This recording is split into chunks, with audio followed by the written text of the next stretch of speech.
For the kingdom. A royal child is born into a court, already sharpening its knives. Chapter 1. Ashes over High Tor. Snow still clung to the north wall of High Tor long after the spring sun had begun to warm the lower fields. The stronghold rose from the mountain like something cut from old bone, pale and immense, with towers that pierced a sky the color of dull steel. At dawn, the bells of the inner chapel rolled across the court, and the sound did not feel like prayer anymore. It felt like memory hammered into iron. King Alfred stood alone above the eastern battlements and watched the mist drag itself through the valley below. From that height, he could see the slow ribbon of the river, the smoke of waking villages, and the faint shine of roads that stitched his land together. All of it belonged to him. All of it had once felt alive in his hands. Now the kingdom often seemed like a heavy cloak placed over the shoulders of a man who had already gone cold beneath it. He still wore black, though more than a year had passed since the death of his first queen. The court had muttered that grief could not sit on a throne forever, but grief did not care for counsel or custom. It had moved into Alfred's ribs and built a second heart there, one that beat slower and hurt harder than the first. He had loved Queen Ilara before either of them understood what a crown cost. He had loved her when he was still only the heir to a divided land, and she was the bright-eyed daughter of a minor northern house who spoke to him with honesty instead of fear. He had loved her when war had painted mud and blood across the valley passes. He had loved her when the kingdom had finally bent toward peace beneath their joined hands. When fever carried her away in 7 hideous days, the palace had fallen quiet in a way no siege had ever achieved. Boots scraped stone behind him. Alfred did not turn at once. Only one man in the castle approached him that directly. "My king," said Garrick. Alfred looked over his shoulder. Garrick, captain of the royal guard, stood with a respectful bend at the waist, though the man's face was stern enough to make even courtesy seem carved from granite. He was broad through the chest, scarred across the jaw, and older than most men who still wore armor daily, but age had not softened him. The years had stripped away everything unnecessary. What remained was discipline, loyalty, and the kind of courage that did not announce itself. "You have that look," Alfred said. Garrick's eyes narrowed slightly. "Which look is that?" "The one that says trouble has come dressed as ceremony." Garrick straightened. "The council waits in the solar.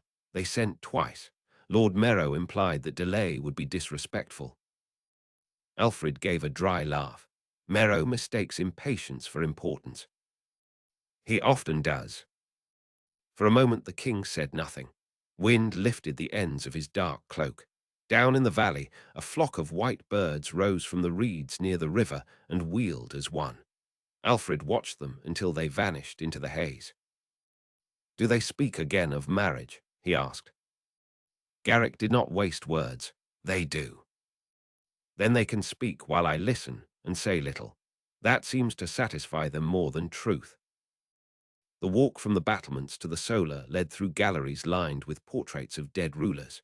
The painted eyes followed Alfred with familiar accusation. Build more, protect more, leave more behind.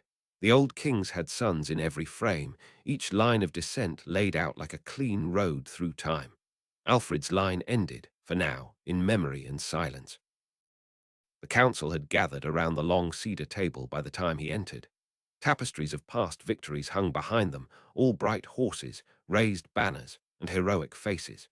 The men and women beneath those scenes looked far less noble. Lord Merrow sat nearest the king's chair, a silver chain over his layered robe marking him as First Minister. He was lean, sharp-nosed, and meticulous in every visible thing, from the trimming of his beard to the arrangement of his rings.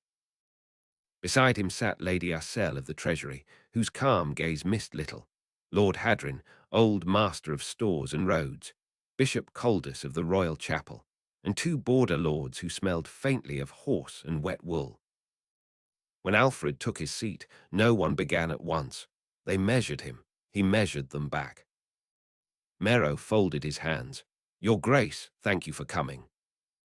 "You summon me like a clerk," Alfred said. "Let us spare each other the silk wrapping and reach the blade." A flicker passed through Lady Arcelle's eyes, something close to approval. Merrow only inclined his head. The southern envoys arrived at first light, he said. They carry a formal offer from King Theon. Alfred said nothing. A marriage alliance, Bishop Coldus added, as if the phrase required blessing before it could breathe. I know what an offer means, Alfred said. To whom does Theon wish to tie his line? His daughter, said Merrow, Princess Selene. Alfred leaned back slowly. He knew the name. Everyone did. Selene of Oral had been praised in songs for her beauty before she had ever spoken a word in public. Merchants described her gowns as if they were miracles. Ambassadors described her manners with caution, which was always more useful than praise. She was young, splendid, and born to a country where grain grew thick and ports drew silver from half the known coast. The South had long watched the North with a blend of envy and need. If their houses joined, roads would open, levies could be shared, and the western border might finally become strong enough to stare down the threat beyond the Red Hills. King Theon grows nervous, Alfred said. Lord Hadrin grunted. He has cause. The Western King raids farther east each year, Lady Ursel said. Caravans vanish on roads that used to be safe.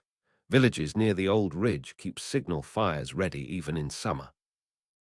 Vargas tests borders like a wolf tests a fence, Merrow said. One day he will find a weak post. Alfred's jaw tightened. King Vargas of the West had built his rule by gathering clans, mercenaries, and the cast-off remnants of broken houses, then welding them together with brutality and brilliance. He was loud where Alfred was measured, theatrical where Alfred was private, and frighteningly quick to strike where others would negotiate until the season turned. Rumor made him into 10 men at once: butcher, madman, genius, savage, king. Alfred trusted none of those tales entirely and dismissed none of them. So the South offers its jewel, Alfred said, not from affection, but because fear has finally taught wisdom. Merrow spread his hands slightly. Fear often teaches faster than peace. And the council wishes me to agree. The council wishes the kingdom to live beyond your grief, Bishop Coldus said gently. The words settled over the table like frost. Alfred looked at the bishop for a long time. Coldus did not lower his eyes. That, at least, was honest. My grief, Alfred said at last, has not emptied the granaries, abandoned the passes, or burned the villages. The kingdom lives. It lives, Lady Ursel replied, but it trembles. Forgive me, your grace. This is not only about alliance. It is about succession. If war comes and you fall without an heir, every cousin with a drop of royal blood becomes a banner for rebellion. The truth of that scraped across Alfred's temper. He knew the histories as well as any of them. A throne without a clear heir was a door kicked open at midnight. Merrow leaned forward. Princess Selene brings wealth, soldiers, and certainty. The people will celebrate. The nobles will settle. The South will bind itself to us before Vargas can force them into another arrangement. Alfred rose from his chair and crossed to the nearest window. Below, the practice yard was already awake. Men moved with shields and blunt steel beneath the barked orders of drill masters. Life went on. It always went on. She does not know me, he said. Marriage among crowns is rarely about knowing, Merrow said. That is a miserable defense of the custom. It remains true. Alfred turned, and if I refuse? Merrow's face gave away nothing. Lady Ursel answered instead. Then the South will withdraw. It may even seek balance elsewhere. We will stand alone between the sea and Vargas, with no heir and too many hungry eyes on the crown. Silence stretched. Alfred thought of Alara's laugh in the summer gardens. He thought of her hand in his when fever had burned through her. He thought of his people, who had filled the roads during her funeral and knelt in the mud, while the bell towers rang for a queen who had fed them through lean years and opened storehouses during plague. The kingdom had loved her. They still did. At last he said, "Bring the envoys tonight. I will hear the offer from their own mouths." Merrow's shoulders eased by a fraction. The council took that for victory.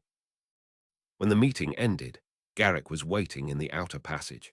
He fell into step beside Alfred without a word until they reached the king's private hall. You dislike this, Alfred said. I dislike cages, even when the bars are polished.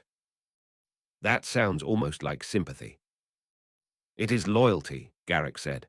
Sympathy is softer. Alfred's mouth twitched. Tell me what you know of Selene. Enough to say that she is clever, admired, and accustomed to being the brightest thing in every room. Her household in the South is expensive, even by royal standards. She dismisses servants often. No one can agree whether that is because she demands perfection or enjoys fear. Those are not the same. No, my king, they are not. Alfred paused near the carved doors of his chamber. If this marriage happens, the court changes. The court always changes, Garrick said. The question is whether the kingdom breaks with it. Alfred nodded once. Garrick was right in the way he often was, which made hearing him a burden and a comfort both. That evening, the southern envoys entered High Tor wearing green and gold, the colors of deep summer fields. They carried lacquered cases, gift ledgers, sealed letters, and the composed expressions of people who knew they were standing inside history. Alfred received them in the Hall of Banners before a gathered court. Torches cast amber light across polished stone. Nobles rustled in layered silk and velvet. The minstrels played softly from the gallery, careful not to seem joyful too soon. The lead envoy, Lord Severn, spoke with practiced grace. He praised the strength of the North, mourned Queen Ilara with appropriate reverence, honored Alfred's rule, then laid out the offer piece by piece. Princess Selene would come with a dowry fit for union between great houses, coin, grain contracts, engineers for the southern roads, and a pledge of military aid should the West move against either realm. The marriage would be held before midsummer. The South asked only what the council already understood it wanted most: a secure alliance, a future heir, and a united front beneath two crowns. When Severn finished, the hall waited. Alfred stood from the throne on the raised dais. His voice carried easily without strain. I accept the South's offer, he said, and the room released a breath it had been holding since dawn. Princess Selene arrived 3 weeks later. High Tor had not seen such display in years. Her procession climbed the mountain road beneath canopies of silk while trumpets flared from the watchtowers. Riders in polished scale armor carried the standards of aural green banners embroidered with golden suns. Her litters gleamed with brass work and pale curtains. Crates of gifts rolled behind her in wagons cushioned against the road. Servants in matching colors moved like a river around the whole spectacle. When Selene stepped down at the gate, even the wind seemed to pause. She was beautiful in the kind of way that made people remember themselves too late. Her hair fell in dark, shining waves almost to her waist. Her skin held the warm gold of southern light. Her mouth was shaped for smiles, though the one she wore now was small and controlled. Emeralds burned at her throat. Her gown, pale green beneath a fur-lined mantle, caught the daylight like watered silk over leaves. But it was her gaze that marked her. Selene looked at the castle, the walls, the waiting nobles, the soldiers, the servants, and finally the king. And in that measured sweep there was no shyness, no wonder, and no surrender. She observed as if the world were a room she had entered by right. Alfred descended the steps to meet her. "Princess Selene," he said. "Your Grace." Her voice was low, polished, and impossible to mistake for timid. She bowed just enough to honor his crown without diminishing her own. "I hope the road treated you kindly." The last stretch was cruel to the wheels and harder on the musicians, but I survived both. A hint of amusement touched her mouth. "I am told the mountain weeds your court of the delicate. Then you will likely find us sturdy." "I should hope so. My father did not send me north for weakness." Around them, the court pretended not to listen and failed. Alfred offered his arm. Selene placed her gloved fingers upon it with light precision. Together they turned toward the gates while the assembled nobles bowed. Garrick stood to one side in ceremonial black armor, watching everything. As Alfred and Selene passed, Garrick's eyes lingered on the princess for no more than a heartbeat. Later that night, he would tell the king that she moved through welcome as if measuring where knives might be hidden. The wedding took place before midsummer, beneath a vaulted ceiling painted with stars. Candles flooded the chapel with gold light. Cellini wore white threaded with silver. Alfred wore the formal dark blue of his line. Bishop Calder spoke the vows while nobles, clergy, envoys, and half the court crowded the pews. When Alfred took Cellini's hand, her fingers were cool and steady. When he kissed her, the hall erupted. Bells answered from every tower.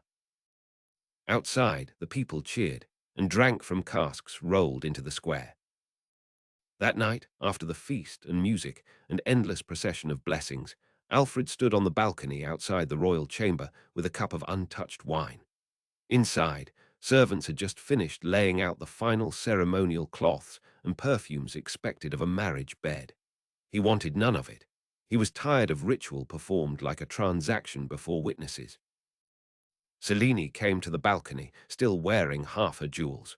Moonlight silvered the edge of her profile. "You look as though you have been sentenced," she said. "Have I hidden it poorly?"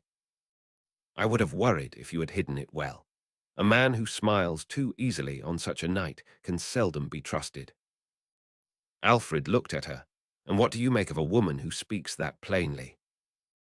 Cellini rested both hands on the stone rail. That she has spent her whole life being observed and has grown bored with pretending observation means intimacy.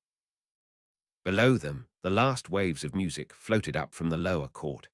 Fires shone in the village, beyond the walls where people still celebrated. "My council believes this marriage saves the realm," Alfred said. "My father believes it secures his southern roads," Cellini replied. "The priests believe it honors divine order. The nobles believe it gives them a future to gossip over. We can allow each person a useful illusion." "And what do you believe?" She turned to him then, and the torchlight from the chamber caught the emeralds at her throat. "I believe kingdoms are held together by appetite," she said. "Some crave peace, some crave trade, some crave power. The clever survive by knowing which hunger rules a room. I did not come north expecting poetry, my king. I came to do what must be done well." There it was, no soft romance, no timid promise, only ambition dressed in honesty. "You speak like a ruler already," Alfred said. "Would that offend you?" "It warns me." Cellini smiled faintly. "Good. Warnings are healthier than illusions." When they went inside, they lay together as duty required, two strangers bound beneath silk and blessing. Alfred was not cruel, and Cellini was not cold in the bed, but there was no tenderness in that first joining. It was measured, careful, and shadowed by the memory of other things each of them wanted more. He thought of Alara when shame allowed it. Cellini, he suspected, thought of a crown worn without sharing it. Summer deepened. The alliance held. Southern merchants filled the lower markets with spices, fine dyes, and bright citrus that seemed almost indecent in the mountain climate. Engineers from Oral surveyed roads and drafted plans for stronger bridges. The court relaxed into a new rhythm. For a little while, the kingdom seemed to believe its future had been mended by ceremony. Yet beneath the surface, pressure built. Every month that passed without news of a child sharpened the council's attention. The court physicians timed cycles and counted days with the solemnity of generals planning war. Old women in the lower town laid flowers at shrines. Noble ladies exchanged pitying glances behind jeweled fans. Cellini noticed all of it. She carried herself through every feast and petition hour with flawless composure, but Alfred began to sense a hardening in her. Small slights that once would have passed now lingered. A misplaced title from a servant earned dismissal. A jest from a visiting lord about northern fertility drew a smile so thin it frightened the room.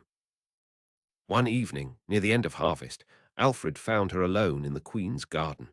Frost silvered the edge of the herbs. Cellini stood among the dead roses in a cloak lined with sable, staring at the bare trellis. "You will freeze out here," Alfred said. Perhaps that would settle the council's concerns more decisively. He stopped beside her. "Who has spoken to you now?"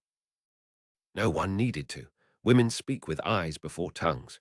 She touched a withered rose petal and crushed it between finger and thumb. Lady Morwen asked whether I had considered taking certain prayers to improve my chances. Lady Ilia recommended a tea that smells like boiled bark and sorrow.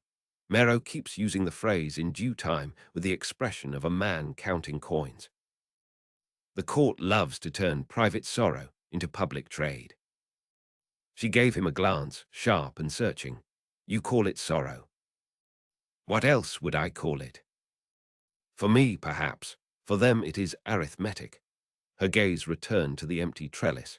Do you wish for a child because you desire one, Alfred, or because you fear what happens if you die without one? He considered before answering. Both. She nodded as if that honesty mattered, though not enough to soften her. Then let us hope the gods are not deaf. They stood in silence after that, not close enough to touch. It struck Alfred with quiet force that for all their nights shared, they had never become companions. Selene was beautiful, brilliant, and impossible to ignore, but she did not open herself. She ruled every exchange, as if affection were a concession that could be used against her later. When winter returned, the whispers had become a current beneath everything. The queen was not with child. The kingdom still had no heir. And the men who watched dynasties the way merchants watched ships had begun to calculate what desperation might permit. Chapter 2. The Sister in White Stone. By the 3rd year of the marriage, the palace had learned how to hide disappointment in polished language. The queen had not conceived. The king remained without an heir. Every banquet, every treaty, every levy discussed in council eventually curved back toward that absence like water toward a drain.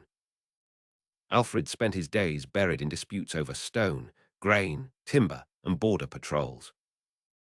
Lord Mero stood beside the long table with a ledger open before him when Alfred entered. Lady Arcelle was already seated. Bishop Coldus kept his hands folded into his sleeves. 2 senior physicians had been summoned as well, which Alfred disliked at once. Garrick remained near the door, his expression unreadable. Let me spare us all a dance, Alfred said as he took his chair. You have brought doctors, so this will be about my bed. Mero did not look away. Your Grace, it will be about succession. Then it is about my bed. One of the physicians, Mistress Henna, bowed her silver head. She was a small, sharp-eyed woman who had delivered half the noble children in the stronghold and terrified their fathers with equal ease. We have observed the Queen with all proper care, she said. I would rather speak truth before a king than lie prettily at a funeral. Alfred nodded once, then speak. Henna glanced at her colleague, then back at the king. It is our judgment that the Queen will not carry a child. The room held still. Even though Alfred had expected some version of this, hearing it aloud struck with a different force. Not because he loved Selene deeply, but because final words have a way of making the future narrower than it had been a breath before. Selene's physician, Master Colvin, cleared his throat. There is no defect of vigor in your grace. We have examined what can be examined with dignity and skill. The difficulty rests with Her Majesty. Mero closed the ledger softly. The law is plain. If the Queen cannot provide an heir, the Council may petition for a sanctioned bearer. Alfred's temper rose like flame touched to oil. Petition. Such a gentle word for forcing another woman into the royal bed. Lady Arcelle did not flinch. The custom exists because kingdoms have burned for less. I know why the custom exists. Then you know why we cannot pretend otherwise any longer, she said. Bishop Coldus spoke next, voice calm as old wood. A bearer would not displace the Queen's title. It would provide continuity. The child, if proven of your blood, would stand secure under law. Alfred looked from face to face and found no comfort anywhere. You speak as if this matter has already advanced beyond principle. Mero's pause told him enough before the words arrived. There is a candidate, the minister said. Of course there is. Alfred leaned back, anger gone colder. Whom have you selected for this generous sacrifice? No one answered at once. Then Garrick shifted near the door, not in protest, but with the slightest tension Alfred knew well. The king's gaze snapped to him, and then back to the table. Mero said, "Belara of Whitestone." The name landed harder than all the rest. Belara, Belle, Ilara used to call her in letters written years ago. Younger sister, quick mind, fierce heart. Alfred had met her before his first marriage, though only briefly. She had been hardly more than a girl then, standing near Ilara during winter feasts, dark-haired and observant, not yet grown into the poise she would later earn. After Ilara's death, Belara had returned to Whitestone and used her inheritance to build an orphan house near the Old North Road. Reports of her work had reached court often. Children taken in after raids, widows fed through lean months, wounded men given shelter when no family remained to tend them. Even Mero had once admitted that Belara did more good with a single storehouse than certain minor lords did with an entire tax season. "You would bring my dead wife-sister into this?" Alfred asked. Lady Arcelle answered carefully. Her blood ties to Queen Ilara make the choice politically strong. The people know her name and trust it. Her reputation is spotless. Her charity has one affection in every northern district. She understands rank without being consumed by it. Does Selene know? Mero's silence was answer enough. Alfred pushed back from the table and stood. Then this discussion is over until she does. He strode from the chamber, before anyone could dress necessity in finer cloth. The Queen received the news in the blue salon, where southern windows cast cold light across polished floor tiles. She listened with her hands resting lightly on the arms of her chair, as if Alfred had announced a change in weather rather than the formal invitation of another woman into the center of her marriage. When he finished, she asked only one question. "Was it your idea?" "No." "Would you have chosen her?" "No." Selene rose and crossed to the hearth. Her gown that day was deep red, severe in cut and magnificent in fabric. Against the fire she looked almost painted, all elegance and contained heat. "The court will adore the poetry of it," she said. "The sister of the beloved dead queen returns to save the line. They will sigh over her kindness and bless her fertility before the first month is done." "This is not decided." She turned sharply. "Do not insult me with false mercy. If the council has named her, then in their minds it is already settled. You will resist, you will brood, you will speak of duty, and then you will agree because you always put the kingdom before your own distaste." The accuracy of that burned. "I came to tell you first, because you deserve truth from me," Alfred said. Selene's laugh was low and bitter. "Truth, how holy you make compulsion sound." He crossed the room to stand nearer, though not too near. "Listen to me. No matter what the council demands, you remain queen." "Queen," she repeated the word as if tasting a fruit gone bad. "Do you know what they will call me when she swells with your child? They will still say queen to my face. Behind doors they will say the empty one, the jeweled one, the southern one who could not do the single thing her marriage required." Her composure fractured then, not with tears but with naked fury. Alfred had seen Selene cold, witty, ambitious, cutting. He had rarely seen her hurt. "I gave up my home," she said. "I crossed half the world into your mountains. I learned your customs, endured your court, smiled at men who hated my accent, shared your bed through every prayer and remedy these old fools demanded. I have bled and swallowed herbs and knelt before every altar in this grim stone place, and still they will look at me as though I chose this failure." Alfred did not reach for her. He knew better than to mistake anguish for invitation. "I am sorry," he said, and this time the words were not duty but truth. Selene's eyes flashed. Sorry has never given a woman her place back. That night she refused supper, dismissed her attendants, and did not come to the king's chamber. For 3 days she met no visitors but her closest maids and the priest from the southern shrine in the outer court. On the 4th day she sent word that Alfred might attend her after dark.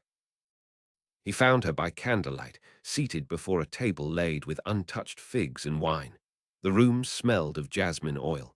Her face was composed again. That more than anger warned him. "I have been thinking," she said. "I would expect nothing less." "Belara of white stone," Selene murmured. "Do you know why your council chose her so quickly?" "Because they believe she strengthens the claim." "That is one reason." Selene swirled the wine in her cup. "The deeper reason is that they think she will be easy to love, a charitable lady, a northern saint in wool and silver. They imagine a woman who will lower her eyes and offer gratitude for being used." Alfred said nothing. Selene looked at him over the rim of her cup. "Will she?" "I do not know." "Then perhaps we should." She set the cup down. "Bring her. Let the court watch. Let the council learn whether their perfect answer has a spine." He studied her carefully. "And what will you do?" "What I always do," Selene said. "I will survive the room I am placed in." Belara arrived at High Tor under a sky full of pale rain. There was no splendid procession this time, only 3 covered wagons, 6 riders in simple livery, and a handful of servants who looked more like workers than courtiers. Alfred watched from the gate steps as the small train rolled into the inner yard. The contrast with Selene's arrival years earlier was so stark it might have been a lesson staged by the gods. When Belara stepped down from the lead wagon, the yard shifted around her in a quieter way. She wore no crown jewels, only a dark blue cloak clasped with silver shaped like mountain ash leaves. Rain had darkened the edges of the wool. Her hair, braided back from her face, was nearly the same deep brown as Ilara's had been, though Belara's eyes were different, a steady grey instead of bright hazel. She was beautiful, but not in Selene's blazing manner. Her beauty emerged the longer one looked. The calm intelligence in her gaze, the grace of her posture, the warmth held in reserve rather than displayed. She saw Alfred and bowed. "Your Grace." "Lady Belara." When she straightened, there was no fear in her. There was also no vanity. She looked at him as one adult regards another in difficult circumstances. "I wish our next meeting had come by kinder roads," she said. "As do I." Selene had chosen to receive Belara in the Queen's lesser audience chamber, a room intimate enough to make every expression matter. Garrick stood near the side wall with 2 guards.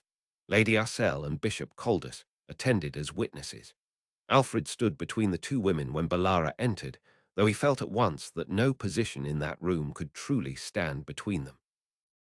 Selene was dressed in white and gold, every inch the Queen. Belara wore travelling clothes still, as if refusing false comfort until truth had been spoken. Belara bowed to the throne dais. "Your Majesty." Selene inclined her head a fraction. "Lady Belara, the journey did not diminish you. That is impressive." Belara met the edge in the remark without blinking. "Roads have always been kinder to me than courts." A spark of interest crossed Selene's face. "Good, then perhaps this will not bore me." Alfred almost spoke, but Belara stepped forward first. "I asked to come," she said. The room went still. Alfred turned to her. "You were told you could refuse." "I was told," Belara said, "that the kingdom needed an heir, that the council had named me because of my blood ties to my sister, and that if I declined, other names would follow, along with more damage to the Queen's standing and more unrest across the realm. So yes, I was told I could refuse. I was also told what refusal would cost." Selene's gaze sharpened. "Then why agree?"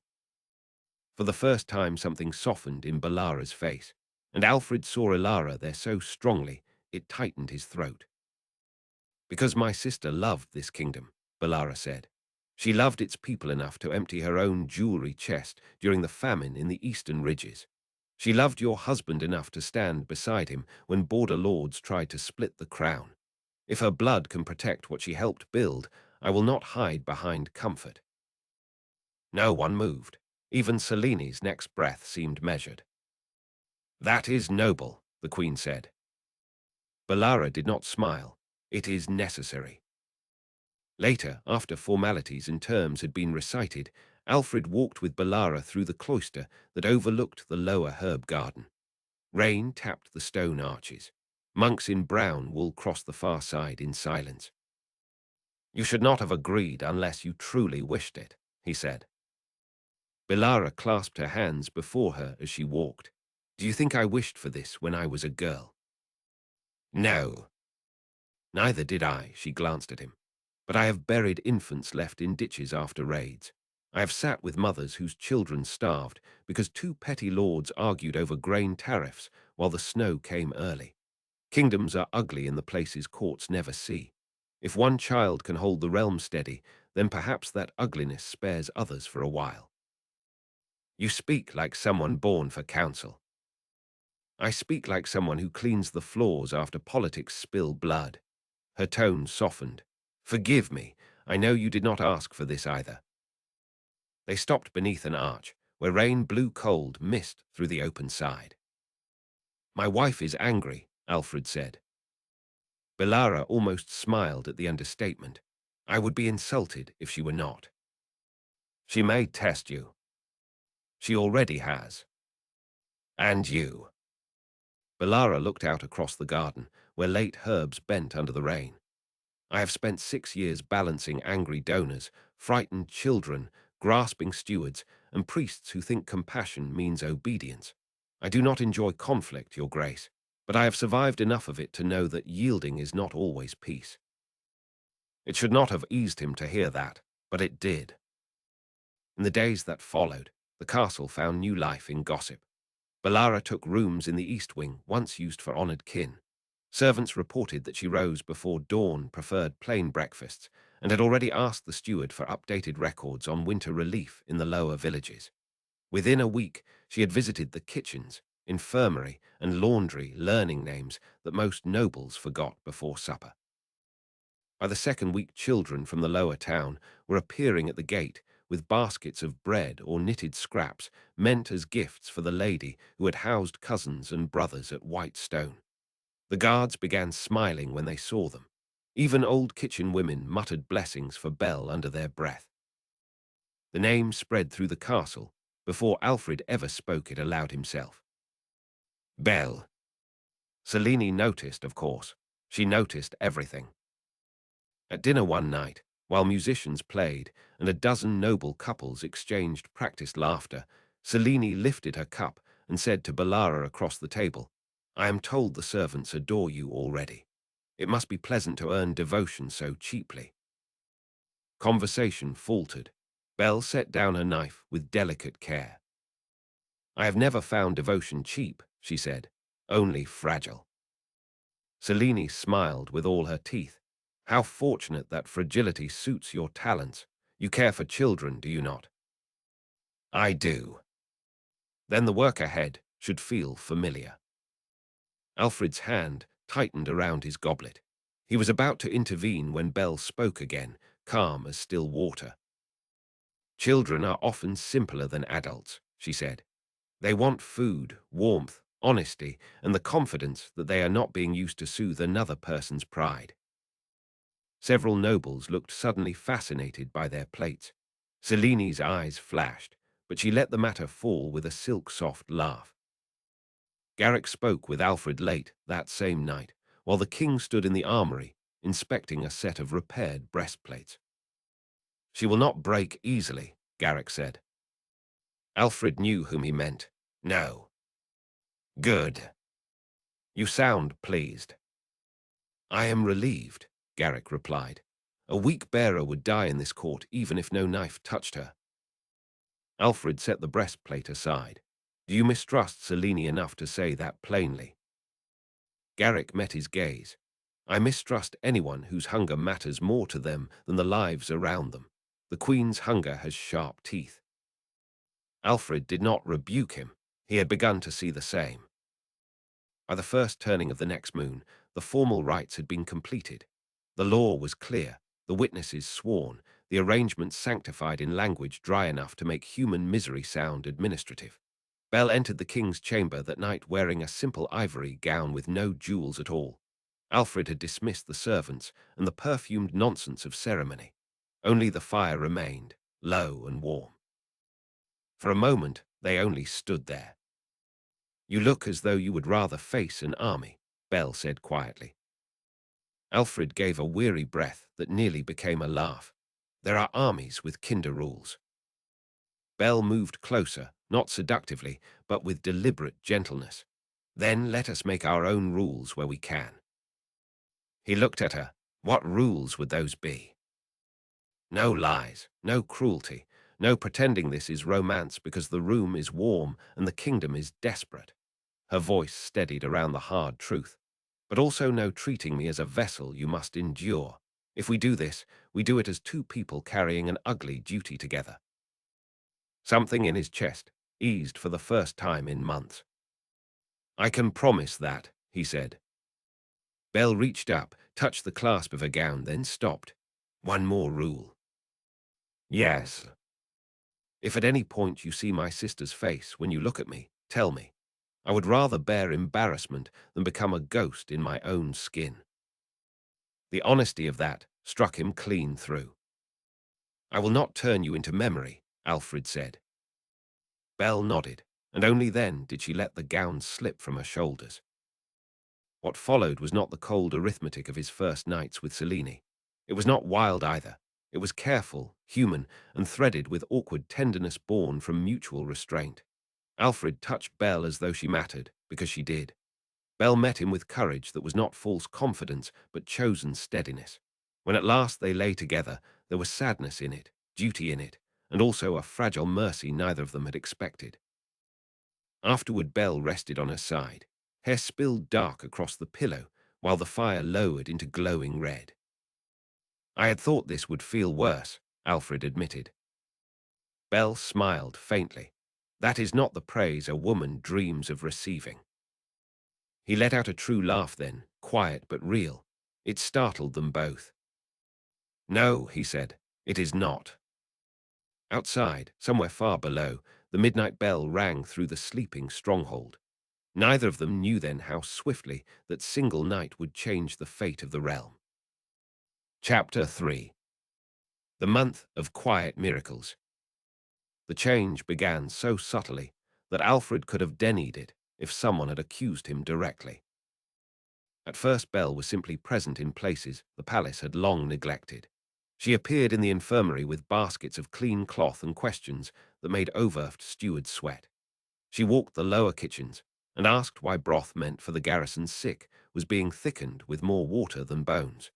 She met with the keeper of the winter stores and noticed 3 copied figures in the grain register that did not match the warehouse tally.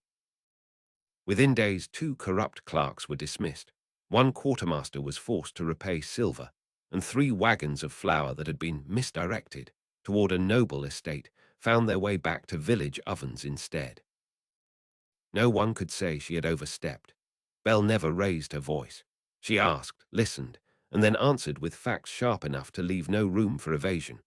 Alfred watched it happen from the edge of council sessions and petition hours, half amused and half unsettled by how quickly she identified weak joints in the machinery of rule. Selene watched too. The Queen did not challenge Belle openly after the dinner exchange. She changed tactics instead. Invitations reached Belle for afternoon teas where noble women smiled brightly and asked delicate questions about white stone, about the orphan house, about how very exhausting practical charity must be for a lady accustomed to rough company. Belle attended every one, thanked each hostess, and somehow emerged with 3 new donations for her children's storehouses and a written promise from Lady Morwen to sponsor repairs on a village bridge. The noble women had tried to weigh her down with lace and condescension. Belle left with timber.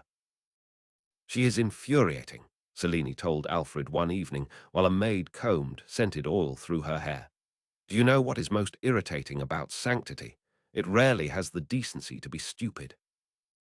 Alfred stood by the window, stripping off the gloves he had worn in the training yard. Belle is not a saint. No, Selene said, watching him in the mirror. That would be easier. He looked at her reflection. Must every quality in another woman become an insult to you? Selene's eyes narrowed. Do not pretend neutrality now. The court glows around her.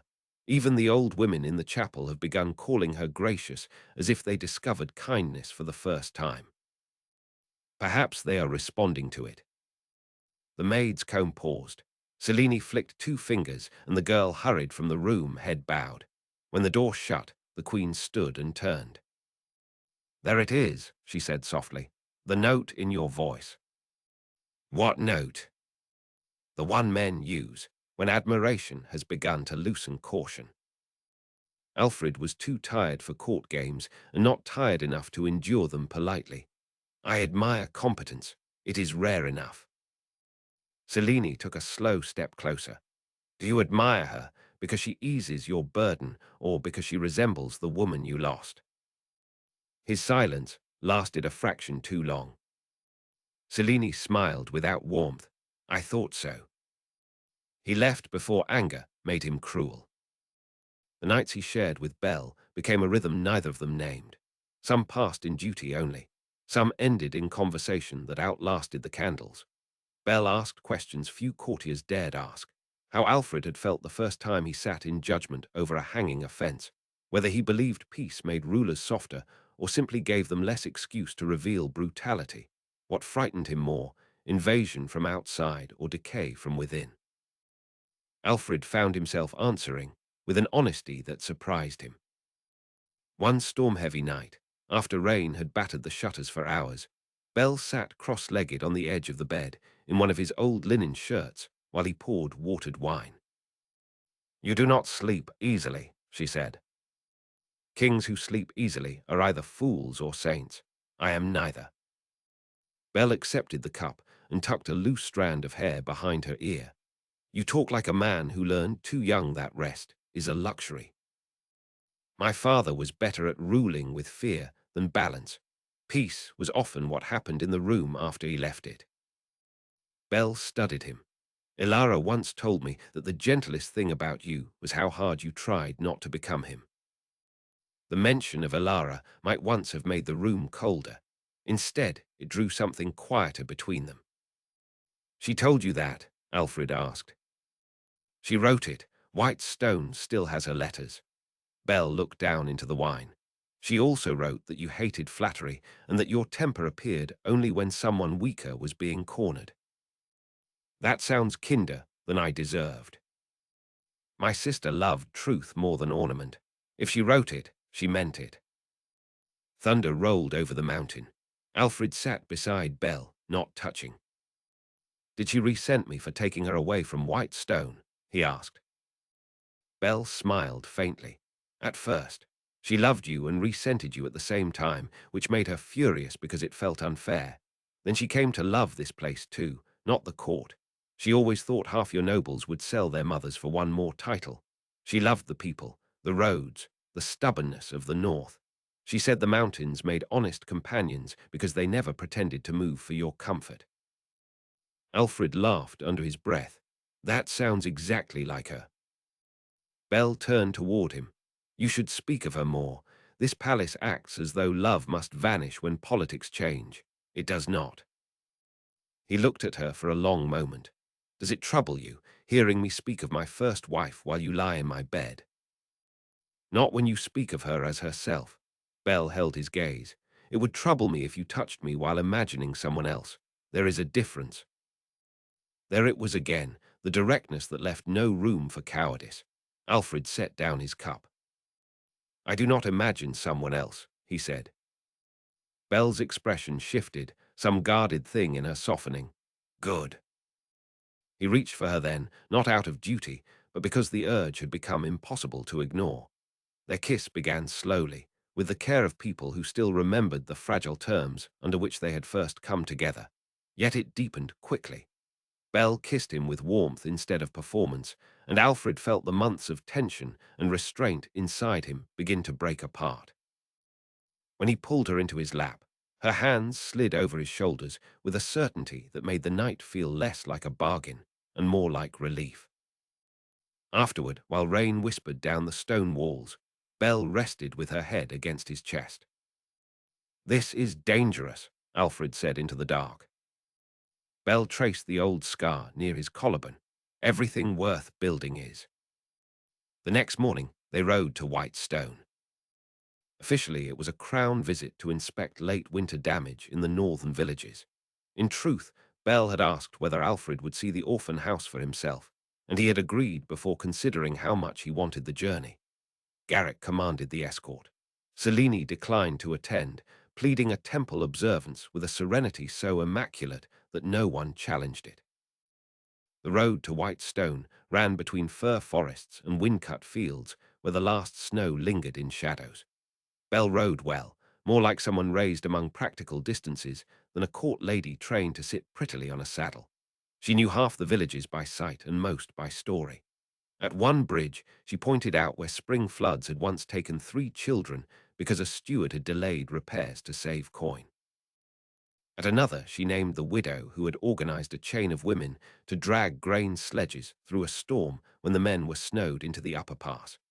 Alfred listened and realized with a slow, humbling clarity how much of his kingdom lived below the reach of official reports. White Stone itself sat above a narrow river bend. A former manor bell had turned outward from nobility into service. The old guest wing had become sleeping quarters for children. The stables had been rebuilt as workshops. Kitchen gardens spread behind the main house in neat, stubborn rows despite the mountain climate. As Alfred dismounted in the yard, a little boy with hair like unruly straw skidded to a halt near Belle and nearly crashed into her skirts. "Belle," the child said, breathless. "Myra punched Doran because he hid the honey cakes and said he found them first, but he lied because I saw the crumbs on his shirt before breakfast." Belle crouched to the boy's level without a trace of embarrassment before the king, the guards, or anyone. "Then we will settle it after I greet my guests," she said. "Did Doran hide the cakes in the chimney again?" The boy looked offended. He did not this time. "Progress, then." Bell kissed his forehead and rose. "Your Grace, welcome to White Stone, where justice is swift and theft seldom improves with practice." The orphan house moved around her like a living thing that knew its own center. Children ran to her without fear. Workers brought ledgers, requests, complaints, and hugs with equal freedom. Alfred spent the afternoon touring stores, sleeping rooms, kitchens, and the small school chamber where older girls taught letters to the younger ones. Nothing was lavish. Everything was clean, purposeful, and somehow warmer than half the noble halls in High Tor. In the weaving room, an elderly woman named Sira explained how Belle had sold her own mother's silver to buy winter wool after a raid filled the house beyond its limits. "In a bad season, most highborn ladies send prayers," Sira said. "Our Belle sends blankets and then asks why the roads were not guarded." Belle shook her head. "Sira believes praise is nourishment." "Only because truth keeps most men from feeding people," the old woman retorted. Alfred found himself smiling more in that single day than he had in weeks. Toward dusk, shouting broke from the river path. Garrick moved before anyone else, hand on sword. Alfred and Bell followed him into the yard just as 2 of the older boys staggered through the gate, supporting a man whose left side was drenched in blood. Behind them came a mule cart and a woman clutching a toddler. The wounded man's face was grey with shock. "Raiders," Garrick snapped. "No," gasped one of the boys. "Road bandits, South Bend." Bell was already at the man's side. "Get him to the table in the lower hall. Boil water, Sira, cloth and honey paste. Tom, find Mara and tell her I need the bone needles." She looked at Alfred. "Can you hold pressure if I tell you where?" He knelt without hesitation. The man groaned when Alfred pressed folded linen hard against the torn flesh beneath his ribs. The blood was hot through the cloth. Bell cut away the ruined tunic with short shears and inspected the injury. "Blade caught the side and skipped off the lower ribs," she said. "Ugly, but not fatal if we stop the bleeding and keep fever away." In the lower hall, the long work table became a field surgery within moments. Children were sent out. The woman with the toddler trembled against the wall while Garrick questioned the boys in clipped tones. "There were 4 of them," one said. "Maybe 5. They hit the cart, took the grain sacks, and would have taken Mara too if Jeren hadn't struck one with the axle pin." Bell glanced up sharply. "Did you see their colors?" None, the boy said. Just scarves. Garrick muttered, desperate men or hired ones, hard to say. Belle stitched while Alfred held the patient steady. She did not flinch at blood. Her hands were sure, her voice calm even when the wounded man cursed or thrashed. Look at me, she told him once, pressing her forearm across his chest while threading the needle. You can howl after I close this, but not before. I'm not wasting good thread because you lack discipline. The man almost laughed through the pain. The sound was horrible and human, and somehow hopeful. When it was done, and he had been carried to a clean cot, Alfred scrubbed his bloody hands in a basin while Belle leaned against the wall for the first time all evening. Her face had gone pale with fatigue. You have done this often, he said. More often than I wanted. He dried his hands and looked at the basin water turning pink. My road patrols should have caught the bandits weeks ago. Then catch them now. Belle's exhaustion sharpened her voice rather than dulling it. If villages believe the crown keeps roads safe only near noble estates, they will stop trusting the taxmen, then the judges, then everyone above their own fences. You think I do not know that? She met his gaze. I think grief and court pressure have kept you too long inside stone walls. The words might have angered him from almost anyone else. From Belle, they felt like a hand pulling him toward a truth he had half avoided. Garrick entered then and said, We tracked the cart marks enough to know the bandits headed east into the pine cut. They will not be hard to find before dawn. Alfred looked at him. How many riders? 12 will do. Belle pushed off the wall. You are going yourself. It was not a question. Yes. Her jaw tightened. Then take men who can ride in dark forest without mistaking every branch for an enemy. And do not chase pride farther than the trail. If these are starving thieves, hang the leaders and spare the boys. If they are hired blades, find who hired them. Alfred stepped close enough to lower his voice. You order kings boldly. I speak to a man about to ride angry with too little sleep. Belle's eyes were bright with worry she had not tried to hide quickly enough. Someone should. The realization that she was worried for him warmed him more than the fire had earlier. I will return before noon, he said. Kings always promise the hour, as if steel respects schedules. He almost smiled. Then I promise only that I will try. The ride into the pine cut was black, cold, and sharp with resin. Garrick led them through the narrow track where the moon barely touched the ground. They found the bandits near dawn in an abandoned charcoal yard, huddled around a low fire with stolen sacks piled under tarred canvas. There were 6 of them, not 5. 2 were indeed hardly more than boys, but the others had the hard faces of men who had done this before and enjoyed the fear they purchased with it. Alfred gave them one chance to yield. The leader answered by throwing a knife. It missed the king's head by less than the width of a thumb and buried itself in a tree. After that, the fight was short and brutal. Garrick hit the leader first, shield-smashing teeth before sword point opened his throat. Alfred took another man across the forearm and then cut him down through the collar. Horses screamed. One of the younger thieves dropped his blade and ran. A rider from High Tor clubbed him behind the knees instead of killing him. By the time daylight bled into the trees, 3 bandits lay dead in the mud. 2 knelt bound with blood on their faces, and the last had broken beneath Garrick's questioning quickly enough to confirm what Belle had feared. They had been paid. Not by foreign agents, not by Vargas, and not by any lord bold enough to name. Coin had come through a middleman linked to a merchant factor in High Tor. The goal had been simple chaos. Raid enough carts, frighten enough villages, and discredit road levies just as new tax petitions reached the king. Who profits? Alfred asked, while the bound man spat blood at his boots. The bandit gave a ragged laugh. Not us. Back at Whitestone, Belle listened to the report with a face like carved frost. Someone in your own court tests how much instability your people will bear, she said. Alfred unbuckled his sword belt and handed it to Garrick. Mero will start a quiet inquiry. Mero starts many things quietly, Bell said. The question is what he finishes. You distrust him. I distrust men who are most comfortable when every path runs through their hands. That afternoon, as the wounded carter drifted into safer sleep and the stolen grain was counted, Bell grew faint while descending the stairs from the store loft. Alfred caught her before she could strike the stone. For one terrifying instant, he thought she had been injured without his noticing. Then Bell pressed a hand to her mouth and laughed weakly.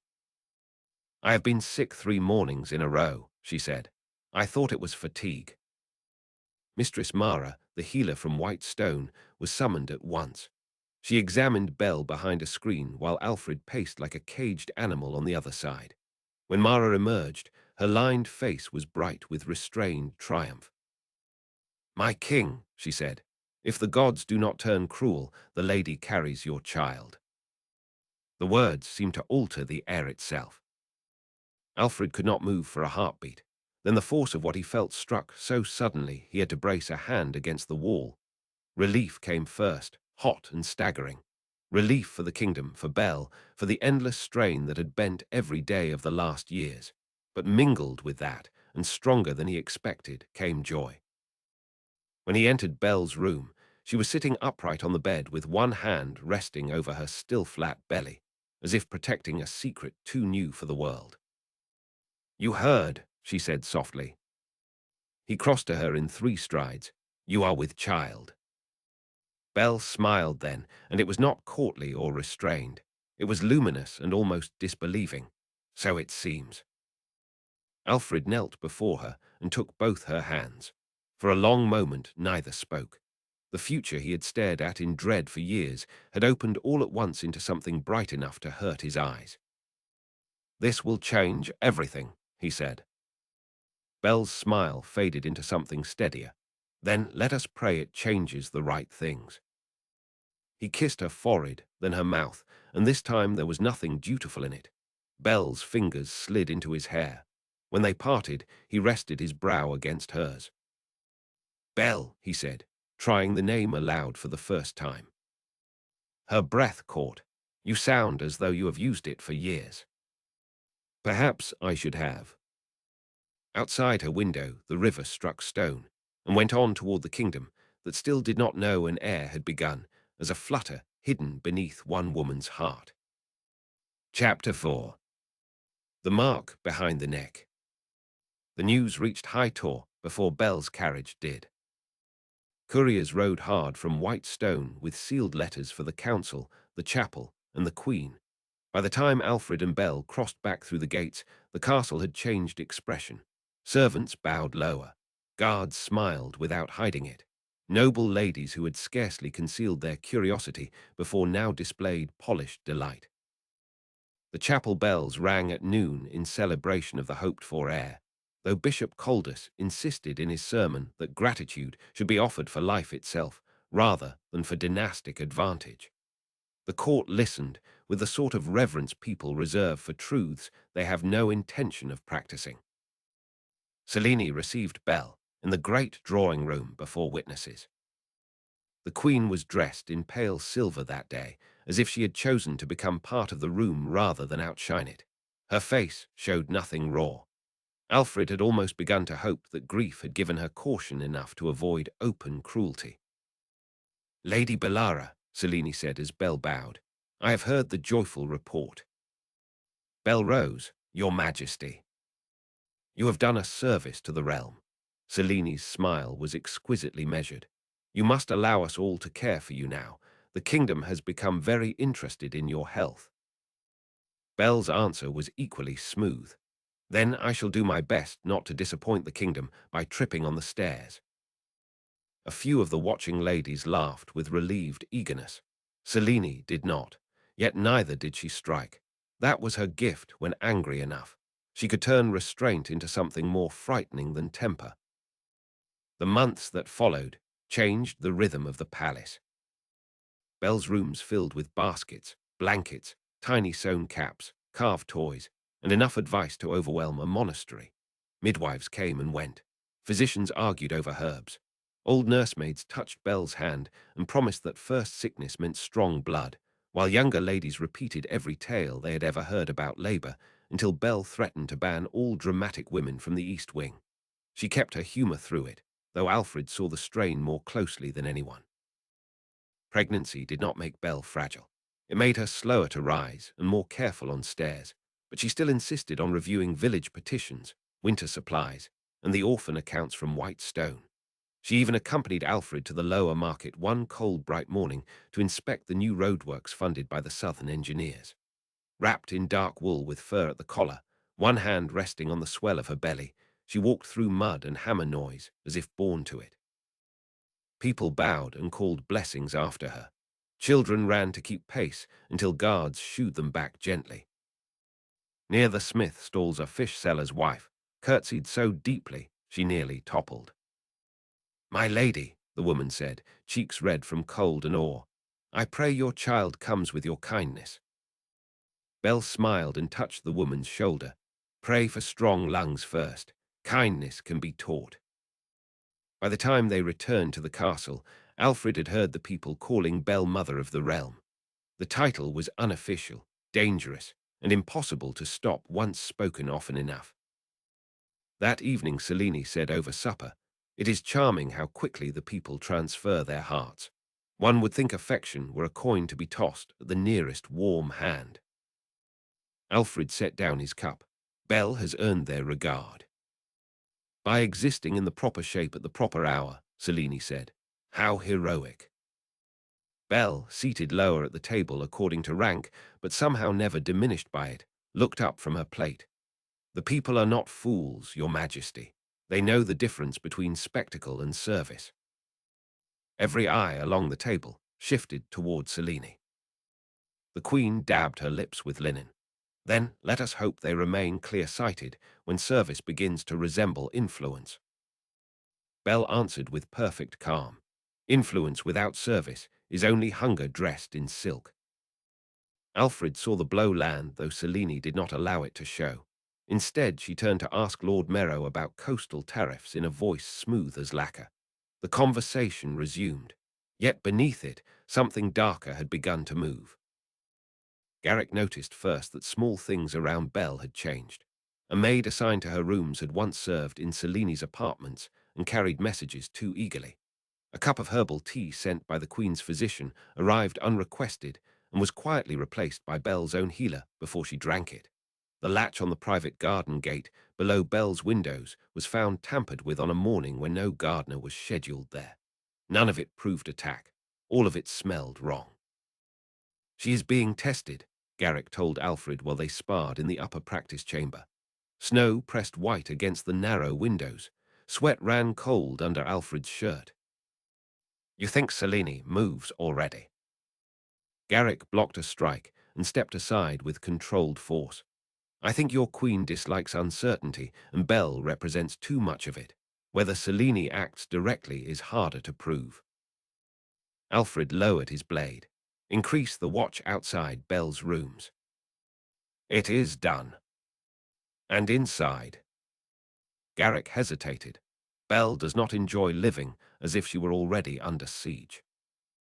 "She carries my heir." "You say that as king," Garrick replied. "I agree. Belle hears it as a woman being turned into an object precious enough to confine." Alfred wiped a forearm across his brow. "Then speak to her in a way she will hear." "You should do that." He was right. Alfred hated that. Belle was seated by the fire when he visited her that night, feet tucked beneath her on a cushioned bench, a stack of village letters spread across her lap. The firelight made copper of the dark strands that had escaped her braid. She looked up and smiled, but she also saw something in his face at once. "What has happened?" He crossed the room and took the letters gently from her hands, setting them aside. "Nothing yet." Belle's mouth curved. "That is not a sentence people use before comfort." He told her about the tampered gate, the maid, the tea. Belle listened without interrupting, one hand settling over her belly as if instinct alone had summoned it there. When he finished, she was quiet for several breaths. Do you believe Selene means to hurt the child? I believe jealousy makes people justify horrors they would once have named impossible. That is not an answer. No, Alfred said. It is the closest truth I have. Belle leaned back against the cushions, eyes on the fire. Then I suppose I should be grateful I chose to come north rather than leave the kingdom to softer villains. He knelt before her chair. Belle. Her grey eyes came to him. I want you moved to the tower rooms beside the old chapel. They are easier to guard. Belle stared at him for a moment, then laughed once without humor. There it is. What? The moment concern becomes a lock. This is not about control. Is it not? She shifted with visible discomfort and pressed a hand to the small of her back. You are a good man, Alfred, but good men still learn the habits of power. The body ceases to feel like yours long before childbirth begins. The court watches what you eat, where you walk, how long you stand, whether you laugh too hard, whether you slept, whether you prayed. Now I must also surrender which window I see in the morning because fear has reached the corridor. He listened. He let the truth of it strike him. Then he put his hand over hers where it rested against her belly. If I could place soldiers inside your bones, I would, he said quietly. Not because you are a vessel to me, because the thought of losing you tears through me like a hooked blade. Belle's breath caught. The room seemed to narrow around that confession. You, she said softly, not only the child. Both, he admitted, and not equally. For a long moment she said nothing, then some tension in her eased. She turned her hand beneath his and laced their fingers. I will move to the tower rooms, she said, but on one condition. Name it. You eat supper with me there whenever the council does not trap you. I will not hide like a treasure chest while you disappear into state papers and danger. Relief moved through him, so fast it was almost laughter. Agreed. The tower rooms overlooked the inner court and the chapel roof. Their windows caught more sun than the east wing and less gossip. Belle made them hers within a week by filling the shelves with ledgers, children's drawings sent from white stone, and one chipped ceramic bird that a little girl in the lower town insisted would keep bad dreams away. Alfred did eat with her there whenever he could. Those evenings became the private heart of his days. They spoke of harvest repairs, of old stories, of Belle's memories of Ilara, of the way the child seemed to wake hardest just after dawn and jab at her ribs, whenever certain musicians played too loudly in the court below. One night Belle took Alfred's hand and pressed it low against the roundness of her belly. There, she whispered. At first he felt nothing. Then a sudden thump struck his palm from within, firm and startling. He looked up at Belle as if she had worked sorcery. She laughed softly, tears bright at the edge of her lashes. He has your stubborn timing.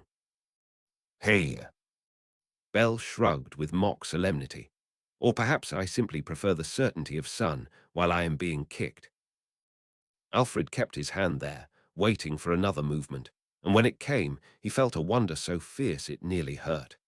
No battle, no treaty, no coronation had ever made him feel that exact mixture of terror and joy. Selene came to the tower, once under the pretense of courtesy. She entered with only one maid and no warning, which was itself a kind of challenge. Belle was seated by the window sewing a small linen shirt. Snow flurried beyond the glass. Your Majesty, Belle said, setting down the cloth.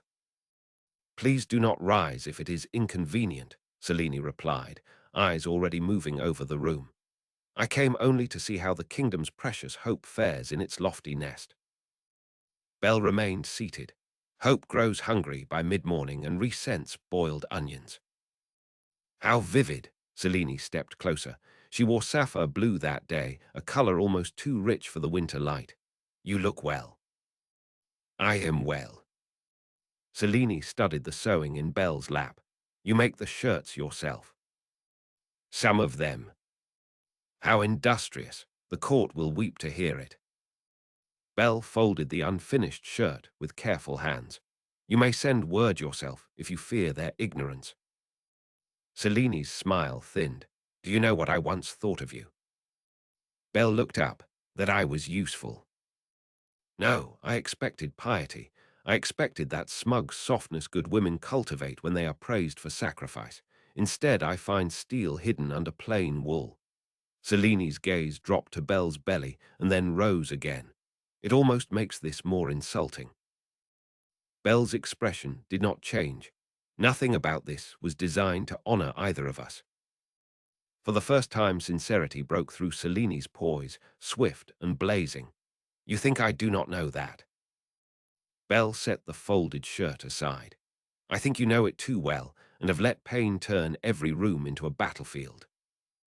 The maid by the door stared fixedly at the floor. Snow hissed at the window. Selene stood very still. My pain, she said at last, each word polished thin, would interest you less if it had made me smaller. No, Belle said. It would simply be easier for others to forgive. Selene laughed once quietly. You should have been born with a crown. You wield accusation like one. She turned then and left without another word.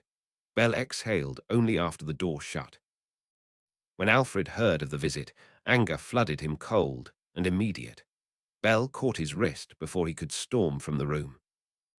You cannot confront her for speaking plainly to me, Belle said. If she threatens you. She threatened herself more than me. Belle's grip tightened. Listen to me. She is drowning in humiliation she cannot survive publicly. That makes her dangerous, yes. It also makes her reckless. If you strike now without proof, half the court will call it favoritism, and the other half will call it guilt. He hated the truth of that. Then what do you suggest? Belle's face, softened by pregnancy and sharpened by resolve, held his. Watch everything, trust little, and do not leave me alone with gifts from people who smile too quickly. As the last month drew near, the entire castle lived under strain. Midwives moved into adjoining rooms. Fresh linens were warmed daily. Fires were kept burning even in corridors. Bishop Coldus blessed water basins and thresholds. The council began rehearsing succession protocols in whispers that pretended not to be whispers. Garrick doubled the guard on the tower stairs and replaced half the Queen's household watchmen with men whose loyalty had been proven in harsher ways than court favour. The labour began before dawn, during the first hard storm of spring. Rain hammered the shutters. Wind moaned through the chapel arches below the tower. Alfred woke to a hand clamped around his forearm and found Belle half upright in bed, face drained of colour but jaw set. It is time, she said. The hours that followed dissolved all dignity into endurance. Midwives filled the room, water boiled, cloth piled high and vanished just as quickly. Belle labored like a woman fighting a mountain with her own bones. Sweat soaked her hairline. At times she gripped Alfred's hand so hard his fingers went numb. At others she drove him away with curses that would have startled the council senseless. He obeyed, returned, obeyed again. There was blood, fear, pain beyond language, and beneath it all the terrible helplessness known only to those forced to watch someone they love cross a fire they cannot enter for them. Selene did not appear. The council gathered in the chapel below. Garrick stood outside the chamber door with drawn face and unreadable eyes. Every time the infant's silence stretched too long between Belle's cries, Alfred felt his heart stumble. Near midday, Belle sagged back against the pillows, shaking, lips pale. I cannot, she whispered. Mistress Henna, sleeves crimson to the elbow, leaned over her. You can because you must.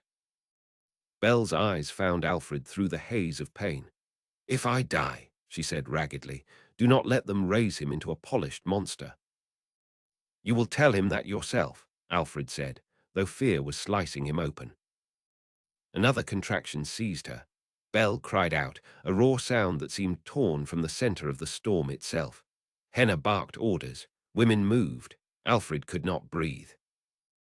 Then at last, after one more terrible push that left Belle nearly senseless, a new sound split the chamber.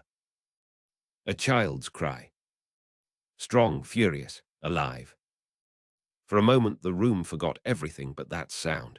Alfred felt his knees nearly fail him. Belle turned her head weakly, tears slipping into her hair. Henna lifted the infant through steam and blood and linen. "A boy," she said. "A boy." The word burst through the tower, down the stairs, and into the waiting chapel below before any formal announcement could be made. The council erupted in noise. Bells began ringing even before the child had been fully cleaned.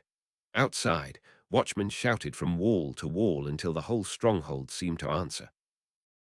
Bell held the infant first.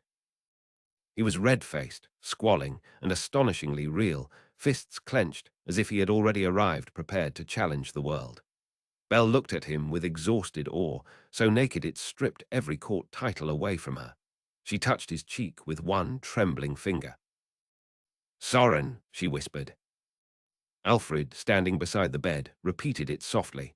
"Soren." When at last Belle placed the child in his arms, Alfred felt the full weight of the kingdom settle into something smaller than a loaf of bread and infinitely more fragile. The boy's hair was dark. His cry quieted only long enough to glare, if newborns could glare, at the indignity of existence. The formal verification could not be delayed. Law required that the council witness the royal mark before succession was declared secure. Though Belle should have been allowed rest, she insisted the matter be finished before rumour found room to breed. By late afternoon, the council gathered in the great hall, where torches blazed despite the grey storm outside. Nobles packed the edges of the chamber. Priests murmured prayers. Guards held the central space open. Selene sat upon the queen's chair beside the throne in ice-coloured silk, face composed so perfectly that only someone looking for cracks would have seen the strain around her mouth. Belle entered, carrying Soren herself. She should have been too weak to stand. Instead, she came in pale but upright, clothed in fresh white with her dark hair braided back from a face sharpened by exhaustion and triumph. Alfred walked beside her. The hall fell utterly silent. At the foot of the dais Belle turned, so all could see the child. Her voice, when it came, was not loud, yet it carried. "Before God, crown and council," she said, "I present Soren, son of King Alfred, born of my body this day." Mistress Henna stepped forward, took the infant with respectful care, and eased aside the linen at the back of his neck. There it was. Small still, but unmistakable. A dark red birthmark, shaped with uncanny grace like a strawberry, pressed into the skin below the hairline. For a heartbeat no one moved, as if the room had forgotten how. Then Lord Merrow dropped to one knee. Lady Ursel followed. Bishop Coldus bowed his head and began to speak the ancient words of acknowledgement. One by one, the hall bent. "Hail Prince Soren," Merrow said. The cry surged through the chamber and out into the court beyond. "Hail Prince Soren." Bells crashed from every tower. Horns answered from the walls. Outside, the people took up the shout until High Tor seemed to ring with the boy's name. Belle took Soren back into her arms. Alfred saw tears in her eyes and pride in the set of her shoulders. She had done it. Not merely born a child, but walked him through the teeth of the court and held him up as the rightful heir before every hungry eye in the realm. He turned then, almost against his will, towards Selene. The queen was smiling. It was a flawless smile, perfectly measured for public joy, and yet Alfred had never seen anything so terrible in his life. That night, the stronghold became a storm of celebration. Fires blazed in every yard. Casks were opened. Roasted meat and fresh loaves were carried down from the kitchens. Minstrels played until their fingers cramped. Nobles toasted lineage and alliance. Soldiers drank to the prince. Villagers in the lower town danced in the muddy square under lantern light. The birth of an heir had delivered the realm from uncertainty, at least in public speech. Inside the royal apartments, far from the songs, Belle sat in bed with Soren asleep against her breast, while Alfred watched them by candlelight. "He already frowns like a magistrate," Belle murmured. "He has been among politics for less than a day, and already disapproves." Belle smiled, then winced as she shifted. "I feel as though I have been pulled apart by oxen." Alfred poured her more broth. Henna says that means you survived correctly. Belle accepted the cup. Henna says many things that would get a noble lady slapped. They laughed quietly, unwilling to wake the child. Then Belle's expression sobered. She looked at him, as though he were a blade at her throat. Alfred knew without asking whom she meant. I saw. Belle lowered her gaze to Soren's sleeping face. Be careful now, Alfred. Whatever held her back before will not hold her now. He moved to the bedside and touched 2 fingers lightly beneath Soren's tiny chin. No one will take him from us. Belle looked up at him, and in her grey eyes he saw gratitude, fear, and a love no longer disguised as caution. Promise me, she whispered.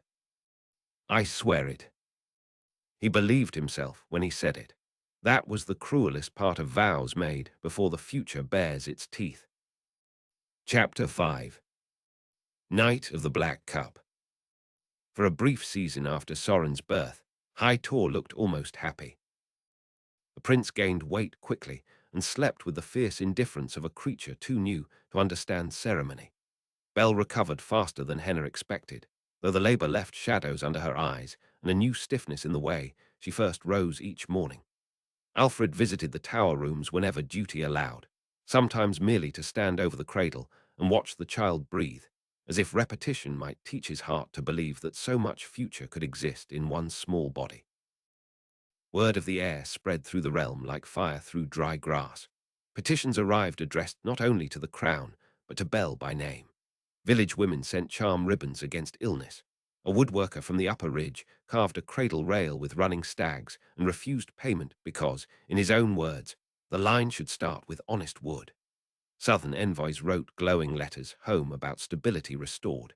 Even border lords who had muttered over taxes began speaking of continuity and strength. Only the Queen's household grew quieter. In her private chambers, Selene stopped wearing the colors Alfred liked. She chose colder shades now, moon grey, dark blue, deep green, colors that gave nothing back to candlelight unless she wished it. Her oldest maid from Oral, a narrow-faced woman named Lysa, brushed out her hair one night while the Queen sat before the mirror removing jewels one by one. They celebrate too loudly, Lysa said carefully.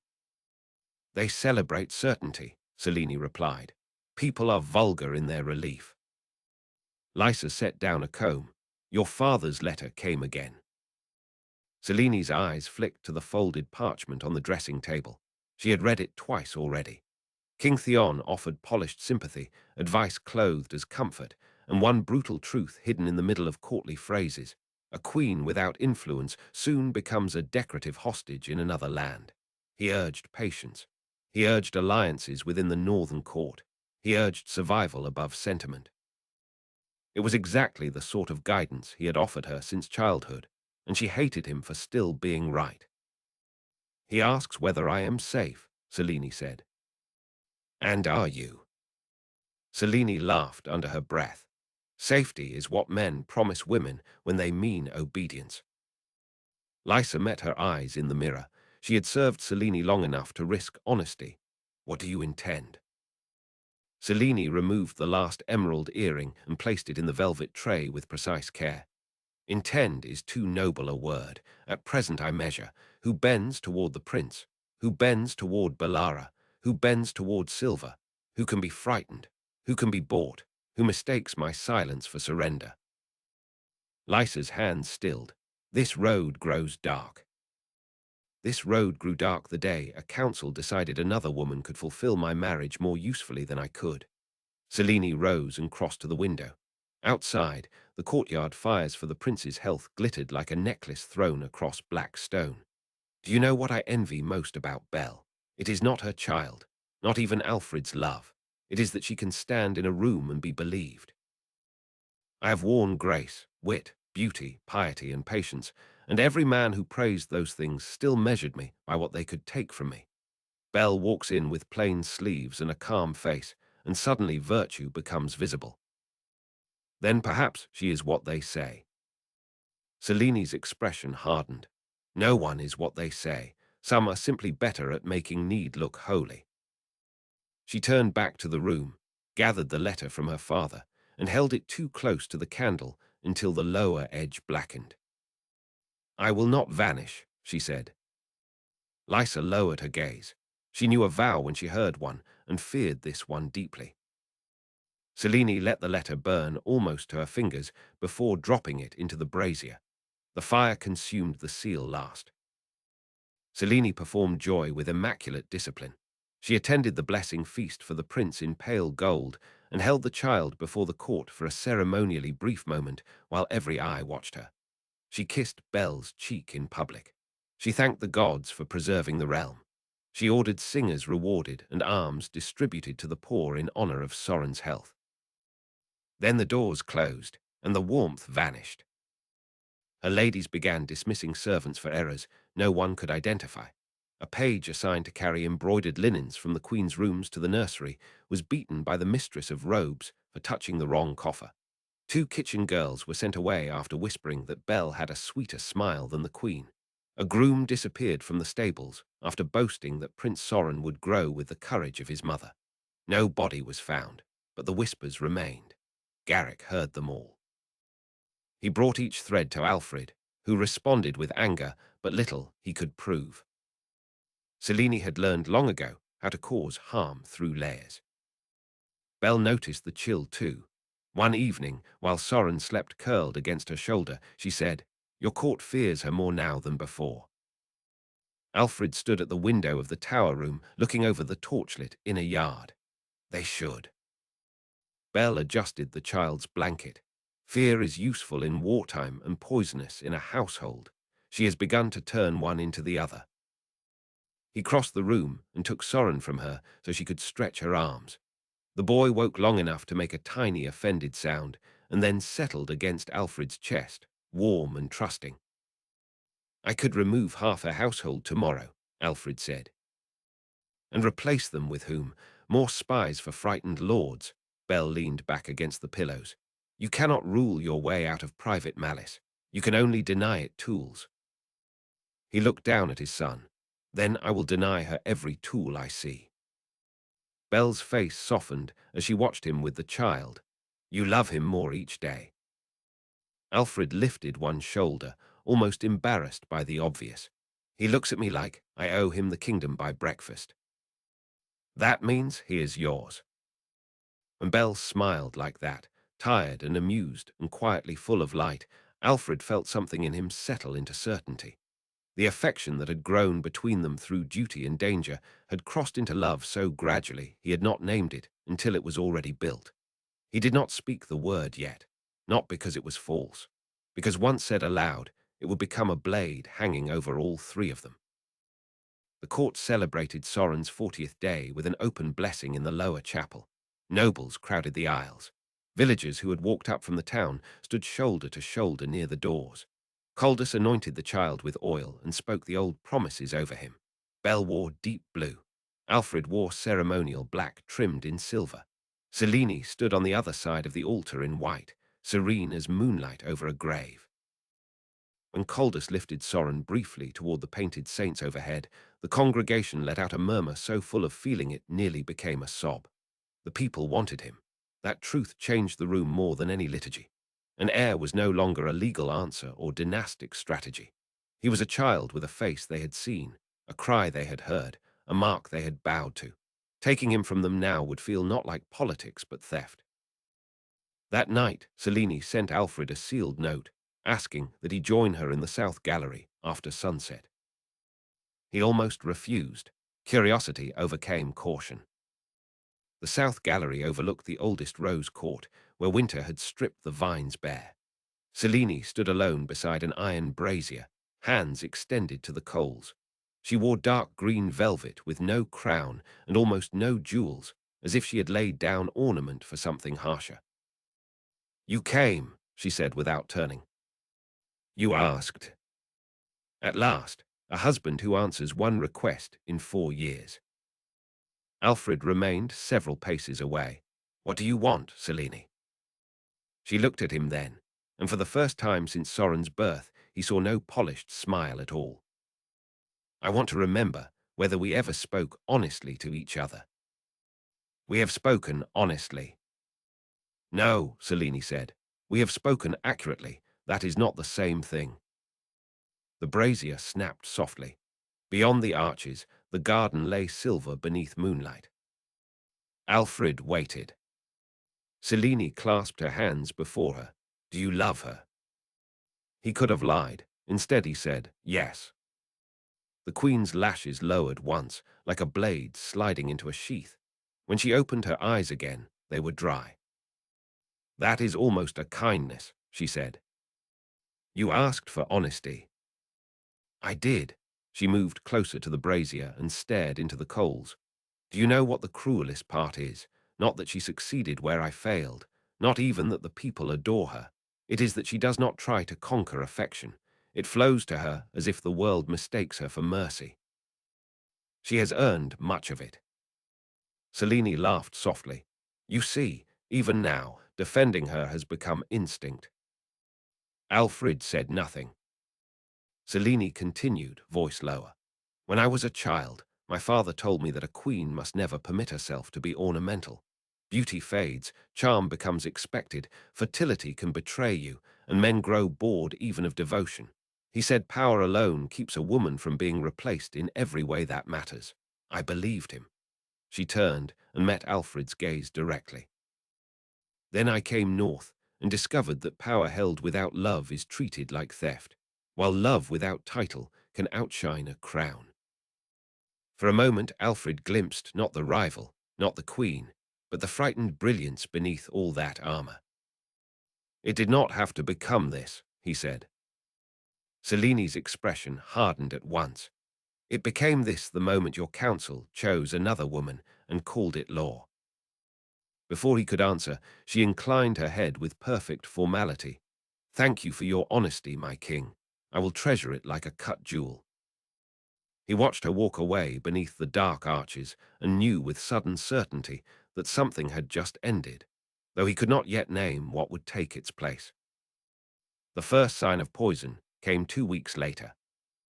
Alfred was in council when the pain struck, sharp and hot beneath his ribs, followed by a wave of nausea so violent he had to grip the table to remain upright. Mero stopped speaking mid-sentence. Lady Ursel stood at once. My king. I am fine, Alfred lied. He was not. By the time Garrick got him to the privy chamber, he was sweating through his shirt and tasting copper at the back of his throat.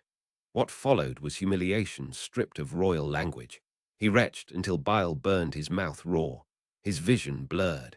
A tremor ran through his hands that would not stop. Henna was summoned. So was Colvin. They argued over spoiled meat, bad wine, and winter fever until Alfred, weak with rage, ordered them both silent. Bell arrived without permission and knelt beside the bed, one hand cool against his face. Soren was with his nurse in the tower below. Bell's eyes took in the tremor, the sheen of sweat, the darkened veins at Alfred's temple, and something cold entered them. This is no stomach sickness, she said. Henna frowned. The signs are not clear yet. Bell looked at Alfred's cup on the bedside table. Who poured his wine? A servant named Edrin stepped forward trembling. I did, my lady, from the flagon on the council tray. Garrick was already moving. Seized the tray, the flagon, and everyone who touched either. By nightfall Alfred's symptoms eased enough to leave him exhausted rather than dying. Henna insisted on rest. Bell insisted on keeping the cup. Garrick sent 2 men to fetch a retired apothecary from the lower town who had once served border levies and knew the uglier side of powders.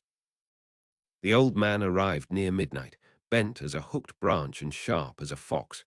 He sniffed the residue inside Alfred's cup, dabbed a bit onto the inside of his wrist, waited, then swore. Black reed and monk's root, he said. A pretty blend if you want a man weakened first and buried later. Not enough here to kill in one serving, enough to sicken, enough to prepare. Bell went very still. Prepare for what? For larger doses, likely, the apothecary grimaced. Or for panic. The smart poisoner begins with uncertainty, lets the court wonder whether the king is merely overworked. Garrick's face had become stone. Who in this castle knows such mixtures? Anyone with coin and malice can buy them from the right traders, the old man said. No one spoke Selini's name aloud. No one needed to. Alfred recovered enough to stand the next day, but the incident changed everything. Garrick sealed the king's kitchens, reassigned cupbearers, and barred unsearched gifts from the royal chambers. Belle moved Soren's nursery into the room adjoining her bedchamber. Henna and Mara alternated sleeping nearby. Coldus blessed doors and windows as if holiness could reinforce stone. Selene, when informed, reacted with offense so perfectly calibrated it almost seemed real. "Do you accuse me?" she asked Alfred in front of Lady Arcelle and 3 witnesses. "Say it plainly if you do." "I accuse no one without proof," Alfred said. "How noble," Selene replied. "Then I suggest you look among your ambitious men before you look among your wives." Yet Alfred saw a flicker in her eyes that convinced him innocence was no longer possible, only unproven guilt. Over the next 10 days his health seesawed. Some mornings he felt almost strong, only to collapse into shaking weakness by night. No common food or wine explained it, because nothing common was at work. The poison was getting through in crumbs too small to track, a paste on the rim of a cup, powder on dried figs. Toxin worked into a sleeping draught meant to ease his stomach. Each attempt was slight. Together they were dismantling him by inches. Belle sat with him through fever and chills, changing cloths, forcing broth, and reading aloud from petitions when he was lucid enough to curse the handwriting. Sometimes Soren slept in a cradle beside the bed, his soft breaths absurdly peaceful against the hidden war around him. On one such night, Alfred woke from a brief half-dream to find Belle staring into the fire with Soren in her arms. The child was awake, fist knotted in the front of her gown. "You should sleep," Alfred murmured. Belle looked over. "So should you." He managed a weak smile. "I am king. I am allowed certain hypocrisies." Belle rose and came to sit beside him on the bed. She placed Soren carefully in his arms, then leaned down and kissed Alfred's forehead. "When this passes," she said, "we are taking him to White Stone for a week." He looked at the child's dark hair, at the tiny ear pressed against the blanket. "To hide." "To breathe," Belle said. "Somewhere without polished lies in every corridor." Alfred turned his head toward her. "Belle." "Yes." "I love you." The words left him without ceremony, stripped by illness of every instinct to delay. Belle froze. Then tears filled her eyes so quickly it seemed impossible she had held them back this long. "I know," she whispered. "I love you too." He lifted a weak hand and touched her cheek. "If anything happens." Belle caught his fingers and pressed them hard. "Do not speak like that." "If anything happens," he said again, more firmly, "take Soren and go north, not south, not east. North first, then wherever Garrick says the roads are clean." Belle's face tightened. "You are not dying." "No," he said, "but someone wants me to. That is enough."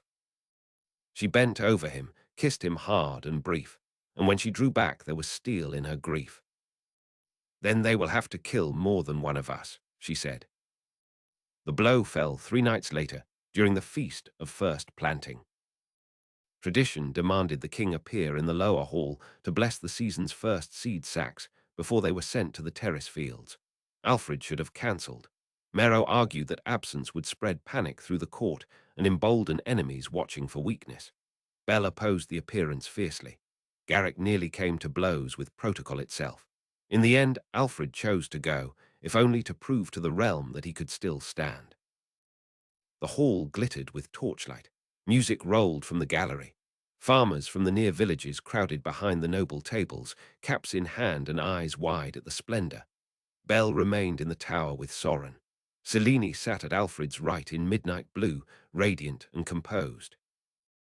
The blessing proceeded without incident. Coldus spoke. Alfred laid his hand upon the first grain sack and offered the old prayer. Applause followed. Cups were filled. Servants moved in shining lines between tables. Then, just as Alfred raised the ceremonial wine, Belle's nurse came running through the side doors, white-faced and sobbing. "My king," she gasped. "The nursery, blood, they took her." Everything shattered at once. Alfred shoved back from the table so violently his chair overturned. Garrick, who had been positioned near the entrance precisely against such nightmares, was already moving before the last word landed. Selene rose too, hand to her throat, in what looked like shock. Alfred would later remember that she did not ask who had been taken. That knowledge already sat in her eyes. The tower stairs smelled of lamp oil and fresh blood. 2 guards lay dead in the outer passage, throats opened so deeply the stone beneath them had gone black-red in the torchlight. A maid had been thrown against the wall hard enough to break her neck. Inside the nursery, the cradle was overturned, blankets ripped, and the wet nurse crouched in the corner with Belle's blood across her apron, and none of it her own. "Soren," Alfred rasped. The child answered, with a cry from the adjoining chamber. Garrick reached him first. The prince was alive, hidden beneath the old chapel basket Belle had once used for folded linen, likely shoved there in panic by the nurse when the attack began. Garrick scooped him up and thrust him into Alfred's arms. The wet nurse was shaking so violently she could barely speak. They came through the passage by the Bell stairs. 3 men, masked. One held me. The lady fought them. Gods, she fought them. She took a knife from one and cut his face open. They struck her and dragged her toward the lower chapel door. I thought they would take the baby too, but she screamed for me to hide him, screamed it until one of them hit her again. Belle, bleeding, outnumbered, still thinking first of Soren. Alfred turned toward the hidden chapel stair, but Garrick blocked him. "No," the captain said. "They have Belle, and you can barely stand. I will gut anyone in this castle who—" A fresh wave of weakness bent him double. The poison had not left his body. The dash up the tower stairs had torn through what strength remained. He clutched Soren tighter to keep from dropping him. Garrick's face changed then, not into softness, but into terrible certainty. "My king, listen to me." He gripped Alfred by both shoulders. This attack was not only for Belle, it was to split us, draw the guard, and finish what the poison started. If they fail to kill her, they will still try to kill the boy. We move the prince now. Alfred looked toward the dark mouth of the chapel passage. He could hear shouts below, steel ringing somewhere farther in the stronghold, boots pounding across stone. The whole castle was sliding into chaos. Selene had chosen her hour well. "Take him," Alfred said hoarsely. "Get him out." Garrick did not move. "You must give the order as king." Alfred looked down at his son. Soren's face was red with crying, his tiny fist tangled in Alfred's chain collar. For one sickening instant, Alfred saw every possible future and trusted none of them. "I command you," he said, voice rough but clear, "take Prince Soren from High Tor. Guard him with your life. Trust no road watched by the Queen's household. If Belle lives and can reach you, keep them together. If not, raise him to know his mother was braver than every court that envied her." Garrick knelt, "On my life and oath." He rose, wrapped Soren inside his own cloak, and handed Alfred a dagger from his belt. "You keep breathing," Garrick said. Then he was gone. Alfred staggered after the other sound, the one leading toward Belle. The hidden chapel passage spiraled downward through damp stone and old incense. Blood marked one wall where a hand had struck it. At the bottom, he found one masked attacker already dead, sprawled with his face half opened from cheek to temple. Belle had indeed taken a blade from him. The second lay against the chapel altar with Garrick's short knife in his throat. One of the outer guards must have finished him during the pursuit. The third was gone. So was Belle. A scrap of her blue sleeve clung to the splintered side door leading into the burial court beyond the chapel. Rain slashed through the opening. Alfred stumbled into the storm and nearly fell over the body of a stable hand cut down near the arch. In the mud beyond, torchlight flared between moving shapes. Men were fighting in the lower ward. He heard the crash of the west postern opening, the screams of horses, and a voice he recognized too late. "Mero." "Seal the inner gate," the minister was shouting. Find the prince. Whether Mero was trying to save the crown or seize it, Alfred could not tell. The distinction hardly mattered with blood in the gutters. He found Belle near the old yew in the burial court. She was on her knees in the mud, hands bound before her, one side of her face dark with blood. A masked man stood behind her with a knife at her throat. Another lay nearby, dead with Belle's own hairpin driven grotesquely into the soft place beneath his jaw. Even half-beaten, she had made them pay. The surviving attacker saw Alfred and dragged Belle upright as a shield. "Back," he snarled. Belle's eyes met Alfred, through rain and torch glare. Pain burned in them, but no panic. "You will not leave this court alive," Alfred said, though he was not sure he could cross the distance without falling. The man laughed. "Maybe not, but she won't either." Alfred took one step, slow, palms open, dagger hidden along his forearm by the fold of his sleeve. "Who sent you?" he asked. "You know who." Belle moved first. She stomped the man's instep with enough force to wrench his balance sideways, then threw her bound arms up under the knife hand. The blade sliced across her shoulder instead of her throat. Alfred drove forward, every remaining ounce of strength gathered into one desperate rush. He slammed into the attacker hard enough to send all three of them into the mud. Belle rolled clear. The man's knife flashed once. Alfred felt fire across his side. Then he buried his dagger under the man's ribs and shoved upward until the body jerked and collapsed.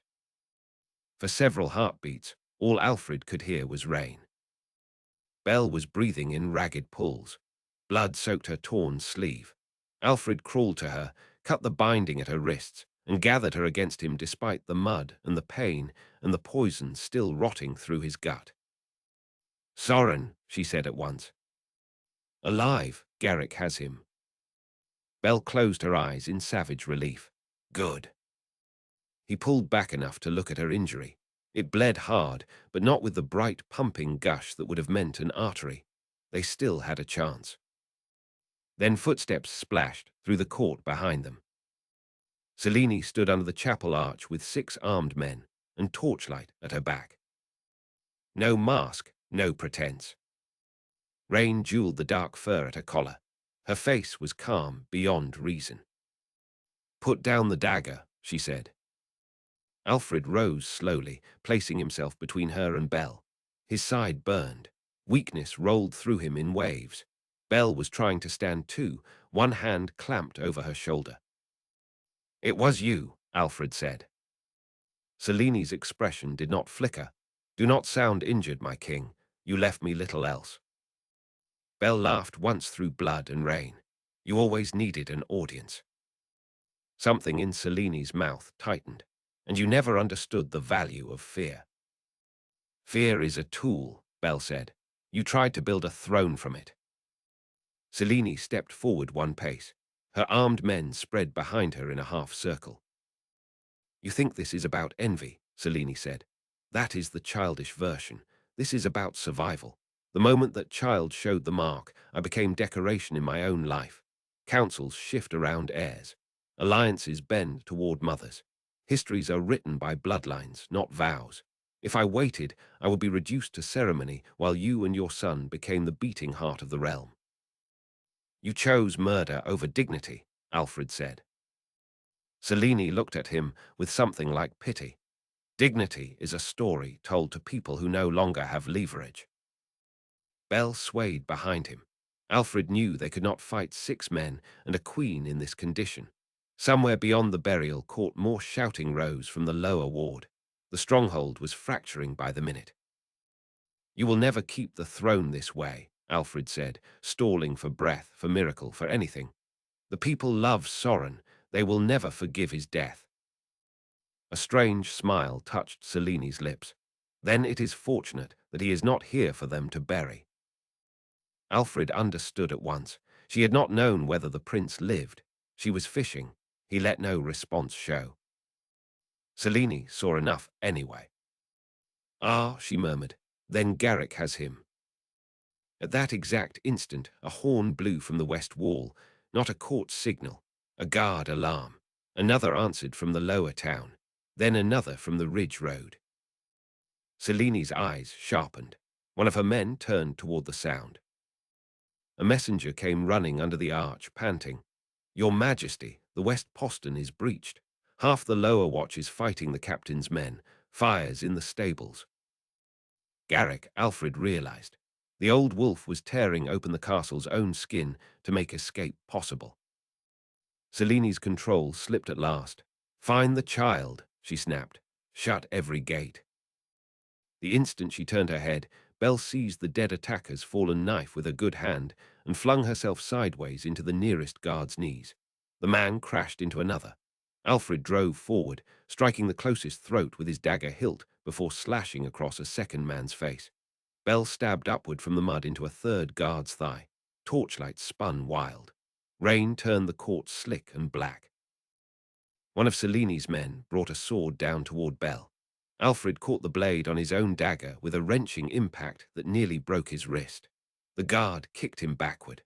Another smashed a pummel into Belle's wounded shoulder. She cried out but still swung low and cut his calf open to the bone. Then arrows hissed from the chapel roof. Two of Seleni's guards dropped before they understood where death had come from. Garrick's loyal archers, posted in the dark by some devilish foresight. The remaining men broke formation in panic. "Run," Alfred said to Belle. They ran. Through the side arch, across the herb court, down the wet steps toward the old brewhouse passage where servants once hauled casks up from the cool cellars. Behind them came Seleni's voice, raw with fury now, and the clatter of pursuit. Alfred's side was slick with blood. Belle's breathing rasped like torn cloth, yet they kept moving because the alternative had no life in it. At the brewhouse door, Garrick himself emerged from the dark, sword red to the hilt. "The prince is clear," he said. "Two riders already beyond the lower bridge." Relief hit Belle so hard she nearly folded. Garrick caught her with one arm while scanning the yard behind them. "You have to go," Alfred said. Garrick shook his head once. "I go with you." "No," Alfred gripped the captain's arm. "The boy needs a shadow more than I do. If I live, I will find you. If I die, you keep him hidden until he is old enough to take back what was stolen." Garrick's jaw flexed. He understood. He hated it. Belle reached out with her uninjured hand and caught Garrick's sleeve. "If I do not make it." "You will," Garrick said harshly. Her eyes filled, though her voice held. "If I do not, tell him I sang to him when the storms came. Tell him his father loved him. Tell him I went fighting." Garrick bowed his head once, a motion so small it was almost invisible in the rain. "I will tell him." Shouts closed in from the upper steps. Seleni's men were near again. Garrick took Belle's face between his hands with rough reverence, then Alfred's forearm in a warrior's grip. "Live," he said. Then he vanished into the cellars, and the night beyond them, carrying the future of the realm under his cloak. Alfred turned to lead Belle deeper into the brewhouse tunnels, but the poison and blood loss chose that moment to claim their due. His legs buckled. He caught himself against the wall, vision narrowing to torch smears and shadow. Belle tried to support him despite her own injury. "Stay with me." He wanted to answer. Instead, darkness rushed in at the edges. The last thing he saw before collapsing was Belle's face above him, streaked with rain and blood, fierce and terrified and beautiful. The last thing he heard was the crash of the brewhouse door giving way behind them. Far below the castle, under storm and smoke, Garrick rode into the black pine roads with Prince Sorin hidden against his chest and half the kingdom hunting them before dawn. A prince grows in exile, while love and danger ride west beside him. Chapter 6. The Black Pine Road. Rain followed Garrick for 3 days after the fall of High Tor. It came first as a hard northern sheet that hissed through the pines and turned the road into black mud, then as a cold mist that clung to his beard and lashes long after the storm itself had rolled east. Prince Sorin slept against his chest through most of it, wrapped in 2 wool blankets and Belle's torn cloak, so small that at times Garrick had to press a hand against the child's back to feel the faint rise and fall of breath. Every sound on the road made him tighten. Every rider in the distance looked like pursuit until proven otherwise.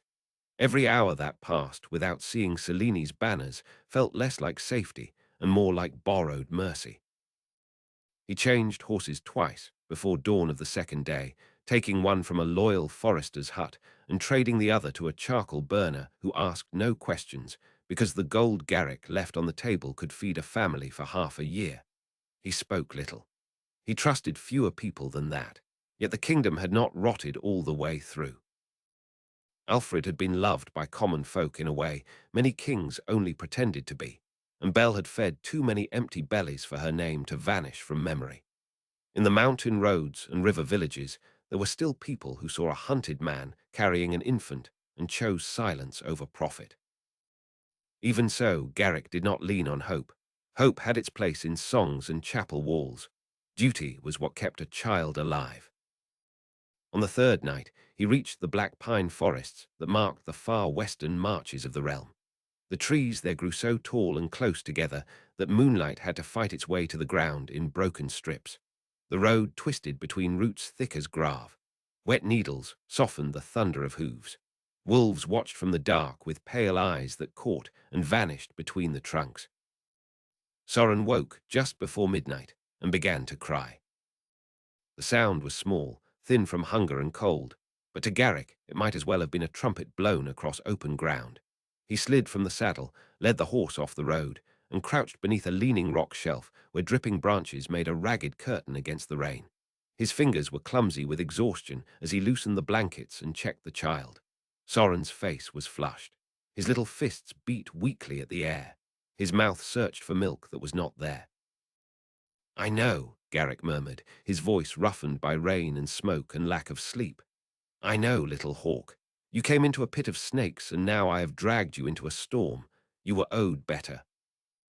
Soren answered with another cry, angry and helpless. Garrick shut his eyes for a moment. He had commanded men on frozen walls and stood his ground in charges that broke lesser soldiers into screaming pieces.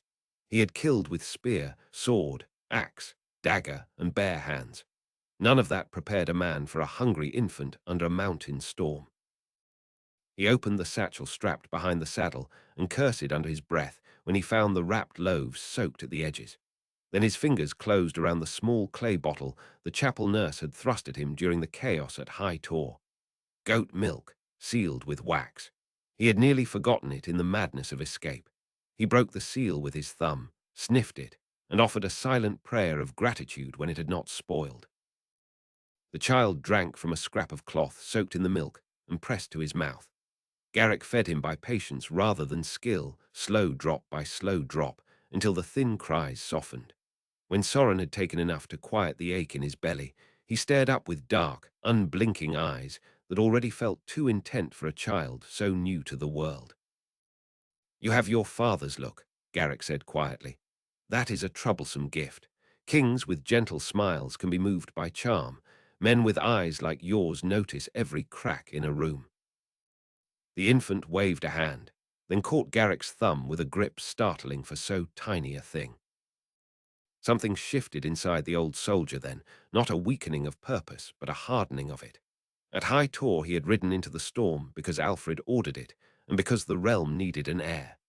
Beneath the black pines, with rain tapping stone and wolves ranging in the dark, the duty became personal. This child had no shield except the man holding him. "I swear it now," Garrick said to the silent trees, to the dead king who might already be gone, to Belle bleeding in the tunnel dark, and to every god that still had ears. "I will keep him alive. I will teach him what was stolen. I will put iron in his hands and wisdom in his mind.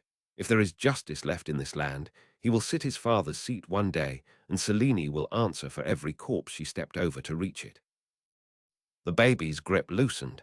Sleep took him again. By dawn, Garrick had reached a ruined watch post abandoned after the border wars 2 decades before. Only one wall still stood to full height, but the old cistern worked, and a strip of roof remained over the officer's room. He made a fire in the stone hearth with split pine, warmed more milk, dried Belle's cloak, and at last checked his own body with the honesty of a man who could no longer ignore pain. He had a deep cut along his forearm from the chapel fight, a purple swelling at the ribs, and a stab of torment in his left knee that reminded him every few steps that age was done pretending not to matter. He washed the blood away with cold water, bound the arm with linen, and sat on the hearthstones with Soren sleeping in the curve of his legs. Only then did he allow himself to think of Alfred and Belle. He tried to picture them forcing their way through the brewhouse tunnels. He tried to imagine Alfred, stubborn as winter, rising again through poison and blood. He tried to imagine Belle surviving on will alone, because no one in High Tor had ever possessed more of it. Yet memory was crueler than steel. It showed him the king's knees buckling in torchlight. It showed him Belle's white face under red streaks. It showed him the brewhouse door giving way under Seleni's men. Garrick lowered his head and let grief strike once, clean and full. His breath hitched. His hands clenched so hard the bandaged arm trembled. "They trusted me," he said into the empty watchroom. Soren slept on, asleep against Garrick's rough cloak. "And I left them." The words hung there after he spoke them. There was no answer, because the dead did not grant absolution. Duty did not either.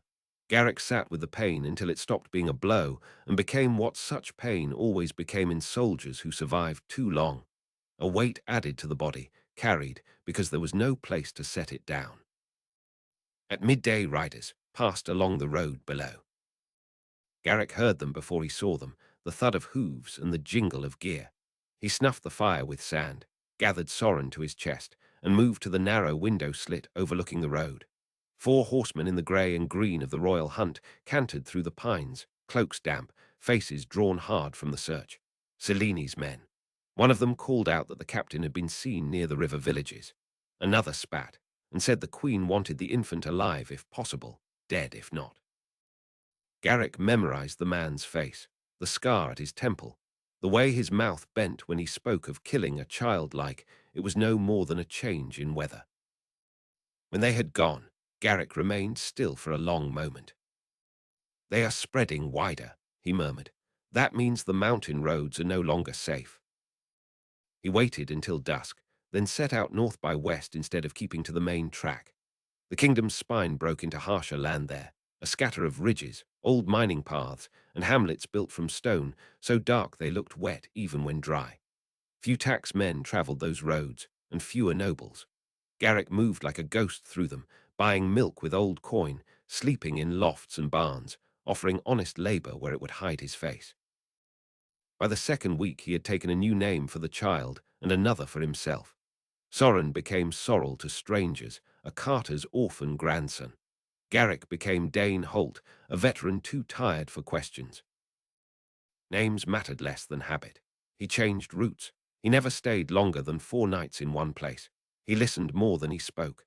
In market squares, he learned that Queen Selene had declared King Alfred grievously ill and unable to receive counsel. She had named herself protector of the throne until the king recovered. Lord Merrow and 2 others had appeared on the castle balcony beside her and repeated the lie while the city below stared in fearful silence. Belle was named a seducer and traitor who tried to steal the crown by fraud. The infant had been called a bastard, then quietly omitted from later proclamations when too many northern houses demanded proof. Garrick heard all of it with a face like carved bark. Inside, he kept count. He kept count because truth mattered. One day Soren would ask what had been done to his father and mother. Garrick meant to answer with more than rage. The first winter of exile settled over the western marches like an old beast claiming ground. Streams iced, roofs groaned under snow. Smoke hung low over villages. Soren learned to laugh before he learned to walk, a warm, bubbling sound that could reach Garrick through any amount of fatigue and break something open in him that he did not know still lived. The boy had his father's eyes and Belle's mouth. He also had a fierce, unreasonable hatred of being swaddled too tight, and a talent for wriggling free of blankets in the coldest hour before dawn. "You are born to trouble every soul around you," Garrick told him one bitter morning while trying to fasten a tiny wool cap under his chin. "That, at least, confirms your blood." The boy answered by grabbing Garrick's beard with both hands and yanking. By the time Soren could stand, they had crossed into the outer edge of the western trade lanes, where eastern law thinned, and the influence of King Vargas could be felt in the speech, dress, and bearing of the people. Market banners used brighter dyes there. Men argued louder. Women carried knives at their belts without pretending not to. Merchanters travelled in longer, better-armed caravans, and hired blades were judged less by lineage than by whether they could keep goods and people alive through bad country. Garrick saw opportunity in that. A caravan offered motion, anonymity, and company thick enough to hide a child. So when he met old Bren Tovey outside the town of Ashmere, with 6 wagons of wool, salt, lamp oil, and smoked river fish bound for the western roads, he offered his sword arm in exchange for passage, food, and a place near the rear fire for a boy no more than 3 years old. Bren eyed him over a scarred cup of hot cider. "You look expensive." "I am out of practice at charging proper rates." "And the child?" "My blood." That was a lie Garrick disliked, not because it dishonored him, but because it stole from Alfred. Yet truth would have killed the boy. He carried the lie as he carried every other burden placed between Soren and a grave. Bren chewed on the inside of his cheek, glanced toward the yard where Soren was sitting on an overturned basket with a strip of leather and a wooden spoon, and grunted. "If he can keep silent when I say keep silent, he can ride. If he screams every mile, I will leave both of you at the next toll house."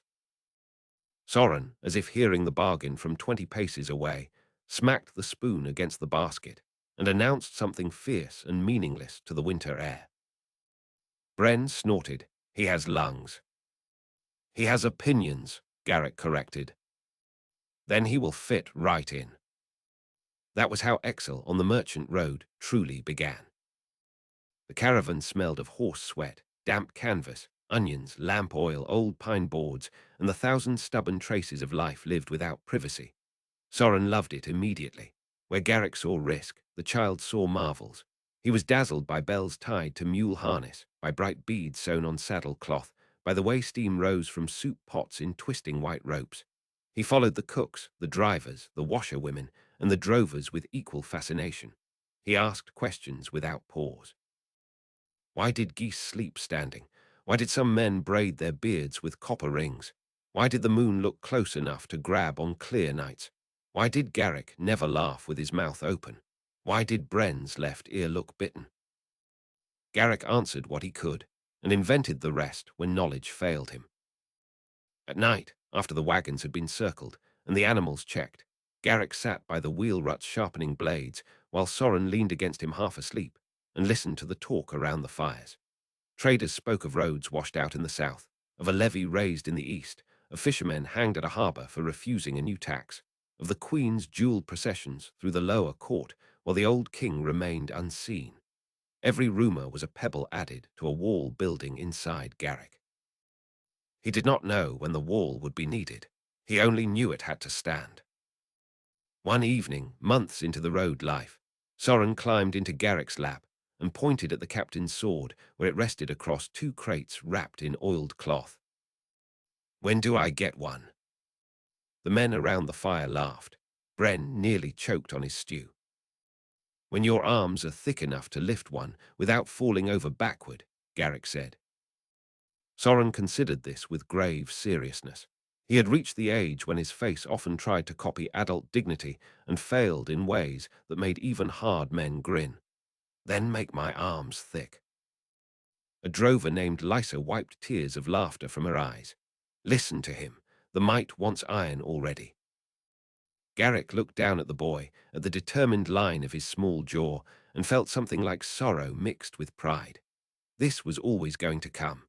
Blood called to certain roads, whether a man wished it or not. "I will make your mind stronger first," Garrick said. "Why?" "Because a fool with steel is only a better armed fool." Soren frowned. "And after that?" "After that, if you still listen more than you boast, I will begin." The boy nodded like terms had been agreed between lords. Garrick began earlier than he intended, though not with blades. He taught balance by walking wagon tongues and fallen logs. He taught patience by making Soren sit quietly for whole minutes at first, then longer, and report every sound he heard beyond the fire. He taught observation by asking what color the mule teamster's gloves were, how many knives Bren kept in his cart, which wheel on the second wagon sang when it turned too fast downhill. The child made a game of it. Garrick allowed that. Games built habits before boys learned to resent lessons. Reading came harder. Garrick knew his letters, enough to read orders, accounts, and maps, but Belle would have wanted more for her son than a soldier's rough competence. When the caravan wintered in Ashmere, Garrick paid a retired clerk named Mistress Henna to teach Soren letters in the afternoons in exchange for chopping her wood and hauling water. She was small as a bundled twig and twice as sharp. She rapped Soren's knuckles when he rushed. She rapped Garrick's shoulder when he hovered too much. By spring, the boy could read simple words from market signs and mutter his way through short prayers painted on chapel boards. "What use are letters in a fight?" Soren asked once, frustrated by a page of figures. Henna gave him a look dry enough to wither green wood. "The same use eyes are to a man crossing a bridge. If you cannot read, other people decide what the world says." Garrick remembered that line. Years later, he would hear Soren repeat it to others as if it had always belonged to him. When the snows broke and the caravan rolled west again, the prince was no longer a baby hidden under blankets, but a bright, restless boy with calloused feet, an appetite that startled full-grown teamsters, and the first outline of the man he might become flickering beneath childish impatience. They crossed ridges where old forts crumbled into grass. They passed towns built around copper pits whose slag heaps shone green in morning light. They forded rivers on rope-guided ferries that groaned like beasts under the strain. Everywhere, the world widened around Soren. Garrick watched him take it in and thought, not for the first time, that kingdoms were too small a thing to contain the hunger of certain souls. Late one afternoon, while the caravan threaded through a narrow defile choked with broken stone, arrows snapped from the rocks above. A mule screamed and collapsed with a shaft through the neck. Men shouted. One wagon lurched sideways. Bren roared for the guards to form on the left where the slope was lower. Garrick had already hauled Soren off the rear bench and shoved him under the tilted wagon before the second volley struck. "Stay flat," he said. "Stay silent." Soren's eyes were huge. "Are they bandits?" "They are dead men who do not know it yet."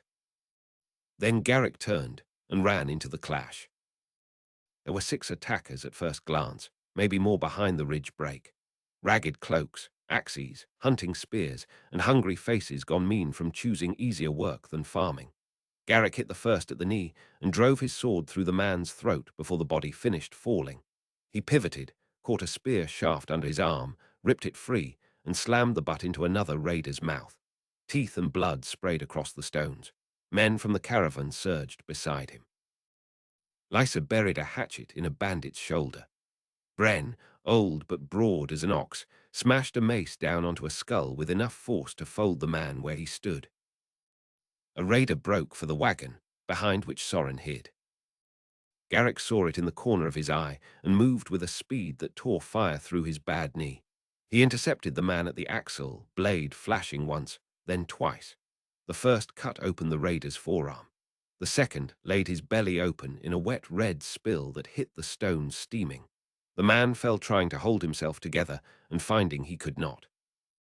Silence came in ragged bursts after that, broken only by a dying mule kicking the dust. Garrick stood over the bodies, breathing hard. Blood ran off his blade and ticked against the rocks. He turned immediately, dropped to one knee beside the wagon, and looked under. Soren had not cried. He had obeyed. His face was white, but his gaze was steady in the way that mattered. "Come out," Garrick said, gentler than the scene deserved. The boy crawled into daylight, glanced at the dead bandit near the wheel, and swallowed. "You said they were dead men." "I was correct." Soren looked longer than Garrick wished him to.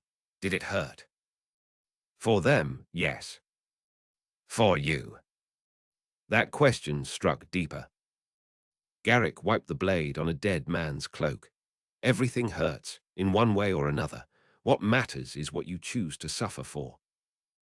The boy stepped around the blood instead of through it. He did not look away from the bodies, yet neither did he stare with sick fascination. He was trying to understand. Garrick could work with that. Children who romanticized killing became monsters. Children who feared all violence grew helpless in cruel worlds. The balance between the two was the thin bridge every ruler had to cross. That night, after the dead had been stripped of useful gear and buried under cairns of loose stone, Soren sat close to Garrick by the fire and said very quietly, "If I had been older, I would have fought too." Garrick fed another piece of wood to the flames. "If you had been older and rushed out of cover when I ordered you still, I would have knocked you flat myself." Soren scowled. "That is not honorable. It is more honorable than letting you die to satisfy pride." The boy went silent. Garrick let the lesson sit before adding, "Courage is not running at every danger with your teeth out. Courage is knowing where your place is in a hard moment and holding it. Today your place was under the wagon. You held it. That kept you alive. One day your place may be at the front of a charge. When that day comes, I will tell you." Soren accepted this slowly. "Then promise you will tell me when it changes." Garrick looked into the fire and thought of Alfred, of Bell, of the night High Tor broke open. "I promise," he said. The road carried them on, deeper into the west, with that promise resting between them like an unsheathed thing. Chapter 7. Lessons cut in snow. By the time Soren turned 10, he no longer remembered High Tor except as fragments that might have belonged to dreams. He remembered torchlight wavering on wet stone. He remembered a woman's voice singing through storm. He remembered the smell of rosemary and hot milk and a deep man's laugh that made the room feel safe. Most of all, he remembered motion, the violent jolt of a horse under him and Garrick's chest like a wall against his back while rain lashed his face. Whether those scraps were true memory or stories planted by repetition, he could never say. Childhood in exile blurred its edges that way. Roads replaced halls. Campfires replaced chandeliers. Faces came and went, while Garrick remained the one fixed thing in a world that kept changing shape. They were wintering outside the market town of Red Hollow when Garrick judged him old enough for a real blade. Not a sword. Garrick had laughed without humor when Soren first asked for that. A sword in childish hands is a public promise that someone is about to lose a thumb. What he gave him instead was a narrow wooden practice blade, weighted with lead in the core and wrapped in leather at the grip. It hurt to hold at full extension for more than a few breaths. Garrick considered that a virtue. Snow drifted over the yard behind the abandoned toll house they had rented from a widow with 6 goats and no patience. The roof leaked near the western wall. The hearth smoked unless the vent was propped open with a brick. The privy door hung crooked. To Soren, it felt like a fortress because Garrick chose it, and because no one there looked twice at 2 travelers staying through the cold season. "Feet first," Garrick said on the morning training began. Soren stood in the snow with the practice blade in both hands, boots already wet through. "You always say that." "I always say that because boys always ignore it." "I am not ignoring it. You are planting yourself like a scarecrow and waiting for pride to do the work." Soren glanced down, adjusted his stance, and nearly slipped. Garrick did not help him recover balance. Again. For 3 hours it was always again. Again with the feet. Again with the shoulders. Again with the hand too tight on the grip. Again with the bad habit of lifting his chin when tired. Again with the need to breathe instead of locking himself into rigid silence as if strain were nobility. By noon his arms shook. His palms burned. His temper hovered on the edge of foolish words. Garrick saw it and drove harder. A cut from above. Step in, turn the wrist, recover the line. Do not chase the strike. Do not admire the strike. Do not glare at the man correcting you as if that will make your form less ugly. At last Soren swung too wide, overcommitted, and fell to one knee in the packed snow. "There," Garrick said, "that is where boasting takes a boy." Soren shoved wet hair from his face. "I was not boasting." "You were imagining the cheer before you earned the hit." Heat rose in Soren's cheeks that had nothing to do with effort. He hated being read so easily. You always know when I do that. I kept your father alive through 3 wars. Reading men poorly is a quick path to the dirt. Soren pushed himself upright. Then tell me what my father did right. Garrick paused. The request had hovered for years in different forms. Who were they before the road?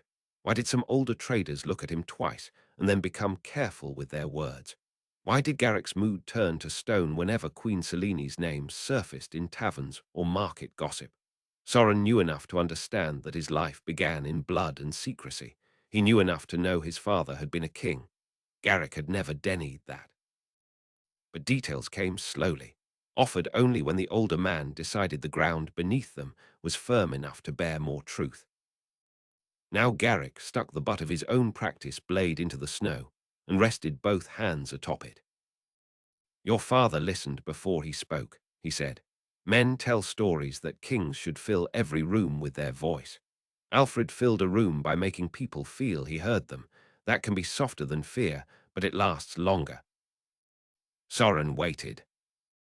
He also knew when softness had reached its limit. I saw him hold a pass with 50 men against 200 because retreat would have opened the valley. He did not enjoy blood. That made him better at deciding when it was necessary. The cold seemed to sharpen around them. Soren's breath came white. And my mother. A different shadow crossed Garrick's face then, the one that appeared whenever Bell entered the talk. Your mother believed food, shelter, and dignity were not gifts to be dangled above the poor like festival ribbons.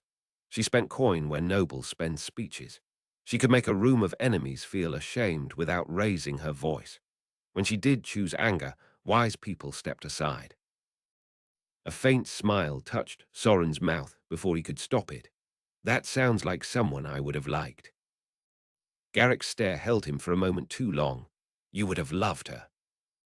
The words settled deep. Neither moved for a while. Then Garrick straightened. Again. Soren did not complain. He lifted the practice blade and began the sequence from the start. That was how much of his education happened. Garrick revealed the past in measured pieces, as if feeding a starved fire just enough wood to keep it useful without letting it rage out of control. Sword work came with history. Reading came with law. Endurance came with stories of failed commanders who mistook fury for stamina. Garrick did not train him merely to win fights.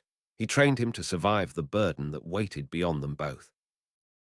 Mornings belonged to the yard when weather allowed, or the long room by the hearth when ice made the stones dangerous. Afternoons belonged to books, accounts, and maps. Mistress Henna had long since died, stubborn to the last and furious that winter outlived her. In her place, Garrick had gathered whatever teaching he could from clerks, retired captains, monks, and a half-blind copyist who smelled of pepper and ink. Soren learned sums from counting trade weights and tallying mule feed. He learned geography from maps pricked with holes and stained by old rain. He learned rhetoric from listening to merchants bargain over grain as if the future of the world hung on every sack. The lesson that stuck hardest came from a man named Brother Coldus at a hillside priory 3 miles east of Red Hollow. Coldus had once served in a royal archive before taking vows. He was massive, soft-spoken, and so ugly that children liked him immediately because his face proved kindness did not need beauty to be trusted. You are too eager to identify villains, Coldus said one evening, while Soren copied a passage about taxes and land rights by candlelight. There are villains, Soren replied. There are, yet if you sort every hard choice into saint and monster, you will misjudge half the world and be manipulated by the other half. Soren frowned at the page. That sounds like something Garrick says when he wants an answer to mean 3 things at once. Coldus smiled into his cup. Then perhaps Garrick is wiser than the beard suggests. Soren snorted. His beard suggests many dark things. Coldus leaned back on the bench. Think on this instead. A cruel ruler may build a road that helps villages trade through winter. A decent lord may still send boys to die if he believes the border depends on it. If you ever hold power, you must look straight at the mix in people, especially in yourself. Otherwise, you will either excuse evil because it did one useful act, or condemn every imperfect ally and end up ruling nothing but your own loneliness. Soren copied the line into the margin of his notes. Garrick later made him recite it from memory while chopping frozen wood. The older he grew, the more Garrick expanded his training from movement to command. Soren learned how to stack firewood under canvas so it stayed dry in snow, how to judge whether a horse's lather came from honest exertion or bad tack, how to tell from boot prints whether camp housed disciplined soldiers or men who would break at the first ugly turn, how to speak to teamsters, priests, smugglers, widows, and minor lords without changing himself so much that he became hollow. You watch mouths when you should watch hands, Garrick told him once in a crowded market. People speak with mouths. Liars do. Truth often leaks from fingers first. Soren tested the advice all winter and discovered it was maddeningly accurate. Men who claimed friendship while hiding a thumb in the belt. Merchants promising honest weight while tapping the scale with a ringed finger. A sheriff in fur-lined gloves announcing peace in the district while his hand rested too eagerly on the cudgel at his side. The world became more layered, more dangerous, and more interesting. That same winter Soren met children near his age for the first time in any lasting way. The widow's sons, Bryn and Odo, were freckled, hard-kneed, and entirely unimpressed by mysterious boys with stern guardians. They challenged him to races on sled boards down the frozen ditch behind the goat shed and laughed themselves breathless when he flew off the side into a drift. Their sister Mara, 2 years younger and twice as clever, beat all three of them at dice and stole apples from the market without ever being caught. Garrick allowed the friendship because ordinary life had become a lesson too. Soren needed to know the shape of common hunger, common joy, common stupidity, and common loyalty. He needed to spend time with people who did not care whether kings existed as long as bread could be afforded and roofs stayed tight. One stormy evening, Mara came in crying because the taxmen had taken her uncle's winter grain after he failed to meet a new levy. The man had nothing left but seed grain and one old cow too lean to sell. The widow cursed the queen until the room itself felt dangerous. Soren sat rigid on the bench while snow hissed against the shutters. Can they do that? The widow rounded on him. They just did. Garrick watched from the hearth, face unreadable. But the grain was for spring, Soren said. If they take seed, how does he plant? The widow gave a short, bitter laugh. Perhaps her grace means him to plant jewels instead. The others laughed because anger sometimes came out that way. Soren did not. He stared into the steam rising from the stew pot as if the answer might be hidden there. Later, after the house had settled, he found Garrick outside under the eaves scraping ice from a harness buckle. Did my father allow things like that? No, he did not. Then why does everyone endure it? Garrick kept scraping, because endurance is the first tool poor people learn. Open rebellion is a luxury until misery grows larger than fear. Soren folded his arms against the cold. I hate that. You should. Hatred alone is useless, but it can tell you where the rot is. The words sat between them, while wind combed snow from the roof. I want to help them now, Soren said. And how would you do that? Soren hesitated. I have no gold. That is true. I have no title anyone can know. Also true. Then it seems I can only be angry. Garrick glanced at him then. That is the answer of a boy who has not looked around. You have 2 hands, a back that does not complain yet, and a mind people routinely underestimate. Those are not nothing.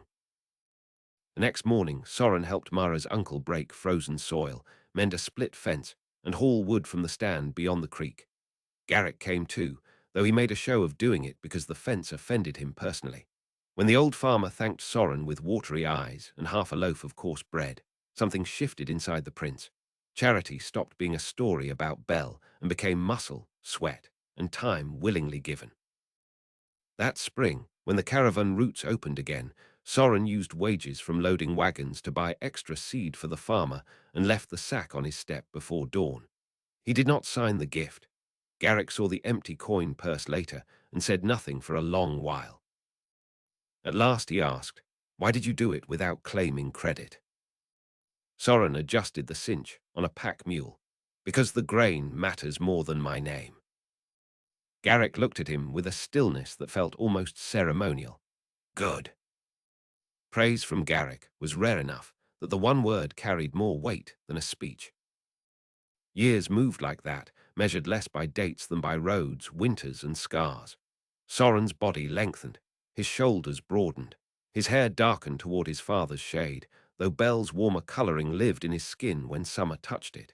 He became quick with a practiced blade, then with steel under supervision.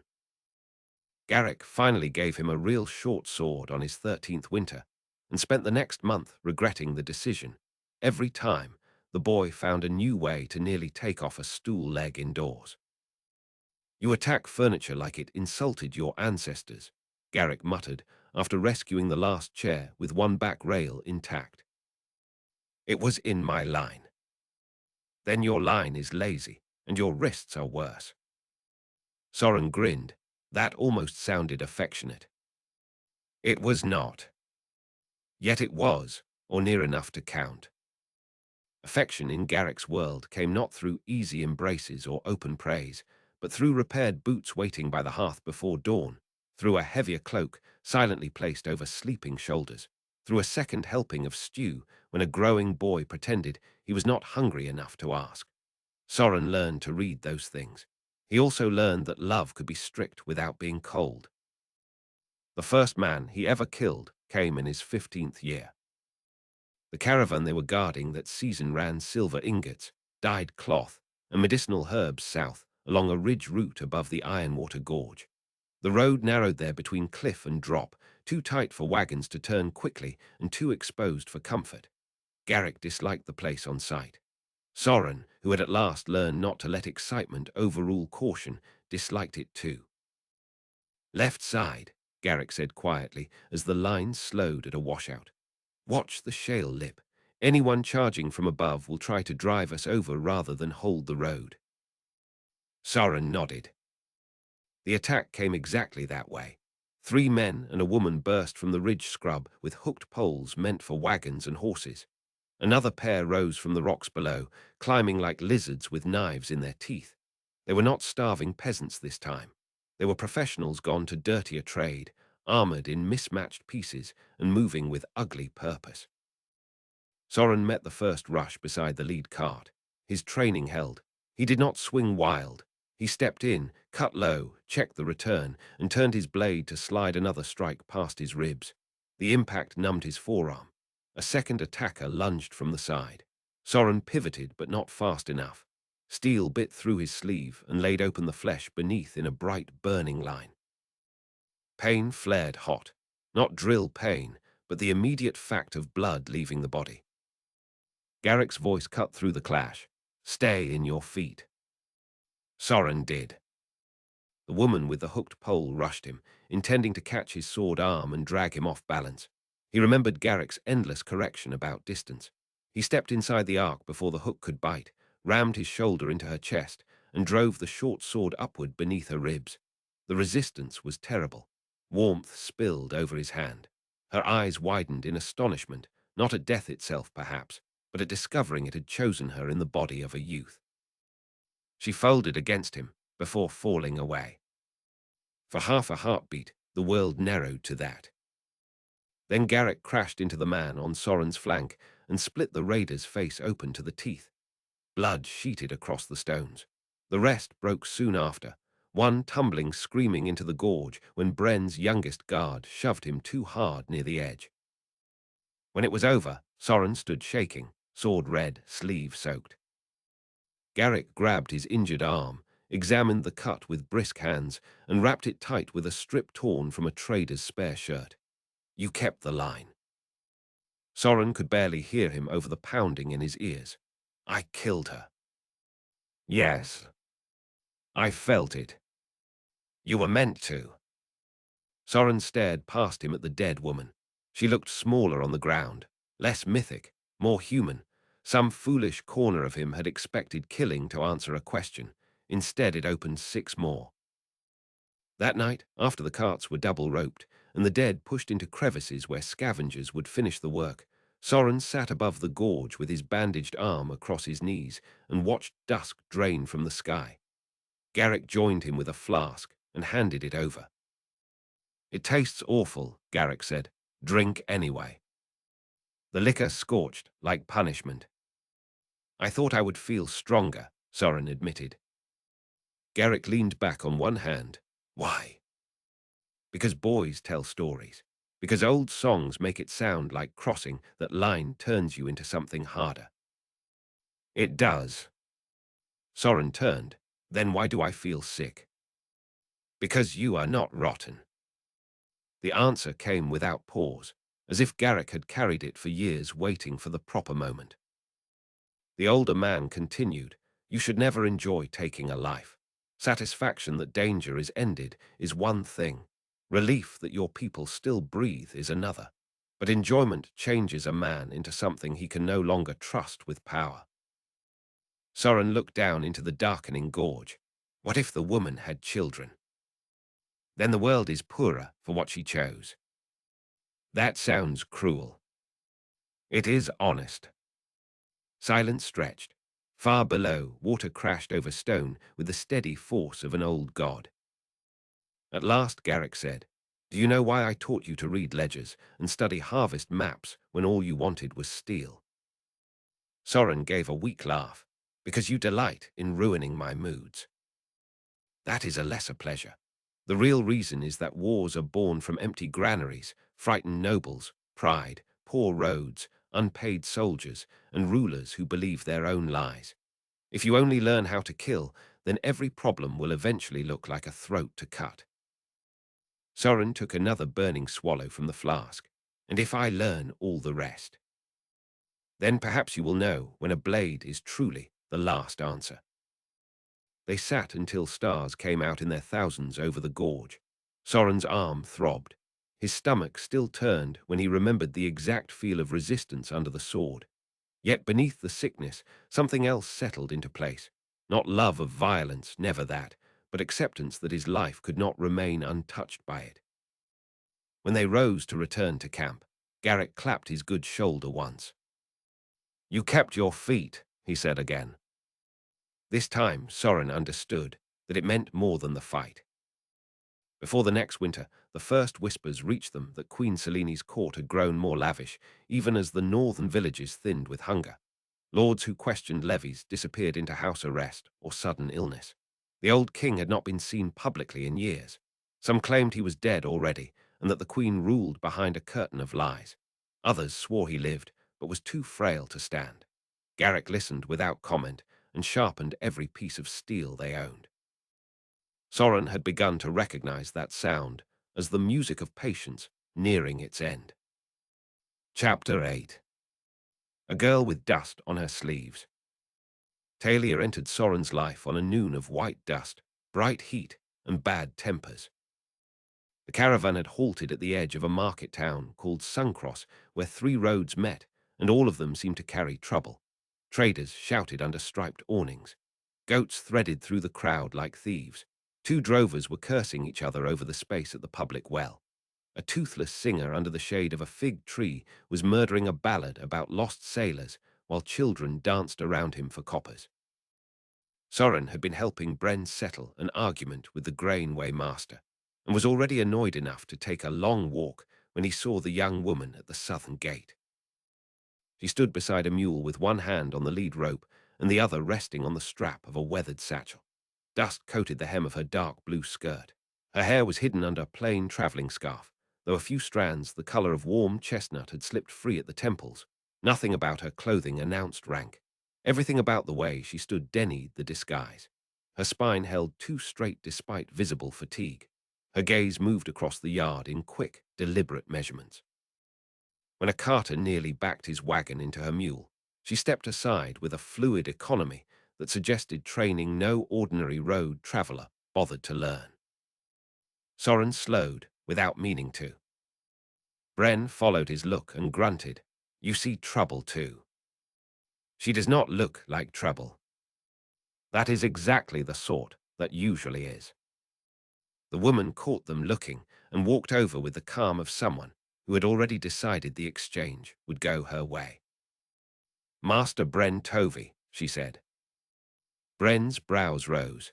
That depends who wants him. A traveller with coin, a decent seat, and no patience for wagons that break an axle every 3rd mile.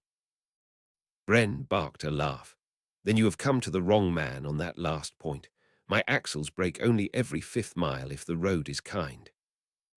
Her mouth curved despite herself. I can endure 5. Soren had not heard a voice like hers in years. It carried education without sounding brittle, wit without reaching for attention. There was warmth in it, but also control. Even her smile seemed measured, as if she granted it rather than gave it away. Bren crossed his arms. Where are you bound? West. That is a large direction. It suits a woman who prefers not to answer strangers with a family history. Bren glanced at Soren as if to say see, then back to her. Name. Talia. Surname. She lifted one shoulder. I misplaced it. Bren snorted hard enough to startle the mule. Did you now? It slipped away from me during a long conversation with a very dull official. Soren looked at her more closely. There was weariness under the cleverness, and something else too, attention kept on a tight leash. People traveling from boredom moved differently from people traveling because standing still had become impossible.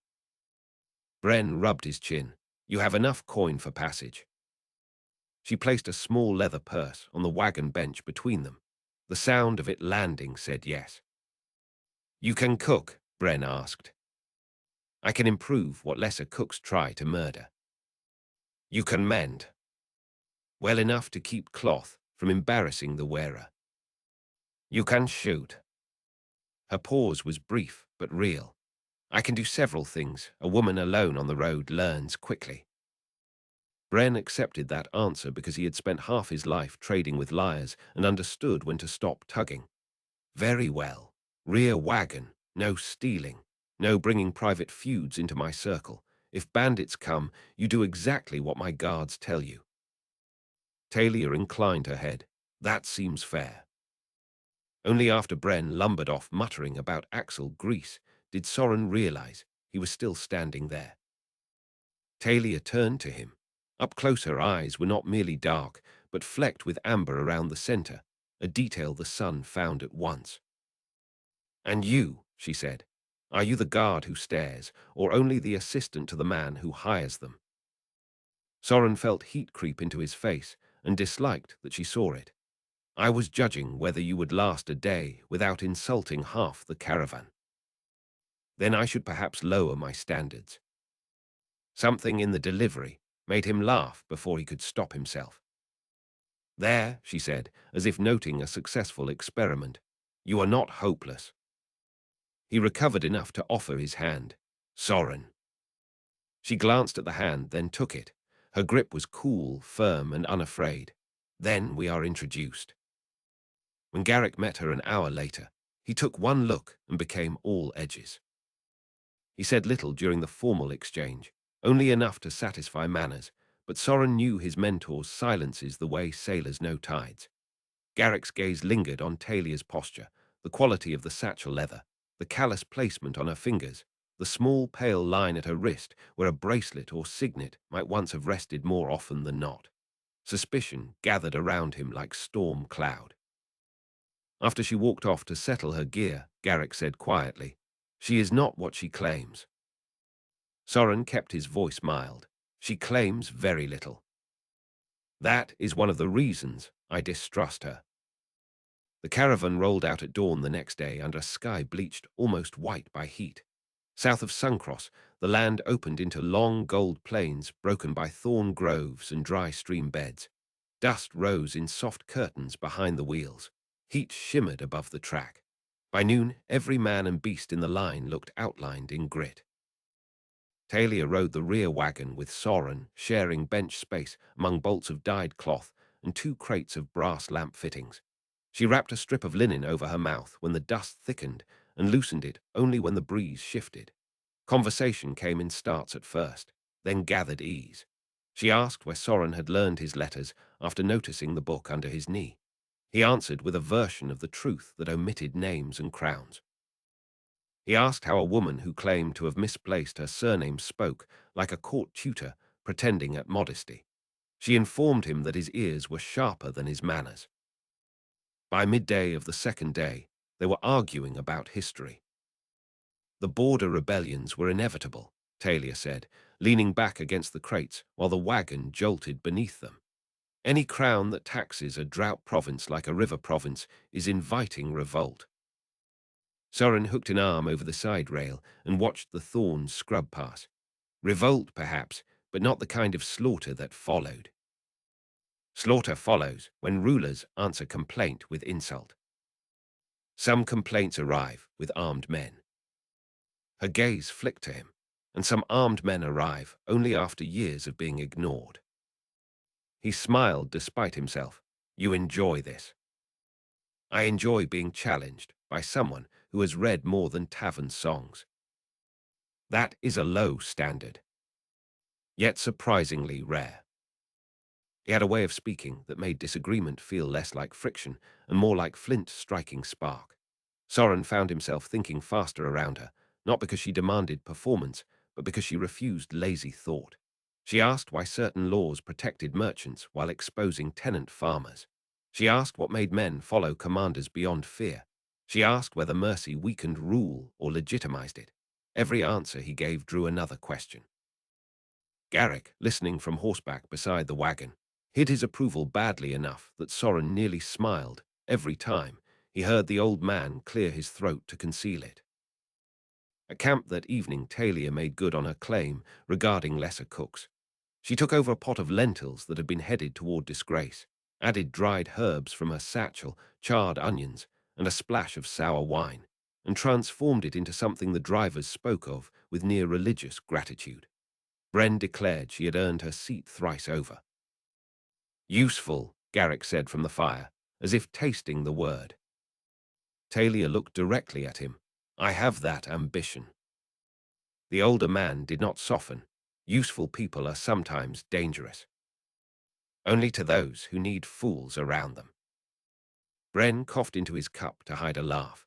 Soren made the mistake of meeting Talia's eyes across the fire and had to look away before the moment settled too long in one place. The days that followed fell into the intimate rhythm only road life creates. Dawn came with the smell of damp ashes and mule feed. Wheels creaked. Harness bells chimed. Guards walked alongside until the heat lifted enough for riding. Midday brought short halts under whatever shade could be found. Evening circled everyone back to common fires where food, stories, repairs, and gossip braided together. Privacy existed only in slivers, so did trust. Both had to be earned. Talia earned hers quickly with the caravan and more slowly with Garrick. She could patch torn canvas in a wind. She could sort a ledger faster than Bren's own nephew. She knew how to calm a spooked horse without making a show of it. She also knew better than to ask direct questions about Soren's past. That restraint drew him more than curiosity would have. One night, after a red sunset had bled itself across the plain and left the camp sunk in violet dusk, Soren found her sitting on an overturned crate a little beyond the wagons with his book in her lap. You steal now, he said. She did not look up immediately. Borrowing implies intent to return, which I fully possess. You could have asked. I suspected refusal would ruin the experiment. He sat on the ground beside the crate. What experiment? She handed the book back, finger marking a page. Whether you underline lines that matter to you. He opened to the place. A passage from an old chronicle described a ruler who lost 3 provinces not because enemies overpowered him, but because he stopped leaving the capital long enough to see what his own people endured. Talia said softly, that line is worn darker than the rest. Soren shrugged. It seemed worth remembering. It seemed personal. The night insects thrummed in the grass. Firelight from the nearest wagon painted her profile in gold and shadow. My life has made certain subjects feel personal, he said. Mine as well. He turned to her, yet you tell almost nothing. She smiled, but this time sadness thinned it. Then we share another trait. For a moment he thought she would leave it there. Instead she said, I was raised in places with too many walls and not enough truth. People there could stab each other with compliments while smiling. They measured value by lineage, spectacle, and the precision of a curtsy. I learned to read a room before I learned to trust one. Eventually, that becomes tiring. Soren studied her face. It was confession without detail, truth carefully cut to size. He recognized the shape because he used it himself. Did you leave willingly? He asked. Have you? He laughed once low. That is not an answer. It is the best one I have tonight. He should have been frustrated. Instead, he understood. Life had taught him that names were often the most dangerous part of truth. He looked back toward the fire circle where Bren was telling some filthy story and making 3 mule skinners howl with delight. For what it is worth, I think you came from somewhere crowded with rich people who mistake silk for virtue. Talia's laughter was quiet and very real. That may be the sharpest summary I have heard. From that night, their ease deepened. She rode beside him when the road allowed and walked with him when the wagons slowed over rough ground. She watched his sparring sessions with Garrick and later asked why he always favored the left feint before stepping inside. He watched her bargain in markets and realized she could wring honesty from a seller by waiting in silence with one brow lifted. She taught him that people often answered questions they wished they had been asked rather than the one put before them. He taught her how to judge camp placement from wind direction, drainage, and lines of approach. Road life turns everyone into a strategist, she said, while they checked a ridge camp one evening. Road life turns fools into Grav if they refuse to learn strategy, he answered. Charming. Practical. Those are not the same thing. He looked at her. You sound disappointed. I am deciding whether disappointment is useful. Her wit had become a kind of touch between them, light but charged. Not all their moments were bright. On the 7th day out from Suncross, they reached a village half burned by raiders from the salt flats, little more than black roof ribs, caved walls, and one well choked with ash. The survivors were living under patched hides between ruins, too proud to beg and too tired to hide their need. Bren wanted to press on before dark. Garrick agreed with his caution. Yet Soren saw Talia watching a woman scrape soot from a cracked cooking pot, while a child sat nearby listless with hunger, and he knew she was waiting to see what he would do. He stepped down from the wagon and walked straight to Bren. We can spare grain and 2 coils of roofing rope. Bren swore, we can spare trouble, that is what we can spare. We have more food than speed on these roads, Soren said. If we leave them with nothing, half will not see the next market. Bren rubbed his beard hard enough to rasp. And if word spreads that I turn merchant ventures into charity houses, every ruined hamlet from here to the western sea will line up with empty bowls. Talia said nothing. Garrick said nothing. Both were listening. Soren looked at the burned village again. He thought of Mara's uncle and the seed grain by dawn light. He thought of Belle, who he knew only through story and through the ache those stories left behind. Then do not make it charity, he said. Make it investment. Leave grain in exchange for labor on the North Bridge, washout 6 miles back. Your last wagon nearly lost a wheel there. If they repair it, every caravan gains and they earn what they take. Bren stared at him, then barked a laugh of disbelief. You are a dangerous young man. So I am told. The deal was struck within the hour. By sunset the villagers had grain, rope, lamp oil, and a contract sworn before witnesses. Bren grumbled throughout the exchange, but Soren caught him hiding satisfaction badly. Later that night, when most had drifted to sleep, Talia sat beside Soren at the embers. That was well done, she said. He poked the coals with a twig. Bren would say I meddled. Bren will brag about it in 3 markets once he realizes the repaired bridge saves him time. Soren smiled. You have become very skilled at translating, Bren. I am an adaptable scholar. He turned toward her. Scholar. She tipped her head as if considering whether to retract the word. Among other things. He could have pressed then. Instead he asked, did I do it to help them or to resemble the mother I never knew? Talia's expression changed. The teasing left it entirely. Both, she said, and I think that is all right. The simplicity of the answer hit him harder than a complicated comfort would have. For years Garrick and Coldus had taught him to examine motives, to distrust grand declarations made first to oneself. Talia, without softening the truth, made the mixture of motive feel human rather than suspect. How do you always do that? He asked. Do what? Answer the part beneath the question. A faint flush touched her cheeks in the ember light, perhaps because I asked them to. The silence after that was not empty. It was full in a way Soren had only encountered a few times in life, when words had done enough and the air itself seemed to lean closer. He might have said something foolish or brave, if Garrick had not appeared out of the dark, carrying an extra blanket. It will be cold before dawn, the older man said, placing it beside Soren without looking at either of them too closely. And jackals have less shame than some young people.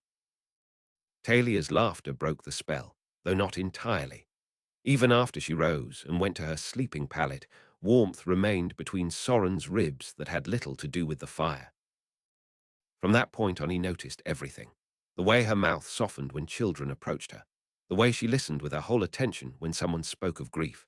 The way she could turn regal without warning when angered, then seem almost embarrassed by the reveal. He noticed also the moments Garrick did not miss. A horseman on the road who offered Talia a parcel of preserved figs without being told her name. A ferryman who looked twice at her face and immediately lowered his tone to respect. A merchant widow from the Western Hills who embraced her too warmly for an ordinary traveller and whispered, "You should not be this far east alone." Talia always deflected. She did so gracefully. She also did so like a person practiced in living among careful lies. One evening Garrick joined Soren during watch and said, "Your judgment goes soft around her."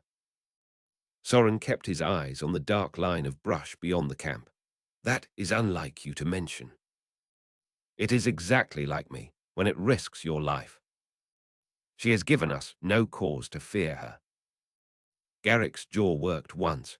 Not all dangers come from malice. Some come from secrets attached to powerful names. Soren heard the warning and the protectiveness beneath it. You think she is highborn. I think she was taught from birth how to hide command under courtesy. I think the road has not erased it. And I think men with that kind of polish seldom travel alone unless they flee something or serve it. Soren was quiet for a while. At last he said, "You taught me not to condemn imperfect allies." Garrick glanced sideways. "Do not use my own lessons against me when you are half in love." The words struck so cleanly that Soren almost laughed from shock. "Half," he said. "For now," Garrick replied. He walked off before Soren could answer, leaving the younger man with a racing heart and a sky full of indifferent stars. Chapter 9. Road of Salt and Ember. The land changed as the caravan pushed farther west. Plains gave way to broken uplands scored by old lava ridges and narrow rivers that ran clear and cold over red stone. The earth itself seemed richer in color there, all rust, umber, and iron black. Hills rose in long folds under wider sky. Vine terraces clung to slopes where eastern farmers would have declared the ground unworkable. Villages perched on heights instead of sinking into valleys, their houses built of sun-baked brick and roofed with red tile that flashed like banked coals at dusk. Everywhere Soren felt a difference in spirit as much as in terrain. People in the western provinces looked you in the eye longer. They laughed louder. The local chiefs rode without jeweled escorts and ate at open tables during fairs where shepherds could shout complaints from the crowd without being dragged off for insolence. Pride existed there too, and cruelty as in any land, but it wore a less powdered face. Soren found himself watching everything with growing fascination. "You are staring again," Talia said, as they guided their mounts along a ridge path above a river gorge lined with cypress and red stone. "This time I admit it," he said. "Your Western kin appear to conduct politics by argument, public spectacle, and refusing to lower their voices. An admirable system.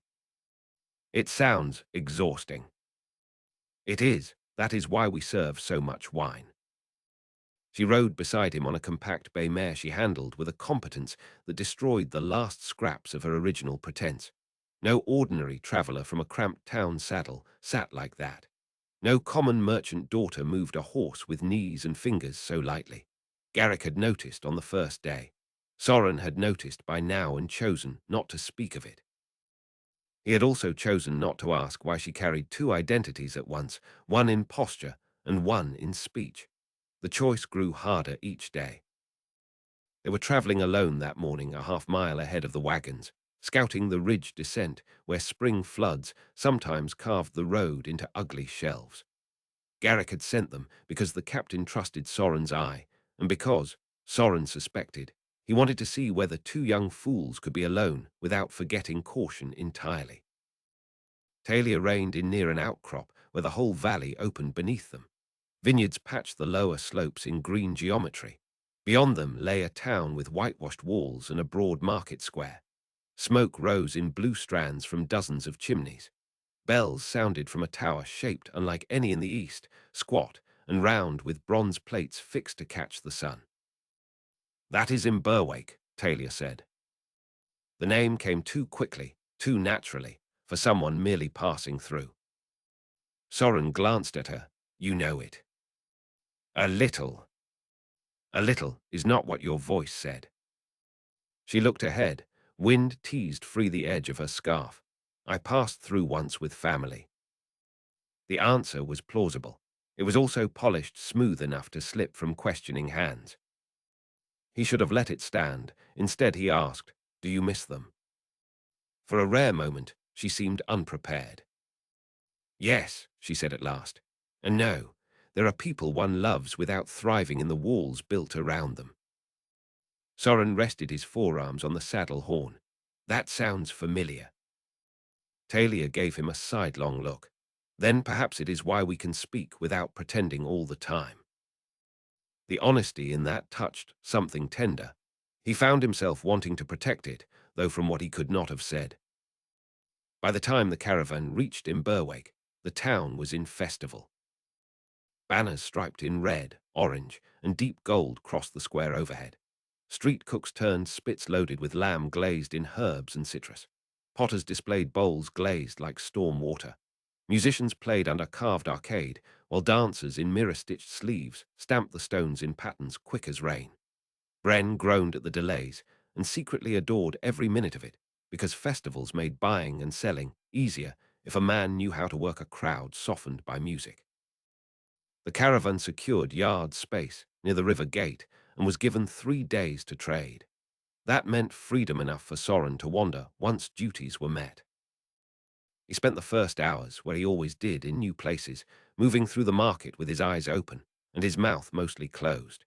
He watched a dispute between a vineyard owner and a tax collector resolved not in private threats, but in full view of a magistrate who made both men state their claim publicly. He watched a blacksmith's daughter argue price with a mounted captain and win because half the square was listening and the officer knew bullying her would cost him prestige. He watched old women drinking dark wine at noon and insulting every notable person who passed within earshot. The place felt alive in its own relentless way.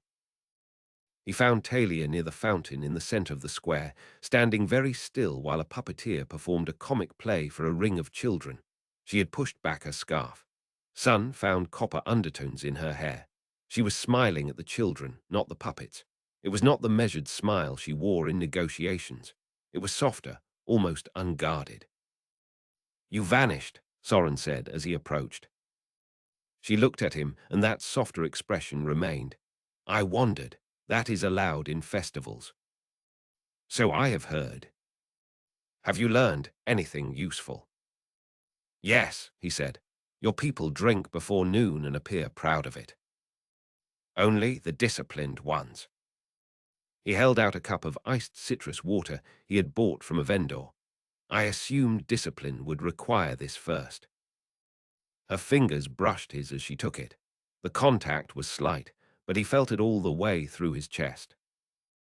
They spent the afternoon together moving through the square, and every hour seemed to loosen another thread between them. Talia mocked a pompous poet until even the poet laughed. Soren won a throwing game by accident and was gifted a carved wooden fox by a girl no older than 8 who announced that serious faces needed protecting. Talia pinned the fox charm to his belt without asking, then stepped back to judge the effect. It improves you, she said. I was not aware. I needed improvement. Then you are surrounded by liars.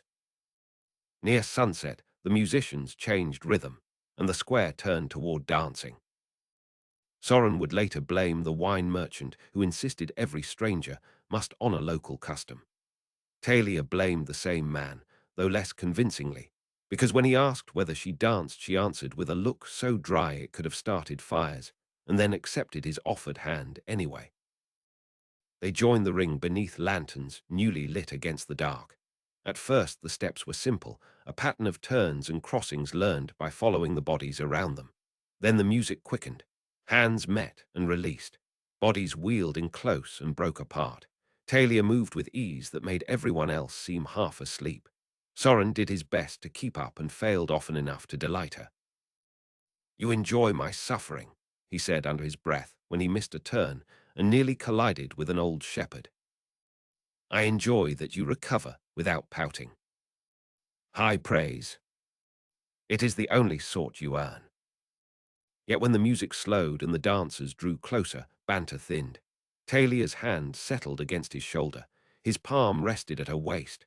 Their breathing had turned the same rhythm. Lantern light warmed her face. Beyond the circle, the crowd blurred into color and sound, distant as weather. Soren, she said. He did not know what she meant to say, because she stopped there. But the way she said his name was enough to leave him off balance long after the dance ended. They walked back to the caravan yard in near silence.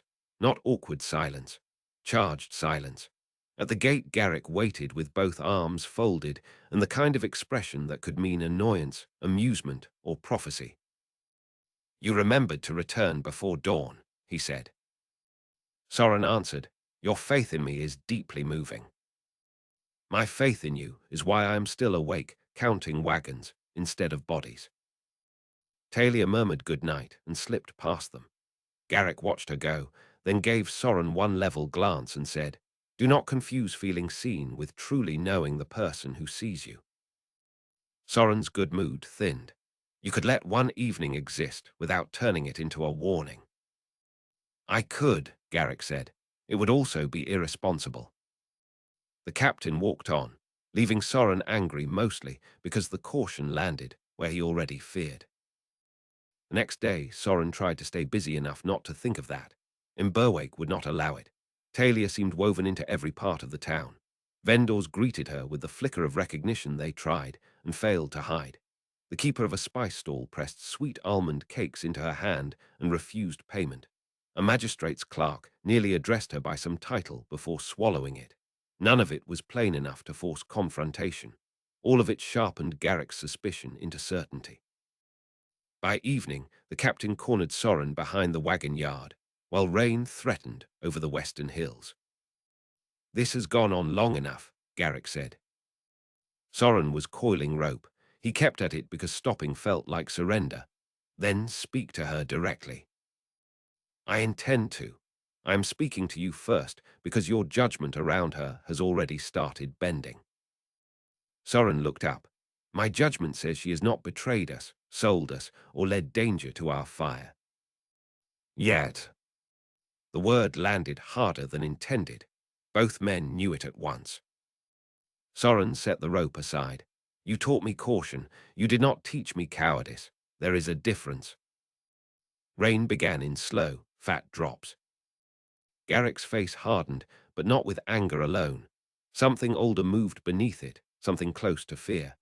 Cowardice would be refusing the throne because pain frightens you. This is different.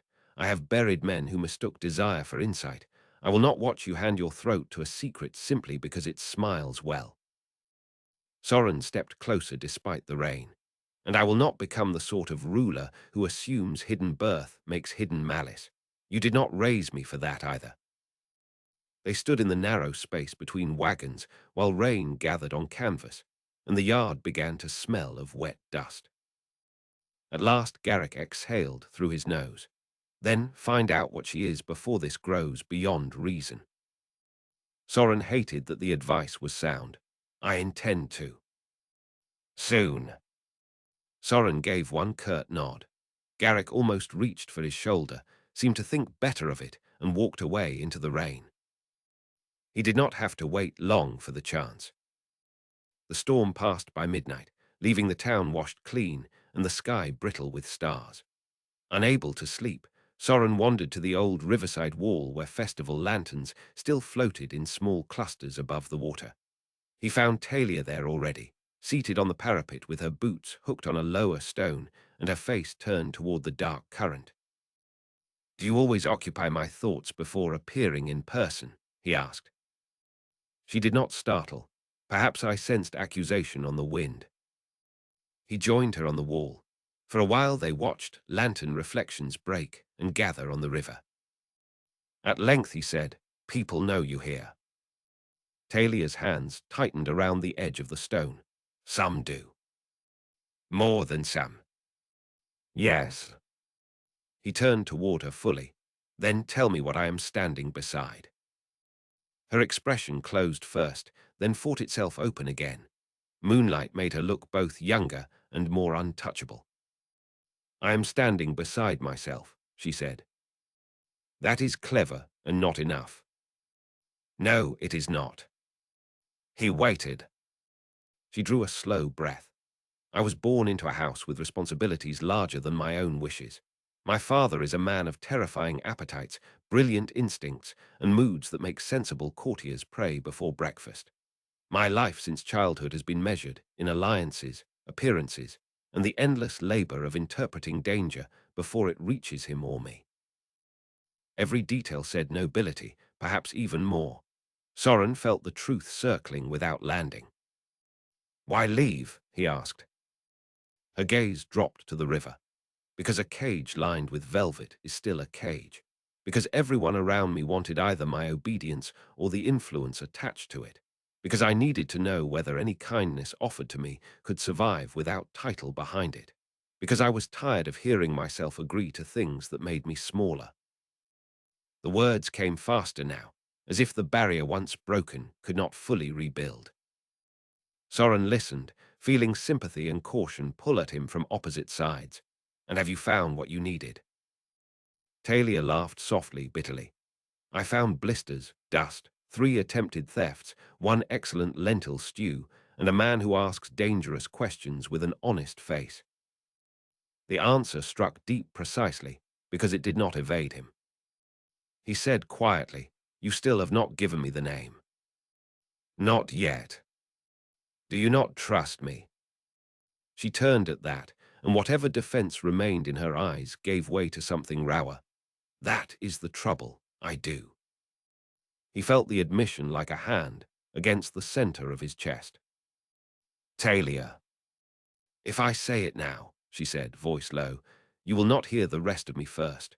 You will hear all the noise around the name, every fear it should bring, every possibility it carries. I wanted one corner of my life where I could be known before I was assessed." He knew exactly what that felt like. He also knew Garrick would call the feeling a trap if he allowed it to excuse too much. "You should have told me sooner," he said. "Yes." "I do not know whether to be angry." "Yes," she repeated, and there was sorrow in it. Rainwater still clung in the mortar between the stones. Somewhere upstream, a dog barked twice and fell quiet. Soren looked at his hands. My whole life has been built on names withheld for survival. I cannot condemn you for secrecy itself, but I need to know whether your secret puts Garrick, Bren, or any of these people in danger. At once she answered, I would cut off my own hand before I let harm come to them through me. The force of it made him look up. No performance lived in that line. She realized what she had said and gave a rueful breath. That was not very calming. It was surprisingly effective. For the first time that night, she smiled. It trembled at the edges. He could have asked again. He could have turned cold and demanded answers on the spot. Instead, he said, then tell me something true that has no disguise in it. She considered. All right, her voice steadied. I have never met anyone who makes me want to be more honest than I plan to be. The world seemed to narrow around that sentence until only the river, the night, and the space between them remained. He answered before caution could stop him. I have never met anyone who unsettles me more by speaking quietly. A breath passed, then another. When Talia leaned toward him, it was slow enough that he could have moved away and did not. Their first kiss tasted faintly of festival wine and river air, and every unsaid thing still standing between them. It was not wild. It was worse, in the best possible way. It was careful, then not careful enough, then careful again, because both of them understood how much might be altered by that one act. When they finally drew apart, Talia rested her forehead lightly against his for a moment and whispered, This is reckless. Soren could not argue. Then we remain consistent. She laughed under her breath, and the sound nearly undid him. The next morning danger came before clarity could. The caravan left in Berwick under clear skies and headed northwest along a road locals called the Salt Spine, a long elevated track above dry ravines and old watch towers. Midday heat pressed hard. By afternoon, a copper haze drifted over the hills, stinging the eyes. Garrick disliked it at once. Smoke, he said. Bren spat dust. From where? Not far. They found the answer an hour later when the trail bent around a ridge and opened onto a convoy of 2 overturned wine carts, 3 dead draft horses, and a dozen armed men stripping the bodies of the drivers. Not raiders of hunger this time. These were disciplined hire blades in lacquered leather, carrying round western shields with the marks scraped off. The mercenaries saw them at once. Back, Bren shouted, but the road behind was too tight and the wagons too committed. Garrick moved before the order finished, leaving Bren's mouth. Circle what you can. Archers to the left rise. Soren with me. Steel cleared leather all along the line. The mercenaries came fast, trying to break the front and panic the animals. Soren met the first at Bren's lead mule. Their blades rang. The man was older, heavier, and expected the younger fighter to yield ground. Soren did not. He turned the strike, stepped inside, and hammered the guard under the man's jaw hard enough to snap his head back before cutting across the thigh. The mercenary collapsed, cursing. To the right, Talia had drawn a knife from somewhere inside her travel wrap and buried it in the hand of a man trying to climb onto the wagon bench. She moved with a precision too practiced to hide now. Garrick saw it. So did Soren, and some distant part of him thought there will be no more pretending after this. The fight spread ugly and close. One mule went screaming over the side into a ravine, dragging harness and crates after it. Lysa took a spear through the shoulder and kept fighting with the shaft sticking out like a cursed banner. Garrick killed 2 men in 6 breaths and nearly a third before a crossbow quarrel cracked off his shoulder guard and spun him sideways. Soren, he barked. Soren turned in time to see a mercenary with a hooked blade lunging not at him, but at Talia's unguarded back. He moved without thought. Steel met steel. The impact jolted through his healing arm from older scars and fresh strain alike. The mercenary grinned, seeing youth, then lost the grin when Soren drove into him with all the hard economy Garrick had beaten into muscle over years. A knee to the thigh, elbow across the face, short sword under the ribs. The man folded with a wet gasp. Talia stared at him, one stunned heartbeat too long. Later, he said. Together, they turned on the next attacker. She fought like someone who had trained with experts and hated that he knew it now. When the last of the mercenaries broke and fled into the smoke haze, the road stank of blood, scorched leather, and terrified horse piss. The surviving drivers of the wine convoy cowered behind their shattered carts, one of them bleeding from the scalp and crying with relief so fierce it sounded like pain. Bren rounded on them first. Who were those men? The older driver spat red and said, "Not ours," came out of the ridge scrub with questions. "What questions?" The driver looked past Bren and fixed on Talia. About a lady traveling east roads under plain dress. Silence hit the caravan like a slammed gate. Talia went still. Garrick's face became unreadable in the most dangerous way Soren knew. Bren swore. Lysa, pale from blood loss, gave a rough laugh. Well, that answers something. Soren looked at Talia and saw fear there at last, not for herself only, but for what truth would do to the fragile shape they had built. He knew the moment of reckoning had arrived. He only did not yet know in what form. Chapter 10. The Salute in the Dark. They made camp that night in a narrow basin of stone and scrub, where the smoke from the earlier fight could not be seen. No one sang or argued over portions. The caravan moved with the drained efficiency that followed too much blood and too many unanswered questions. Wounded men were cleaned, stitched, and laid near the central fire where help could reach them quickly.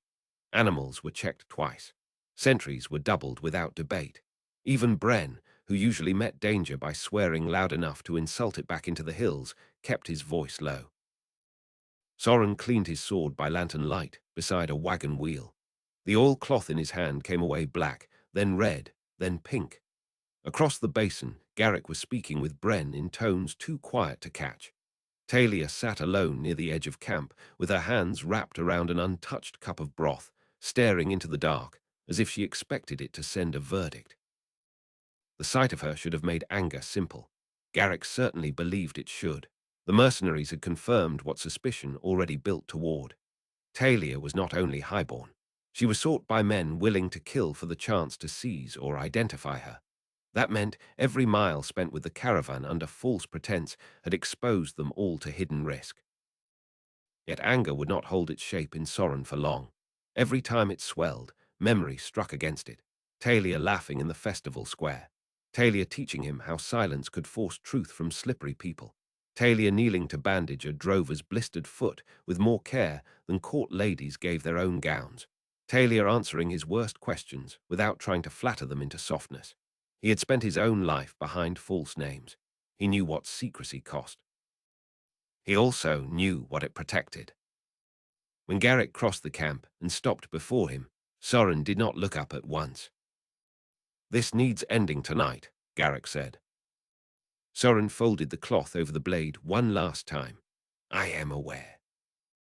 Garrick's shadow fell across the lantern. "Are you?" That pulled Soren's gaze up. The older man looked older than he had that morning, the lines cut deeper by the basin firelight.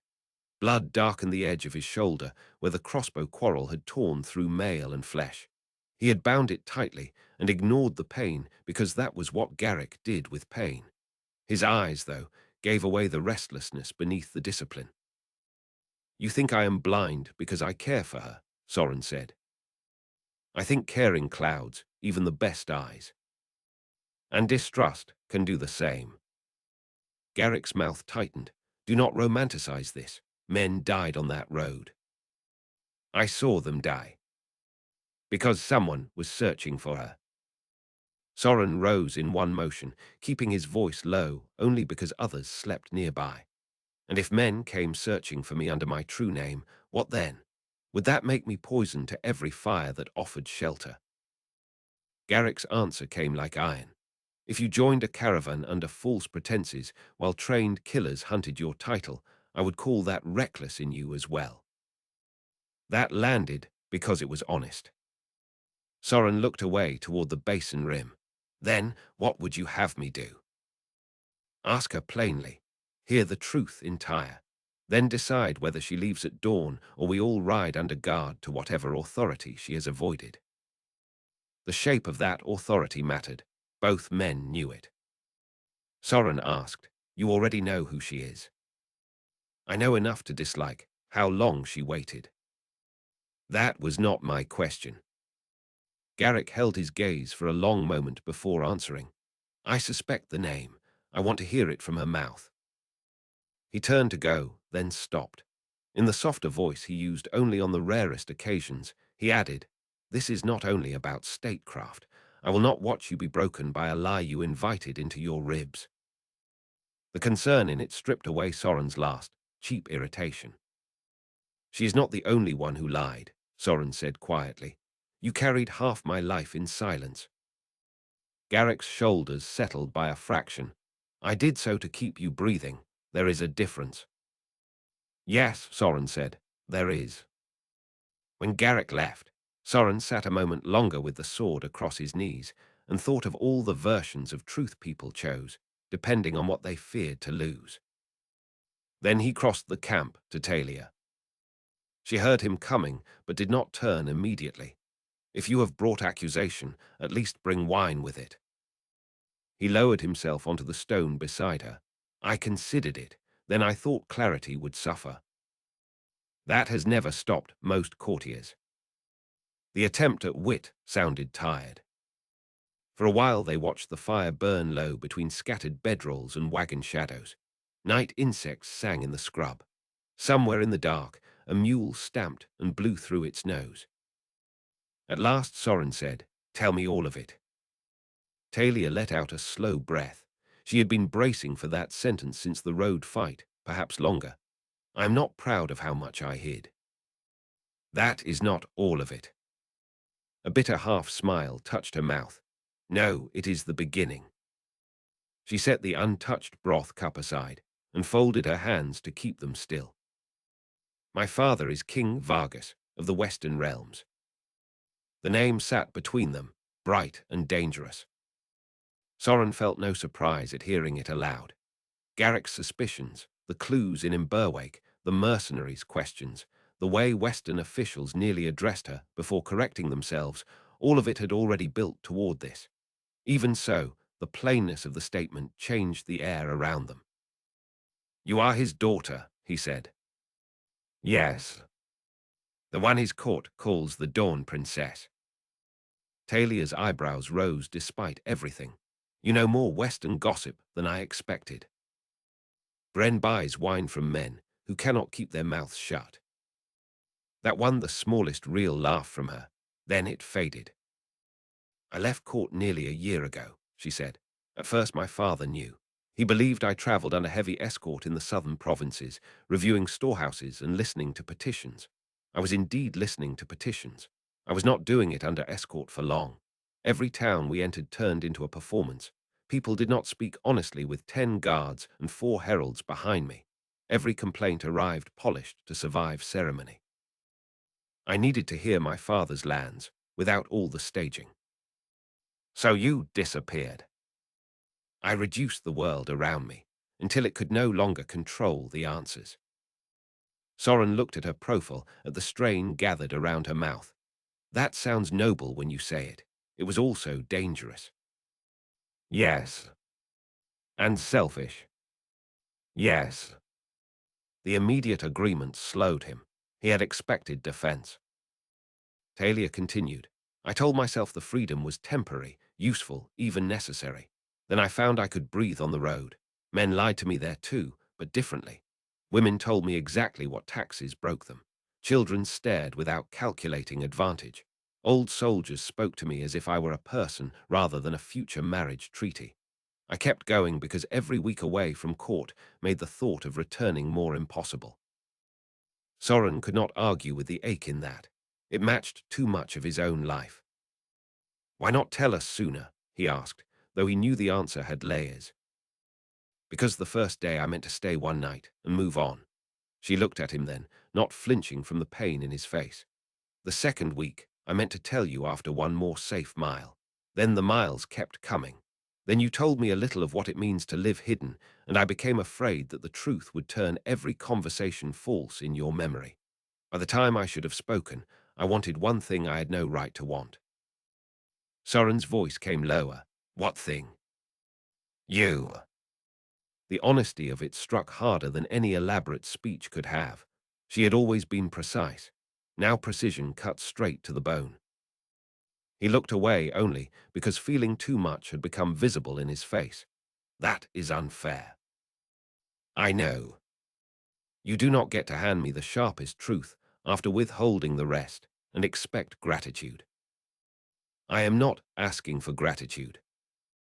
Silence followed, stretched thin by everything neither could fix. At last Soren asked, "Did your father send the mercenaries?" Talia shook her head at once. "No, because if my father wanted me retrieved, the road would know his banners before the hour ended. Those men were hired in secrecy. That means either someone at court wants influence over me, or some Eastern interest has learned enough to see value in my capture." The second possibility turned Soren cold. Seleni's agents had long reach if that were true. Garrick would be thinking the same. "You should have trusted us with that risk," he said. "Yes." Again, the immediate admission. It robbed him of the easier satisfaction of righteous anger. Talia pressed her palms against her knees. "I can leave before dawn. I should, perhaps. Bren's people do not deserve more danger because I craved ordinary days." The thought of her riding out alone hit Soren with such force he almost answered from it. He forced himself to breathe before speaking. "No," he said. "Alone would be stupid, and I have already spent enough years learning the price of stupid roads. We decide after Garrick hears this too." A flicker of relief crossed her face, quickly masked. "You still trust him above your own heart." "Most days I trust him above my own appetite," Soren said. "It has kept me alive." That drew another tired, almost smile. "He terrifies me." "He will be pleased to hear it." They spoke for another hour, not to solve everything, but to lay more of it bare. Talia told him of a father brilliant and erratic, a king who could read 3 moves ahead in war and forget to eat in peace, of a court where loyalty and spectacle braided together until no one could always tell the difference, of learning diplomacy at 13 because men thrice her age underestimated how much she heard when they treated her like decoration, of brothers dead in childhood and a mother gone early, leaving Talia both cherished and strategically indispensable. Soren, in turn, told more than he ever had to anyone outside Garrick.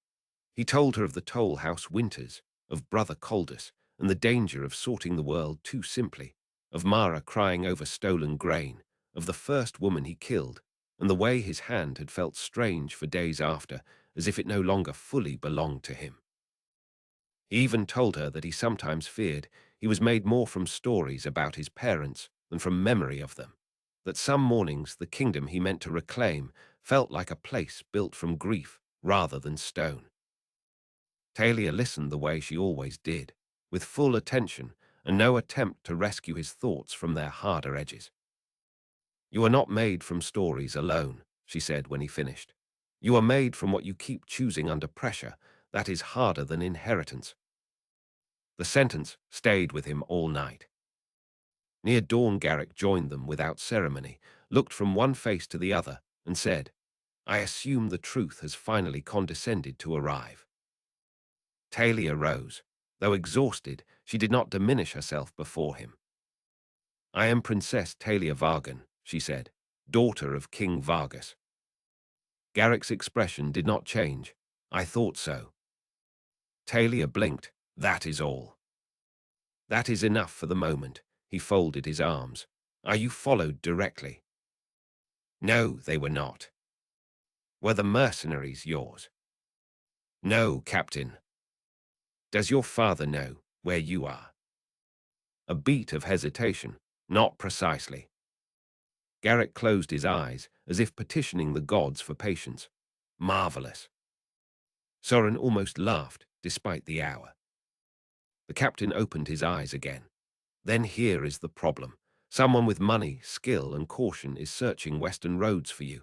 If that someone is eastern, my concerns grow worse. If it is western, yours should. Either way, this caravan is no longer an accidental shelter, but a moving target. That means we change course. Bren, who had apparently been awake for half the exchange and lurking in the dark like a suspicious ox, shuffled into the firelight. I am changing absolutely nothing unless it improves my odds and my profits. Garrick stared at him. We head for the nearest secure western stronghold with authority to verify her identity and send word to Vargas. Bren scratched his beard. That part sounds expensive. Talia said, I can compensate you.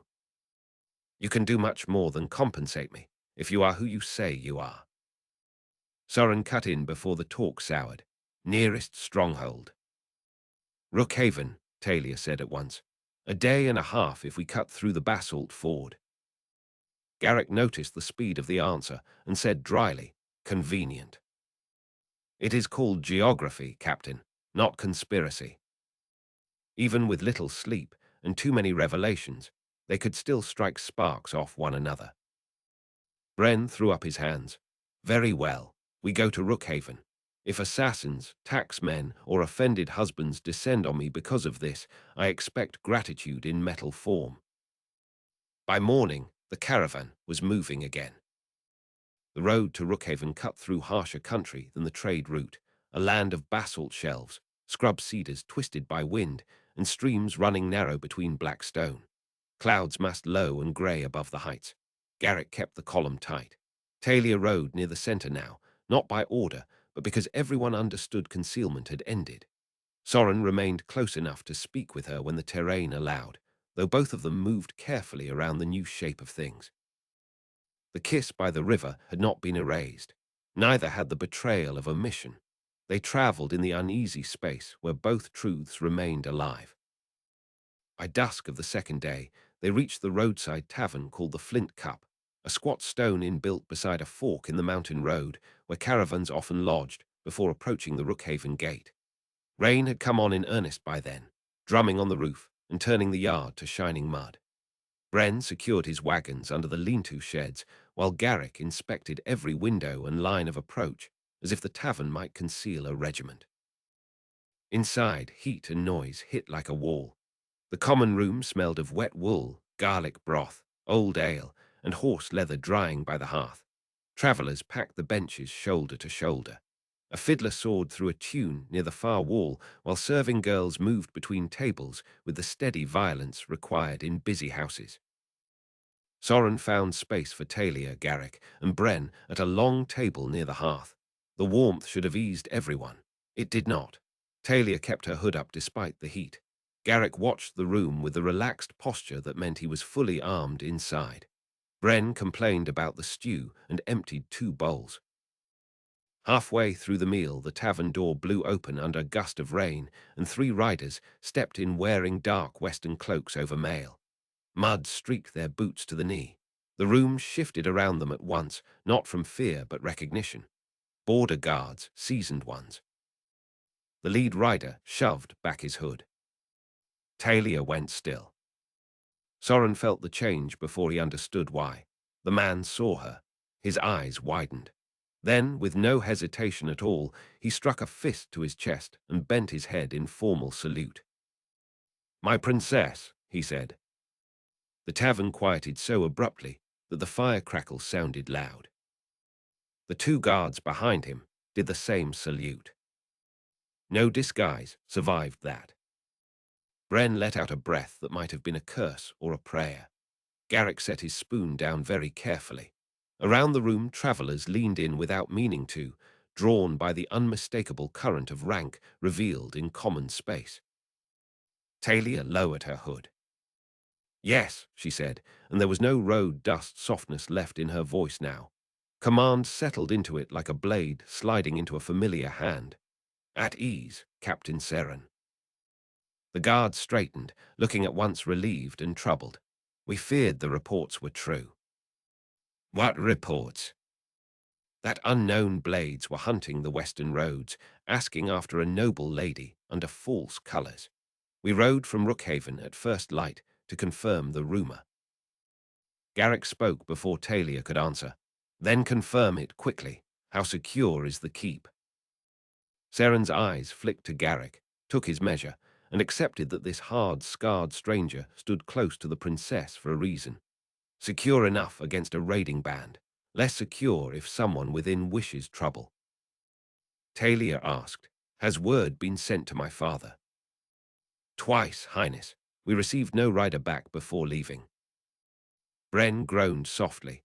"I should have kept to wool and onions. Goods do not have royal fathers." Despite the tension, Soren nearly smiled. The formal reveal changed more than the room. It changed Talia's posture entirely.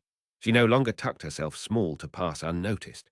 She listened, questioned, and issued decisions with a clarity that made it instantly obvious she had been trained for command since childhood. Soren was startled not because it felt false, but because it fit her so completely. The road self and the princess self were not opposites after all. They were halves forced to alternate. As plans were made around the tavern table, he found himself watching her with a different kind of awe. Not blind awe, not the dangerous kind Garrick feared, something more sober. He had cared for a hidden woman traveling under plain cloth. Now he also saw the princess beneath her and the burden that shape placed on every choice she made. Once the room's murmur resumed, and Seren went to arrange fresh horses and an escort for dawn departure, Talia leaned toward Soren. "I imagine this is where you decide I am intolerable." He kept his voice low. "This is where I decide you are more exactly yourself than before." A shadow of relief passed through her eyes, so quickly only someone watching closely would have seen it. At sunrise they rode, under guard for Rookhaven. The mountain keep rose from a shelf of black stone above a gorge river, its walls dark as storm clouds and lined with bronze watch discs that flashed when morning light hit them. Unlike High Tor, which brooded over its valley like old memory, Rookhaven seemed built for declaration. Banner poles ringed the outer wall. Horn towers projected over the gate. Archers watched openly from the battlements rather than hiding the fact of their readiness. Soren understood at once why the Westerners liked it. The place announced strength without apology. The gate captain nearly threw himself off the steps when he saw Talia arrive under Seren's escort. Bells sounded. Courtyard runners bolted in every direction. Stable boys froze, then sprinted harder when Garrick barked at them. Bren dismounted and informed the nearest officer that if the West wished to reward loyal merchants, he had a written list prepared. Rookhaven moved around the princess's return, like a hive struck with a stick. Servants carried hot water up the tower stairs in sloshing copper tubs.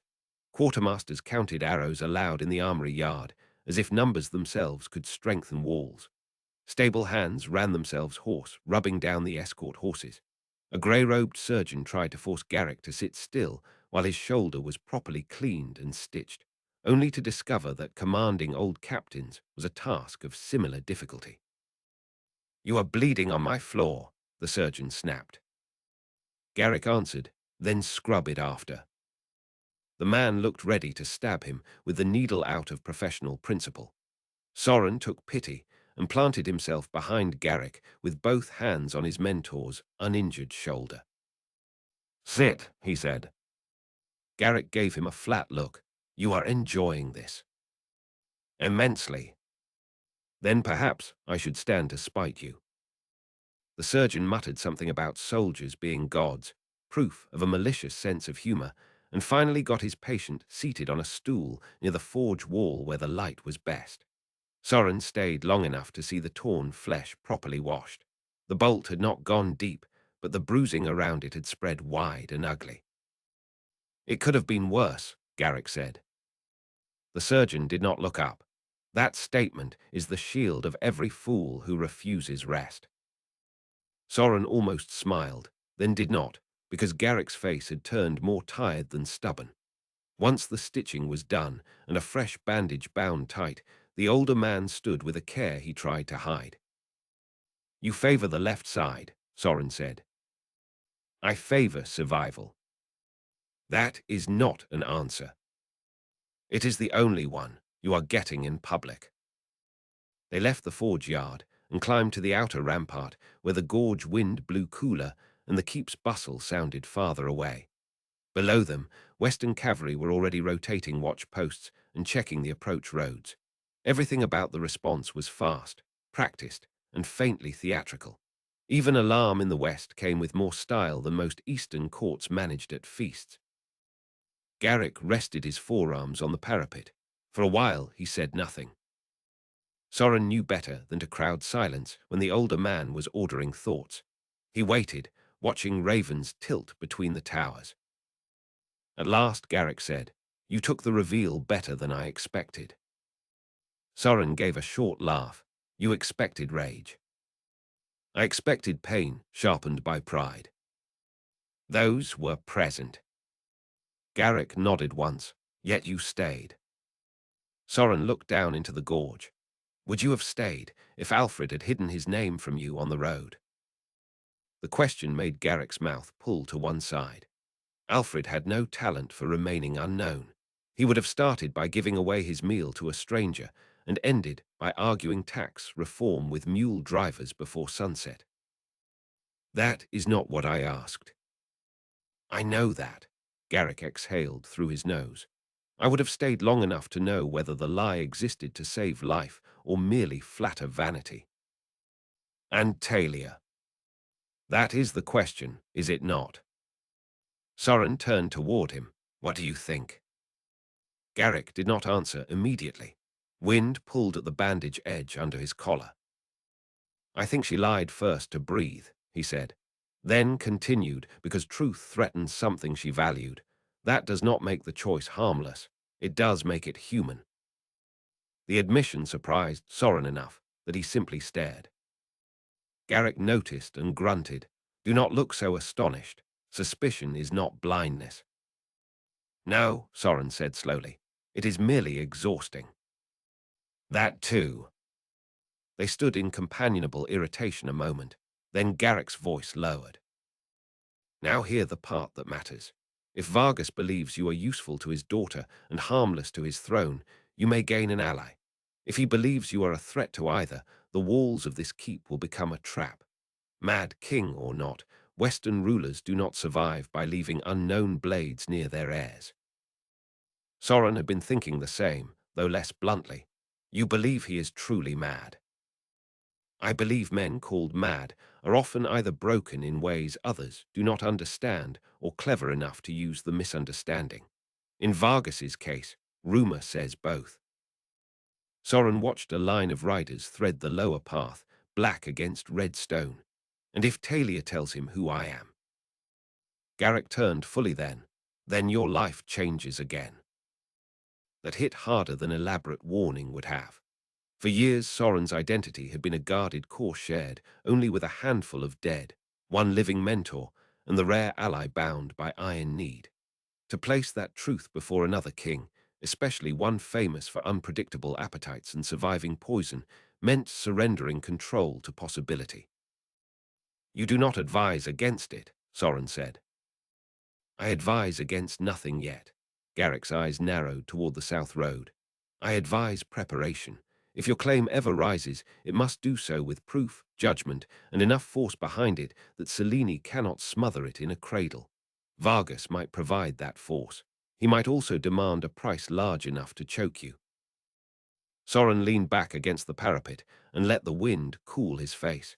"You make every future sound unpleasant. That is why futures keep failing to surprise me." Despite the gravity of it, Soren laughed. Garrick let him have the laugh before adding more quietly, "Do not mistake my caution for disapproval of the girl herself." "Girl," Soren repeated. "She would stab you for saying that." "She may stand in line. The point remains." Garrick looked out over the gorge. "She watches commons suffering the way your mother did, not with pity from a balcony, but with a mind already measuring how to alter it. That is rare in any court. It is rarer still in those raised to believe power is performance." Something in Soren eased hearing that. "You notice too," he said. "I notice nearly everything. It is my only appealing quality." Soren smiled. That is not true. Garrick gave him a long look. Take care, boy. If I become sentimental, I will need to throw you from the wall to restore balance. The threat, absurd and familiar, settled them both. Beneath it, Soren heard what Garrick rarely said plainly. I am with you in what comes next, even if I dislike the road to it. Within an hour, Talia had shed the worst of road grime and reappeared in clean, dark riding clothes provided from the keep stores, her hair braided back, a plain but unmistakably royal clasp at her throat. Soren had never seen anyone look both more distant and more familiar at once. You fit that too well, he said, when she found him in the upper yard, overlooking the gorge. It was stitched for me long before we met. I know. Wind moved between them, carrying the scent of rain on stone. Talia came to stand beside him at the parapet. For a moment neither spoke. Below, the river struck the gorge walls in white bursts. Above, ravens rode the updrafts in black arcs. Once my father arrives, she said quietly, everything changes. Soren rested his hands on the cold stone. Everything already changed at the flint cup. You know what I mean. He did. Vargas would bring armies, politics, scrutiny, possibility. Soren's own secret, hidden from almost everyone in the West thus far, would not remain a road truth much longer if Talia chose to trust him with her father. The thought was both frightening and inevitable. I do, he said. Talia looked at him then, fully, without disguise in her face. I do not regret meeting you on the road. Even with all the danger. Especially with it, danger strips lies faster than comfort does. He let that sit a moment. I regret only that we met honestly too late. Pain flickered there, quickly mastered. That is fair. A horn sounded from the lower watchtower. Then another. The yard below shifted into sudden purposeful motion. Officers moved. Runners sprinted toward the inner hall. A cry went up from the gate. Seren appeared at the stair, breath-sharp from haste. Highness, the king's vanguard is on the south road. He is here sooner than expected. Talia went still, then squared, as if a weight she had carried all her life had settled into its proper place once more. How many? 200 horse, and the black standard. Bren, arriving behind Seren with a cup still in his hand, muttered, Of course, mad kings travel with storms attached. Soren looked past them, toward the road cut through the gorge cliffs. Far below, emerging from the turn in the mountain pass, came the first ranks of Western cavalry in dark lacquer and bronze. Behind them rode standard bearers carrying a banner black as midnight, with the golden wolf of Vargas blazing at its center. The column moved with disciplined speed, but there was something theatrical in the very shape of it, as if the army knew it was meant to be seen. At the heart of the approaching force rode a single figure in a cloak lined deep crimson, mounted on a white stallion that seemed too proud for any ordinary king. Even at distance, the man's presence reached the walls ahead of him like weather. Talia's voice, when it came, held equal parts dread and reluctant affection. My father, she said. Soren felt the future turn toward him, like a blade catching light. The West takes the prince in, and war begins to gather beneath black banners. Chapter 11. The Wolf Banner. The black standard of Vargas came through the gorge like night poured between stone walls. Rain had thinned to a cold silver drift by the time the first rank of Western cavalry reached the lower bridge below Rookhaven, yet the column still looked as though it dragged its own weather behind it. Bronze-scale armor flashed dull under the clouds. Long lances carried streamers black as soot, and at the center of the formation rode King Vargas on a white stallion that seemed too proud to touch mud. The beast stepped high despite the slick ground, and the man on its back sat loose and easy, as if he were entering a feast instead of a frontier, keep suddenly shaken into order by his presence. Soren had imagined many things when he pictured the ruler of the West. He had imagined a giant scarred from 100 battles, or a gaunt schemer buried in velvet, or perhaps an aging brute whose reputation had grown larger than the man beneath it. Vargas was none of those. He was broad-shouldered without heaviness. His dark hair shot through with bright strands of silver at the temples, his beard close cut, his features too sharp and lively for any simple reading. There was a scar along his throat that disappeared beneath his collar, and another near the left temple where the skin had healed pale. One of his eyes was brown so dark it looked black in the rain. The other held a lighter amber cast, as if some old fever had left fire trapped inside it. He smiled as he rode, but the smile did not soften him. It made him seem more dangerous. Talia went down the outer steps before anyone could stop her. She did not run. Princess or not, she had spent too many months on the road learning caution for that. Still, there was a speed to her movement that pulled at Soren's chest.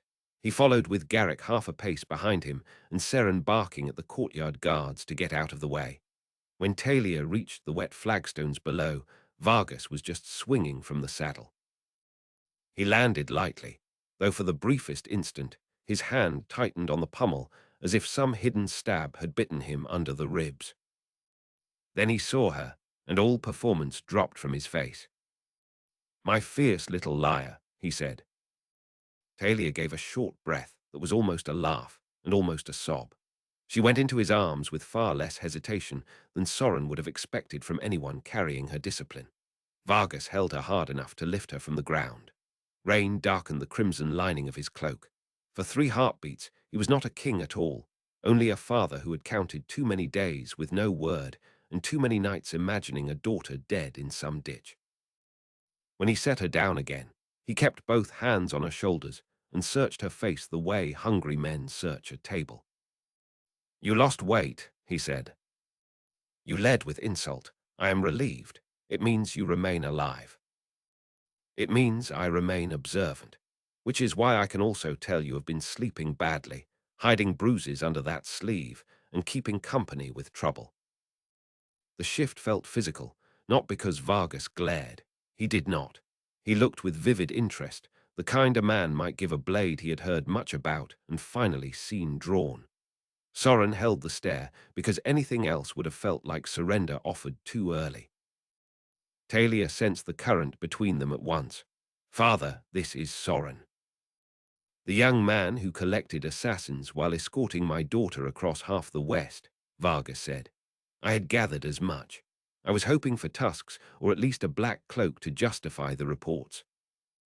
"Disappointment is a cruel welcome," Soren said. Vargas's mouth curved. "Good, he has a tongue and did not soil himself. That narrows the possibilities." Garrick came forward then, not intruding on the royal exchange, but refusing to leave Soren standing alone beneath it. "King Vargas."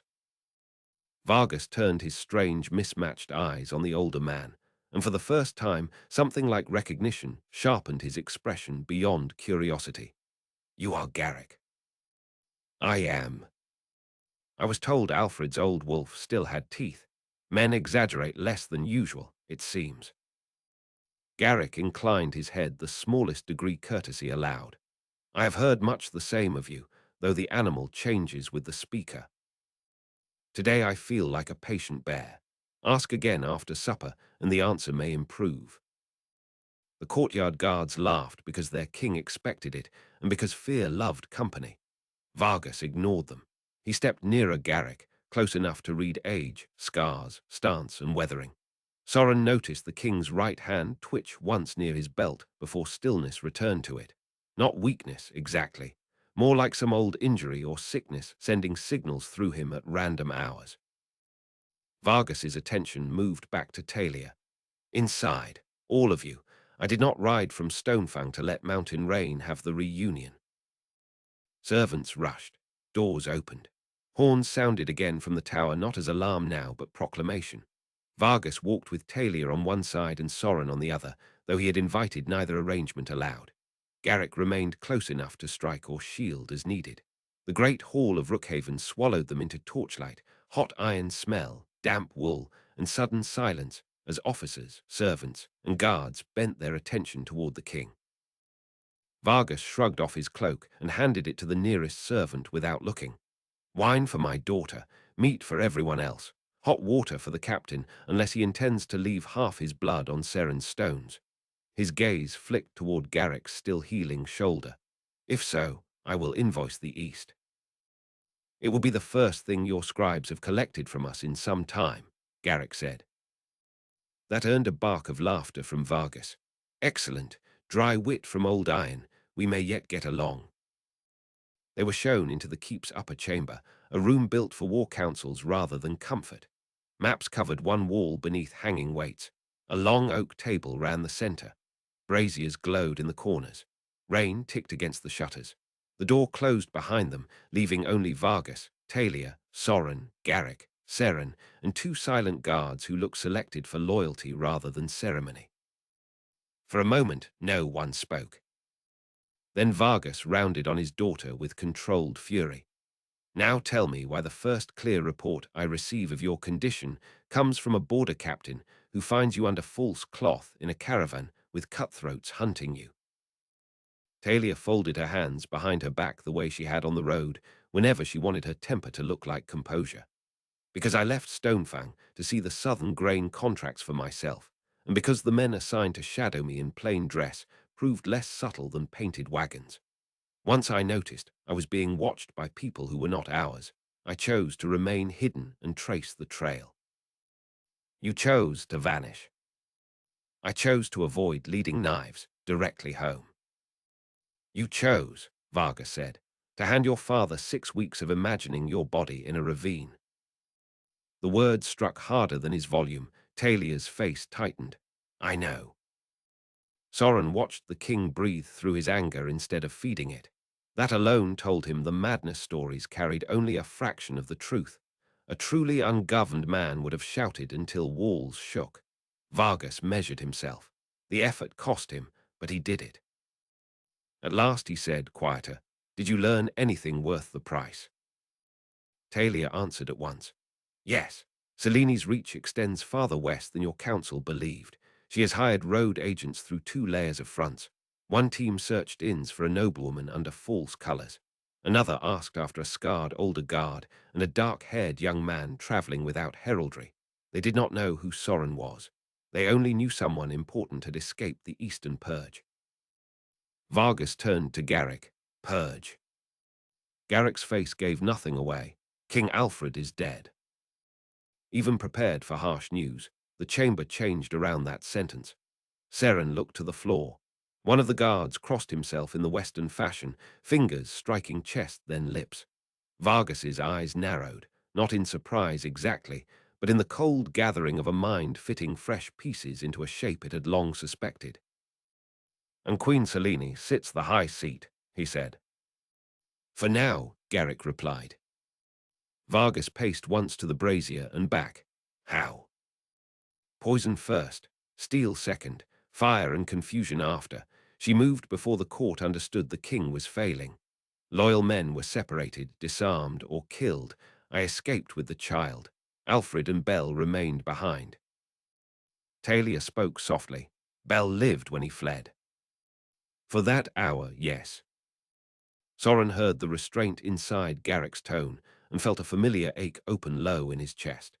His parents were never truly present in his life, except through stories. Yet every new fragment of their last night felt like someone placing hot iron into his hands and telling him to carry it without dropping a sound. Vargas looked at Soren again, and this time the interest was darker. You are Alfred's son. It was not asked. It fell between them as fact newly spoken aloud.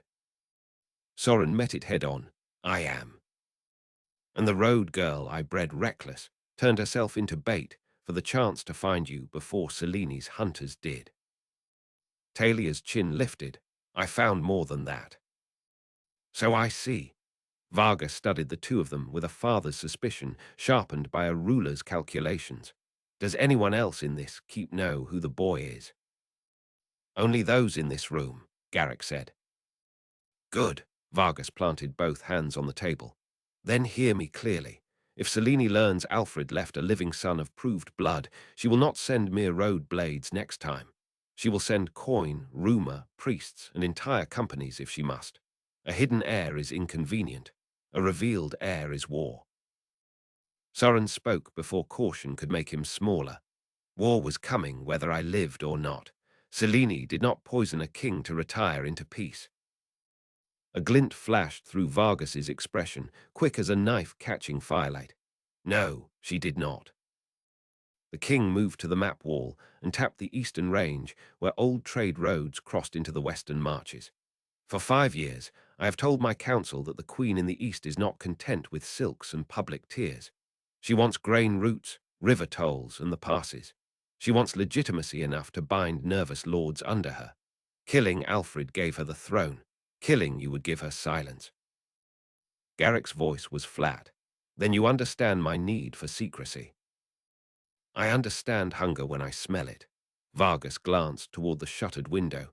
Selene is hungry. The question before me is whether I hide you, use you, send you away, or place you at my table and dare her to blink. Talia took one step forward. Father. No, let him hear it plain. He has lived too long among half-answers. Vargas's gaze stayed on Soren. Do you want the throne? The chamber went still again. Soren could have lied. He could have offered some modest answer about safety, justice, or merely surviving long enough to learn the truth of his parents.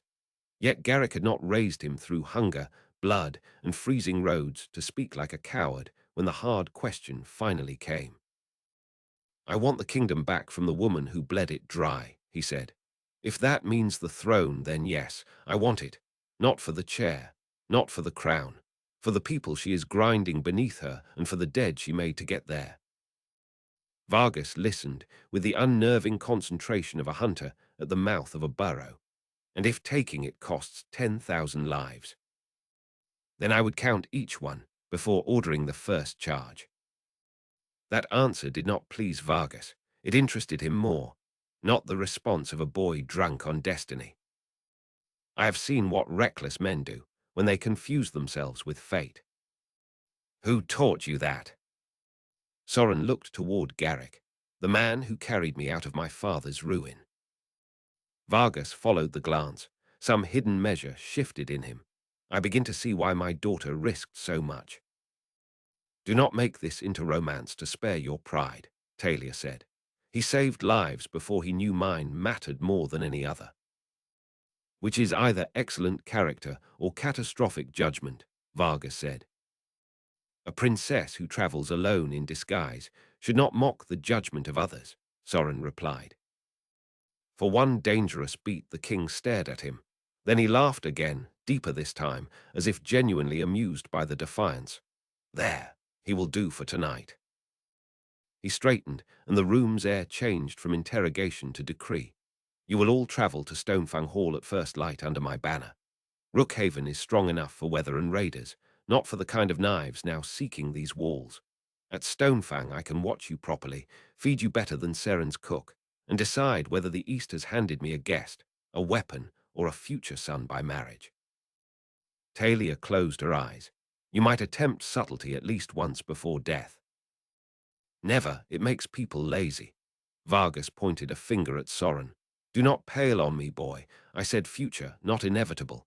My daughter has always had appalling taste in danger. I am merely accounting for precedent. Soren felt heat rise to his face, and hated it because it made him feel 18 instead of tempered by road years. Talia looked equally ready to throw something at her father. Garrick, to Soren's betrayal, seemed almost entertained. Vargas saw all of it and smiled like a wolf settling among hounds. Good. You can all still blush. That means the kingdom has not completely ruined you. He turned toward the door, then paused and looked back at Soren once more. The humor faded from his expression, leaving behind the sharp and serious man rumors only half described. Sleep lightly, he said. Selene does not stop at borders, and neither do I if you are to live under my roof. Learn this first. In the West, debt is remembered, loyalty is tested, and love is the most dangerous bargain in any hall. Then he was gone into the corridor with Seren and the guards following, leaving Soren staring at the shut door and wondering whether he had just been spared, examined, or claimed. Chapter 12. Stonefang Hall. The ride from Rookhaven to Stonefang Hall took 2 days through country, that seemed carved by old grudges. The western roads did not slip politely around mountains the way eastern engineers preferred. They split them. They clung to ledges cut straight into red and black rock, crossed rope, strengthened bridges above rivers snarling through narrow cuts, and dropped into valleys where smoke rose from ironworks and sheep camps tucked against the wind. Soren rode beneath Vargas's banner, with Garrick on one side and Talia often within speaking distance, yet he spent as much time looking outward as inward. The West had always been described to him as rough, loud, and half-civilized by Eastern courtiers who believed polished speech made up for weak walls. They had been wrong in the arrogant way sheltered people often were. The villages they passed were harsh, but not neglected. Drainage ditches were cleared. Granaries sat above flood line. Militia yards stood beside chapels. Children ran barefoot over gravel with the confidence of those raised on hard ground. At each stop, local wardens came not merely to salute Vargas, but to argue with him. One demanded more winter grain for the high ridge settlements. Another complained that a tax collector had counted sheep before the lambing and overcharged half the valley. Vargas heard them all while mounted, swore at two, laughed at one, threatened to hang a scribe, then issued orders precise enough to prove he had been listening from the first word. "This is not how Eastern kings travel," Soren said quietly during the second of those roadside quarrels. "No," Talia replied. "Eastern kings travel inside layers of silk and permission." "You say that with great affection." "I say it with experience. My father believes distance is rot.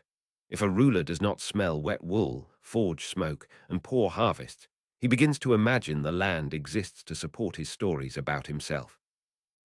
Soren glanced ahead to where Vargas was currently being shouted at by a one-armed herdswoman old enough to be his mother. The king seemed delighted by her fury. He also appears to enjoy conflict more than most men enjoy warm beds. That too. When Stonefang Hall finally rose above the last ridge near dusk of the second day, it looked less like a palace than a mountain convinced to accept windows. The stronghold had been built into a broad shoulder of dark red stone overlooking three converging valleys. Its lower curtain wall followed the shape of the ridge rather than forcing the ridge to obey it. Towers rose thick and angular, capped in black slate. Iron braziers burned along the upper walks as dusk settled, sending smoke into the wind. Instead of High Tor's pale severity or Rookhaven's open challenge, Stonefang carried a different presence altogether. It felt inhabited down to the bone. Workshops lined the outer court. Stables, armories, kitchens, and barracks all fed toward the inner hall like arteries toward a heart. Even before the gates opened, Soren heard hammers ringing from the smith quarter and music spilling thin and bright from somewhere inside the lower walls. "They live in their seat," he said. Talia looked pleased by that. That is the kindest thing any Easterner has said of it in years. The East is full of fools, then. On that, at least, our kingdoms are sisters. The gate opened under the beat of kettle drums, not court drums, soldier drums. Vargas rode through first without slowing, raising two fingers to the assembled guards and receiving in return the Western salute, fist to chest, then open palm outward. Talia entered beside him as Princess returned. The courtyard erupted in noise from people who truly loved her, or at least loved her enough not to hide it behind polished restraint. Stable boys shouted. Kitchen girls dropped bundles and cheered. One old veteran near the armory wiped his eyes openly and then cursed at anyone who noticed. Soren had never seen a royal welcome so unruly. It struck him as beautiful. Beauty, however, did not erase risk. The minute his boots touched Stonefang's inner court, he felt the invisible turn of attention. Some eyes measured his clothes, still better suited to hard travel than court. Others measured the sword at his side, the calm in his face, the way Garrick stayed within reach of him without seeming to do so. A few measured Talia's nearness to him and did not bother to hide concern. Courts were courts in any language. Curiosity could ripen into danger in a single supper. He was given rooms in the guest wing near Garrick S, with a narrow balcony facing the west ridge. Hot water steamed in copper tubs. Fresh linen had been laid out. Two servants appeared with more courtesy than comfort, eager to assist and even more eager to study. Soren dismissed them as gently as he could. Once alone, he stood in the center of the chamber and let silence settle. There was a bed wide enough for 3 years of sleep, a carved cedar chest, a washstand with actual polished glass instead of warped metal, thick rugs on the floor to keep night cold from climbing through the stone. Luxury, after enough hunger and travel, could feel almost as threatening as poverty. It made a man aware of how much he had gone without and how easy it might be to want softness too much. A knock sounded. When he opened the door, Garrick stood there already changed into clean dark wool, hair still wet from washing, scarred face, somehow made more severe by being less dirty. "Do I smell like court?" the older man asked. "You smell like soap and disapproval." "Then all is well." Garrick stepped inside without waiting to be invited, glanced once around the chamber as if checking for hidden doors, and closed the latch. "Listen carefully. Supper tonight is not a meal. It is a field test with roasted meat. I had guessed as much. Vargas will perform. His lords will study you. Some will provoke. Others will flatter. The first group wishes to see your temper. The second wishes to see if you are vain enough to feed." Soren moved toward the basin and splashed the last dust from his hands. "You make hospitality sound like siege craft." "Court's a siege craft with better fabric." Garrick leaned against the mantel. "Say less than you know. Watch more than you speak. If someone challenges Alfred's memory, do not leap across the table no matter how richly they deserve it." Soren dried his hands. "And if Vargas himself does?" "Then answer the question beneath the insult, not the insult itself. Men like him toss fire to see what burns." Soren turned. "Men like him." Garrick's mouth thinned with reluctant acknowledgement. "Your father could do it too when needed, though with less theatre." That comparison lodged somewhere deep. "Do you trust Vargas?" "I trust that he sees more than he says, and hides less than Cellini. That is enough for one evening." When Garrick left, Soren dressed in the dark blue coat laid out for him, plain but well cut, with a black belt and silver clasp. He kept his own boots rather than the court slippers provided. The choice felt small. It also felt necessary. Stonefang's great hall was already alive when he entered. Long tables ran below the high beams, not arranged in stiff ladders of rank, as in the East, but in thick parallel lines where captains, household officers, lesser nobles, and favoured tradesmen all sat within speaking distance of the head table. The dais itself was broad rather than elevated too sharply, so that Vargas's seat dominated without feeling like an altar. Wolf heads carved in black oak marked the chair arms. Red lanterns hung between iron chandeliers. Music from pipe and drum moved along the walls. The smell of garlic, roasted lamb, onions, beer, and hot bread struck with such force after the road that several guests looked half ready to weep. Then Soren noticed the cups. Every goblet at the head table was silver-lined. 2 boys in dark livery stood beside Vargas's place with matching trays, one bearing stoppered glass vials and the other small crystal spoons. At first Soren thought them part of some Western custom of seasoning sauces. Then one of the boys tipped a drop from a vial into the king's wine, waited while a third servant watched, and only when nothing happened did Vargas take the cup. Soren stopped walking. Talia, arriving beside him in deep green velvet with her hair braided in gold thread, followed his gaze and sighed. "Yes, he does that every formal supper now." "Every formal supper." "Every informal one, too, if he has not poured the cask himself." "Does no one object?" "Constantly. He says objection is a luxury reserved for people who have not already spent a week vomiting black." The matter of Vargas's reputation suddenly gained flesh and smell in Soren's mind. This was no simple eccentric display. This was habit laid over trauma until ritual and survival had merged. Vargas saw him then and spread one hand. "There he is, the Eastern surprise. Sit near enough that I can decide whether you are more dangerous hungry or fed." Laughter rolled through the hall, not mocking, not kind, simply interested. Soren took the place indicated. with Talia on one side and Garrick farther down beyond Seren. Across from him sat a thick-necked lord with a scar splitting one eyebrow and a woman in black wool whose rings suggested rank, but whose hands suggested she used them. Their names were thrown into the conversation too quickly for Soren to catch at first. Lord Hadrin Vale, master of the southern forges. Lady Mayan of Slate Ford, keeper of 2 river forts. They looked like people who could order men killed before breakfast and still remember to inspect grain weights by noon. Food arrived in waves, so did examination. Hadrin asked where Soren had learned to sit a horse in mountain country.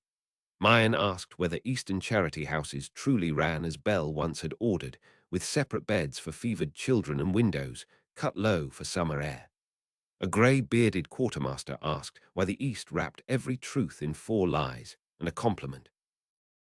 Vargas interrupted at random, sometimes to demand more salt, sometimes to drag one answer wider, sometimes to insult his own lords before they could become too pleased with themselves. At first Soren answered carefully because Garrick's warning still rang in him. As the meal deepened, he realized caution alone would make him seem hollow.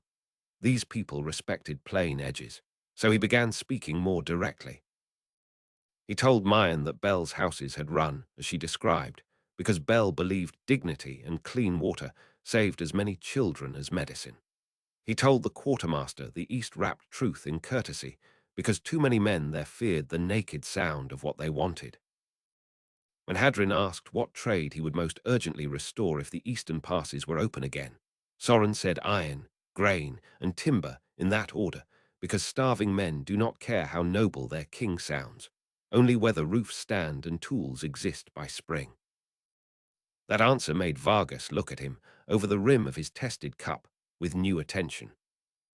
Midway through the lamb course, the king leaned back and said loudly enough for 3 tables to hear, "Captain Garrick, tell me whether the boy truly saved my daughter or whether she merely embroidered his virtues on the ride home."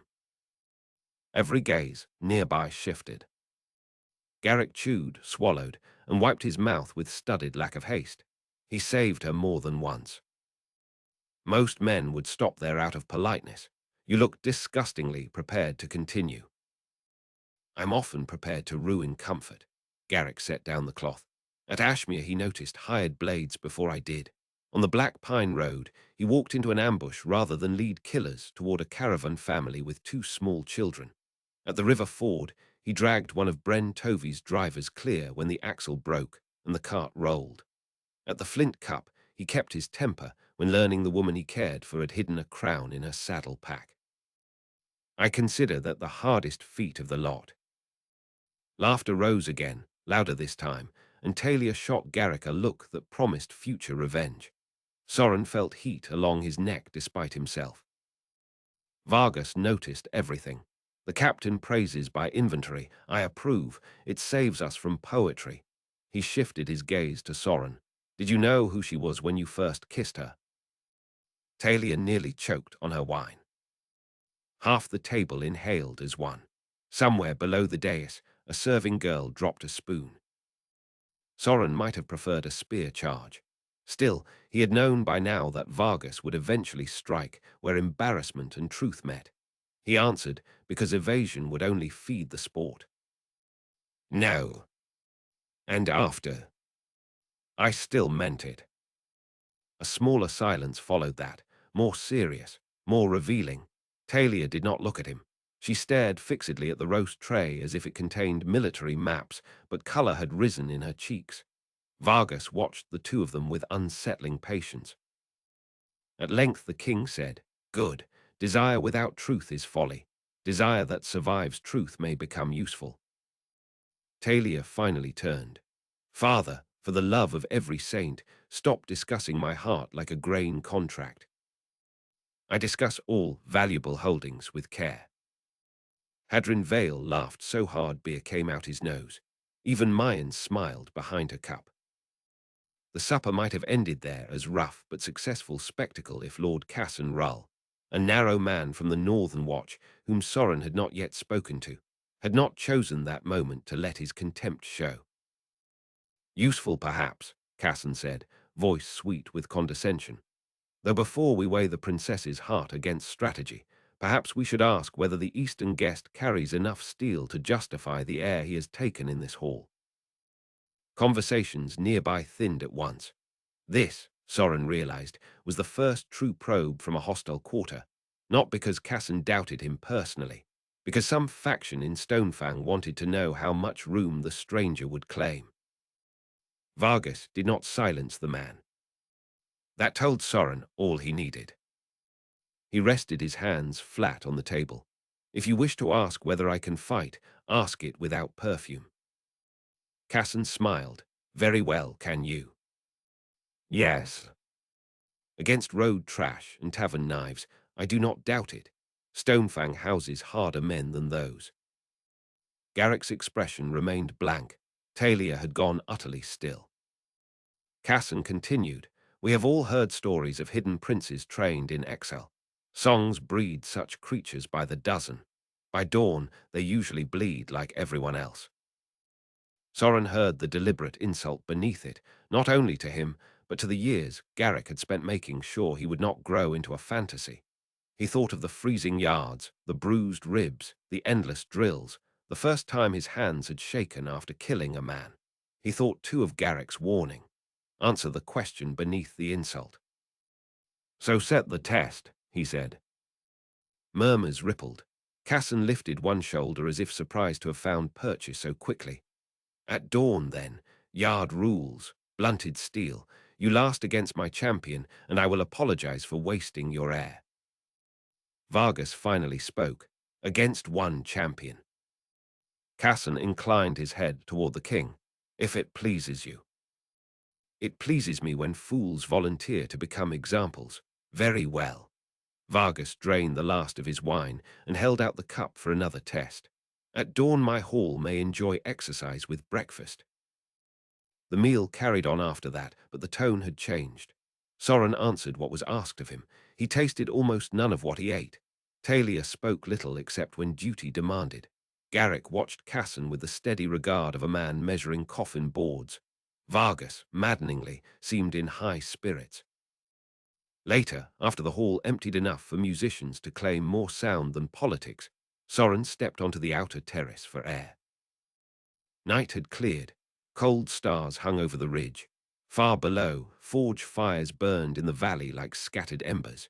He heard the terrace door open and knew the step without turning.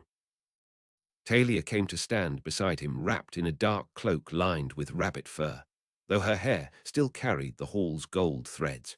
For a moment, they only looked at the valley. My father is impossible, she said at last. That is one word for him. It is the kindest available tonight. Soren smiled despite the knot still tight in him. I have been challenged before breakfast in a hall where the king drinks from tested cups and discusses your heart like a campaign bridge. I'm not sure which part of the evening I am meant to survive first. Her laughter came low and real then, and some of the strain in both of them eased.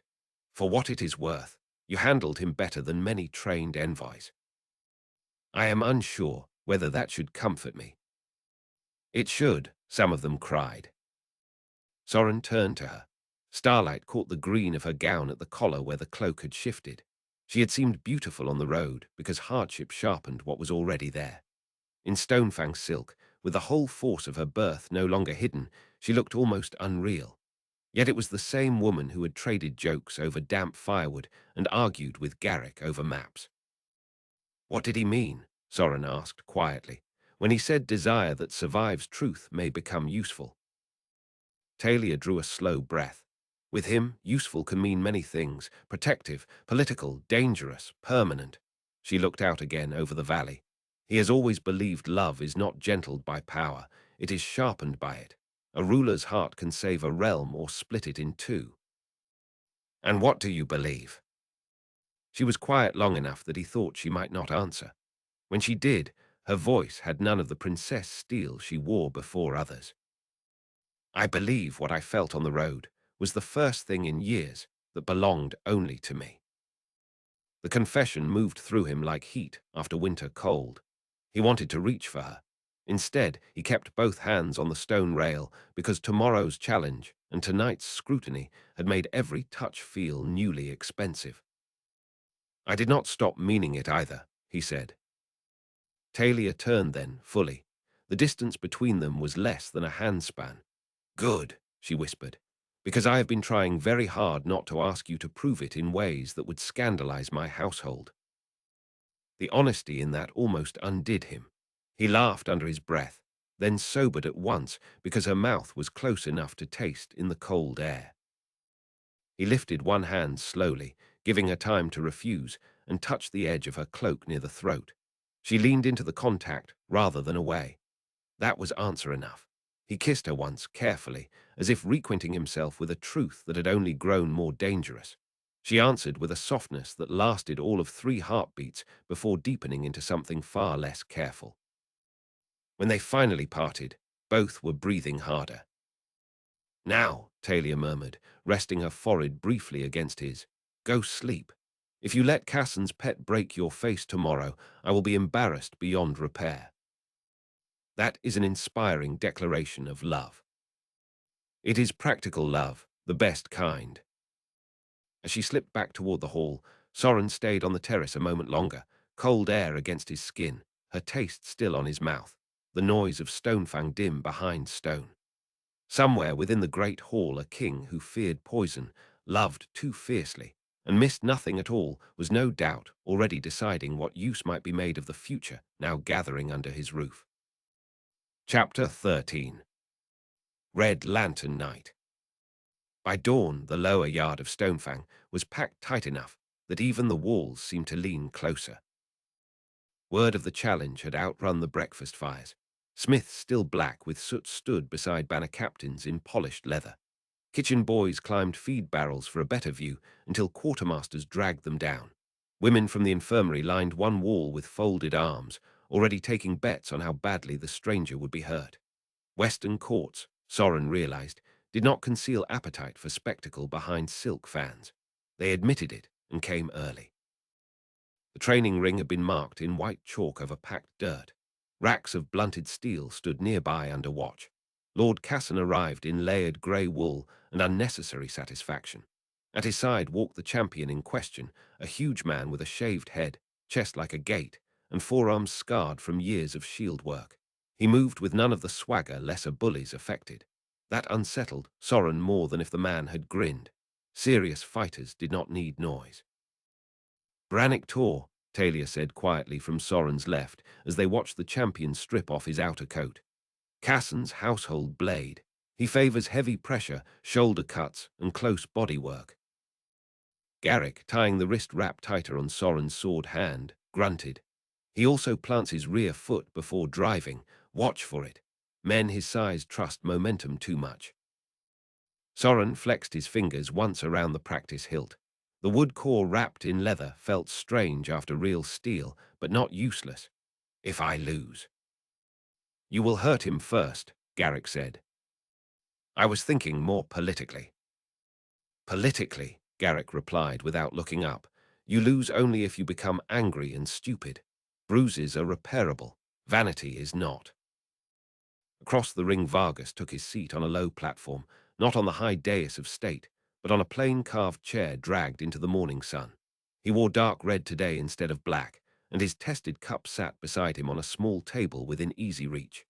No crown, no scepter, only a king's presence strong enough to make ornaments irrelevant. When Talia approached him to stand at his right, he said something that made her jaw tighten. Soren could guess the subject. Seren stepped into the ring as marshal. "Yard rules," he announced. "Blunted steel. Yield called by the fighter, the crown, or the marshal. No killing strikes to the throat or groin unless you wish me to beat you myself after. Honor your measure. Ignore the crowd." Brannick selected a broad practice sword and rolled his shoulders. Soren chose a lighter blade. Murmurs lifted at once. The West liked weight. It read quick steel as cleverness, perhaps even evasion. "Good," Soren thought. "Let them." Seren dropped his hand. Brannick came hard from the first step. No circling, no testing taps, no theatrical salute. The big man crossed the ring in 3 pounding strides and cut downward with enough force that if the blade had been real, it might have split helm and skull together. Soren slipped aside just far enough to let the strike slam dirt instead of bone, felt the ground shiver under his boots, and answered with a fast hit to the exposed ribs. Brannick barely seemed to notice. The return came at waist height. Soren turned it, but the impact still jolted up his arm like hammer force through a beam. Garrick had warned him of this too. The man did not only use strength, he used the expectation of strength to hurry opponents into panic. So Soren gave him none. For the first dozen passes he yielded ground in measured steps, making Brannick cross and recross the ring, drawing him farther than his size preferred, forcing small turns. The crowd began with laughter at the stranger's apparent retreat, then quieted as they realized retreat was not the same as helplessness. Soren's lighter blade tapped shoulder, forearm, thigh. Not enough to end the match, enough to mark, enough to irritate. Brannick changed pace with admirable intelligence. He shortened his grip, stopped lunging, and began herding rather than chasing. Twice he nearly crowded Soren to the chalk edge. On the third pressure line, Soren tried slipping inside and paid for it with a crashing pummel hit to the mouth that filled his head with white sparks. Blood ran warm over his lip. The yard roared approval. Soren stepped back, breathed once through the sting, and smiled red at Brannick. The big man's eyes narrowed. He had expected discouragement. Instead, he had been invited deeper into the game. They closed again. This time Soren attacked first, not with fury but with speed sharpened by frustration. High, low, wrist, shoulder. Brannick blocked the first three and almost caught the fourth. Soren pivoted under the counter and struck the back of the champion's knee with enough force to buckle it. Brannick dropped to one leg. The yard gasped. Soren could have gone for the head then. Instead he stepped off and let the larger man rise. A few Westerners booed, what they took for mercy. Vargas did not. From his chair the king watched with frightening stillness, fingers resting against his cup, his gaze tracking not the blows but the choices. Brannick came up with anger at last, not blind anger, useful anger. He pressed so hard over the next minute that Soren's world shrank to dirt, breath, and impact. A hit landed across his left shoulder, another along the ribs. The second numbed his side enough to steal half a breath. He barely got clear of the follow-up. Casson was smiling openly now at the ring edge, already certain size would tell. Then Brannick planted the rear foot before driving. Exactly as Garrick had said. Soren gave the champion the line he wanted, let himself appear half a beat slow, then turned at the last instant so Brannick's own forward weight pulled him too far. The huge man's strike bit empty air. Soren struck the wrist, the elbow, and the temple in one ruthless sequence before sweeping the ankle from under him. Brannick hit the dirt hard enough to shake dust into the sun. Before he could roll, Soren's blade was across his throat. The yard went silent. Soren stepped closer. Yield. Brannick, breathing like a furnace, stared up at Soren for one long second. Then he let his own practice sword fall flat and said, Yield. Noise exploded around them. Not all of it pleased. Some cursed Casson, some shouted for a rematch. Others thumped spear shafts against the fence in rough approval. Brannick himself took Soren's offered hand, rose, spat blood and dirt to one side, and gave a grim half-grin. You move like a starving wolf, he said. Soren wiped his mouth with the back of his arm. You hit like a falling wall. That is kinder than most. When they left the ring, Garrick met Soren with a cloth and a look that conveyed satisfaction, relief, and annoyance in proportions only he could manage. You took 2 unnecessary hits. I know. You also thought before pride. Better. Would you ever say, well done plainly? When you are dead and cannot become vain from hearing it. Across the yard, Casson began to speak to Vargas with the rigid dignity of a man trying not to choke on public embarrassment. The king listened, then said something that made 3 nearby captains laugh into their fists. Casson went pale and backed away. Talia descended from the platform before her father could trap her in further commentary and came straight to Soren. "You look terrible," she said. He touched the split lip. "This seems to be a popular opinion." "It is a correct one," yet pride shone through the rebuke. She took the cloth from Garrick and dabbed the blood from Soren's mouth herself, ignoring every stare in the yard. "Still, if you meant to earn Stonefang's attention, you have succeeded." "Was that not the goal?" "My goal was your survival. The rest is a mixed blessing." The mixed blessing became obvious by afternoon. Stonefang's people had accepted Soren's competence the moment Brannick yielded. Acceptance did not mean ease. It meant increased scrutiny from those who now considered him worth their thought. Captains sought him out in the armory yard to ask about eastern pass routes. Stable boys begged to see the sword grip that had dropped Brannick. Two elderly ladies of the inner household, terrifying in layered black silk and silver hair cages, stopped him near the chapel to inspect his posture as if they were choosing breeding stock. Worse than all of that, Vargas invited him to the evening council. Not the full war council, Garrick said afterward, just the outer chamber where border reports, supply ledgers, and complaints from valley wardens were weighed before real decisions reached the private table. Yet even this partial invitation told Stonefang that the stranger had crossed from curiosity into relevance. "You disapprove," Soren said as they dressed for the meeting. "I disapprove of many things," Garrick answered, "most of all being expected to stand in rooms while clever people decide how best to use you." "You assume Vargas has already chosen." "I assume nothing. I merely see the shape of temptation. A hidden eastern heir under his roof, a daughter too interested, a queen across the range growing bolder. If Vargas were less ambitious, I would trust him less." That night the outer council chamber proved smaller and colder than the grand hall, its walls lined in map cases and tally shelves. No music, no feast, just hard benches, slates, ledgers, and men who looked more comfortable with numbers than compliments. Talia was there, as was Mayan, Hadrin, Seren, and a thin priest from the western shrine houses who advised on poor relief. Casson was absent, either from humiliation or royal design. Soren listened more than he spoke. He learned quickly that Western government ran on argument sharpened by facts. A ridge settlement needed new millstones before winter. Two villages disputed grazing rights along a river curve. A forge tax had been miscounted by nearly a tenth because a clerk took inventory during repair shutdown. None of it sounded grand enough for songs, yet all of it held lives inside.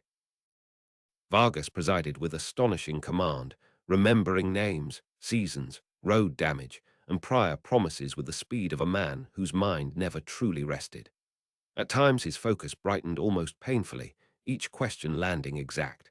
Then, twice within the hour, he went oddly distant for a few breaths, fingertips pressing beneath his ribs before he snapped back as if furious at his own lapse.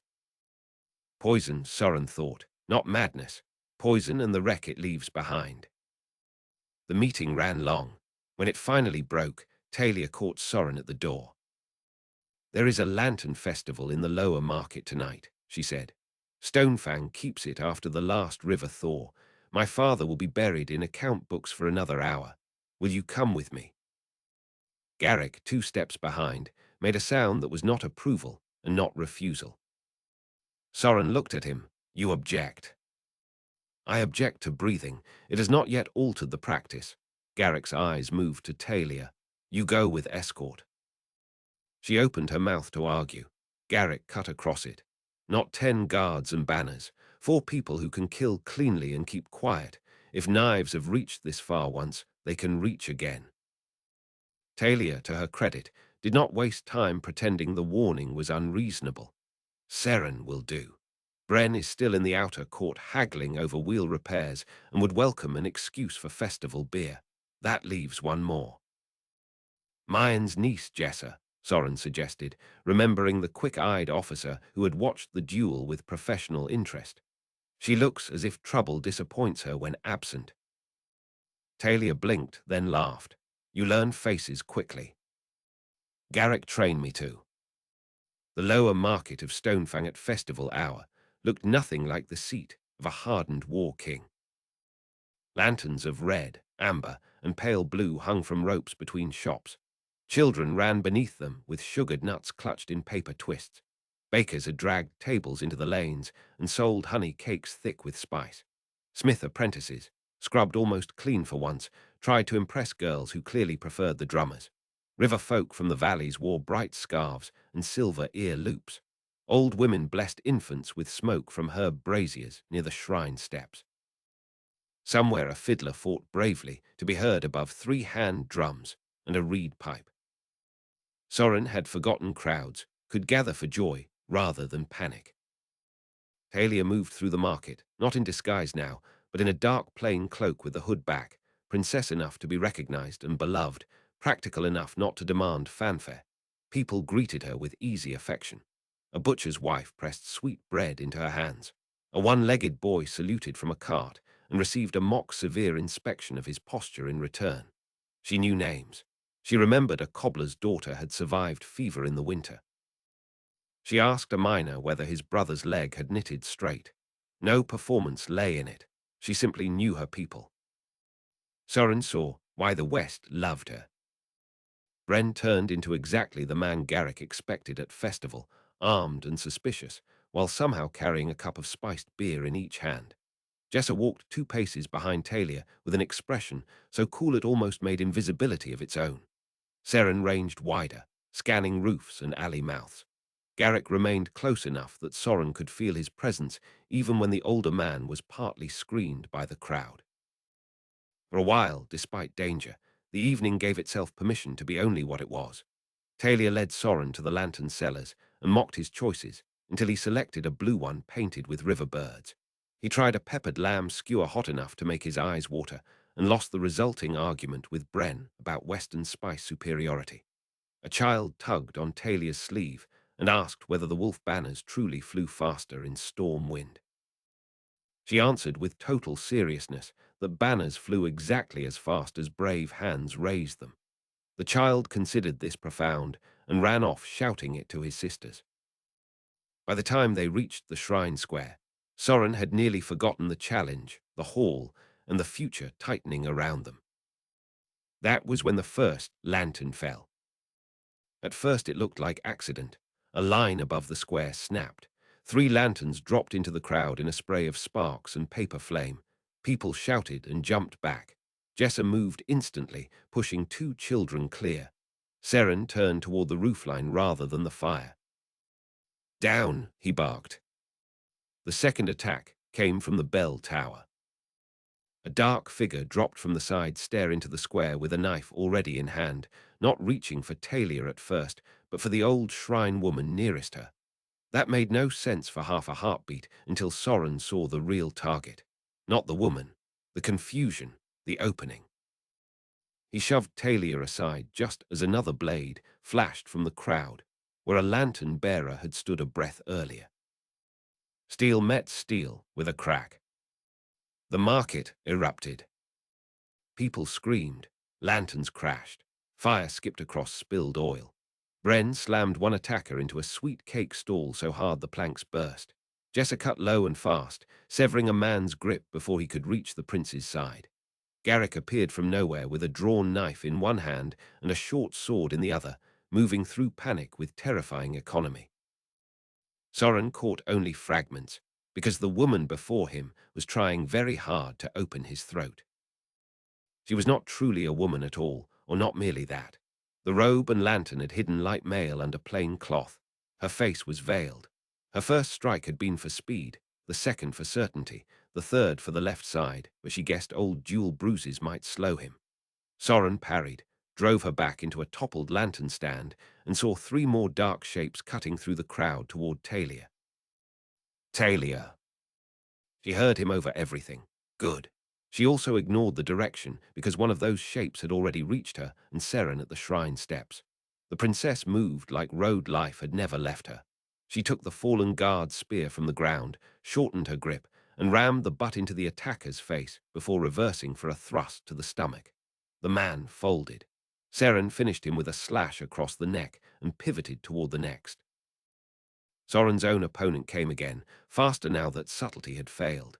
He trapped her wrist, smashed an elbow into her jaw, and felt teeth break. She hissed, twisted, and nearly planted a hidden punch dagger into his side before Garrick's thrown knife struck her shoulder and spoiled the line. Soren disarmed her on instinct and drove the practice of 1,000 road drills into real flesh. His blade went under the ribs. Hot blood covered his knuckles. She stared at him with shock rather than pain, as if the stranger prince had not been meant to answer like this. Then she slid off the steel and dropped. There was no time to feel anything about it. Fire was spreading now along 2 cloth stalls. Someone cried that archers were on the roof. People trampled baskets, bolts of wool each other. Soren caught sight of a small girl, frozen in the middle of it all beside a fallen lantern pole, while her mother screamed from under crushed cart wheel. Without thinking, he crossed the square, yanked the child up, and half threw her toward Bren, who caught her one-handed while clubbing a third attacker with the base of his cup. A horn blared from the upper gate. Stonefang guards were coming. One assassin broke from the crowd and sprinted straight for the narrow alley behind the shrine. Not escape, Soren realized. Signal. If the attack had a second layer, that alley led toward the lower cistern stairs, and from there to service lanes under the inner wall. He went after him. Garrick shouted his name. Soren ignored it because if the signal got through, Stonefang could face more than a market knife rush. He tore down the alley, boots skidding on spilled oil and melting lantern wax. The man ahead moved with trained speed, shouldering through a potter's side gate and leaping the drainage run. Soren gained only when the assassin glanced back, saw pursuit closer than expected, and drew a second knife too soon. The alley opened at a cistern court lined in wet stone. Moonlight silvered the water troughs. The man spun and threw without slowing. Soren barely got his head clear. The knife struck the wall so close his ear rang from impact. He hit the assassin at waist level, and both went down hard on the slick paving. They rolled through cold water and shattered clay. The man smelled of oil and bitter herbs. Up close he was older than Soren first thought, with lines cut deep beside the mouth and one ear notched from old service. He also smiled. That smile was worse than any curse. It meant conviction. They fought in silence, knife grip to wrist, forearm to throat, knee to ribs. The assassin was not larger, only colder, willing to gouge eyes and grind a thumb into a healing bruise without hesitation. Soren took a punch to the jaw and tasted fresh blood. He answered by smashing the man's hand against the cistern lip until the knife clattered free. They crashed apart. Both scrambled.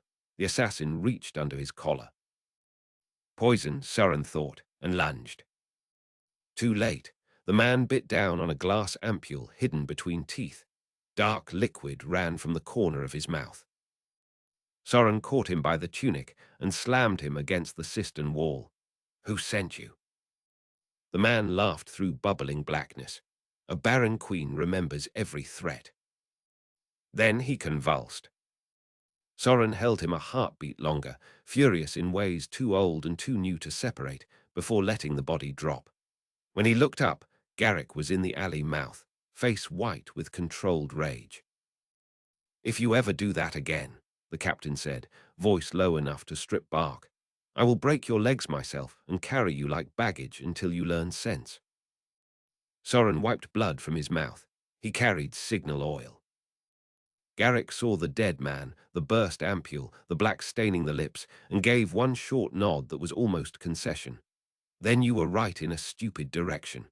He came closer and gripped the back of Soren's neck once hard. Not punishment, assurance. "Can you stand?"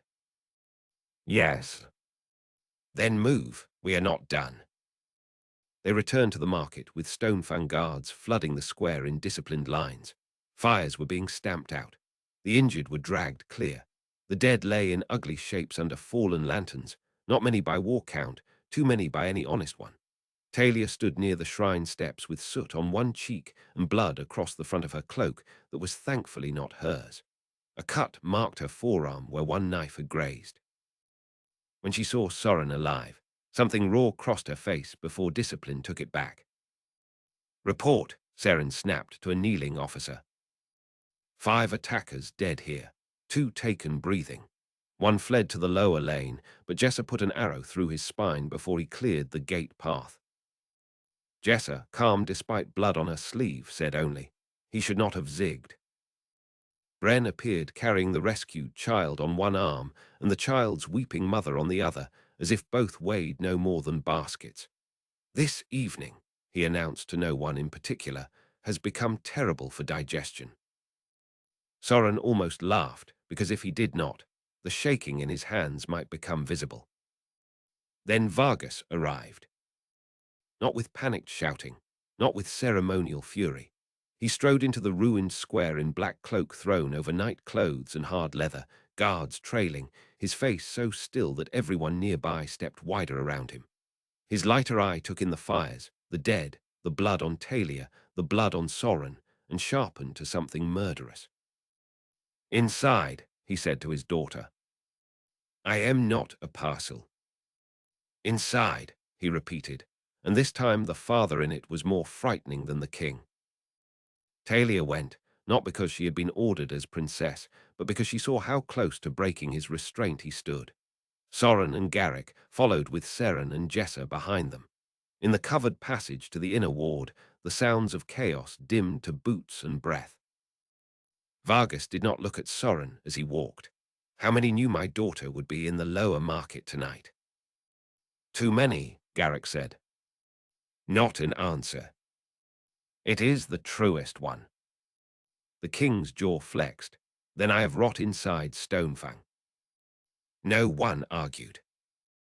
Later, once the healers had cleaned Talia's arm, once statements had been taken, once the two living attackers had died under questioning without speaking more than half a dozen words each, Soren found himself outside the infirmary door with blood finally drying on his skin and exhaustion turning everything unreal. Talia came out still in the cut cloak, though someone had bound her forearm in clean linen. "They will keep me under guard all night," she said. "They should. Do not side with them. I am angry enough already." Despite everything, the corner of his mouth lifted. "At least you live to be angry." She looked at him then, at the split lip, the bruising already darkening near his jaw, the blood not all his. Her own composure trembled. "I thought I was about to watch you die in the square. And I thought the same of you by the shrine."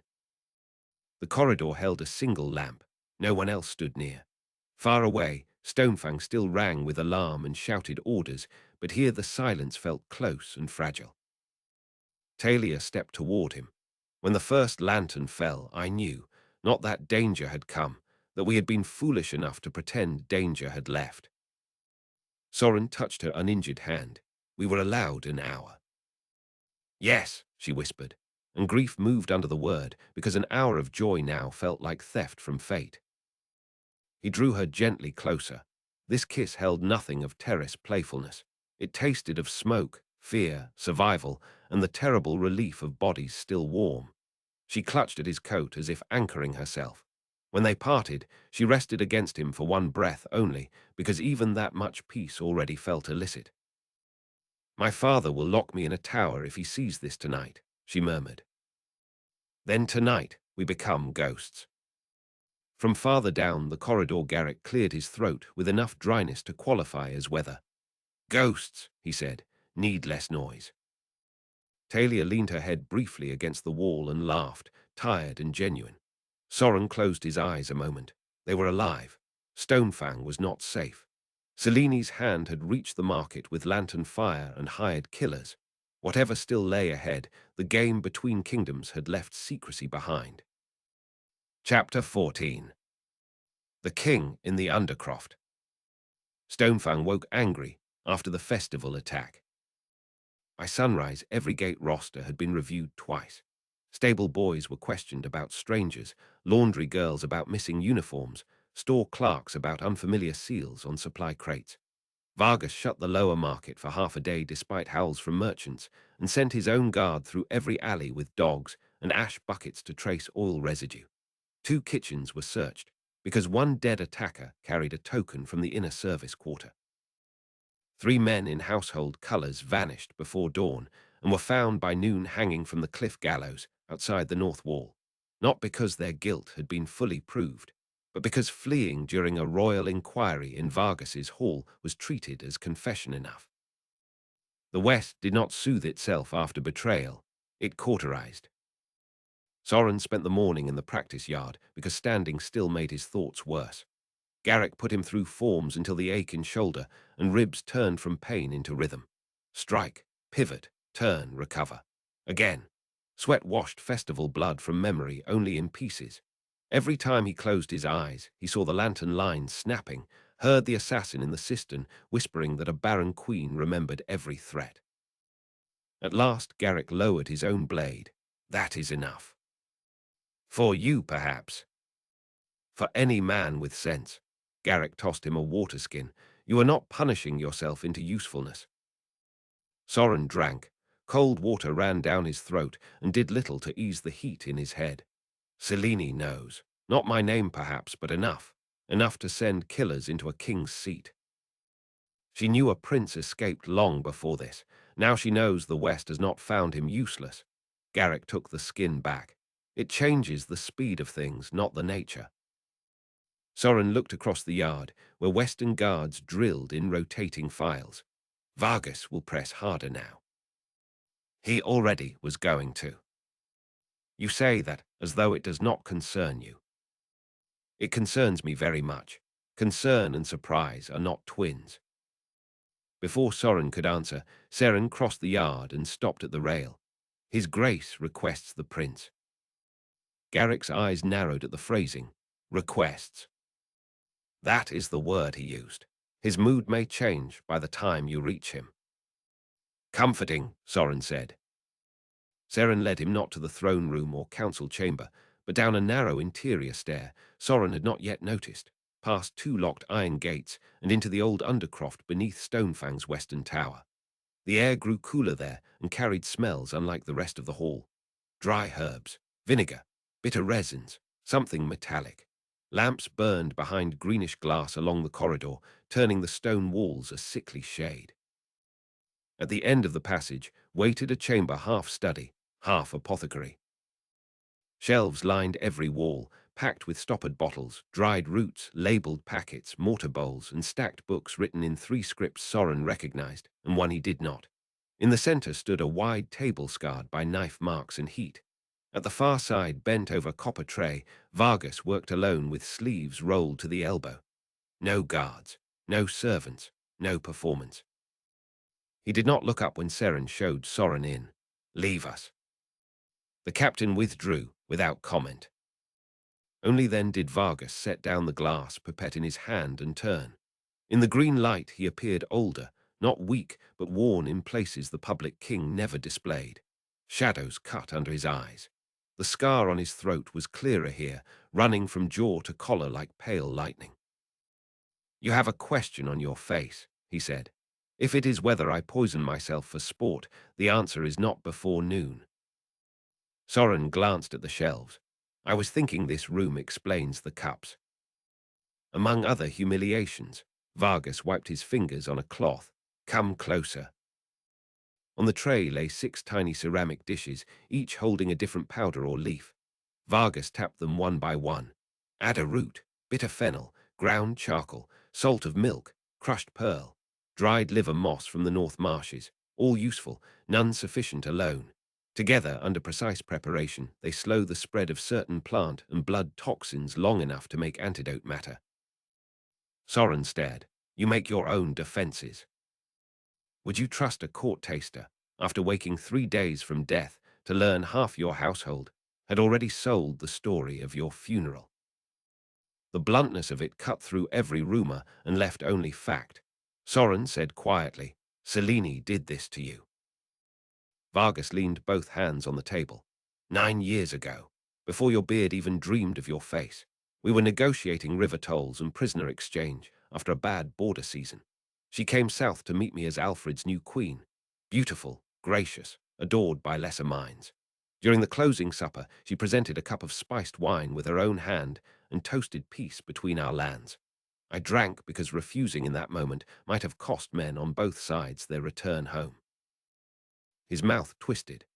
I spent the next week clawing at my own sheets, vomiting black into silver basins, half blind and certain my bones were melting. 2 of my sons died in the same month from a fever carried through the marsh camps, and while I was still too weak to stand, 6 Western lords began discussing whether the kingdom required a steadier hand. The room seemed colder. "You lived," Soren said. "It is medicinal in proper quantities." Vargas picked up one of the tiny dishes and set it down again with precision. "I also had a physician clever enough to realize the poison had phases. Kill first, then if the victim survives, leave chaos behind. The body never fully trusts itself again. Sleep breaks, temper snaps. Pain arrives without invitation. Some days thought comes so sharp I can count breath between lantern flickers. Other days it is like reaching through river mud to catch my own mind." Now the stories of madness reassembled under a different light. Not lie, not truth, damage weaponized by those who benefited from simplification. "Why tell me this?" Soren asked. Vargas gave him a long, unreadable look. "Because you are either a fool I must keep away from my daughter, or a man I may have to trust with war. Men who go to war beside me should understand why I no longer drink from uncorked cups and why I laugh too loudly at feasts. Let enemies think theatre is all I am. It keeps them careless." He crossed the room and took from the shelf a small glass vial no longer than Soren's finger, filled with cloudy amber liquid. "And because if Alfred still breathes, this is what may keep him from dying in Seleni's slow sleep." Soren felt his whole body change around that sentence. An antidote. A partial one, perhaps enough if given soon enough and if his organs have not already failed. Vargas held the vial up to the lamplight. "The poison she used on me was altered from older marsh compounds. Years of obsessive labor produced this. One day I intended to carry it east myself and make her watch me pour it over her banquet. Life, however, keeps inventing new uses." Hope was dangerous after too many years of discipline. It entered Soren anyway, sharp enough to hurt. "Then we go now." Vargas gave a humorless smile. "That is the prince speaking, not the commander. If I ride now with only household guard, Selene can call it invasion and rally half the east before your name is even proved. If I send you alone with a single escort, she is merely to kill you in a pass and deny everything. War is not delayed because men lack courage. It is delayed because courage without preparation fattens Grav." Soren heard the truth and hated it. Every hour matters. Yes, which is why every hour must count. Vargas moved to a map pinned under knives along the side table. He beckoned Soren nearer. The chart showed the eastern passes, river toll houses, and the scattered loyalties of border barons marked in red wax. Selene has agents west of the range. That means she likely also has watchers on the old crossing roads. If I am to march east, I need cause my lords will bleed for, proof the eastern people might rally to, and a vanguard swift enough to reach the stronghold before she seals it. Soren looked from the map to the antidote vial in the king's hand. "Tell me what I can do." Something eased in Vargas then, not warmth exactly, but recognition. "There, that is the answer I wanted." He tapped a mark near the southern ravines. "Yesterday, before the festival, reports came from the Kestford villages. Supply carts sent to the ridge granaries had been seized twice in 10 days by men dressed as hill raiders. Too disciplined for common thieves, too selective in targets. They steal food, lamp oil, and horse medicines, enough to weaken winter stores and test response times. I suspect Eastern coin, perhaps even remnants of last night's friends. You want me to ride against them. I want to see how you think with lives in your hand and blood in your nose. Garrick comes. Seren comes. Jesser if Mayan releases her. You are not proving yourself with pretty ring work now. You are solving a problem in the field.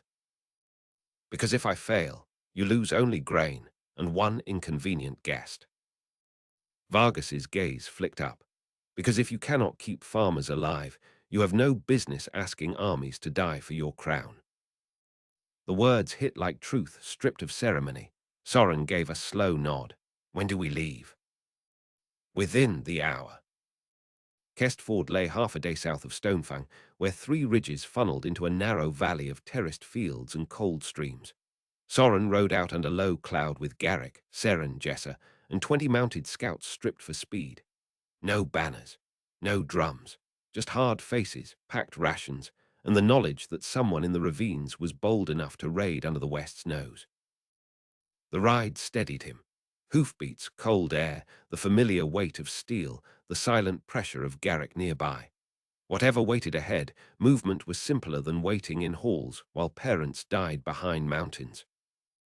They reached the first plundered cart by noon. It lay tipped beside the ford path, axles smashed, sacks slit open and grain spilled into mud, as if the thieves had wanted loss as much as theft. The driver had survived by crawling into the reeds after a cudgel blow to the head.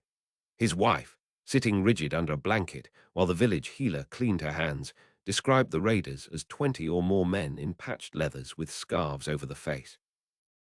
They spoke too little for true brigands, Garrick said after hearing her account, and they struck the horses first. Seren crouched by the road marks. These are shod military mounts, not hill ponies. Jessa pointed toward the ravines east of the ford, where basalt cuts split the slope into shadowed channels. If they nest there, one narrow throat can hide 30 men. Soren looked over the valley. Terraced barley fields stepped the lower hills. Smoke rose from cluster cottages. Children peered from behind a wall until their mothers hauled them inside. To the east, the ravines formed a maze of black stone, steep enough to trap sound. If raiders held those heights, any frontal push would cost dearly. He thought of Garrick's training, of Vargas's question beneath every move. Keep farmers alive. Count lives before charges. They want us angry, Soren said. Seren glanced over. Because spilled grain insults a lord into response. A column rides straight in. They hit the front and rear from height, kill mounts, take more supplies, vanish before heavier force arrives. It is not theft alone. It is rehearsal. Garrick's face stayed unreadable. Then what? Soren dismounted and studied the ground more closely. Water from the ford split into 2 channels. One ran visible through the lower fields. The other disappeared beneath a tangle of willow and rock before re-emerging farther south in a drainage trench. How well do your locals know the backwash paths? Jessa gave him a sharp smile. Better than the men stealing from them. Within an hour, he had a plan. Not grand, not clean, but workable. 2 village carts were reloaded with sacks filled mostly with sand under top layer of grain. 6 scouts disguised themselves as frightened drivers and old men, wrapped in cloaks and slouch hats. Bren Tovey, who had somehow attached himself to the ride after hearing the word supplies and refusing to be left where profit might occur, volunteered cheerfully to curse like a panicked merchant if that would improve the illusion. Soren let him, because Bren had the face of a man born, complaining over invoices. The false convoy took the visible road into the ravine mouth near late afternoon. Soren, Garrick, Jessa, and half the scouts circled through the hidden drainage cut on foot, climbing damp rock and thorn scrub until they could look down into the choke point from above. Seren remained with the bait to spring the trap once the raiders committed. They came exactly as expected. A whistle from the west wall. Stones rolled. 4 masked men dropped behind the lead cart, while a dozen more emerged along the side slope with hooked poles and short blades for cutting traces. They moved with discipline born of drill, not desperation.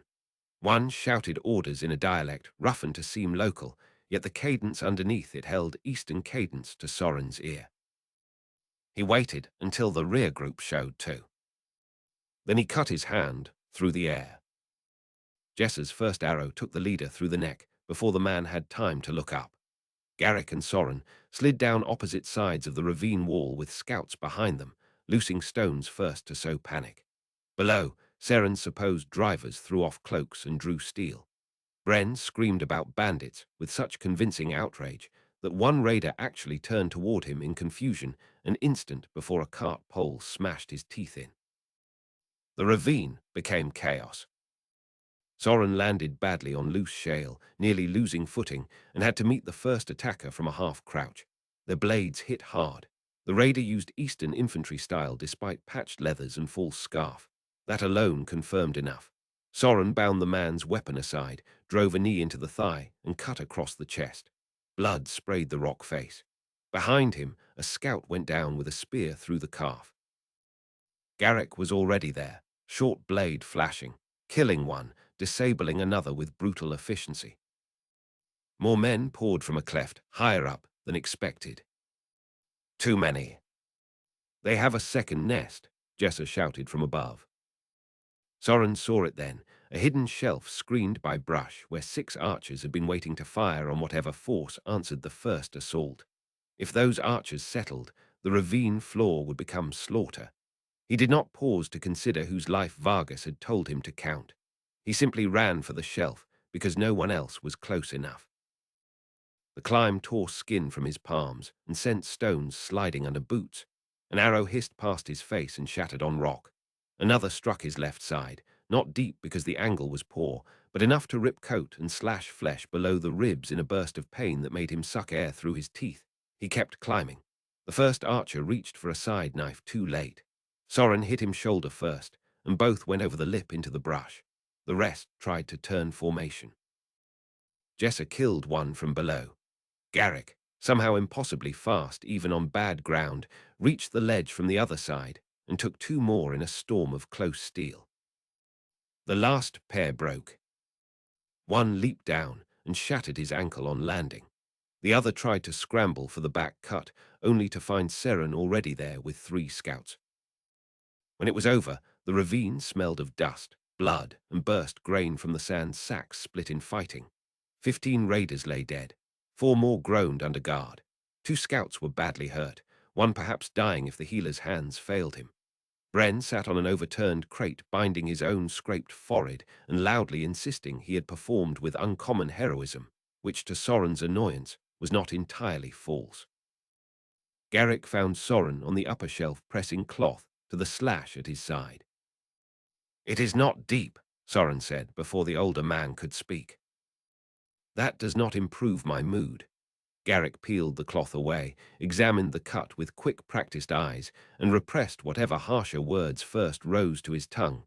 "Sit. If you split it wider from stubbornness, I will sew you to the saddle." It caught only the outer flesh, and very nearly the liver if you had climbed 1 heartbeat slower. Garrick bound the injury tight enough to bite. "Do not make me proud and furious in the same hour. My age cannot support such exercise." Despite the pain, Soren gave a breath of laughter. Below them, Seren hauled the captured leader of the second group to his knees. The man's scarf had come away. His face was narrow, shaved, unmistakably Eastern. Soren went down to question him. The captive had the look of a professional who had once worn honest colors and decided coin or conviction mattered more. He held himself straight despite the blood on his sleeve. When Soren asked his name, he spat at the dust. "Do not answer then," Seren said, backhanding him hard enough to rock him sideways. Soren crouched so they were eye level. "Who pays you?" The man smiled with split lips. "A queen who prefers prepared ground." "Selene." The smile widened, just enough to confirm. "How many cells west of the range?" The captive said nothing. Garrick stepped up behind Soren, voice mild enough to chill. "You attacked food carts and valley farmers. There is no noble cause left to hide behind." At that, something like contempt flickered in the man's eyes. "Causes are for priests. I make futures." Soren thought of the burned lanterns and the child frozen in the square. He thought of Belle's orphan houses, of Alfred dying perhaps with poison in the blood, of Selene's agents rehearsing hunger as tactic. He let the anger come, but not for show. "No," he said, "you sell them." He rose and turned to Seren. "Search the bodies, the ledges, the back cut. I want tokens, papers, and every mark on their gear recorded. Send 2 riders to Stonefang with proof before dark." Seren grinned, fierce and approving. "That sounds more like command." The ride back to Stonefang came under a red evening sky. Villagers came out as the convoy returned and saw their grain saved. Not all of it. Enough. Mothers lifted children to watch. Men with hoes still in hand shouted, thanks to riders streaked with dust and blood.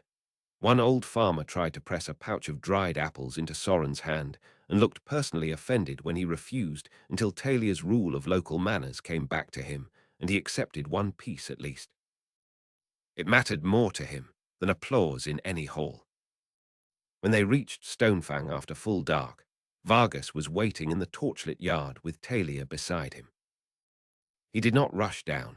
He stood where all could see and read the returning column before a word was spoken. The bandaged scouts, the bound captives, the cartloads of recovered goods, the blood on Soren's coat, the proof in Seren's hands. Well, Vargas said, as they dismounted, either you have solved my problem or become a much larger one. Soren handed over the Eastern token taken from the captive leader, a stamped brass disc bearing the broken sun sigil of an old mercenary company once hired by southern courts. Cellini's coin, hidden one layer down. They were testing response lines and softening winter stores. Vargas took the token, turned it once between thumb and finger, and the delighted ferocity in his face was almost alarming. Excellent. I mean, not for the farmers, for being right. Talia had already reached Soren, ignoring her father's dry commentary. You are hurt. A little. Every man says that, and half of them leave blood where they stand. Garrick, dismounting stiffly, said, for once the prince understates, the cut is real but not mortal. Vargas looked from one to the other, saw more than any sane parent should enjoy seeing, and for a heartbeat the public king disappeared behind something older and sadder. Take him to the healer, he said. Then bring him to my private hall after. We have less time than we thought. The healer called the slash ugly, painful, and inconvenient rather than grave. Soren accepted all three. Once stitched and wrapped, he tried to dress himself and found the effort slowed by fatigue enough that Talia, who had waited outside with a patience far more dangerous than impatience, stepped in without asking and took the shirt from his hands. You will only make knots of it, she said. He should have protested. Instead, he stood still while she helped him into clean linen and belted the coat gently over the bandage. Her fingers were sure. Her face, when she looked up, held too much feeling to be safely borne in small quarters. You did what he asked, she said. I did what the valley needed. That is why he will trust you. Soren touched the line of her wrist where the festival bandage showed white against skin.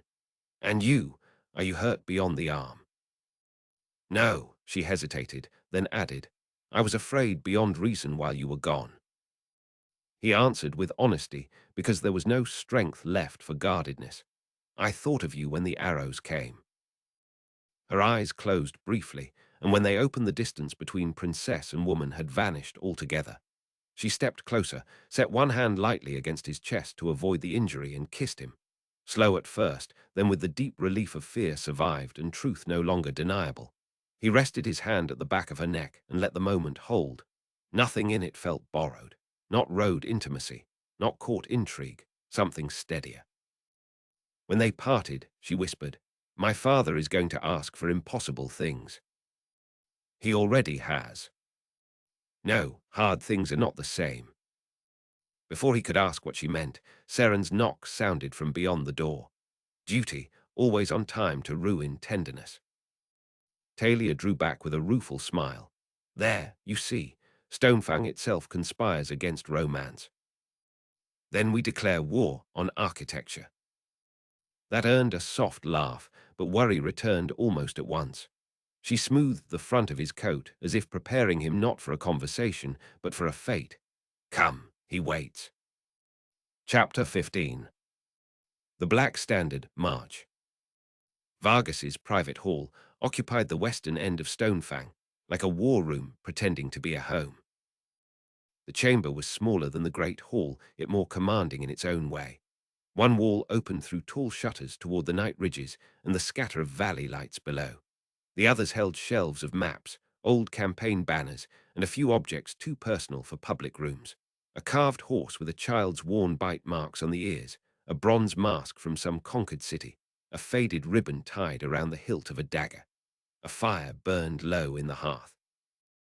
On the table at center stood not feast dishes, but sealed reports, a half-unrolled map of the eastern passes, and 3 cups waiting beneath a single lamp. Vargas stood by the window when Soren entered with Talia and Garrick. He had changed into black again. The red of the yard was gone. In its place was the man kings became when the doors shut and decision could no longer be delayed by theatre. He did not ask about the injury first. That, somehow, made the conversation feel graver. "Sit," he said. No one did. Talia looked from her father to the map table. "You have news." "I have confirmation." Vargas picked up a folded scrap sealed in green wax and tossed it to Garrick. "Read." The captain broke the seal and scanned the tight script. Whatever else age had taken from him, it had not slowed his reading. Soren watched the lines around Garrick's eyes harden until the older man passed the letter over without comment. It was from Sister Anwen. A Bess of the North Road Hospice Bell had once funded near the eastern lower pass. The message was brief because any longer would risk interception. Yet the few lines it carried were enough to turn hope and dread into the same blade. King Alfred, if still alive, had not appeared in public for many weeks. Cellini governed through selected councillors and armed decree. Bell had vanished from the royal court after refusing to endorse some new succession declaration. Rumours in the outer city said the king drifted in and out of waking, skin yellowed, limbs failing, mind clear only in flashes. 2 apothecaries who had attempted treatment were dead. A third had disappeared. Loyal servants whispered poison. The abbess ended with the words, "If the lost child lives, the realm needs haste more than prayer." Soren read it twice, though the words did not change. Bell missing. Alfred perhaps alive, beyond saving. The room went very quiet. Garrick set the letter down as carefully as if it might explode. Anwen does not waste ink on panic. If she risked sending this, the rot at High Tor is advanced. Vargas moved to the table and placed beside the letter the small amber vial from the Undercroft. Then we stopped speaking around it. Cellini used the same family of poison on Alfred that she once used on me. I cannot promise this will save him. I can promise doing nothing will not. Soren's hand tightened on the back of the chair nearest him until the wood creaked. Then we ride. We march, Vargas corrected, and we do so with proof, with speed, and with enough strength to break the gates if subtlety fails. Talia spoke next. How many of the council already know? Hadrin, Mayan, Seren, and the shrine keeper. No one else yet. By dawn, every lord worth using will hear a version suited to his courage and greed. Greed, Garrick repeated. Vargas's smile held no humor. Never ignore the stable motives. Some men will follow justice. Some will follow loyalty to Alfred's memory. Some will follow because Eastern River tolls under a friendly crown would enrich their grandchildren. I'm not too proud to harness any of them if it gets us through the pass before Cellini finishes what she began. Soren looked from the vial to the map. What stands between us? Time, weather, and men paid to make both worse. Vargas flattened the eastern pass chart. The main road is fastest for heavy columns, but easiest to block. The old charcoal road is slower for the baggage train and impossible for siege engines. The river crossing south of Ashmere can move cavalry quickly if the current remains low. My first wave should be horse and light foot. The heavier force follows with supplies. Garrick's gaze tracked the routes with old battlefield instinct. Cellini will expect the main pass. Exactly, which is why she will fortify it first. Seren entered then without ceremony, mud still on boots from the yard. Behind him came Mayan and Hadrin. Mayan carried 2 sealed packets. Hadrin carried irritation like armor. The king waved them in. Good, he said. You are in time to watch history become expensive. Mayan glanced toward Soren's bandaged side. The prince survives. For now, Hadrin said, then grunted toward the letter on the table. And if the abbess speaks true, the East does not have the luxury of our delay. The discussion that followed was unlike any council Soren had witnessed before. In the East, At least from Garrick's stories, nobles often circled pride for an hour before admitting what they wanted. Here they argued with names, distances, and death counts from the first breath. Hadrin wanted the main pass taken by force before Cellini could thicken the defences. Mayan argued for split columns and valley support from sympathetic villages. Seren insisted the first riders must include people who knew High Tor's old underways if rescue, not merely conquest, remained the aim. Garrick, when asked, said nothing for so long that even Vargas lifted a brow. At last the captain spoke. If Belle yet lives, Cellini will keep her hidden where the Queen can control narrative and leverage alike. Not in a public dungeon, in the old service cells near the brewhouse or beneath the chapel crypt passage if those tunnels remain intact. He tapped the map near High Tor. And if Alfred still breathes, she will keep him near enough to display death or life as needed. You do not solve that with blunt siege alone. Vargas nodded once. Then the army creates the storm, while a smaller hand cuts the knot.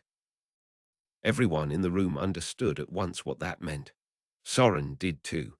He would not be allowed to sit behind the line while others decided his father's fate. Nor would Garrick. The conversation sharpened toward logistics, riders to loyal border houses, grain pulled from the Stonefang lower stores, smiths working through the night on spare shoeing, message lines seeded with false trails in case Cellini's agents still sat in western inns. Servants brought food no one tasted. Dawn's first grey touched the shutters. Only after the core plan stood built did Vargas dismiss Mayan, Hadrin, and Seren to their duties. Garrick remained because he would not have left under command short of arrest. Talia remained because Vargas did not ask her to go. That in itself felt deliberate. The king poured wine for the room from a bottle he opened himself, tested anyway, then drank first. Now we reach the matter none of you will enjoy. Talia went very still. Vargas lifted the cup, but did not drink again. If I march east behind the hidden son of Alfred, I can justify war to my lords as security against Cellini's rot. If I march east behind the promised husband of my daughter and the future ally of the Western Crown, I can justify it as survival, honor, trade, and blood interest all at once. The difference may cost or save 2,000 men. No one spoke. Soren had known the shape of this since the terrace, since the yard, perhaps since the flint cup when Talia's identity first broke across the room. Knowing the shape did not lessen the force of hearing it made plain. Vargas set down the cup. I am offering my army, my passes, my stores, and my name. In return, I ask formal betrothal between Talia and Soren to be sealed before the march and made public to my court before rumor invents cheaper versions. Talia's face lost color not from rejection, Soren knew, but from how thoroughly private feeling had just been dragged into state. Garrick exhaled once through his nose and crossed his arms.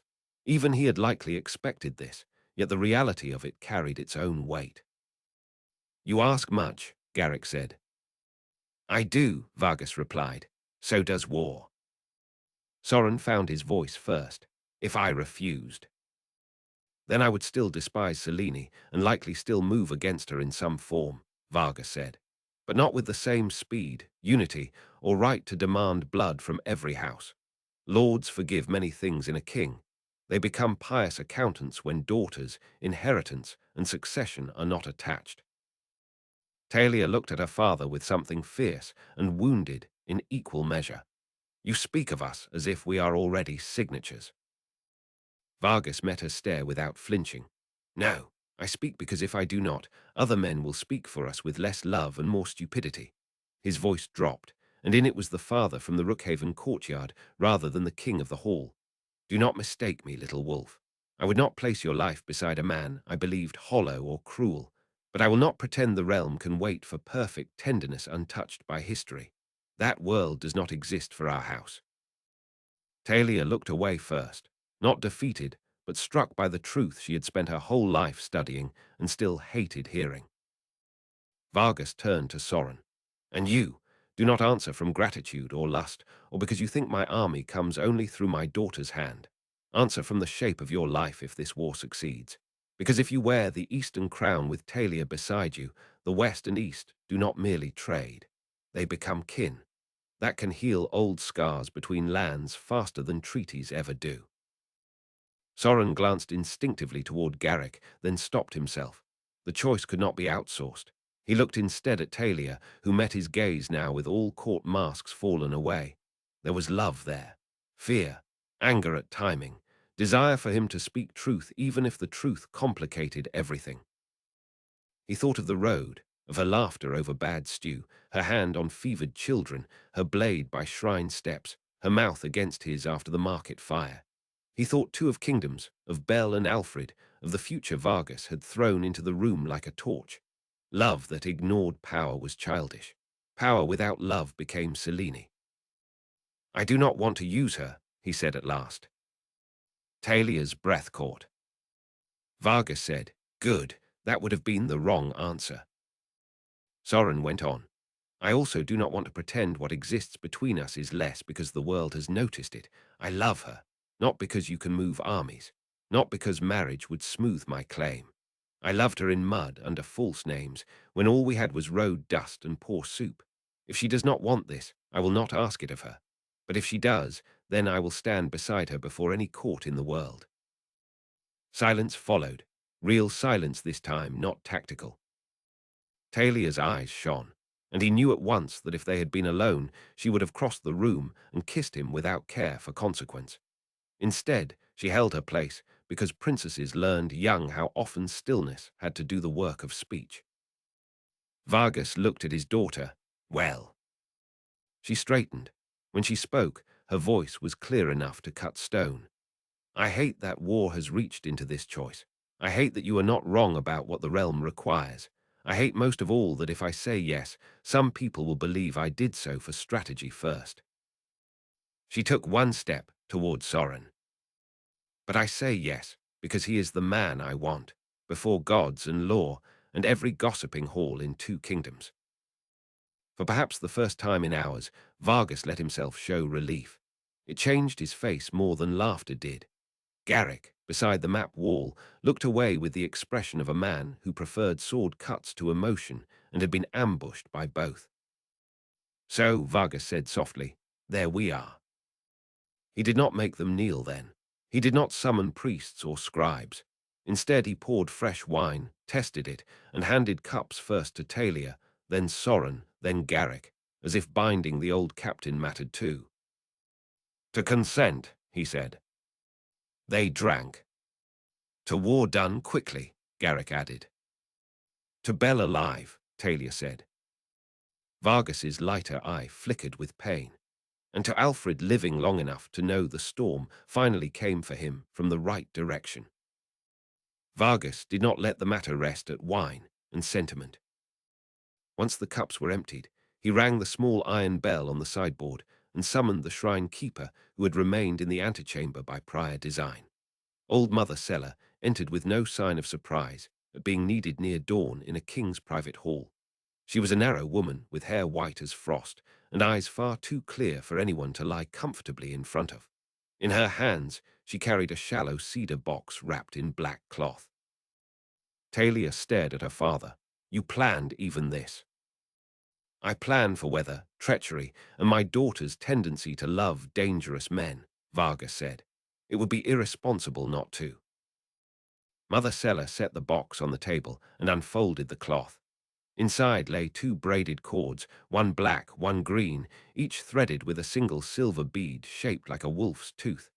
Beside them rested a smaller length of pale ribbon, almost silver itself from age. Garrick noticed it first. His face shifted in a way Soren had rarely seen. "That ribbon." Vargas looked at him. "You recognize it?" "I tied one like it to Alfred's wrist the day he swore first winter levy to Bel's grain houses." The captain's voice had gone rough with memory. "She said vows to the living mattered more than flowers on grave." Talia touched the old ribbon with reverent fingers. "You kept this?" Vargas's gaze softened. "Bel gave it to my steward after a winter council years ago. She told my hall that kingdoms should feed children faster than they feed pride. I kept the ribbon because some truths deserve storage better than ledgers." He nodded toward the cedar box. "When word reached us that Selene despised her, I told Sella to keep it with the house cords. Mother Sella looked from king to princess to prince. Do you seek public contract only, or binding of spirit as well? Talia answered first, both. Soren heard the lack of hesitation in her and felt his own answer settle more firmly. Both. The shrine keeper inclined her head. Then give me your hands. They stood across from one another at the table, while the lamp burned low and dawn's first grey pressed thinly against the shutters. Talia placed her hand over Soren's. Her palm was warm despite the cold hour. Mother Sella looped the black and green cords lightly around their joined wrists, not tight enough to imprison, only enough to remind. In the West, the old woman said, a handfast before war is not promise of ease. It is promise of return if return can be made, and of remembrance if it cannot. You may leave with armies at your back and banners over your head, but in the end, every vow comes down to whether you choose the same soul again when fear strips titles bare. She looked first to Soren. Name what you offer, not what politics demands. Soren swallowed once. I offer her the part of me shaped on roads and in hunger, not only the prince people now see. I offer loyalty without pretense, and a place beside me no council may reduce to ornament. If I win a crown, it will not stand between us. If I lose it, I will still be hers. Mother Sella nodded, as if weighing timber grain. Then she turned to Talia. I offer him the self I had before duty learned my name, Talia said, voice clear despite the shine in her eyes. I offer him my mind without disguise, my temper without apology, and the mercy I was taught by watching the poor Count winter sacks. I offer him counsel when he hates hearing it, laughter when grief grows arrogant, and faith that does not vanish when court talk turns foul. If he gains his kingdom, I will help him rule it. If he meets only ruin there, I will not leave him standing in it alone. The old woman lifted the pale ribbon last. And what do you offer together? Soren and Talia looked at one another. Strange, he thought, that after roads, knives, court tests, and market fire, this simple question might be the one that cut deepest. At the same moment, they answered. A home, they said. Even Vargas laughed softly at that. Mother Sella threaded the old pale ribbon through the black and green cords and tied all three with a knot so deft Soren barely saw her fingers move. Then let witness stand. Vargas stepped forward first, placing one broad hand over the joined cords. I witness as king and father. Harm him without cause, daughter, and I will scold you in private only. Harm her without cause, boy, and I will invent public humiliations historians will study. Talia gave an incredulous breath, a tender blessing. It contains affection. Learn to listen for the rare notes. Garrick came next. He rested two scarred fingers briefly against the knot, and the sternness in his face gave way to something like grief made honourable. I witness for Alfred, he said, and for Belle, who should have stood here to judge us all more sharply than we deserved. Whatever comes in the east, remember this hour when no throne was between you. Mother Sella cut the cords loose from their wrists and placed the braided lengths in Talia's hand and the pale ribbon in Soren's. Keep these hidden until the public rite is complete. For a moment after she left, none of them moved. Then Vargas cleared his throat. There, I have now permitted enough sincerity for 1 week. Mention it in the yard and I will deny everything. By midday, Stonefang knew. Not all details, because rulers never fed courts the whole truth at once. Enough, though. Horns sounded from the battlements. The black standard of Vargas rose beside the green wolf banner of Princess Talia, and for the first time in many years, a third device newly stitched through the dawn by frantic seamstresses and older hands that remembered it from Alfred's happier reign. The silver hawk of the eastern royal line, marked discreetly with the strawberry sigil hidden at the nape. Soren stood in the upper hall beside Talia, while Vargas announced before assembled captains, household lords, valley wardens, and sworn retainers that the West recognized him as Soren, son of Alfred, preserved from Cellini's treachery and pledged now to Talia of Stonefang. Murmurs rose like surf, then broke into something stronger when Vargas named Belle's houses, Alfred's treaties, and the poison on both kingdoms. Not all were convinced. Soren could see calculation in some faces still. Yet enough believed. Enough wanted the chance to strike east with both justice and advantage in hand. After the proclamation came work, endless work.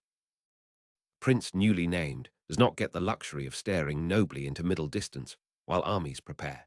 He signed supply letters under Mayan supervision, learned which houses could field cavalry inside 3 days, met the shrine women organizing bandage rolls, and walked the armory lines where smiths shaped nails and rivets until sparks coated their hair. Garrick chose infiltration, gear from Stonefang stores, with the pitiless precision of a man planning to crawl through old murder again. Seren reviewed the route to High Tor on wax tablets. Jessa taught 2 Eastern refugees in the lower ward how to identify Seleni's current guard badges in case uniforms changed. As day bled toward dusk, the stronghold transformed. The great court filled with horses being checked by torchlight. Grain sacks were stacked by unit mark. Arrow bundles were sealed in waxed leather. Priests moved among the companies with ash and oil while pretending not to notice soldiers making last-minute jokes to hide fear. The West knew war. It did not romanticize the taste of it. Near sunset, Talia found Soren on the inner rampart overlooking the march yard. Below them, the first cavalry elements were forming in dark blocks, helms catching red light. Vargas's black standard streamed above the gate tower. Somewhere in the lower court, Bren Tovey was arguing that if he had to accompany an army into a politically unstable kingdom, he ought to be compensated as both merchant and patriot. Talia came to stand at Soren's side in a riding coat rather than court dress. You heard. He can be heard from 3 walls away. Good. It means his lungs remain excellent. For a few breaths they watched the yard below. The noise of preparation rose warm and relentless. Then Talia said quietly, "Are you afraid?" Soren considered lying for comfort and rejected it. Yes. So am I. He turned toward her. Wind moved loose strands of hair across her cheek. She looked beautiful, but more than that, she looked ready. That steadied him. I am afraid, he said, that we will ride too slowly. That Alfred will die before the antidote reaches him. That Belle is already somewhere dark and bleeding because Selene could not bear her alive. That I will ask men to die for a realm I have not seen in years and fail them anyway. Talia listened without interruption. When he finished, she took his hand. I am afraid I will bring war home to a land that loved me first. I am afraid my father's strength hides damage I do not fully see. I am afraid I will arrive at High Tor and find your grief waiting where hope had been. Fear is not proof we should stop. No, he said, only proof we understand the cost. She smiled sadly. That sounds painfully like something Garrick would say. I have been ruined by his influence. As have we all. He lifted her hand and pressed his mouth to her knuckles, then laughed softly at himself. I did not mean to become formal. Perhaps I enjoy seeing it once in a while. Her expression shifted, growing more serious. When we reach the east, everything will become sharper. People will test us, divide us, compare me to the woman who poisoned your father, weigh whether I came as bride, ally, or invader. I need you to know something before that noise begins. He waited. If the antidote fails, she said, voice barely above the wind, if Belle is gone, if all we reach is ruin, I do not walk away. I stay. Crown or ashes, I stay. The vow struck deeper than any shouted declaration could have. Soren drew her into him carefully around the bandage at his side and held her while dusk thickened over the yard. No secrecy now. A few passing officers looked away with the tact of people who understood history could contain tenderness without collapsing from it. When they parted, Vargas's horn sounded from the tower. The first rank of cavalry began to move.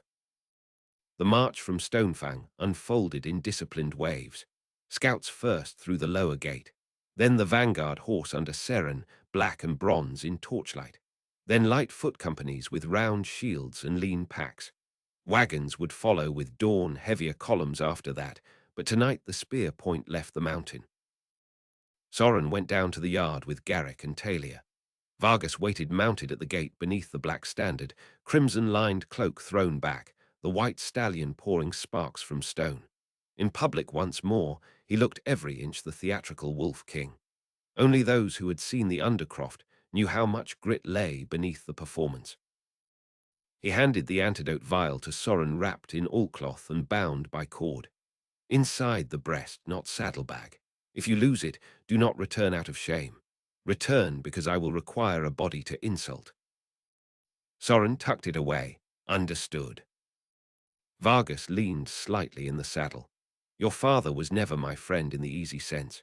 He was decent, which is rarer and less comfortable. I would have liked to grow old arguing with him across the river and pretending not to admire him. See that I still get the chance. I will. And Belle, Vargas added, softer. If she lives, bring her out. The world needs more women who make greedy men nervous. Talia smiled through sudden tears. Garrick set one hand on Soren's shoulder, steady and heavy. Nothing more needed saying there. The gate chains groaned. Stonefang opened. As Soren mounted and the vanguard rolled into the pass road, he looked once back at the stronghold, the torches, the people lining the wall walks, the woman he loved riding beside him, the king who had chosen to wager armies on his name, the old captain who had kept him alive long enough to deserve this hour.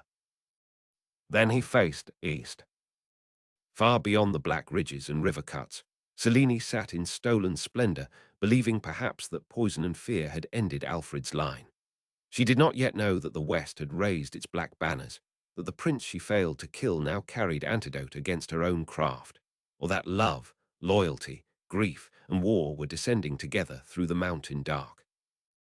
Stonefang's horns sounded one last time behind them. The kingdom heard, and the night began to move. The alliance marches east, and the road back to High Tor begins to bleed.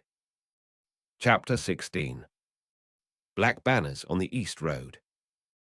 The eastern road unrolled beneath the black banners of the west, like a scar reopening across the land. At dawn, the column left the last of the mountain stone behind and entered a country of long ridges, wet pasture, and cold rivers that gleamed under sky of hammered grey. The vanguard moved first, iron-shod and disciplined, their standards snapping in the rising wind.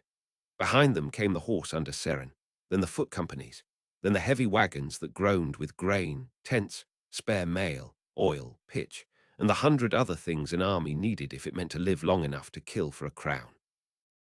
Soren rode near the front because Vargas said a prince who meant to reclaim a realm should let his people see his face before they saw his victories. Garrick rode at his left shoulder. Talia rode at his right. Together they looked, from a distance at least, like the heart of the host. The reality inside Soren felt less polished. He had fought in alleys, on forest paths, and in bitter skirmishes where survival came down to breath, footing, and the angle of steel. He had trained until his muscles shook and his palms split. He had hunted men who hunted him.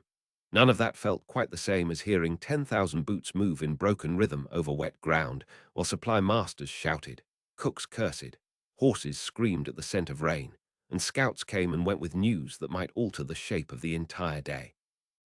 This was not simply combat, this was weight. This was consequence made visible. Every order touched lives he did not know by name. Every delay cost food. Every mistake cost blood. Vargas seemed to feed on that truth. The king of the West rode a white stallion at the center line of the advancing host, as though he had personally invented spectacle, and was mildly offended that the sky was not dramatic enough to suit him. His cloak, lined crimson beneath black wool, flared each time the wind shifted. His mismatched eyes missed little. He spoke with quartermasters as easily as he spoke with captains, and more than once Soren saw him rein in beside a wagon just to inspect wheel pins or ask a teamster why one mule was favoring its left rear leg.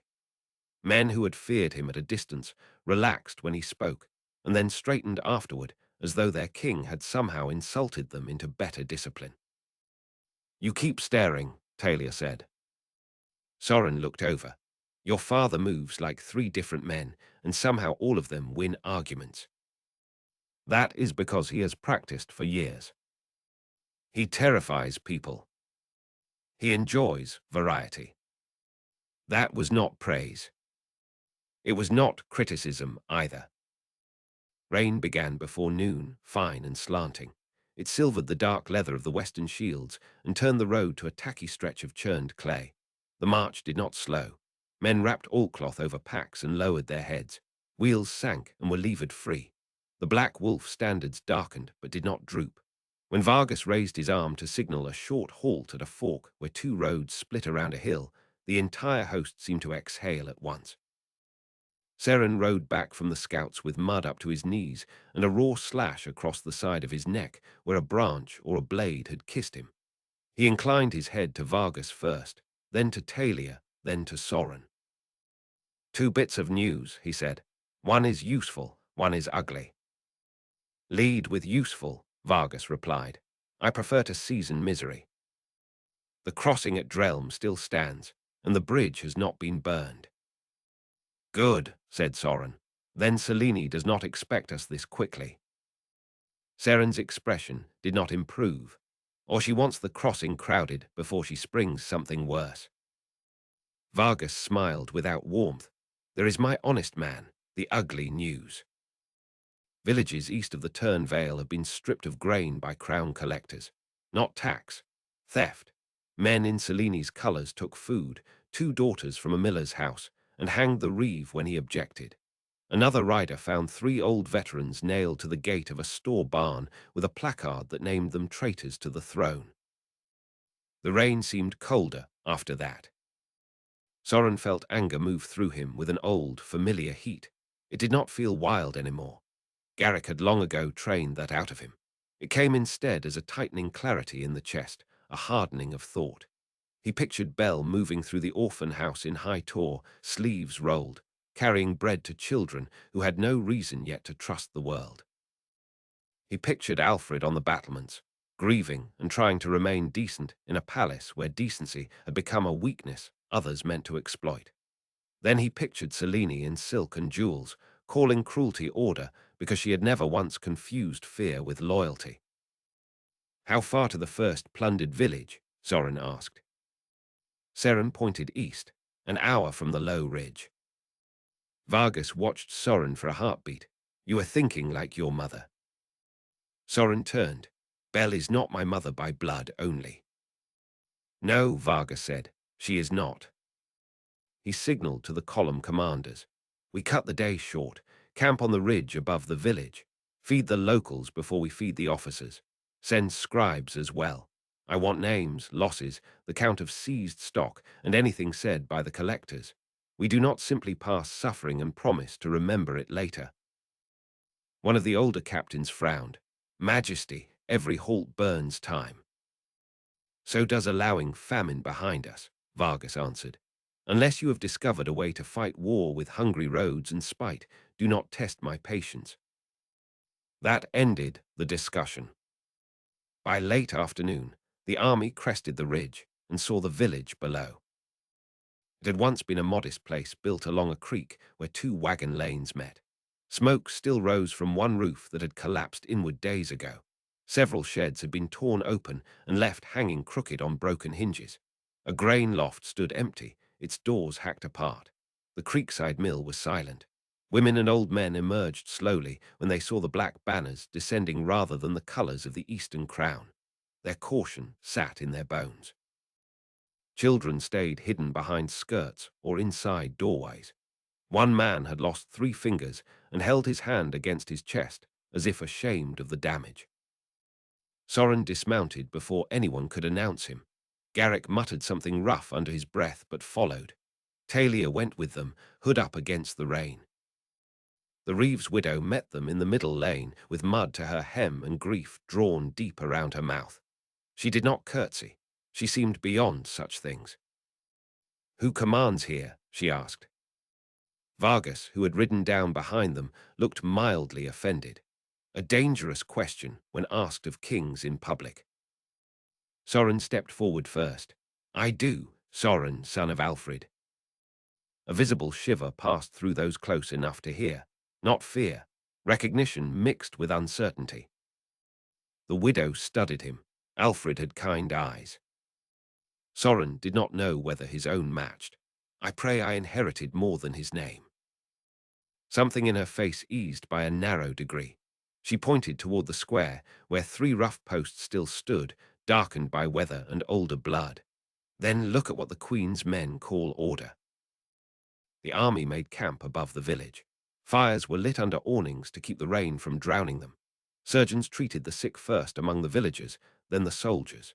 Grain from the western stores was measured out with deliberate fairness, not as charity, but as shared necessity. Scribes sat with anyone who could speak and wrote down names of the missing, the dead, and the taken. Talia moved among the women with a steadiness that made people tell her things they would not tell armed men. Garrick inspected every lane and outbuilding for traps, even while children peered at his scarred face, and whispered that the prince's giant never smiled. Soren spent most of the wet evening beneath the half-collapsed awning of the old mill, speaking with men who had survived Cellini's collectors. Their stories differed in detail, but not in shape. Food seized. Sons forced into levy bands with no pay. Daughters marked for palace service and never seen again. Lesser lords told to kneel publicly to royal officers or lose their charters. One priest said the Queen had begun replacing chapel wardens in towns near High Tor with her own appointees, people who preached obedience to the crown as though obedience and holiness were the same thing. An old veteran named Jorik asked to speak with Soren after the evening distribution. He came leaning on a cart staff polished smooth by years of use, one leg stiff from an injury that had healed long before Cellini ever touched the throne. He had shaved that morning, perhaps in case dignity proved useful, but missed a patch under the chin. Belle would have noticed, and fixed it with a teasing click of her tongue. The thought hit Soren so suddenly that for a moment he almost lost the thread of where he stood. "You rode at Red Flint with Alfred," Jorik said, not asking. "I did not. I was not yet born." The old man snorted. "No, you carry him badly enough that memory makes the mistake for me." Talia, seated nearby with the scribes, hid a smile in her hand. Vargas, who had wandered over, looked delighted to witness someone else speaking to princes with improper accuracy. Jorik planted the cart staff in the mud. "I buried my boy last winter. Fever, then chest rot.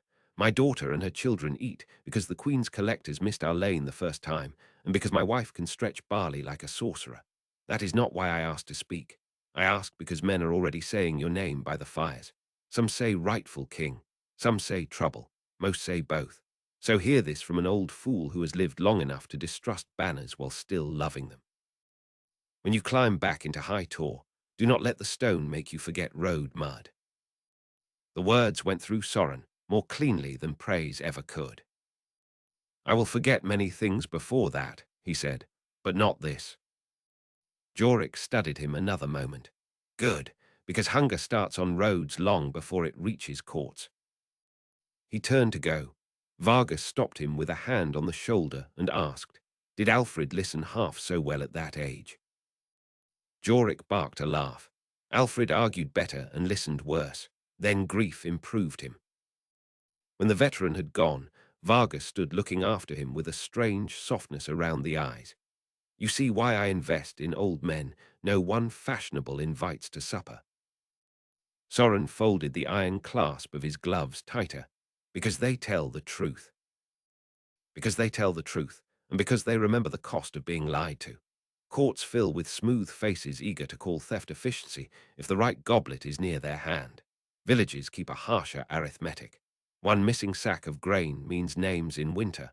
One conscripted daughter means an empty stool forever. Rule from a table long enough and numbers start pretending they are not people. Walk camps and roads often enough, and numbers become impossible to misuse." He glanced at Soren sidelong. "Your father knew that in part. Bell knew it entirely. Learn it before the crown settles, or it will grow harder under the metal." Soren looked downhill at the village, where fresh cookfires now glowed in homes that had gone dark before the western host arrived. "And if I fail?" "Then fail honestly, correct quickly, and never hire poets to explain it away." When darkness settled full and the rain slackened, Soren walked alone to the edge of the ridge above camp. Alone lasted less than a minute. You attract solitude badly, Talia said from behind him.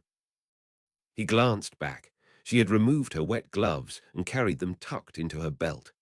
Damp hair clung in dark strands at her temples. Firelight from the camp below painted bronze along the side of her face. So says the woman who followed me into it. I would argue that I improved it. He gave a tired breath that almost became a laugh. You usually do. They stood shoulder to shoulder looking down at the spread of the western camp.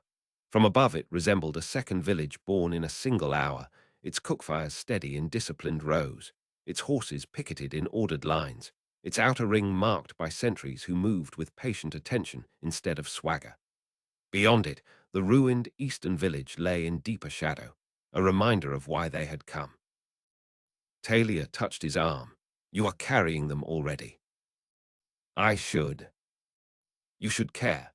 Carrying and caring are not always the same thing. He let that sit between them. The wind shifted colder from the east. Somewhere below, a child laughed for the first time since the army arrived, and the sound traveled farther than the crackle of fire.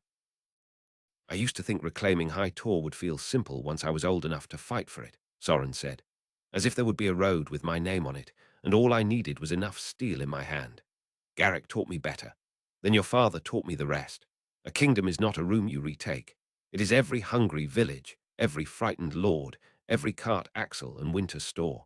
It is 1,000 things that break quietly before anyone in silk admits they are broken. Talia turned to face him more fully.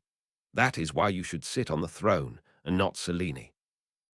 I have not taken it yet. No, she said, but you are already speaking as a man who understands the price of keeping it honest.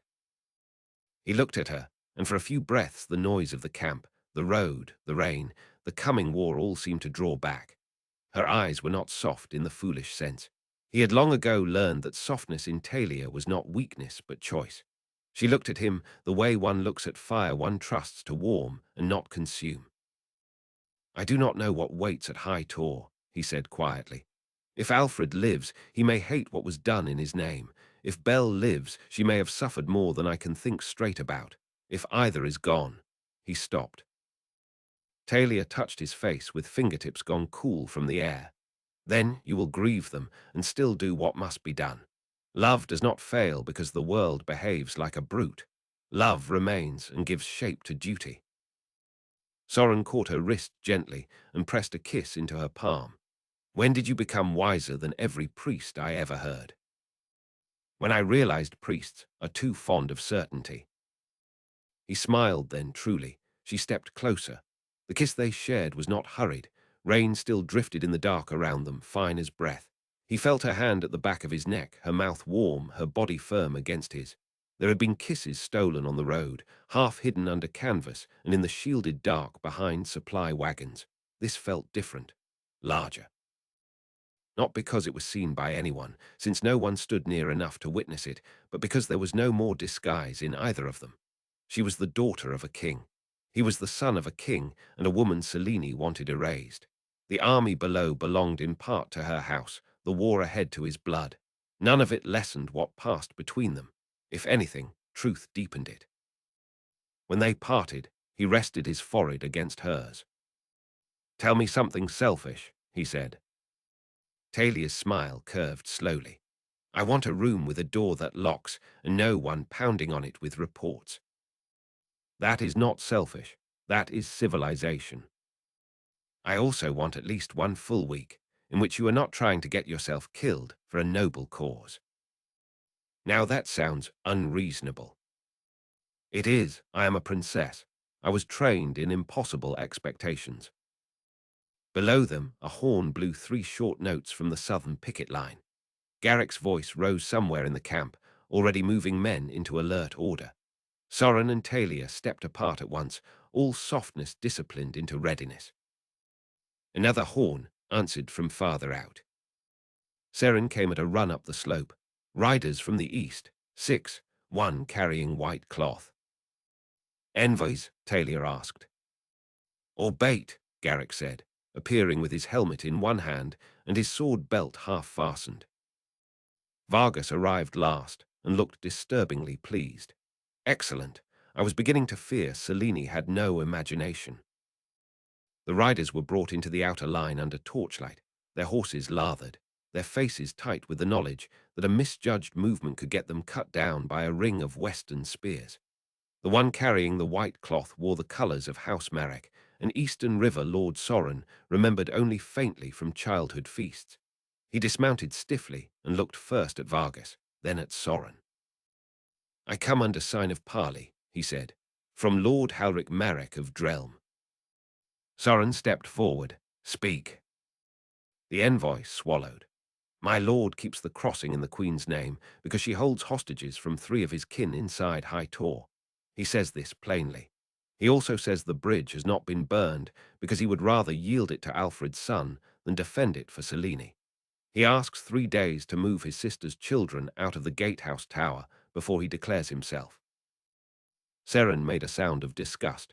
3 days invites betrayal. "So does breath," Vargas said lightly.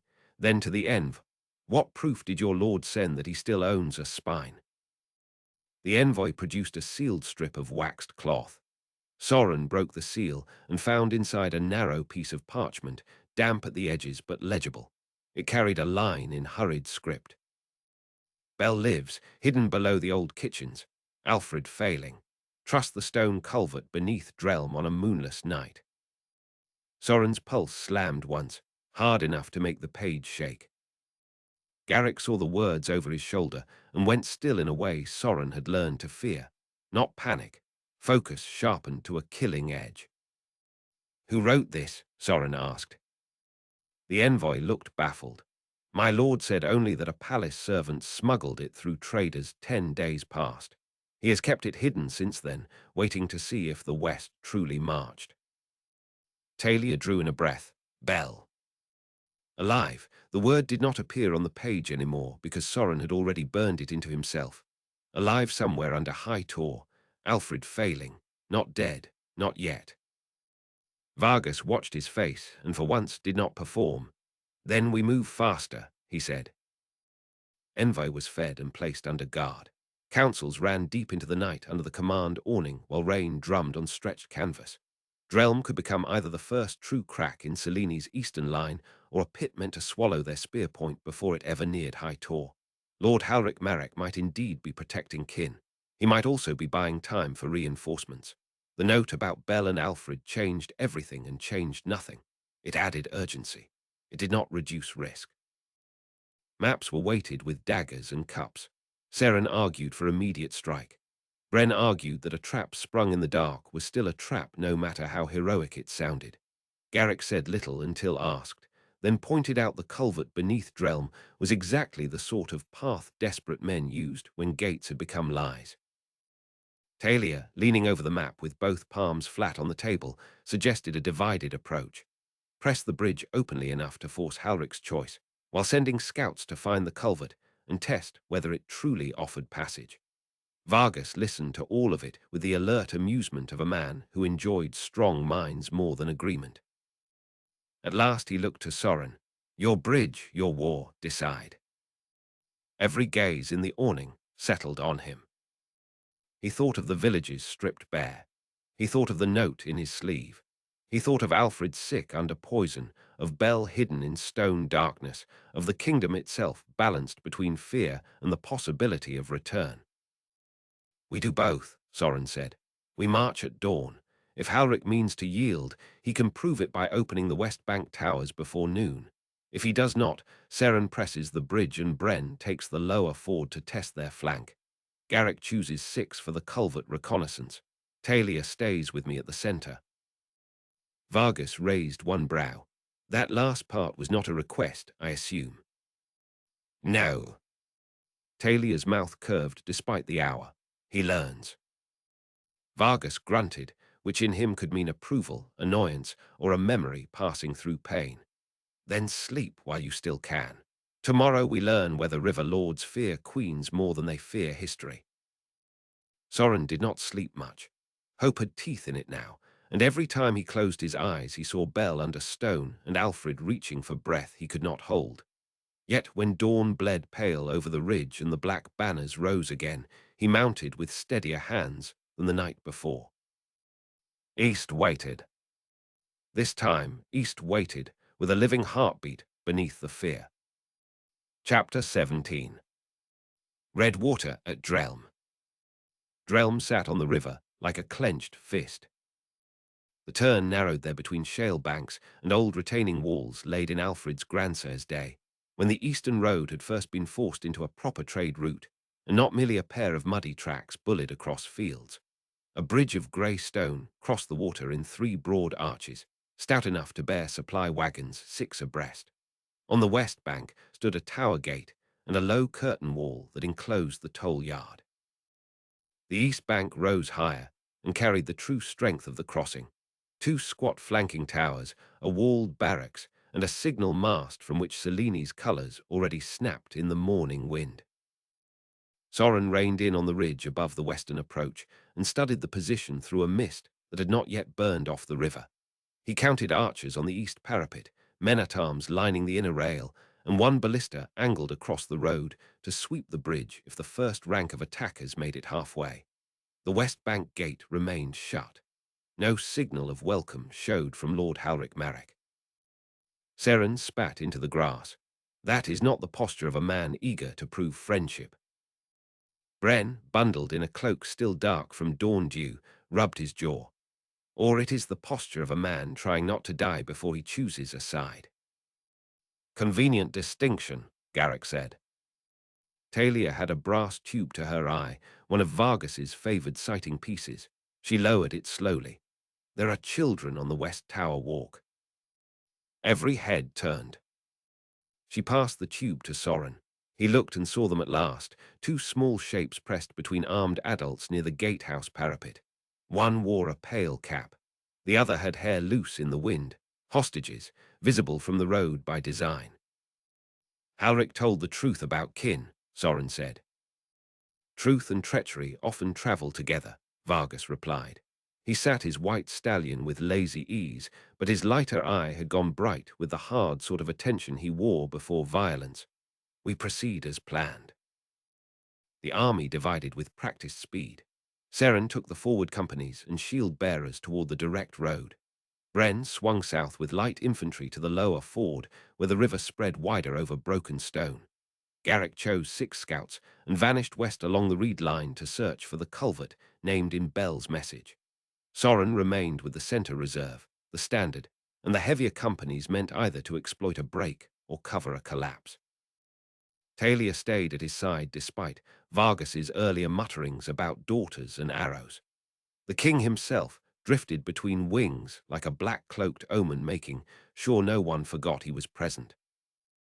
As the first drums rolled across the damp air, the west bank gate opened.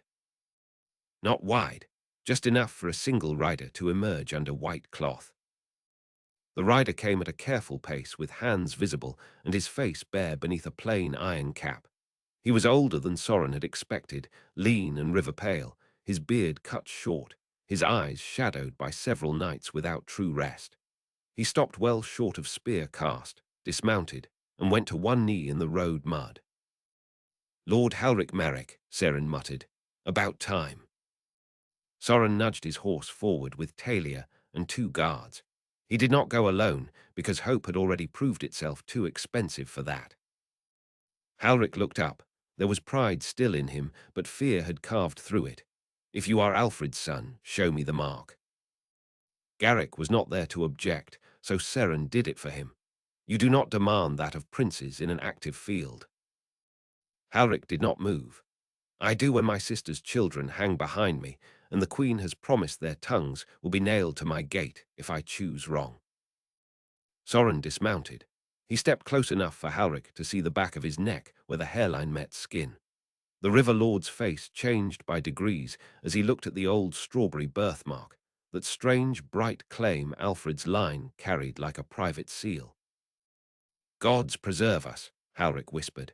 He rose too fast, as though kneeling in mud before a hidden prince had become shameful the instant proof arrived. You have his eyes. So I keep hearing, Soren said. Will you open the crossing? Halric's jaw worked. I can open the west gate. I cannot promise the east towers. Selene sent Captain Orenfell with 200 of her own.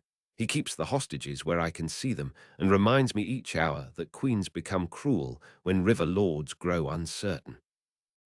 Then help us take him. Halric looked back toward the bridge as if he could see through stone to the children beyond it.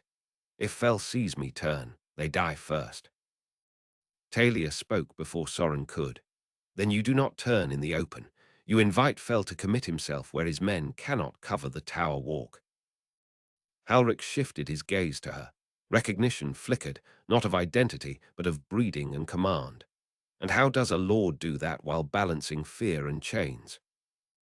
By doing what frightened men in power have done for centuries, Talia said. You lie well enough to buy one sharp moment. Vargas rode near enough then to listen, rain-dark cloak snapping behind him. My daughter suggests theatrics. I approve on principle. The plan formed quickly, because the field allowed little time for perfection. Halric would return to the West Bank gate, and feign refusal to yield, until Seren committed the shield line to the bridge. At that point, he would insist on a parliament crossing halfway to deliver terms to Captain Fell. Under cover of that movement, selected western archers would advance beneath mantlets, while Bren's force at the lower ford created noise enough to drag half the East Bank archers south. If Garrick found the culvert, and it remained usable, he would strike the East Tower interior from beneath. If not, Soren would lead the reserve across the bridge the moment Halric's own men on the west bank turned their cloaks inside out to reveal the blue river lining that marked House Marek, rather than Selene's red. It was not elegant, it was simply the best shape available. Halric remounted and rode back with a stiffness that might have been resolve or terror. Seren watched him go. If he breaks wrong, that bridge becomes a slaughter pen. Soren did not look away from the towers. Then we cross before it has time to. The drums changed rhythm. Seren's first rank advanced with linked shields raised overhead against the opening hiss of arrows. Shafts rattled on iron rims and punched into the road mud around them. The bridge amplified every impact. Men grunted under the force of it, but kept pace, shield wall steady, boots slipping only to recover. Behind them came the second rank with hooks and axes meant for the low barricades visible near the midpoint. Trumpets answered from the east bank as Captain Fell realized this was no probing feint, but the beginning of a real contest. On the south side, Bren's men erupted from the willow cover at the lower ford with enough shouting, horn blasts, and thrown javelins to force the east parapet to split attention. Soren saw 3 archer clusters pivot that way, saw one signal runner sprint toward the south wall stair. Good. Pressure. Confusion. A crossing was less about strength than about making too many decisions land in an enemy's hands at once. Then the west bank parapet shifted. Halric's men appeared atop the gatehouse in Selene's red, then one by one tore free the outer cloth to reveal the river blue beneath. Not all, perhaps half. Enough to matter. Enough to start killing their own comrades on the wall walk. Seren bared his teeth. There. He drove the first line harder. The bridge became noise and motion all at once. Arrows, stone chips, men slipping in blood and rain. One ballista bolt tore through 2 western shields and sent both carriers crashing into the parapet. Another slammed short and skidded sparks from the paving. The eastern barricade held long enough to kill time and men. Axes rose and fell. Hooks snagged timber. Someone screamed as burning pitch dumped from above found a gap at the edge of the formation. Soren could not remain with the reserve any longer and keep respect for himself. Garrick is not back, Talia said, reading him. He may already be inside. He may not. He looked at her. This is the moment. She gave one hard nod. Then let it be our moment, not your folly. Vargas heard and laughed once, sharp as a raven call. There is a wedding quality to that sentence. Very good, go. Soren kicked forward with the reserve. The first steps onto the bridge felt like entering the throat of some great beast. Sound narrowed. The stone underfoot trembled with impacts and the thunder of boots. Men pressed on either side, shields canted, spears thrusting through narrow gaps whenever an Eastern soldier showed more of himself than caution advised. Rain slicked everything. Blood made it worse. At the midpoint they hit the shattered remains of the barricade. Bodies lay tangled there already, some in black and bronze, some in red, some in Marek blue. Soren stepped over a dying man whose hand still clawed for a dropped pike, and then there was no room left for pity because the east half of the bridge erupted around them. A soldier in Seleni's colours lunged low with a spear. Soren caught the shaft on his blade, shoved it aside, and drove his shoulder into the man's chest hard enough to send him backward under the feet of his own line. Another came in from the right, sword descending.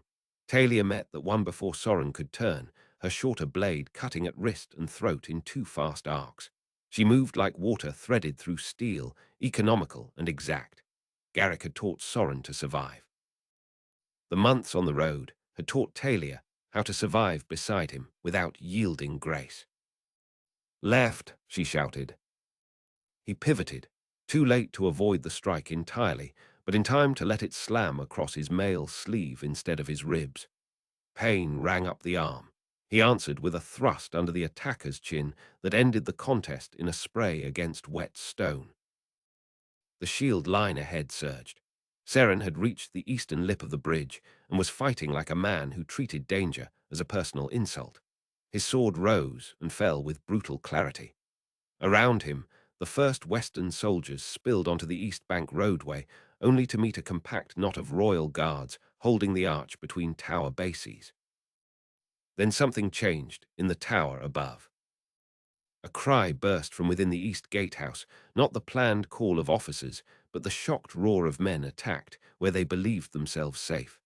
A heartbeat later, one of the upper windows vomited a body into the river below. Garrick.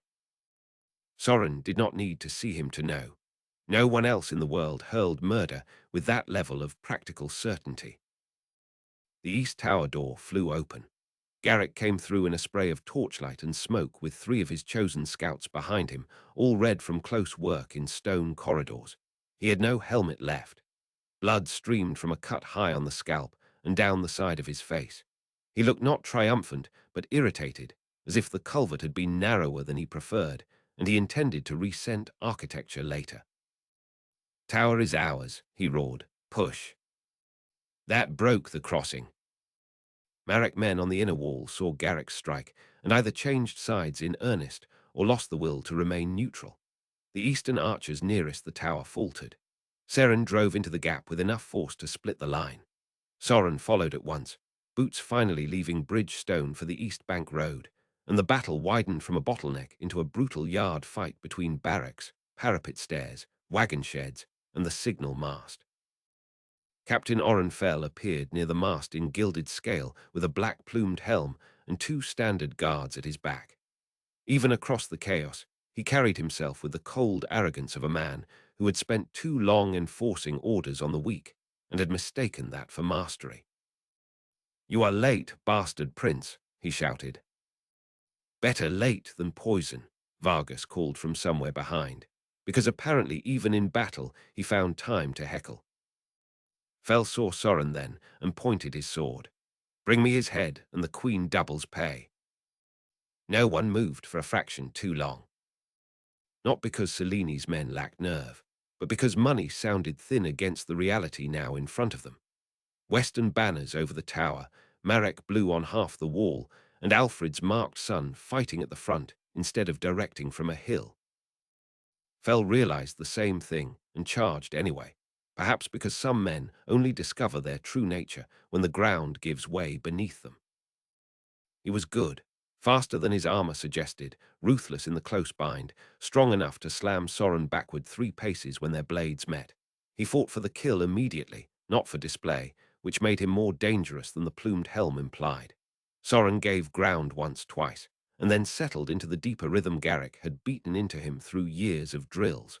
Let the other man declare himself. Let ambition outrun balance. Make him pay for certainty. Fell cut high. Soren parried. Fell reversed low and came in with the shield edge, trying to crush Soren offline before the next thrust. Soren turned just enough to take the impact on his shoulder rather than his chest. Pain flashed white. Fell smiled through it and committed to a straight rush. That smile cost him. Soren trapped the incoming blade with both hands on the hilt, stepped outside the line, and drove his knee into Fell's thigh. The captain staggered. Talia, fighting one of the standard guards nearby, shouted something sharp that Soren did not hear in words but felt as timing. He slammed the pommel of his sword into Fell's mouth. Teeth broke. The captain reeled.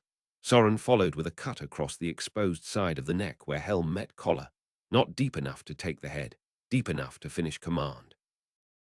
Fell dropped to his knees, holding at the ruin under his jaw. He tried to speak and produced only wet choking.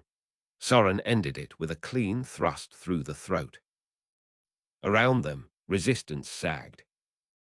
The barracks yard became surrender, pursuit, or panic, according to which knot of men saw the field clearly, and which still clung to fear of Selene, as if fear could reverse a broken line.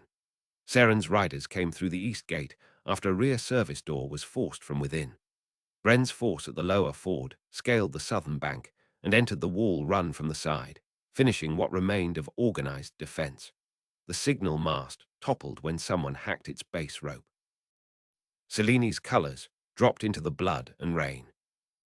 By noon, Drelm belonged to them. The cost lay heavy in the yard. Men moaned under awnings as surgeons worked with sleeves rolled to the shoulder. Priests moved among the dead with oil and cloth. Marek's sister's children were pulled down from the West Tower walk pale and shaking, but alive.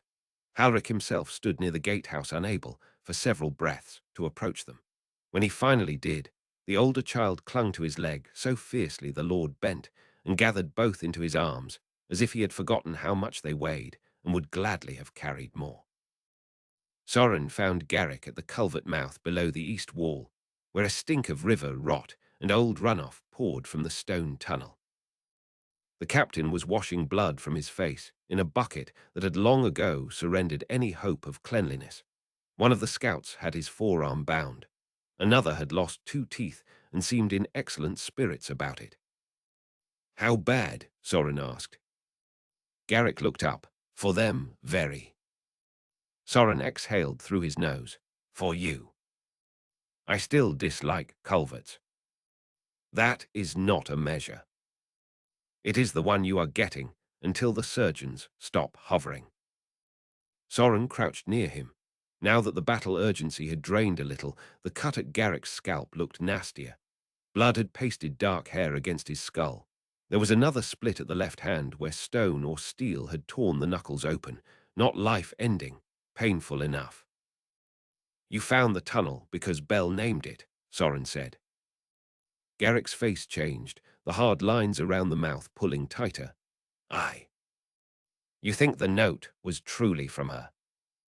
"I think whoever wrote it knew the service paths under high Tor. Few alive remember them outside old staff, cellar masters, and—" He stopped. "And Bell," Soren finished. Garrick scrubbed at his beard with a wet hand. "She always learned the parts of a place most nobles ignored, where food entered, where waste left, which stair servants used when great lords wanted magic without labor attached. She said a house revealed its soul below stairs." Soren looked toward the river, where red still spread slow and thin beneath the nearest arch. "Then she may yet reveal high Tor to us." Talia joined them with a folded strip of cloth and tied it herself around Garrick's injured hand before he could protest. He endured this with the tragic dignity of a soldier losing a private war against care. Halric sought Soren before dusk. He came washed and rearmed, no longer looking like a man dragged from indecision by the collar, but not yet at peace with what that decision had cost. He knelt in the captured yard before the gathered captains, Marek blue fully visible now. "My bridge, my men, and my oath are yours," he said. "Not because fear has changed sides, because I have seen the Queen's hand long enough to know the realm cannot survive another season under it." Soren reached down and drew him up before the kneel turned into theatre. "Then stand with me, and keep standing after the cheering ends. I will need river grain, boatmen, masons, and stubborn men who know where roads rot." Halric gave a startled half-smile. "You speak like your father when he wanted work done, and not songs written about him." Then we begin well. That night the camp spread on both banks of the Turn. Fires reflected red in the moving water and turned the undersides of the arches into glowing caverns. The dead were named where possible, wrapped where not. Prisoners who had served Selene out of fear were separated from those who had delighted in theft and abuse. Vargas argued with a surgeon, lost, argued again, and then sent for a second surgeon because losing once had not satisfied him. Bren discovered the Marek stores included a respectable cask of plum spirit and became instantly diplomatic. Seren drilled sentries twice over because victory, in his mind, was exactly the hour men deserved least trust. Soren stood at the parapet with Talia after midnight and looked east along the road that now lay open beyond Drelm. "Does triumph always feel this expensive?" he asked. Talia leaned her forearms on damp stone beside him. "The honest kind does." He thought of Fell dying in the yard, of the hostages on the tower, of Garrick emerging red from the culvert, of Halric shaking when he first held the children. "I used to think a battle ended when one side ran. It ends there for songs. For rulers, it begins there." He turned toward her, "And for us." Her gaze lifted to his. Firelight from below moved in her eyes. "For us it becomes real each time we choose it again while the world grows harder." Soren kissed her then, slow and tired, and full of gratitude too deep for language. When he drew back, she rested her temple against his shoulder. Below them, the river carried away blood, ash, broken shafts, and all the lesser debris of ambition. East of the crossing, the road remained dark. But it was open now, and Selene had been forced for the first time to learn that roads could run against her as well as toward her. Chapter 18. Silk, Stone, and Poison. High Tor looked most beautiful when cruelty had just been done within it. Belle thought that often now, though she rarely allowed herself the luxury of finishing the thought aloud. The stronghold rose pale and severe above the mountain roads exactly as it had in gentler years, its high towers taking the afternoon light with an almost holy calm. In summer, the banners along the upper walls snapped bright against blue sky. In winter, snow gathered on the buttresses and made the whole mass seem carved from clean bone. Travelers who came within sight of it, for the first time, still lifted their faces in awe. If they entered, or usually died before nightfall. Belle knew the routes beneath the castle better than most men knew the rooms above it. Selene had made that knowledge a prison and a weapon both. The chamber where Belle had been kept for much of the last 3 years lay below the old kitchens, beyond a storage hall no longer used for grain, behind a wall that looked permanent until one pressed a hidden iron catch disguised as part of a lamp bracket. Beyond that wall ran a narrow passage, originally built for furnace ash, and later widened by practical stewards who understood that every great house required unseen ways to move refuse, coal, and secrets.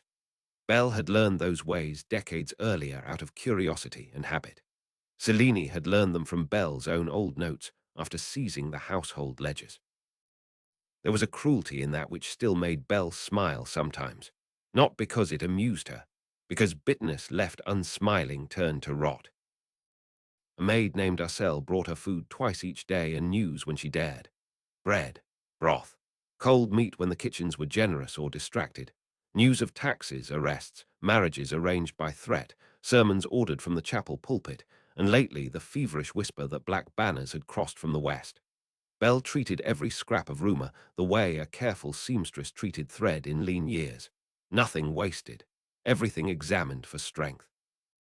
On the day Selene came to see her, the air in the hidden chamber smelled of damp stone, lamp oil, and rosemary from the bunch Ursel had tucked into a crack to cut the cellar stink. Belle sat at the small table with mending in her hands when the concealed door opened. She did not rise at once. Selene hated that more than fear. The queen entered in dark green silk, embroidered at cuff and collar with tiny gold leaves. She had dressed for council then, not for Belle. Pearls lay at her throat. Her hair had been arranged with such care that it looked effortless. Time had sharpened rather than softened her beauty. The world had always praised Selene for surface, and surface remained the language she trusted most. 2 guards came with her, both members of the private household band that obeyed Selene before crown or chapel. One closed the hidden door behind them. The other remained by it, with hand near sword grip.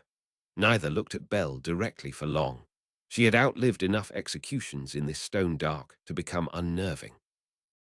Selene surveyed the chamber. "You have made it almost homely." Belle held up the shirt she was repairing. "A habit from the orphan house. Children prefer corners that look lived in." A flicker crossed Selene's face at the mention of the orphanage. Belle had once run it with open hands and tireless patience. Selene had turned its endowment into crown property within a month of securing rule and called the act necessary stewardship. Necessary was a lovely word when used by thieves. "You continue to cultivate sainthood in language no one hears," Selene said. "I continue to speak plainly, because the walls here do not faint from honesty." Selene moved closer. Silk whispered over stone. "Do you know what I miss most about youth, Belle? Not beauty. Beauty remains, not admiration. That never lacked. I miss the season in which I still believed goodness could compete with hunger.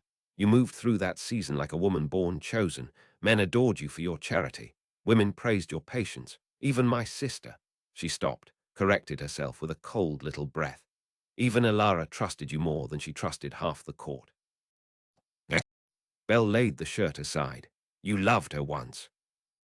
Selene's mouth tightened. "Do not tell me what I loved." "No," Belle said softly. "Let us call it what it was then. You envied her before you hated her." The guard by the door shifted. The other looked down. Belle had learned over the years that truth made servants more nervous than screams. Selene walked a slow circle around the table. "Do you know why I keep you alive?" "Because death ends leverage." "Partly. And because every day I breathe is another day in which you fail to become the only woman who mattered to Alfred." That landed. Belle saw it land and take root in old hurt.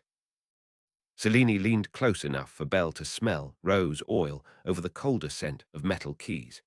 "Alfred has not spoken your name in 4 days." Belle kept her face still by sheer discipline. "He still lives, then?" "For now." The Queen smiled, not kindly.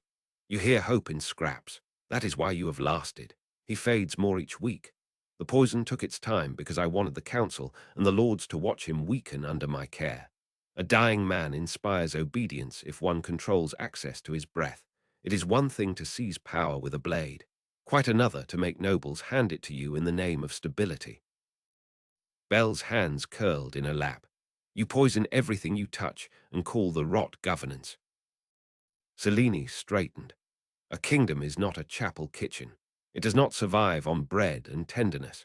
It survives because one will outmuscles all others and teaches lesser men to repeat its language." "You mistake fear for loyalty." "I use fear while loyalty catches up." Belle laughed once quietly. "No, you use fear because loyalty never came." The nearest guard flinched at the sound. Belle almost pitied him. Selene moved so fast the slap cracked through the chamber before the guard had finished breathing in. Belle's head snapped to the side. Pain burned across her mouth. She tasted blood at once. When she looked back, Selene's composure had returned by visible effort. "You live because I choose utility over spite. Do not make me test that balance." Belle touched the cut with her tongue and sat straighter. "Then why are you here, truly?" For a breath, the Queen said nothing. Then she drew from her sleeve a folded page and laid it on the table. Belle did not reach for it. "News from the East Road," Selene said. "Drelm has gone silent. Halric does not answer his riders. 3 lesser lords north of the river now delay tax trains and claim flood damage to bridges that are visibly intact. Someone is moving them. Someone bold enough to breathe my husband's bloodline into old ears and convince frightened men that memory is stronger than law." Belle held Selene's gaze. "You know who?" "I know a name," Selene said. "Soren." The name in that chamber was both blade and prayer. Belle did not let her face change. "Many boys are called Soren." Not many carry a berry mark on the neck and a talent for surviving what should have ended them. Belle folded her hands again. Then perhaps you should have done your own killing. Selini's smile returned, thin and bright. Perhaps I should have, but I have learned patience since then. If the boy comes east, he will come for High Tor because sentiment makes fools of men. If he comes for High Tor, he enters a castle I now understand far better than the child who once crawled through its kitchens. Belle almost smiled despite herself. You understand where traps are. You have never understood what made the place live. Stone outlives affection. Not always. Selene gathered the paper. Enjoy your rosemary and your mending. If the prince truly rides, I may yet let you watch from the wall when he dies. It would be cruel to deny a mother every sight of her son. You denied yourself motherhood long before I ever bore him. That should not have been said. Belle knew it as soon as the words left her. Selene's face emptied in a way more alarming than anger. She turned to the guard by the door. No lamp for her tonight. Then she left. Dark in that chamber was not full dark. A slit no wider than a hand at shoulder height looked into an unused flue shaft and admitted a seam of distant grey by day, black by night. Yet the lack of lamp mattered. It changed scale. Time became touch and smell and memory. Belle sat with the ache in her face and listened to the hidden door settle shut, to the retreating steps, to the quiet after power had finished performing itself. Hours later, the catch clicked again. Belle was on her feet with the small eating knife hidden in her sleeve before the panel opened wide enough to admit a body. Acel slipped in with a hooded lamp, saw the blade, and put one hand to her chest. "Sweet mercy," the maid whispered. "One day you will kill me from surprise." Belle lowered the knife. "Not unless you arrive wearing silk and lies." Acel set the lamp down and studied Belle's face. "She struck you." "She remains herself. What news?" The maid did not answer at once. She went first to the water jar, poured into a basin, and brought cloth so Belle could clean the dried blood from her lip. Only then, speaking low, did she say, "A stable groom from the lower yard heard that the river crossing at Drelm has fallen. No official word, which means the Queen is trying to cage it. Also, 2 surgeons were called to the King's chamber before dawn and neither has left the upper floor since. One of the kitchen boys says the council met without food set out, which never happens unless people are shouting." Belle closed her eyes for one heartbeat. Drelm. Soren alive enough to take a crossing or near enough to frighten Selene into claiming the same. Alfred close to the edge. The council finally sensing poison under silk. "Did you get my note out?" Belle asked. Acel nodded, small and fierce. "By trade a cart to a Marek cousin, I thought it lost." "It may not be." The maid crouched close. She was young still, no more than 20, with ordinary brown hair and work-rough hands. Ordinary kept people alive in courts like this. Belle trusted her not because she was flawless, but because fear had never yet made her cruel. "If he comes," Acel whispered, "what do we do?" Belle looked toward the hidden wall as if she could see through layers of stone to the kitchens, the old ash corridor, the turning stairs beyond it, the forgotten latch that opened behind the royal buttery, and from there the servant routes leading toward the upper bedchambers. She had mapped those lines in her mind, so often they felt more solid than the floor beneath her feet. "We wait until waiting becomes murder," Belle said. "Then we move." Later that same night, after Acel had gone, and the castle settled into the uneasy rhythm of people pretending danger belonged elsewhere, Belle allowed herself one memory before planning consumed the rest. Remembered Alfred in the orphan house kitchen on a winter morning years before the betrayal, standing absurdly tall among flour sacks and steaming pots while 6 children demanded to know whether kings ever burned porridge. He had come without warning, still in hunting boots, hair damp from snow, and Belle had scolded him for tracking slush across her clean floor. Instead of taking offense, he had taken a spoon from the nearest boy and attempted to stir the oats himself. He was terrible at it. The spoon had knocked the pot rim, the oats had spat, and the smallest girl in the room had declared the king useless, with the frank delight children reserve for powerful adults behaving like ordinary men. Alfred had laughed until he bent over. Belle had laughed too. Later, after the children ate and the room quieted, he had stood beside her at the window and said the kingdom made more sense there than in council because hunger was visible and therefore difficult to lie about. Belle held that memory now not as comfort exactly, but as proof. Selene could drape herself in law, perfume halls with incense, and seat clerks in rows until cruelty looked orderly. None of it erased the simpler truths that had once shaped the realm. Alfred had known them. Belle had lived by them. Soren, if he still breathed under the same sky, carried them whether he knew it fully or not.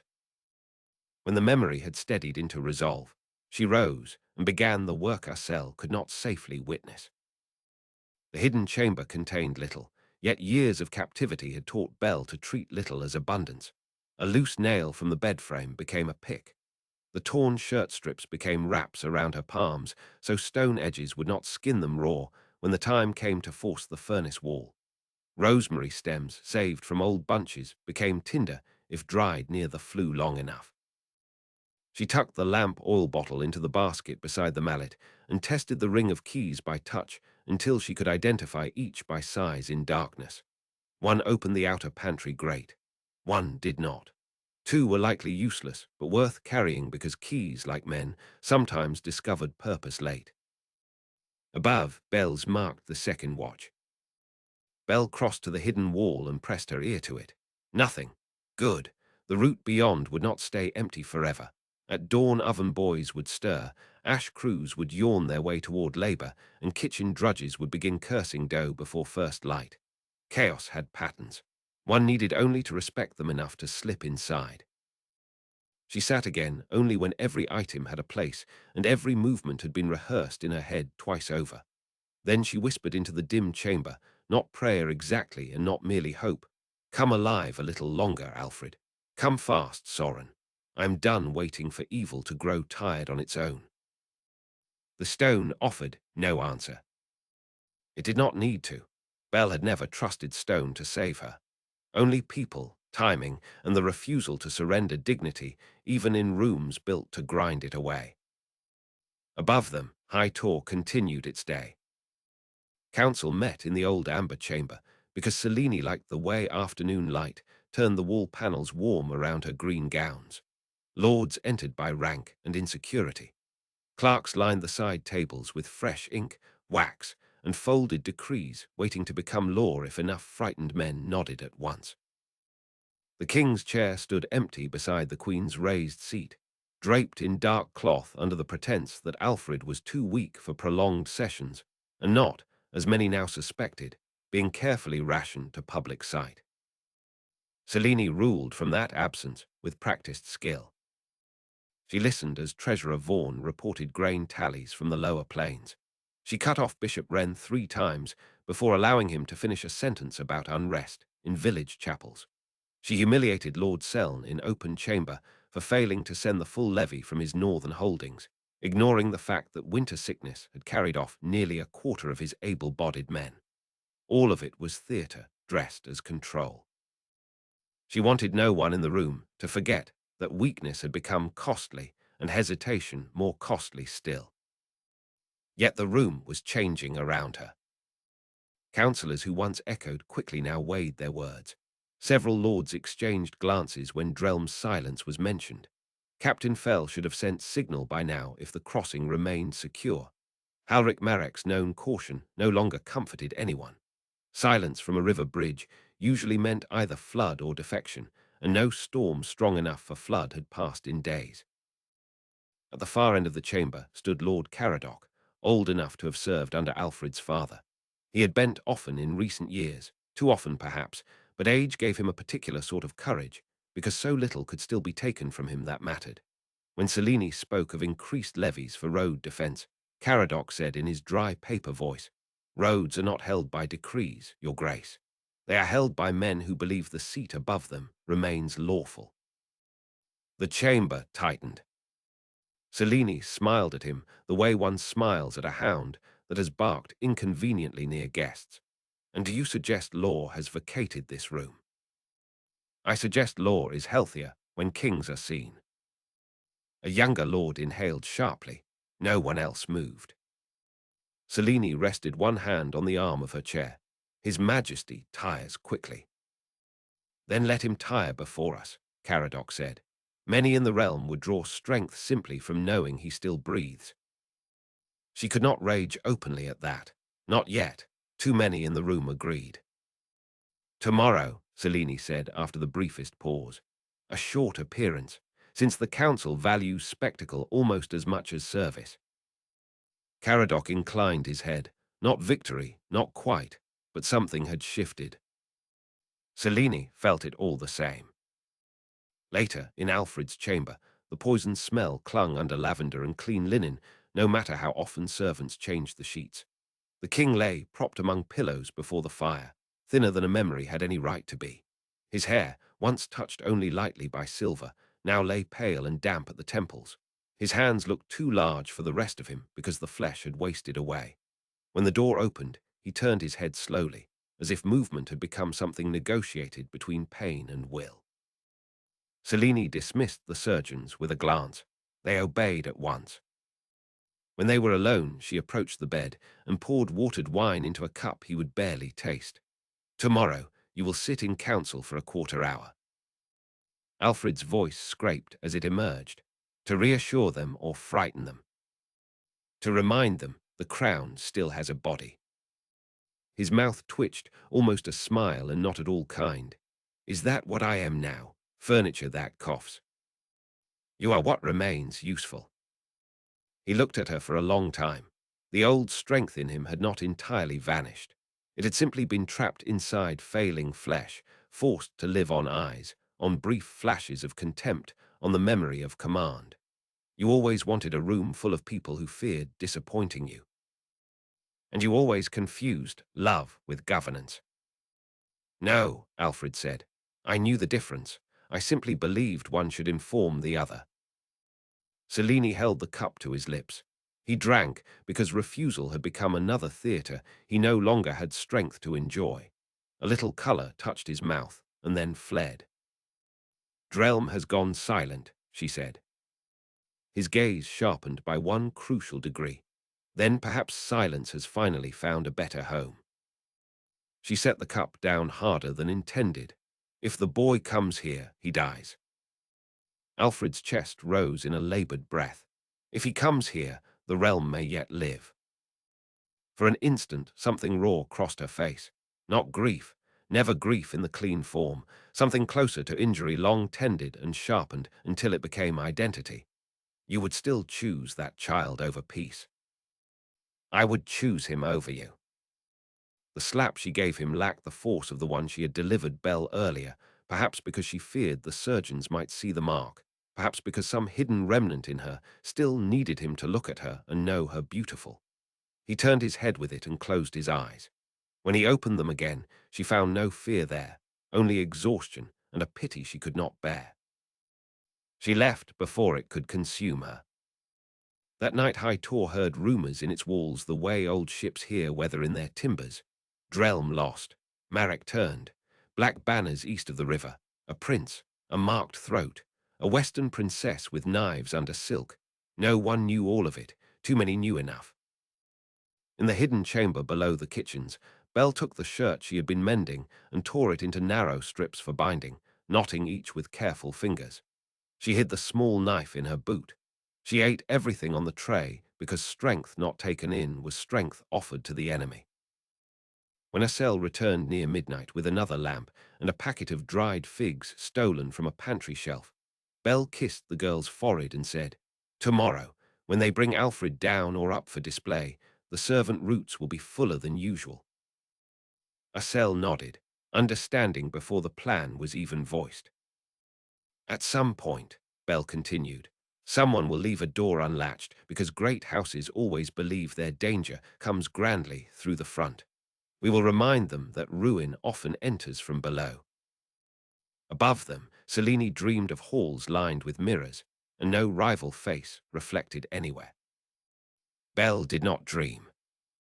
She counted roots, steps, hinges, names, habits, and the distance between a kitchen blade and a queen's unguarded back.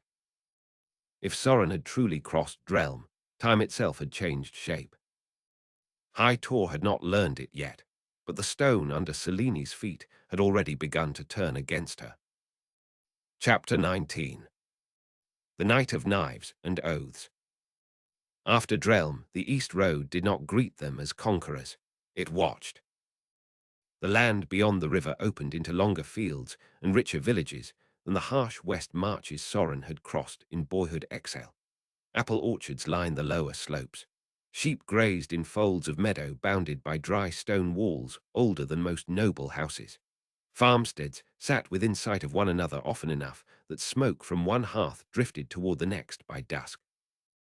It was the sort of country that ought to have felt secure, but security had long ago been peeled from it in layers so gradual that many living there had not noticed the theft until fear had become routine.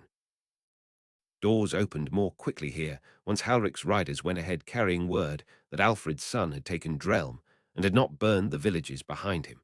Men came out to the road holding caps in both hands. Women brought buckets of water to the marching columns. Old soldiers with bent backs and careful eyes stepped from chapel porches to study Soren's face as he passed, and then turned to make the sign for blessing without fully trusting themselves to hope. The hope still came. Soren learned within 3 days that hope could be almost as frightening as war. At a hamlet called Vase Hollow, a girl no more than 8 broke free from her grandmother and pressed a rough chain into his hand as he sat mounted near the well. The chain held a small iron sun, blackened with age. "My father wore it when he rode for King Alfred," she said. "Gran says he died at Redmere. She says good kings must be reminded people still remember." Soren took the charm as if it weighed 100 pounds. "Then I will remember him too. What was his name?" "Hob Karen." He repeated it until she smiled and ran back to the old woman who had tears in her eyes and looked embarrassed by them. That single exchange unsettled him more than the last battle had. He could cut down a cruel captain and understand the terms of that act. Carrying the memory of a stranger's dead father, because a child believed it belonged to him, now felt larger, stranger, and in some ways far more dangerous. A sword punished failure in one sharp hour. A kingdom punished it over generations. They made camp that night on the grounds of an abandoned hunting lodge, once used by Alfred's court during autumn stag season. Ivy had swallowed one side of the stone hall. The kennel stood empty. Yet the springhouse still ran clear, the roof remained mostly sound, and the surrounding rise offered good sight lines across the road. Seren approved after growling about roof angles, which counted as enthusiasm. As evening settled, lords began to arrive. Some came openly with retainers in their house colours, newly uncovered from chests where prudent men had hidden them while Selene ruled. Some came cloaked and by side road, hoping to weigh the prince before declaring themselves. One sent only a priest with a ring and an apology, claiming illness so obvious that even Vargas laughed and said the poor fool was apparently sick with caution. By midnight, the lodge hall, once built for venison feasts and drunken songs, had become a chamber of provisional allegiance. Maps hung over the old carved mantel. Wax ran thick on the table from too many candles set too close together. Mud from noble boots mixed on the floor with road dust from Western officers who had never in their lives cared much about carpets. Soren stood at the long table with Talia and Vargas near him, Garrick at the wall, Seren half in shadow by the door, and Bren looking like a disreputable saint who had been given command of the wine and somehow made it useful. Lord Caradoc arrived from High Tor's outer region under cover of dark, with only 12 riders, every one of them wearing travel-stained cloaks over mail. Age had not gentled him. He walked with a carved ash cane, yet his eyes remained bright enough to make younger men feel measured and found wanting. When he saw Soren, he looked first at the face, then deliberately at the neck mark revealed above the collar, and finally inclined his head. "Your father once beat me at hawking, and then spent an hour pretending not to enjoy it because he feared I would sulk," Caradoc said. "You look enough like him to be inconvenient." "I am told that often," Soren replied. "It remains inconvenient." That became, by old lordly standards, a form of affection. Others followed. Lady Mile of Thornwake, whose lands guarded a marsh road north of High Tor. Baron Eston Rhyme, heavy around the middle, nervous around the eyes, and surprisingly quick of mind once numbers entered discussion. Two brothers from the hill country who had lost a cousin to Seleni's purge of lesser wardens and wanted either justice or sanctioned violence, perhaps both. Each brought grievances. Each wanted assurance. Each wanted, in one way or another, to know whether supporting Soren would end in restored law or merely a new name seated above the same appetite. Vargas let Soren answer first, and only intervened when someone mistook youth for softness. One of the Hill brothers, flushed by drink and suspicion, said, "If we open our roads and stores to you, what prevents the West from planting itself in the East after Selene falls?" Vargas smiled into his cup. "Only my manners, my daughter's opinion, and the fact that your Eastern reigns depress me." The hall laughed, though the brother did not. Soren answered more seriously. "What prevents it is treaty. What prevents it further is that my claim stands through Alfred and through the law your own charters were granted under. The West marches with me because Selene poisoned a king, seized rule by fear, and reached beyond her border years ago when she tried the same poison on Vargas. This is alliance, not swallowing." Caradoc studied him, and if alliance becomes family. Soren's gaze flicked once to Talia. No use pretending where half the room's speculation already ran. Then family will be bound by stronger terms than invasion. Talia's mouth curved, very slightly. Vargas looked as though he found the whole exchange delightful and was struggling not to preen on behalf of both bloodlines. The council ran deep. Reports came in between arguments. Selene had pulled out a garrisons inward toward High Tor. Several road towers had been abandoned rather than held. Grain caravans marked for the crown had vanished from their schedule near Reed Cross, likely redirected by frightened officials pretending efficient confusion. A levy band from the south had refused to march north without 6 months' back pay. The realm, which had looked rigid from afar, was proving hollow in crucial joints. At last, Caradoc tapped his cane once for quiet. "Enough circling," he said. "The Queen's hold weakens because fear grows expensive and because your presence gives old loyalties somewhere to stand. Yet lords will not commit fully until they believe more than survival is being offered. They want shape. They want to know what follows victory besides burial." Silence settled. Soren looked at the faces around the table. Mud, age, silk, scars, caution, hunger.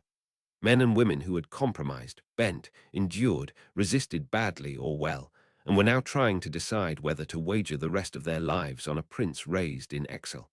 He felt the old iron sun charm from Vay's hollow in the inner pocket of his coat. "What follows victory," he said slowly, "must be repair. I will not promise miracles, because only fools and priests pretend broken years can be undone by coronation. But I will say this plainly. Seized grain will be accounted and repaid where stores allow. Pressed children and servants taken under false levy will be sought and freed. Charters stripped without lawful council review will be examined in open session, not by private favor. The orphan endowments Selene absorbed into crown luxury will be restored. The roads to the west and south will remain open under treaty because trade keeps hungry men from becoming desperate men. And those who delighted in cruelty under her protection will answer publicly for what they did." No one spoke, he went on.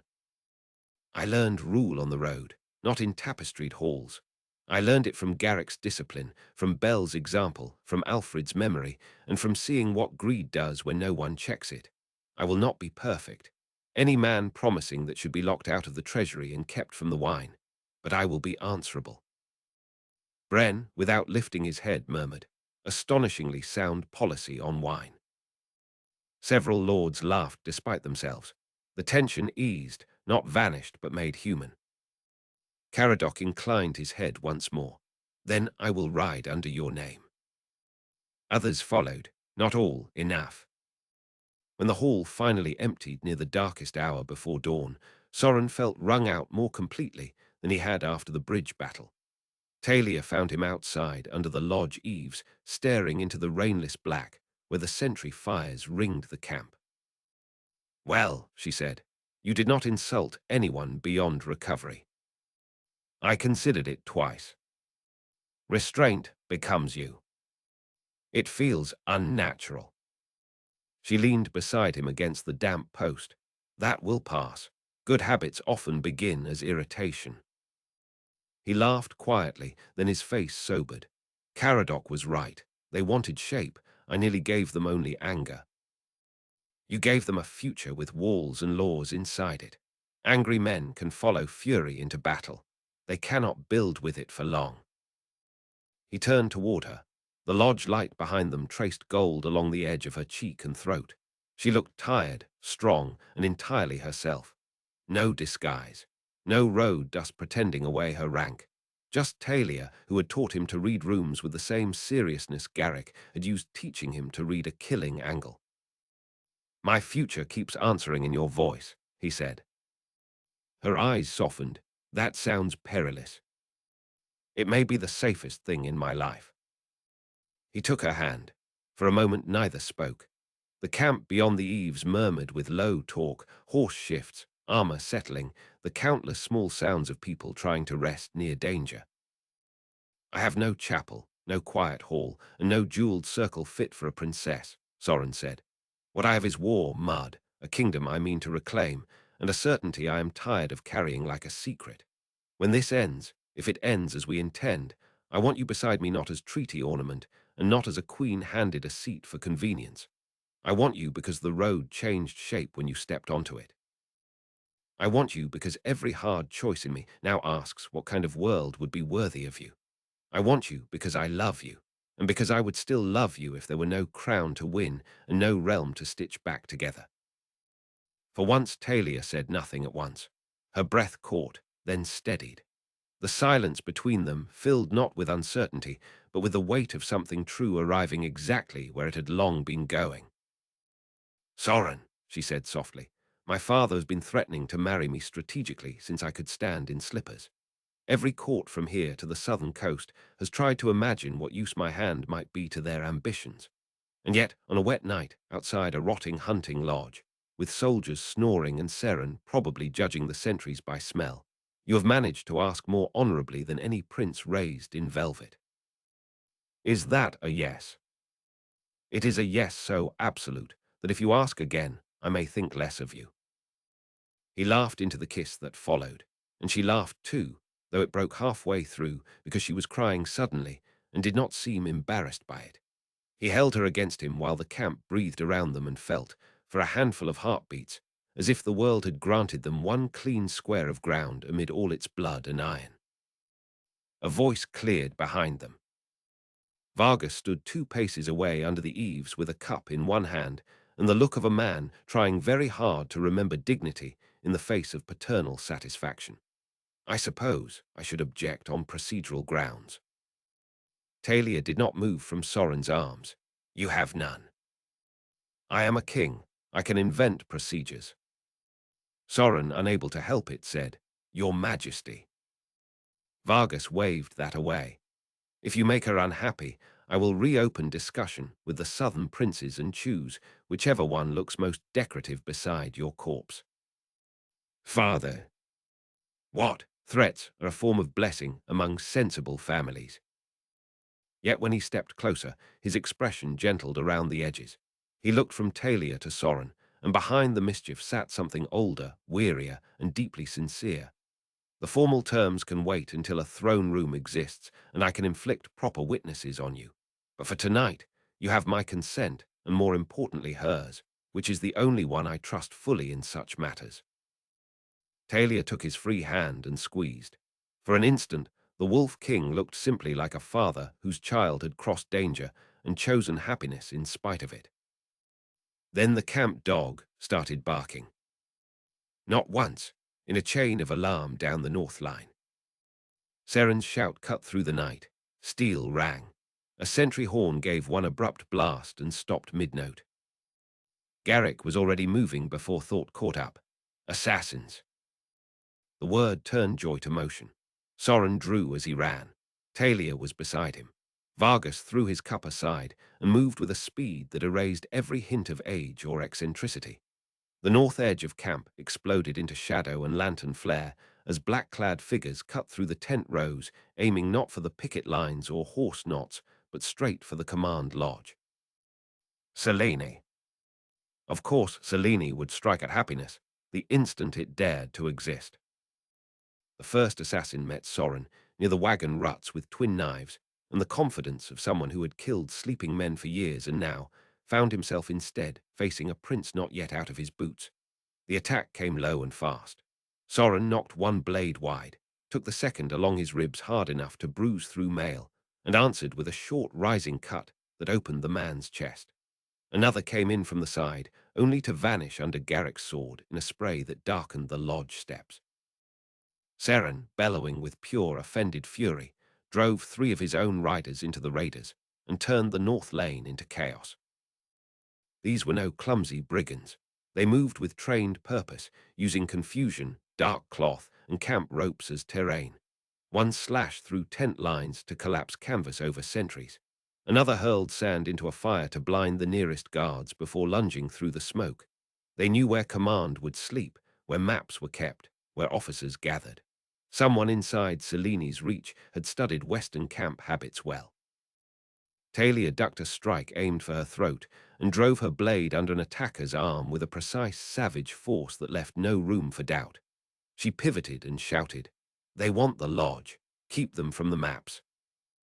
Vargas laughed like a man at festival games and cut a raider down from shoulder to hip. "Daughter, I begin to think you were raised correctly." One of the assassins reached the lodge steps and threw a small clay flask through the open side door. It shattered inside with a hiss and sudden orange bloom. Fire licked the map table. Bren, of all people, tackled a water barrel into the doorway before the flames could catch full, cursing with theological creativity as he sloshed half the contents over military planning and half over his own boots. The fight lasted less than 10 minutes and felt like an hour lived at knife point. When it ended, 9 assassins lay dead in the mud, and 3 more had been captured at varying levels of regret. The camp dog limped, but lived.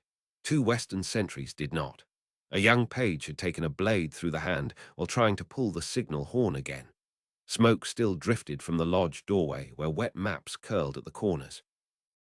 Seren hauled one prisoner to his knees by the hair.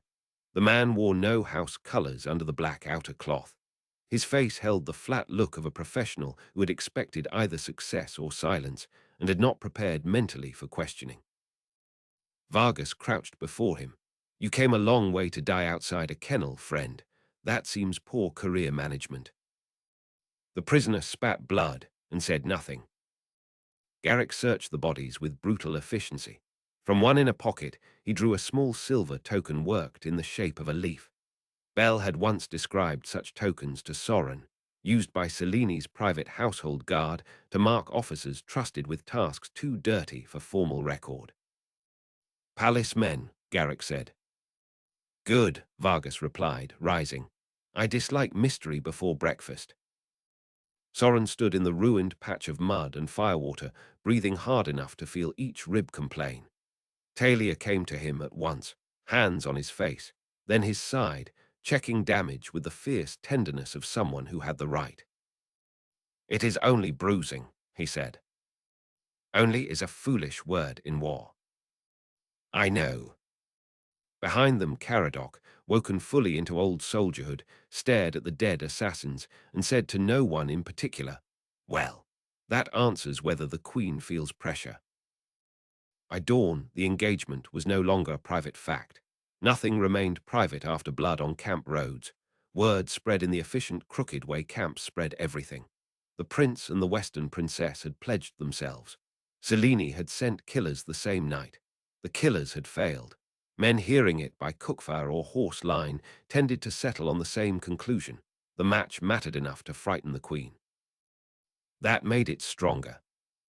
Caradoc formalized the logic at breakfast by insisting, in front of every important ear available, that a provisional betrothal be entered into the camp record with witness names attached.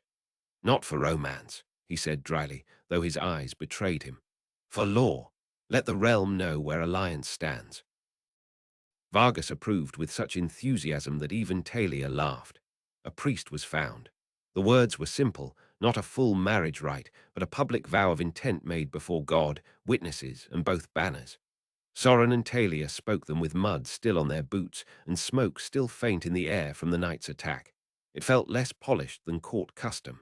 It felt more true. When they clasped hands at the close, the gathered soldiers struck spear hafts against shields in rough approval. Selene had tried to send fear through the dark. Instead, she had given the army one more reason to march harder. By noon, the host broke camp and moved northeast toward Reed Cross, where another road joined the approach to High Tor. This time, when Soren looked along the lines of black banners and newly joined eastern colors, he saw not only an army, but a shape beginning to resemble a kingdom willing to remember itself. The memory was costing blood. It was coming anyway. Chapter 20. When the mountain came back into view, the road to High Tor stopped pretending halfway through Reed Cross.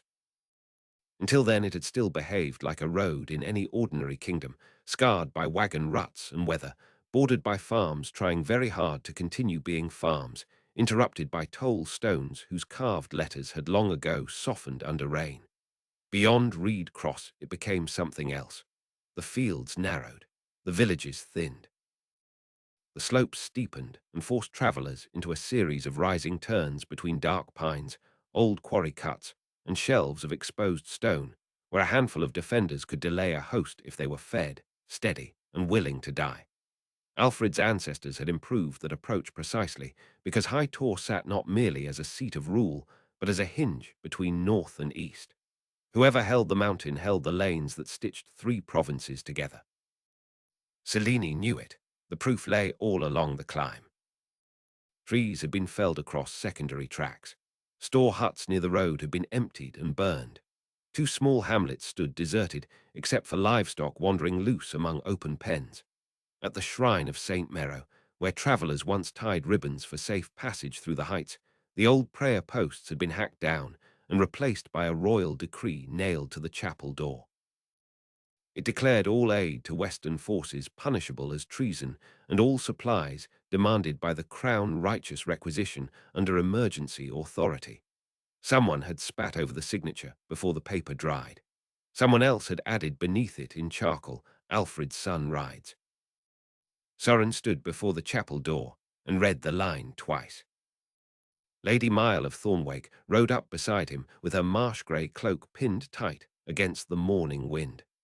News moves faster than armies, where fear has had years to practice. "Do they believe it?" Soren asked. "They want to," she said. "That can be stronger for a time than certainty." He touched the charcoal words with 2 fingers. The marks smeared black across his glove. Behind him the column creaked and stamped, impatient to continue. Yet he remained a moment longer looking at the hacked prayer posts, at the decree, at the little rude line underneath. Selene had tried to nail law where faith once lived. The people had answered not by tearing the decree down, because that would have cost them blood, but by writing hope under it in stolen charcoal.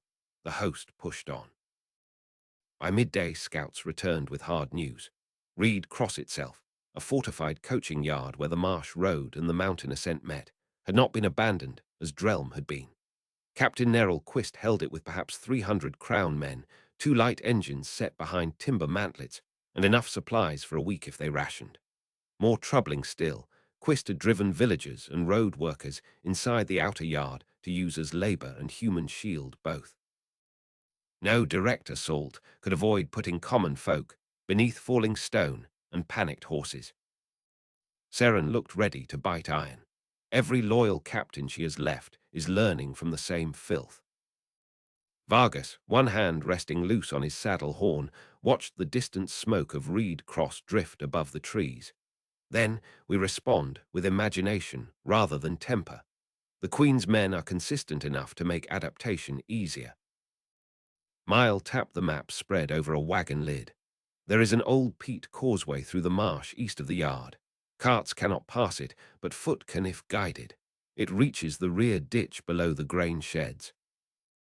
Bren peered at the marked line and frowned. Define guided in terms useful to men who enjoy dry socks. No. Garrick studied the approach in silence. Front pressure, marsh infiltration, rear gate release if possible. Similar to Drelm, uglier ground. High praise from you, Talia said. He almost smiled. I am evolving.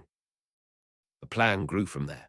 Seren would make Reed Cross believe the main push was coming straight up the rise from the western lane, using mantlets and engineers to threaten the yard gate and fix Quist's engines forward. Mile would guide selected companies through the peat causeway after dusk. Garrick would take a small group farther still to search for any maintenance culvert beneath the old grain sheds. Soren would stay with the central striking force until either gate or rear ditch opened. Vargas, to no one's surprise, insisted on positioning himself where the risk and visibility were both highest. Talia refused the safest option suggested to her, which was by now a ceremony no one performed with conviction.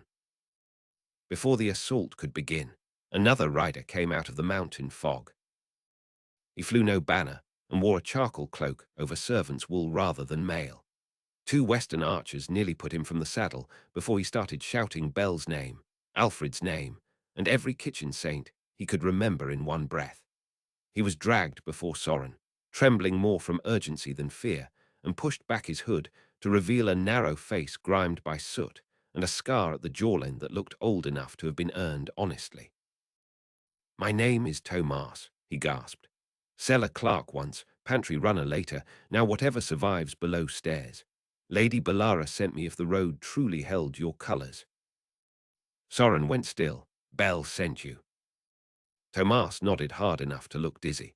From inside his shirt, he drew a strip of waxed linen folded around something small and hard.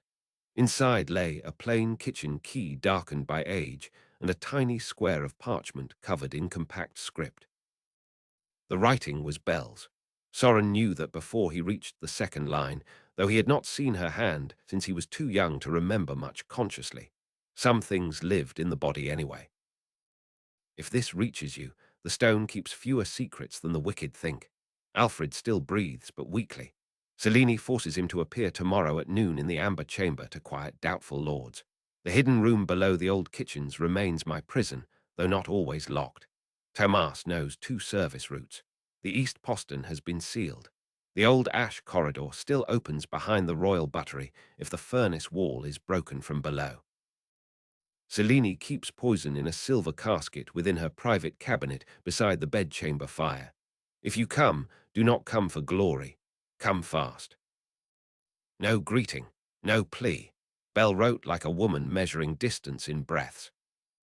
Soren read it twice and handed it to Garrick, whose scarred face went hard as old oak. Talia read over his arm. Vargas read last and muttered, "At last, a practical saint." Tomas drank 3 cups of water before speech stopped shaking in him. He had slipped out through a refuse chute used by kitchen boys and ash haulers, hidden among peat carts, then changed routes twice after hearing that Drelm had fallen. He described the current state inside High Tor in the plain language of a servant too tired for ornament. Selene slept poorly and therefore made others sleep less.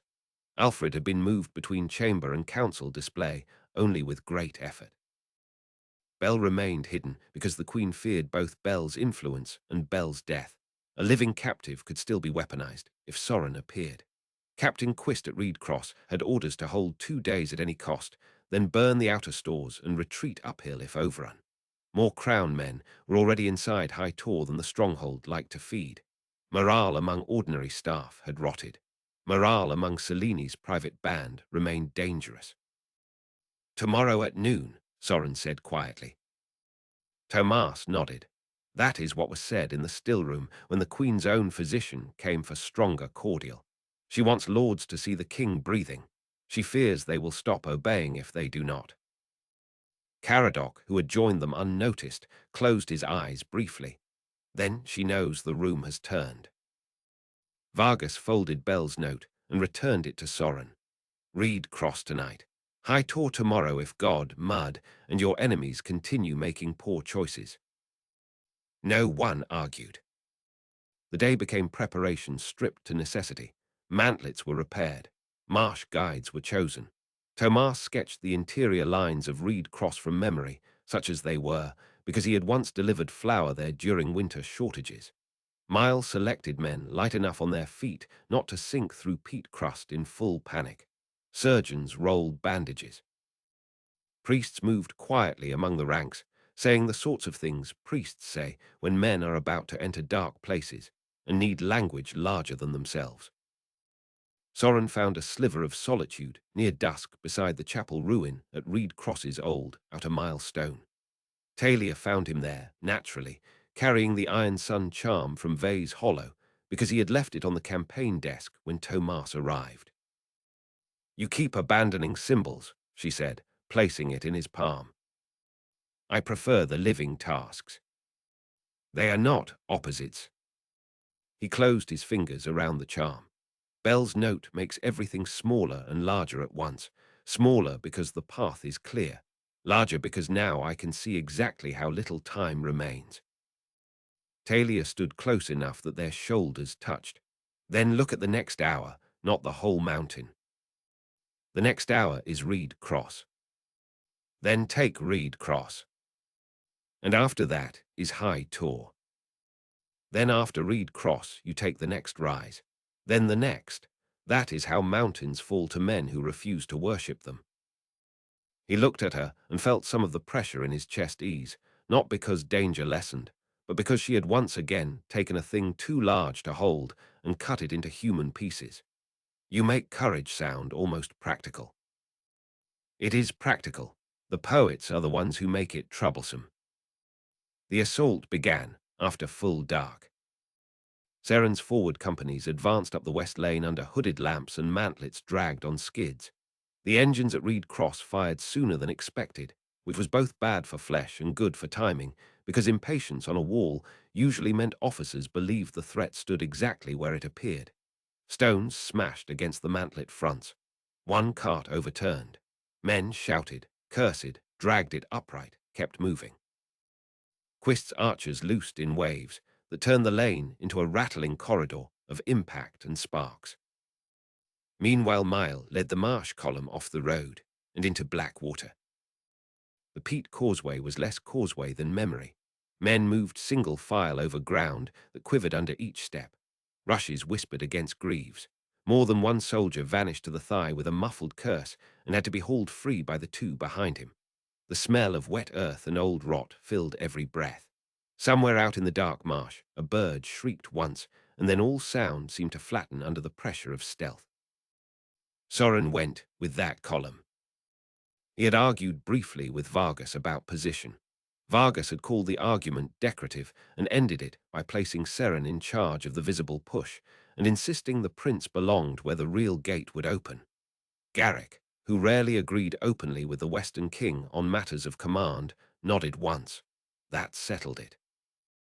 By the time they reached the rear ditch below the grain sheds, Soren's boots were black with peat and his calves burned from fighting the sucking ground.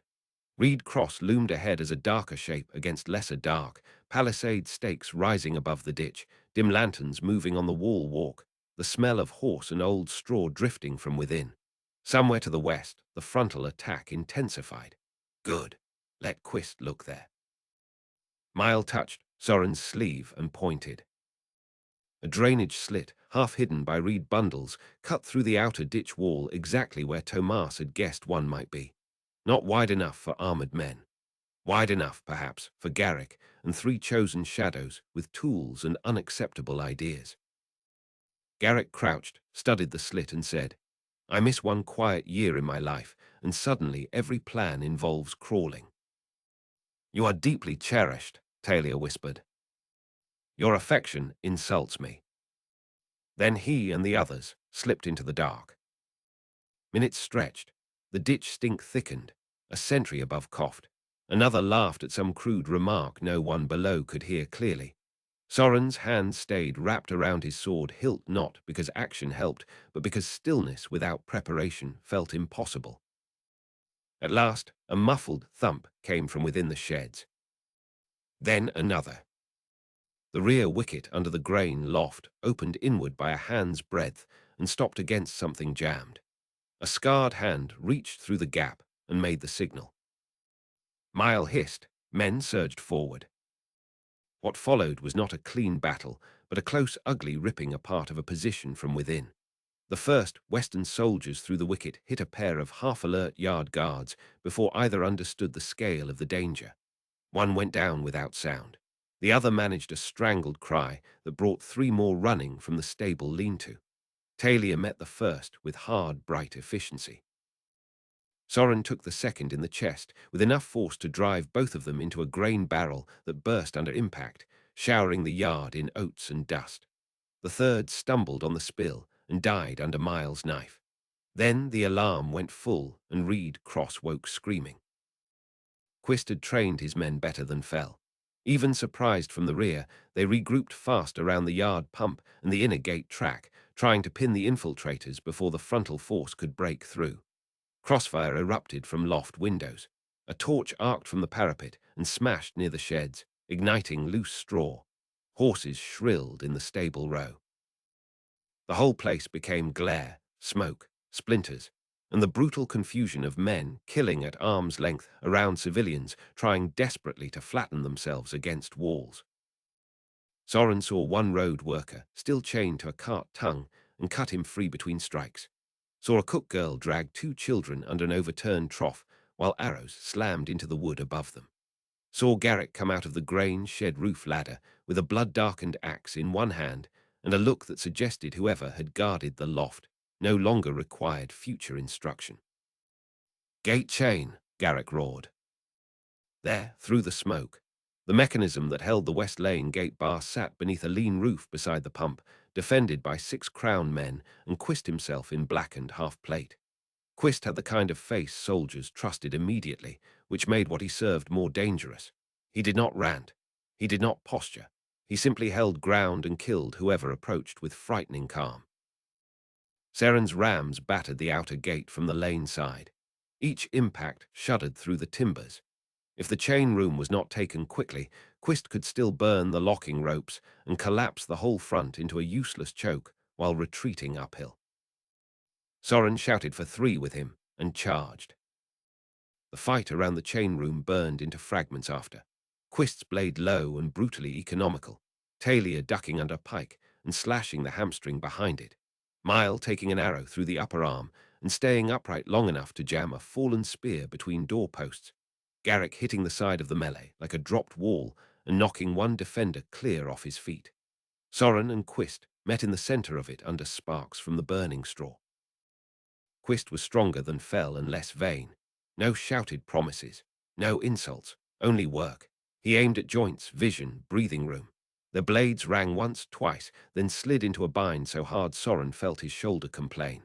Quist drove forward with the compact, relentless power of a man who understood leverage better than drama. Soren gave ground a half step, then another, boots slipping in oats turned slick beneath blood. "She told us you were half myth," Quist said through clenched teeth. "I hate disappointing employers." Soren twisted, broke the bind, and barely avoided the return cut that would have opened him from collar to ribs. "Then start with tonight." Quist came again. Soren let him, not passively, drawing him closer to the burning straw pile where heat shimmered and the ground was worst underfoot. Garrick had once forced Soren to spar ankle-deep in river muck until the lesson became instinct. Ground is a weapon if one man understands it better. Quist lunged, planted hard, and lost one crucial breath to the sliding mess under his right heel. Soren struck at once, first to the sword wrist to break structure, then to the temple ridge of the helm. Quist reeled but did not fall. Impressive. Soren stepped in before the man could recover and drove the pummel under the chin guard. Metal cracked against teeth. Quist staggered back into the chain frame. Garrick's thrown axe buried in the post beside his head with a blast of splinters that shocked him wide open. Talia's voice cut through the yard. "Soren." He understood before words. "End it." His blade went through Quist's throat, just above the gorget where the armor parted on movement. Clean. Final. The captain collapsed against the chain drum. Soren shoved the body aside, and together he and Garrick hacked free the securing lash. Mile, pale from blood loss and fury both, heaved the release lever.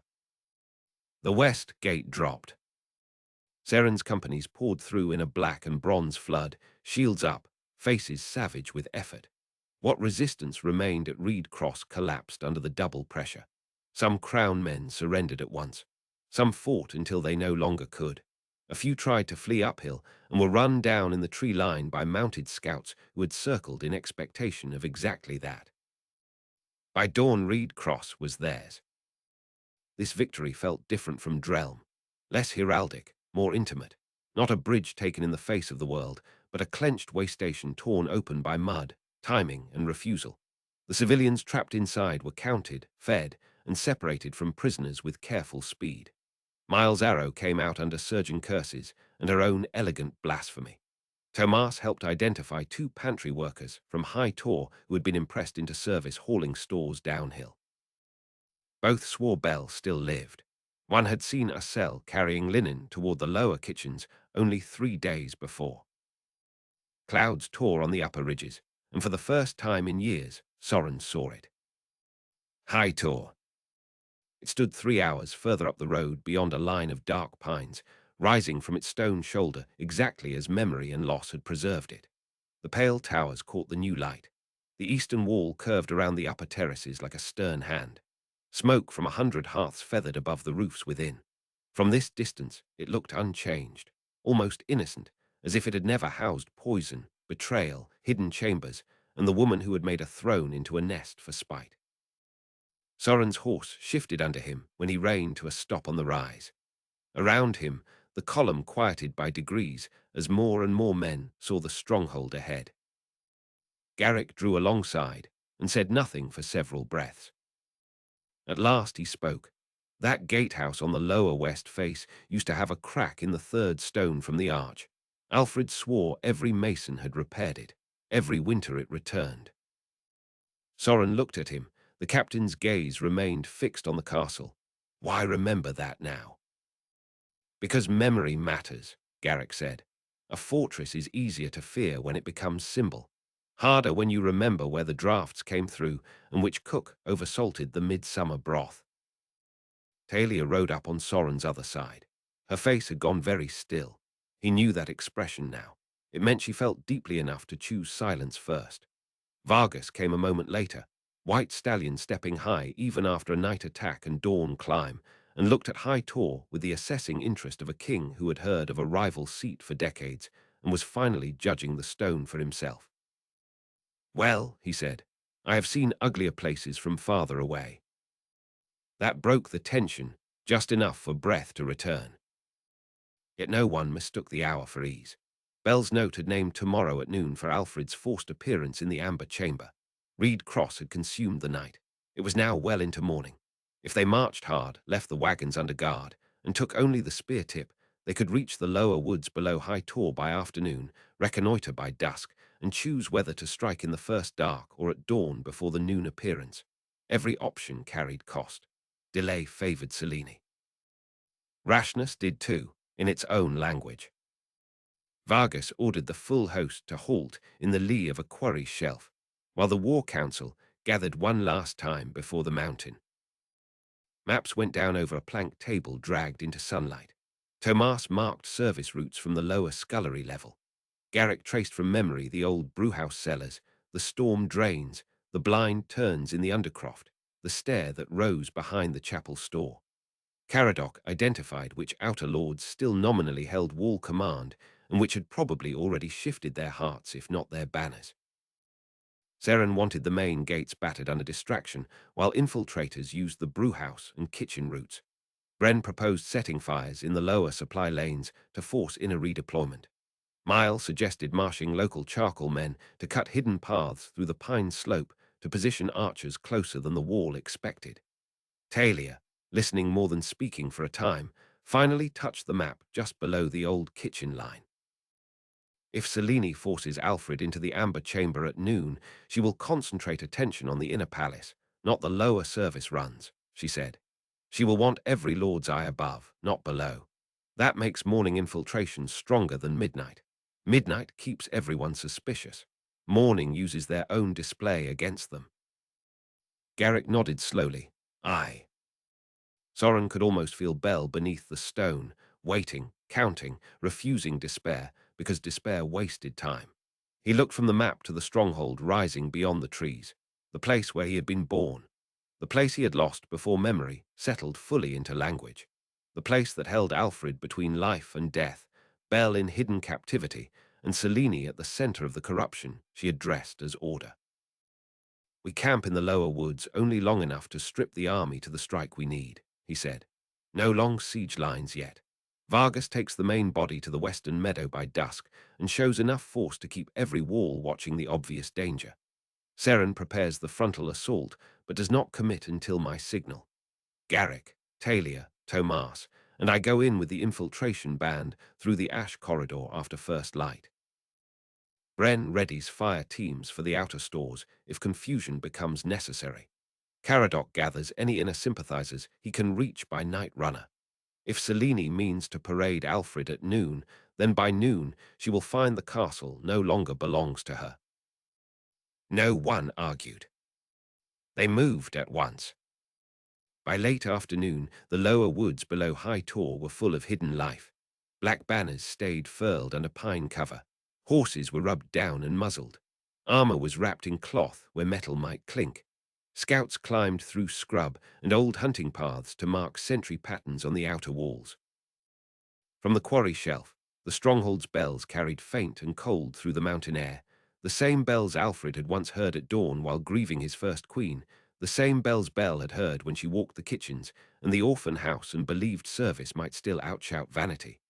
Time folded strangely in that sound. Soren stood beneath a pine and felt like son, orphan, prince, and avenger all at once. Near dusk, Tomas returned from a final crawl along the lower drainage lines. His face was grey with fatigue and triumph. The ash wall can be broken, he said. It has already cracked from heat and age. 2 men with bars could open it in minutes if the furnaces are not blazing. Will they be lit at dawn? Talia asked. Not fully. Bread ovens take first heat. The ash corridor stays dark until later. Bell had known. Bell had planned around household rhythm because household rhythm was a stronger clock than King's. Night settled over the lower woods. Sentries took post. Final gear was checked. Garrick inspected each infiltration soldier himself, rejecting anything that clinked, flashed, or breathed too loudly. Vargas walked the edge of the hidden camp, speaking with officers in the low, intimate tone that meant he was most serious. Talia found a private moment to press her forehead to Soren's and whisper, "Tomorrow is a narrow door. We go through it together." "Together," he said. Far above, lanterns kindled one by one in the windows of High Tor, until the castle seemed to float on its mountain in bands of gold.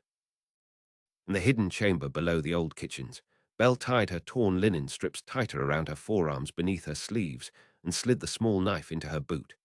Marcel had left a basket near the wall with kitchen cloths on top and heavier items hidden beneath. A mallet, a bottle of lamp oil, 2 stale rolls, and a ring of keys stolen in patient pieces over many months.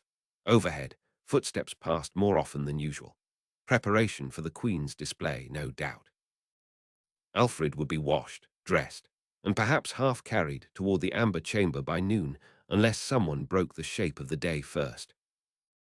Belle sat for one final moment in the chamber that had held her so long. Then she rose. "Come fast," she had written. In the woods below, Soren watched the fortress lights and understood that the mountain had finally come back into view not to haunt him, but to be taken. At dawn, Part 5 would begin in blood.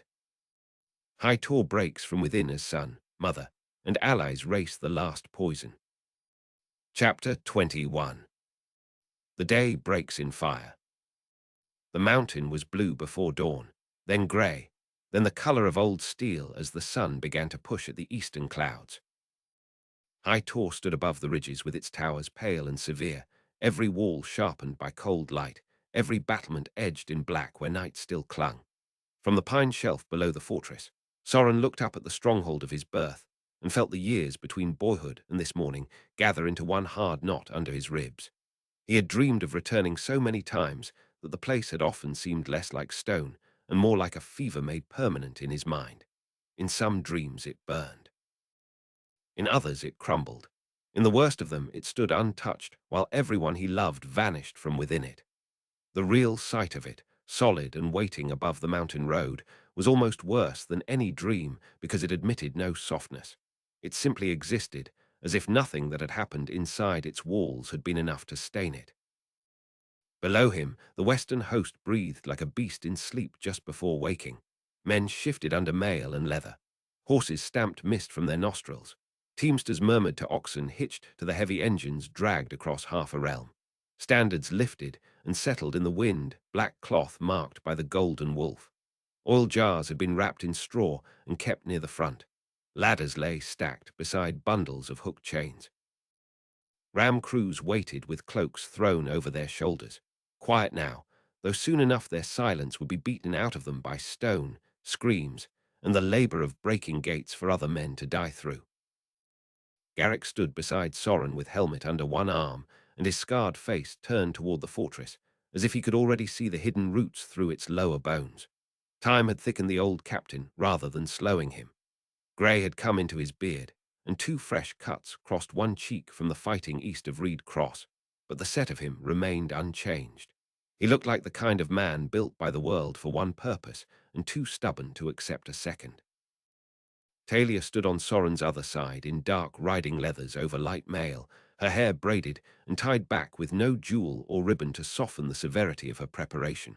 The morning made her look carved and calm. Soren knew better. He had slept beside her enough nights to recognize the signs of fear even when she held them still. The quiet in her was not peace, it was discipline. Behind them came the heavy tread of Vargas. The king of the West wore black scale under a dark cloak lined in deep red. He had refused a crown for battle, though a thin circlet of worked bronze sat around his brow, as if he could not entirely resist spectacle even on a day devoted to blood. His white stallion had been left with the reserve below. For the climb to the pine shelf he came on foot, and that somehow made him seem larger. He stopped at the edge of the rise and stared up at High Tor with bright, unsettled eyes. "Ugly thing," he said at last. Soren glanced sideways. "I had forgotten you dislike Northstone." "I dislike any castle that mistakes height for nobility." Vargas rubbed the heel of one hand over his mouth. "Still, it knows how to threaten a man from a distance. I can respect that."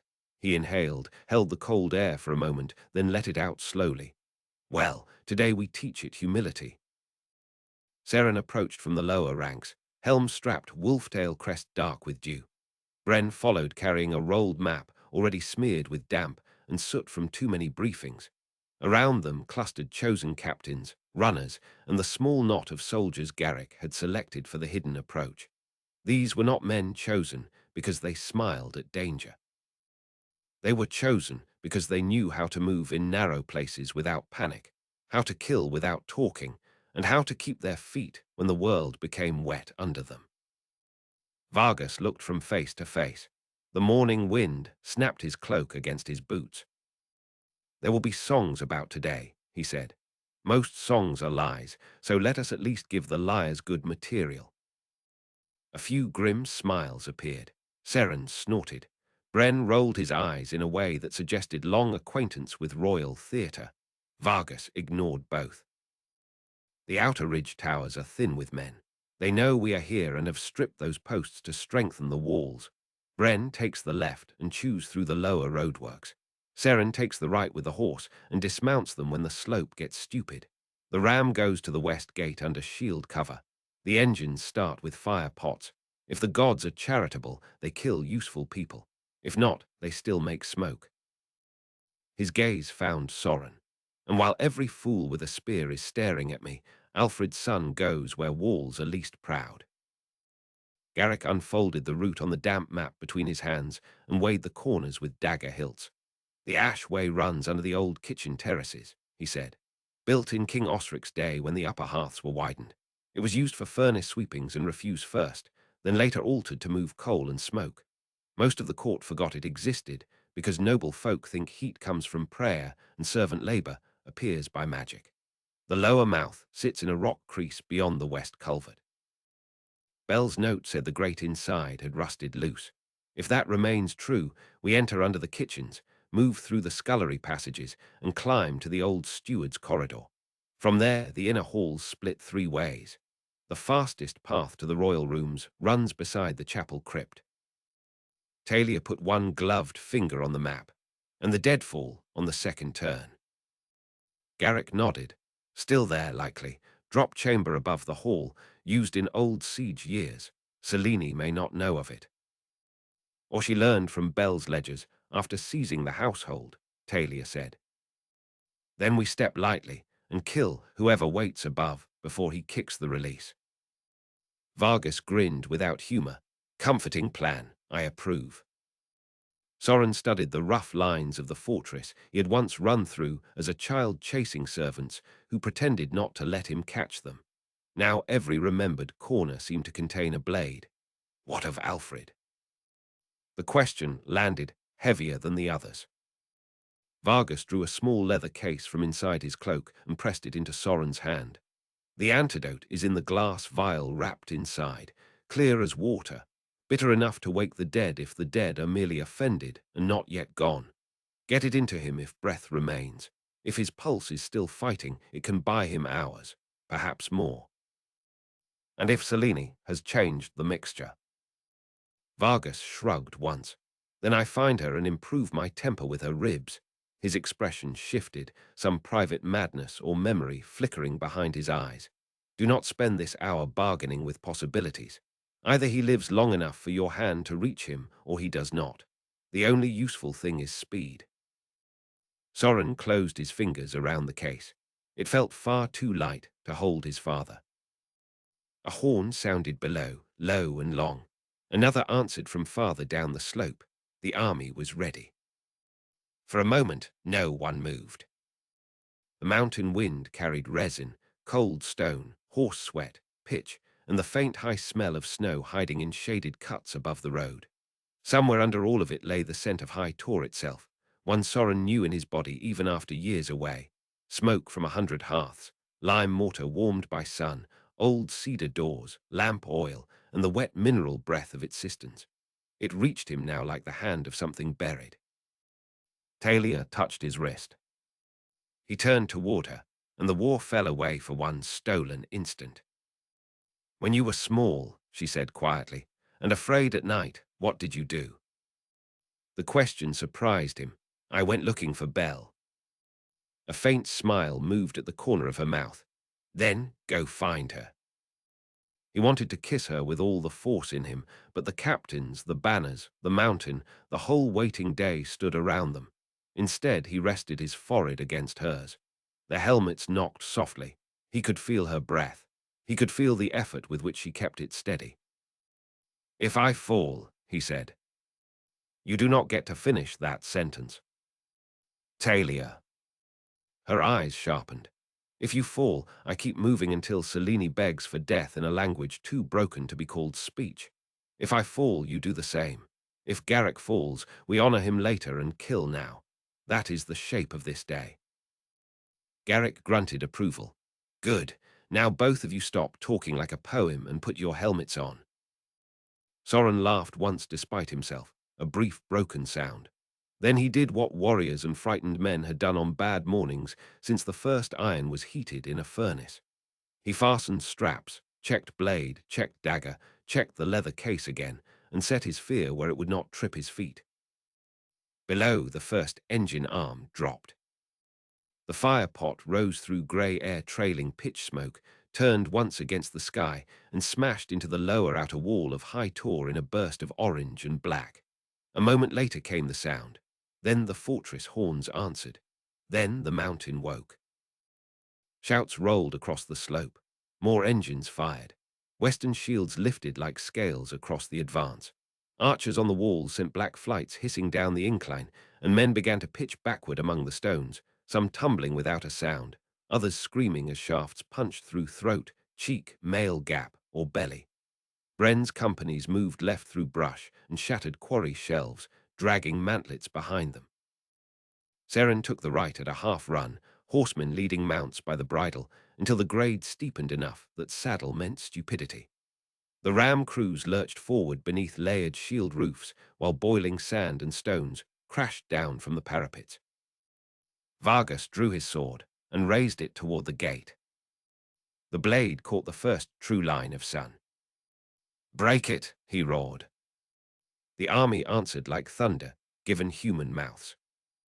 Soren and his infiltration party were already moving downslope through the pines before the echo died. They descended by a game trail cut between black roots and old stone ledges, boots sliding in wet needles, cloaks tucked tight, shields slung to avoid catching on trunks. The roar of the main assault followed them even when the fortress vanished behind trees. Now and then bright movement flashed through the branches where fire climbed the outer works or sunlight struck armor on the wall. Once, above the general noise, Soren heard Vargas laughing. The sound did not comfort him. It made the whole mountain feel less stable. The ash Weymouth lay where Garrick had promised, hidden behind a tumble of rock and thorn beyond the culvert that drained the western slope. In gentler years, it would have looked like nothing more than a cracked drain built too large for modern use. Centuries of weather had blackened the opening. Moss and soot made the stones slick. Water whispered somewhere below. Garrick crouched first and scraped gloved fingers across the grate. Rust flaked away under his touch, still loose. He and two others worked iron wedges into the frame while Soren listened to the sounds above. The gate assault boomed across the mountain. High Tor's bells had begun ringing within the stronghold, not for prayer but alarm. Men shouted from somewhere uphill beyond the culvert. The western diversion was doing its work. That did not make this easier. At last the grate shifted with a long, grinding cry that sounded to Soren as loud as judgment. Everyone froze. No answering alarm came. Garrick slid the grate aside and peered into the darkness beyond. The tunnel breathed on them. It smelled of wet ash, old grease, rat droppings, and the sour mineral reek of water that had too little sun. Soren had smelled it once before as a child when he escaped his nurse and followed Belle into service passages she had no business showing a prince. She had laughed when he pinched his nose. Nothing that keeps people warm should be beneath a king's notice, she had told him. Then she had made him carry a basket of coal with both hands until he understood that warmth had labor under it. He swallowed against the memory. "Order," Garrick whispered. He gave it quickly, two men ahead with shuttered lamps. Garrick next, Soren and Talia behind him, three more in the center with hooks and hatchets, two at the rear. If contact came in tight space, the front killed fast and the middle did not crowd.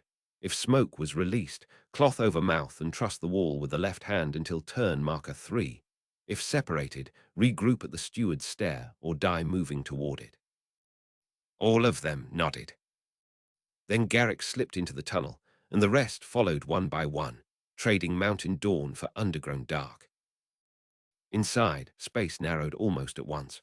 The floor sloped upward and was slick with ancient residue that had turned to black paste in places where seep water touched it. The lamps stayed hooded to slivers, enough to show boots, stone, and the low curve of the ceiling without advertising them through cracks above. Soren bent nearly double for the first stretch. Talia moved behind him with one hand on the wall and the other on her dagger. No one spoke. The assault outside became a muted animal pounding beyond layers of earth and stone. They had gone perhaps 40 paces when the first body appeared. It was old. The bones had long since settled into the muck beneath a collapsed timber brace, mail gone to reddish flakes, one hand still curled around the rotten stump of what might once have been a shovel. The skull had cracked cleanly at the temple. Garrick paused beside it. "Siege years," he murmured, "or someone who knew too much." Soren looked away.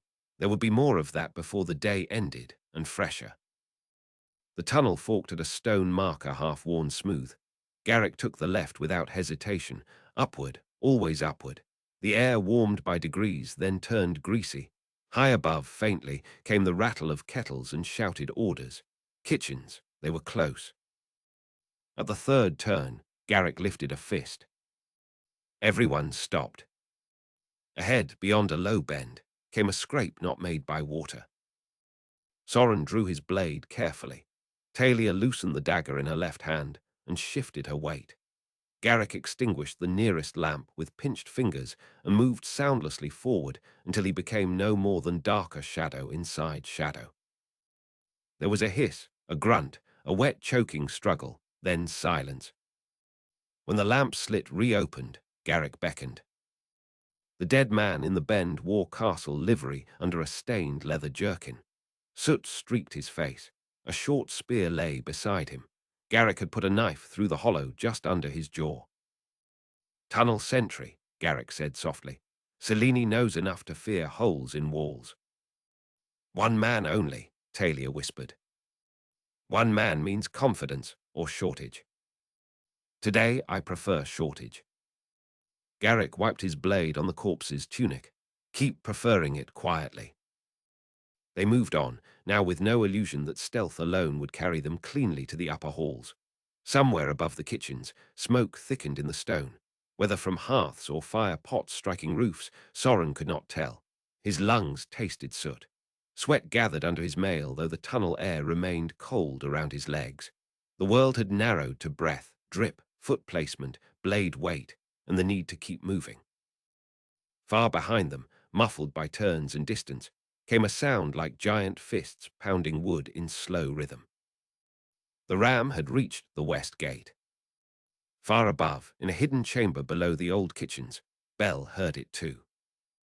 She had been on her knees by the basket Ursel left at dawn, rearranging cloths over the heavier contents beneath, when the first strike shook dust from the ceiling. A second followed, then the deeper roll of shouted men and bells. For a heartbeat, she closed her eyes and let the noise pass through her. They had come. For months hope had been a discipline, not a feeling. Feelings rose too quickly and died too easily in places built to reduce human beings into patient ghosts. Discipline lasted. It got bread swallowed when appetite failed. It kept memory sharp when isolation tried to chew the edges from it. It taught hands to stay steady while waiting for a future that might never arrive. Now, with the fortress shuddering above her and alarm bells tangling through the stone, Belle discovered something almost dangerous. She was glad. Not merely relieved. Glad in the hot, fierce way that belonged to storms finally breaking after a season of oppressive heat. Selene had ruled too long inside chambers arranged around other people's pain. Let the walls hear another kind of sound now. The concealed door opened with a quick scrape. Ursel slipped in carrying a pail and nearly dropped it when Belle caught her shoulders. "Steady," Belle said. The maid was young enough still to show every fear plainly. Her cheeks had gone white under kitchen heat and long hunger. "The outer wall is on fire. They say black banners fill the road. The Queen has called every guard above the sculleries to the west stairs." "Good." Ursel stared. "Good." "Yes, put the pail down." Belle knelt and pulled back the cloth from the basket's hidden layer. The mallet gleamed dull in the lamplight. Beside it lay the bottle of lamp oil, the stale rolls, and the ring of keys Ursel had assembled over months, one theft at a time. Not one full set taken at once. A pantry key here, a coal door key there, a copied turn filed from a wax press when an overseer got drunk enough to sleep at table. Belle had taught her that. Tyrants loved spectacular betrayal because it flattered their own appetite for drama. Real resistance was small, practical, and patient. "Listen to me," Belle said. "When the next change bell rings, you go back to the lower kitchen and spill 2 sacks of flour into the near hearth. Make a coughing mess of it. Cry. Shout that the ash vent is blocked and smoke is coming through the bread ovens. Draw them there." Ursel's mouth opened. "That will not hold them long." "It does not need to, only long enough." "And you?"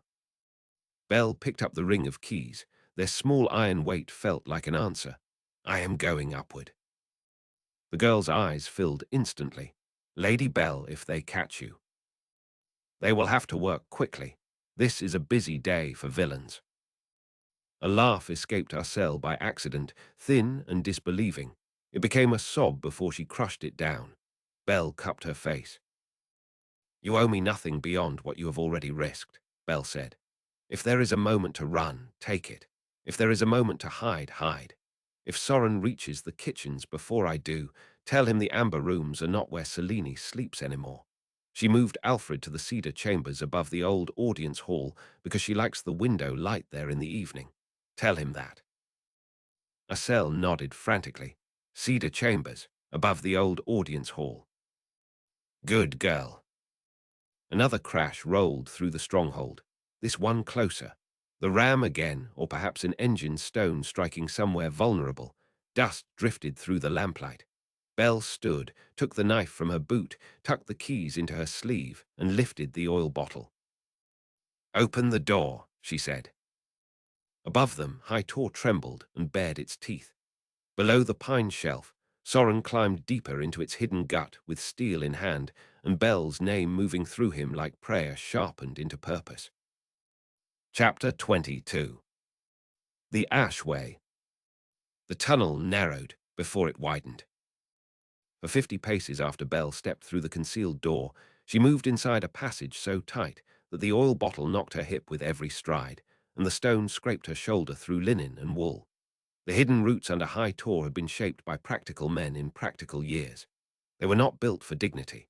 Ash chutes, refuse runs, coal slants, drainage cuts widened later by hands that needed bodies to pass rather than buckets. She knew them because once, in younger and kinder days, she had made it her habit to know every unnoticed part of the stronghold. The noble halls showed a house's face. The hidden paths showed its truth. Today that truth smelled of hot flour, soot, damp mortar, and fear. Above the stones to her right came the muffled thunder of running feet. Somewhere farther ahead a bell clanged 3 times, paused, then clanged again in no rhythm taught for worship.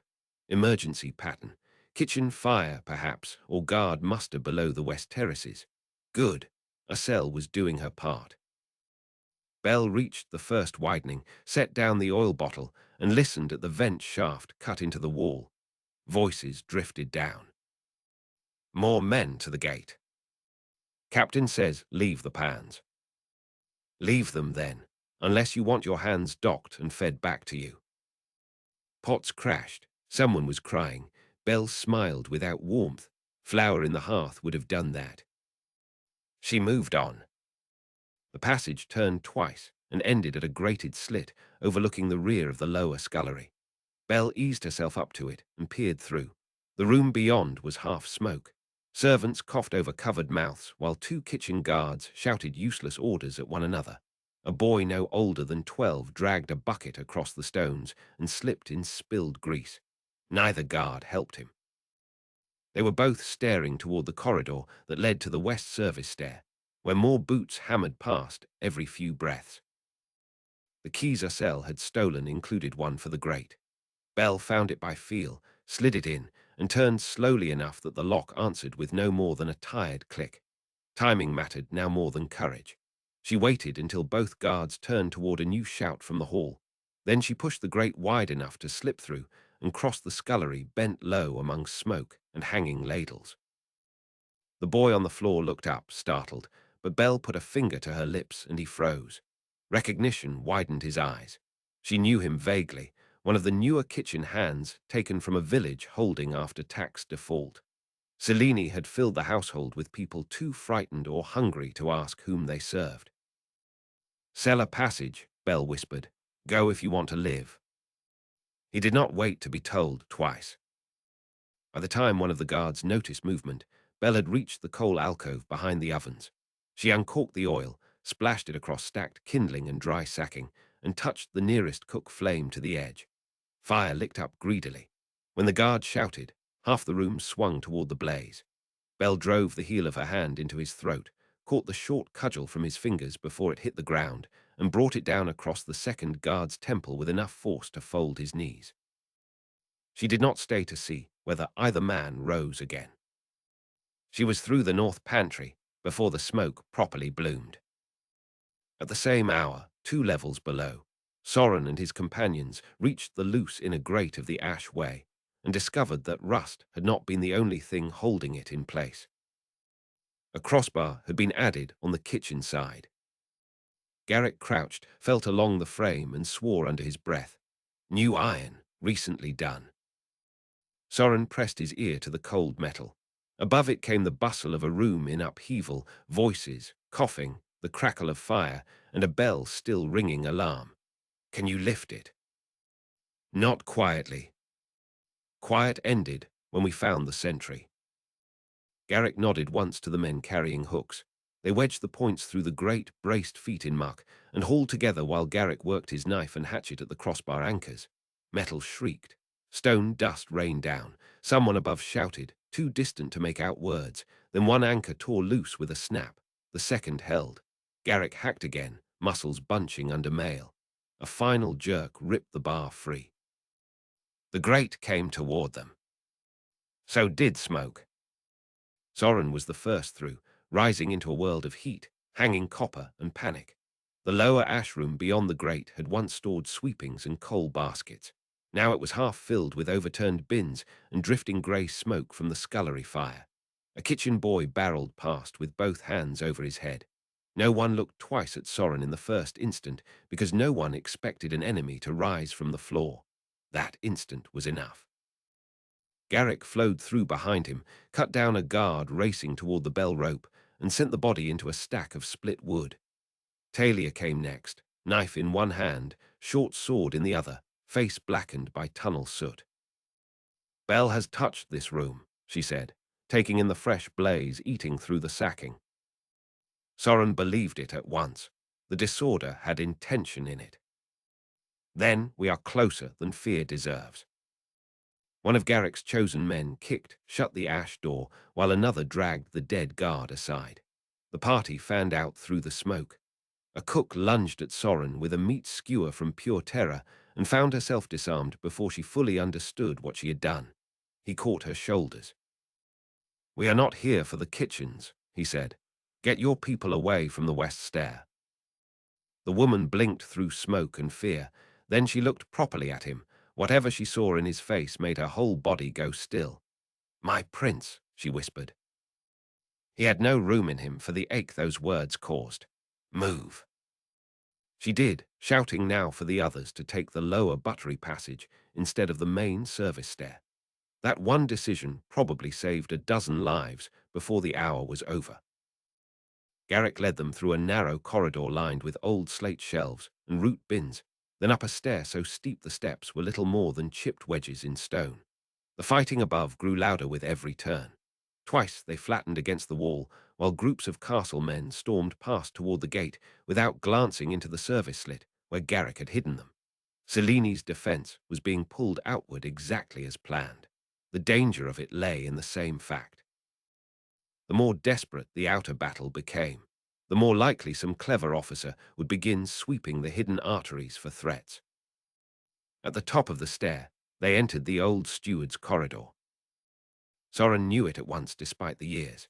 The ceiling beams were lower than those of the noble halls, blackened by age, and the windows were narrow slits placed for light rather than beauty.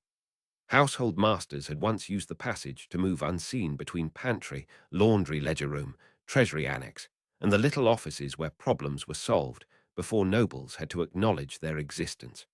Bell had walked these halls with confidence.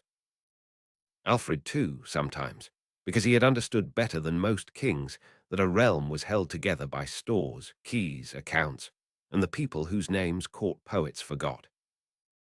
Now the corridor smelled of smoke and blood. A dead steward lay face down near the first junction with a ring of keys spilled from his hand. Farther on, one wall had been splashed with red, where someone had died hard against the stone. A door stood open to a records room beyond, shelves burning in slow orange rows that turned the air bitter with ink and glue. Seleni's officials had likely tried to clear papers or hide theft before the attack. Fire rarely began in records by accident on days when dynasties shook. Talia caught Soren's sleeve before he stepped past the junction. "Listen." Voices, 3, maybe 4. Men moving fast from the chapel side. Garrick signaled the rear pair to take the cross hall and cut off retreat. Then he planted himself in the shadow just beyond the turn and waited with the terrible patience of old fighters. The The first guard rounded the corner at a run and died, before finishing the breath he took to shout. Garrick's sword entered under his arm and came out red at the back. Soren caught the second with a shoulder strike that smashed him into the wall, then drove his blade through male links at the neck. Talia slipped past both bodies and slashed the third man's wrist so his spear clattered uselessly away, then buried her dagger under his ear when he reeled toward her. The fourth tried to retreat. One of Garrick's chosen men met him from behind and split the back of his skull with a hatchet. The whole thing lasted no longer than a startled heartbeat. The silence afterward felt obscene. Soren wiped his face with the back of one glove and realized some of the blood there was not his own. The dead man at his feet could not have been much older than he was. A strip of cloth sewn inside the guard's collar showed his mother's house colors, faded from old use. There had been a time when that would have stopped him cold. Now the horror came differently, not at the killing itself, at how necessary it had become. Talia saw it in his expression. He would have raised alarm, she said. I know. Knowing is not the same as carrying. He met her eyes. Smoke drifted between them. Somewhere above, a heavy impact shook dust from the beams. The outer assault was still raging. The whole castle seemed to breathe in pain. I am tired, he said very quietly, of every path to the people I love running through men I have never met. Her face softened, then steadied again. So am I. Garrick, already checking the side hall, spoke without turning. Save your reflections for age. Move. They did. The corridor opened onto a little counting room where Belle had once hidden honey cakes from official banquets because Alfred liked to steal them with the solemnity of a criminal child.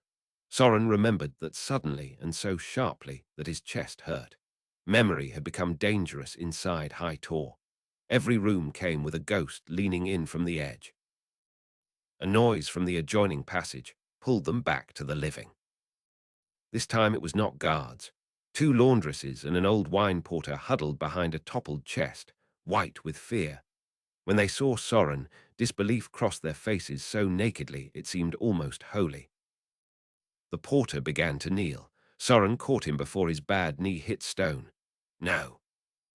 They said you were dead, the man whispered. They swore it for years. Yet here I stand. The man's lips trembled. Lady Bell sent word that if fire came through the lower vents and the bells rang wrong, we were to trust the hidden prince. Even in the middle of war, Soren nearly laughed. Bell, planning entire uprisings out of pantry smoke and servant loyalty. Of course she had. Where is she? The porter swallowed. Upward, I think, toward the old audience level. She took the north latch keys from Mira in the pastry room and asked which guard captain had the Queen's night route today. I told her Captain Draven Morn. She said that was useful and left before I asked how. Garrick's expression hardened. Morn, he was a junior blade when I left, ambitious, fast. Faithful to Selene, the porter said, voice shrinking. Faithful the way dogs are faithful to the hand that beats other people. How many with him? 20 in the inner hall at dawn. More if the Queen recalled her private men from the wall. Soren looked at Garrick. No need to speak the calculation. 20 in narrow halls might as well be 50. Talia knelt briefly beside the laundresses. Take the east linen stair. When you smell open air, do not stop. If anyone asks who led you out, say only that High Tor remembered itself. One of the women began to cry. The other clutched her hand and nodded. They moved again, now with new urgency. The steward's corridor ended at a split marked by an old carved post. Left led toward the chapel crypt and the deadfall turn. Right ran behind the audience galleries and emerged near the old Queen's solar. Straight ahead, through a locked oak door, lay the record stair that rose into the treasury annex, and from there, the council level. Garrick studied the post, as though years might have shifted stone by malice. Crypt side, he said. Fastest, if the deadfall has not been reset. If it has. Then we run. He opened the crypt door. Cold met them. The temperature drop felt unnatural after smoke and kitchen heat. The little stair beyond spiraled down before rising again, a quirk of the old foundation built around bedrock and burial vaults from the first keep. Candles guttered in wall niches before worn stone saints. The air smelled of wax, dust, and old flowers left by hands with more faith than coin. Far below, in the dim undercroft, lay generations of Alfred's line, Soren's mother, Belle's sister. Ancestors whose portraits once stared down at feast nights. The presence of them steadied him in a way he had not expected. The realm had not begun with Selene and would not end with her. Halfway up the far side of the crypt turn, Garrick halted and pointed. Above them, the ceiling changed color by a fraction. Different stone, reset joints. "The drop chamber," he mouthed. One of the chosen men produced an iron hook on a short line. Garrick tossed it upward with careful force. The hook caught some hidden edge inside the seam. He pulled once, twice. A block the size of a horse crashed down exactly where Soren would have stepped next. Stones shattered on the stair, filling the shaft with dust. Chips tore across mail and leather. Talia threw an arm over her face. The crash echoed like the mountains splitting open. "No more stealth," Bren's younger cousin muttered from the rear, coughing. "Noted," Garrick said. "Up." They climbed the broken stair in a storm of settling grit and emerged into a corridor lined with carved memorial plaques, all of them old enough that the names had softened at the edges. At the far end stood two guards who had clearly heard the collapse and were still trying to understand it. Their confusion killed them. Garrick took one. Soren and Talia took the other together, his blade meeting the guard's chest as a knife found the opening under his chin. Then, from somewhere beyond the next turn, a man's voice shouted, "Crypt Hall, to me." Draven Morn, perhaps, or one of his lieutenants. Garrick wiped his sword once and looked at Soren. Run now, or fight company strength in a hall made for funerals. Soren did not need asking twice. They ran. Above the gate, Selene watched black banners climb the mountain and tasted hatred so sharp it nearly felt medicinal. Her green battle cloak snapped around her legs in the wind. Smoke rose from 2 points along the lower wall where western fire pots had found dry timber roofs.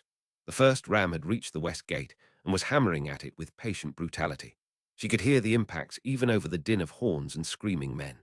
In the lower yard, reserve companies formed and reformed as runners brought contradictory orders.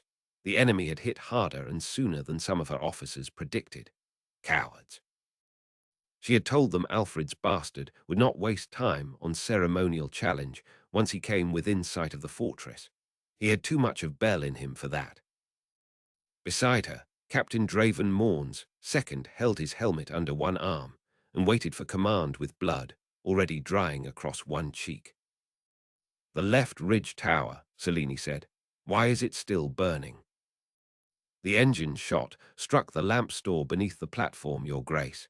The men there are containing it." "Containing is not extinguishing." "No, Your Grace." She turned on him with enough force that he flinched before he could hide it. "Do you think I brought you into my private command because I require weather reports?" "No, Your Grace." Below, something new moved through the smoke at the gate line. A tall, dark figure under black cloak, walking where other kings would have hidden behind shield walls. Even at distance, Selene knew him from description. Vargas, mad Vargas of the West.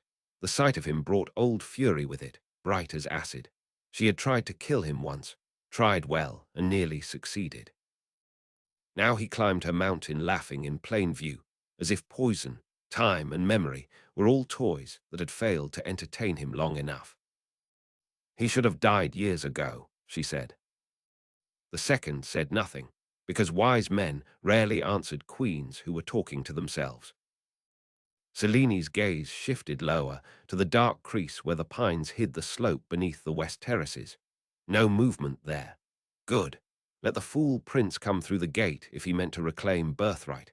She preferred enemies who announced themselves with banners. Still, unease touched the back of her neck.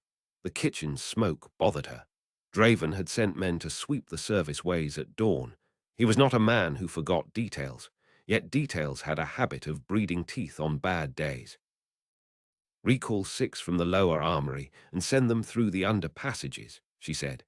"Tell Captain Morn I want every vent, culvert, and servant stair checked before the next bell." The second hesitated, just long enough to earn her full attention. "Speak," she said. "He already ordered it, Your Grace." For the first time that morning, Selene smiled.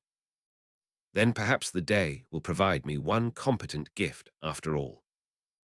A fresh crash from below shook the parapet underfoot. The ram had found weakness in the gate planking. Men shouted.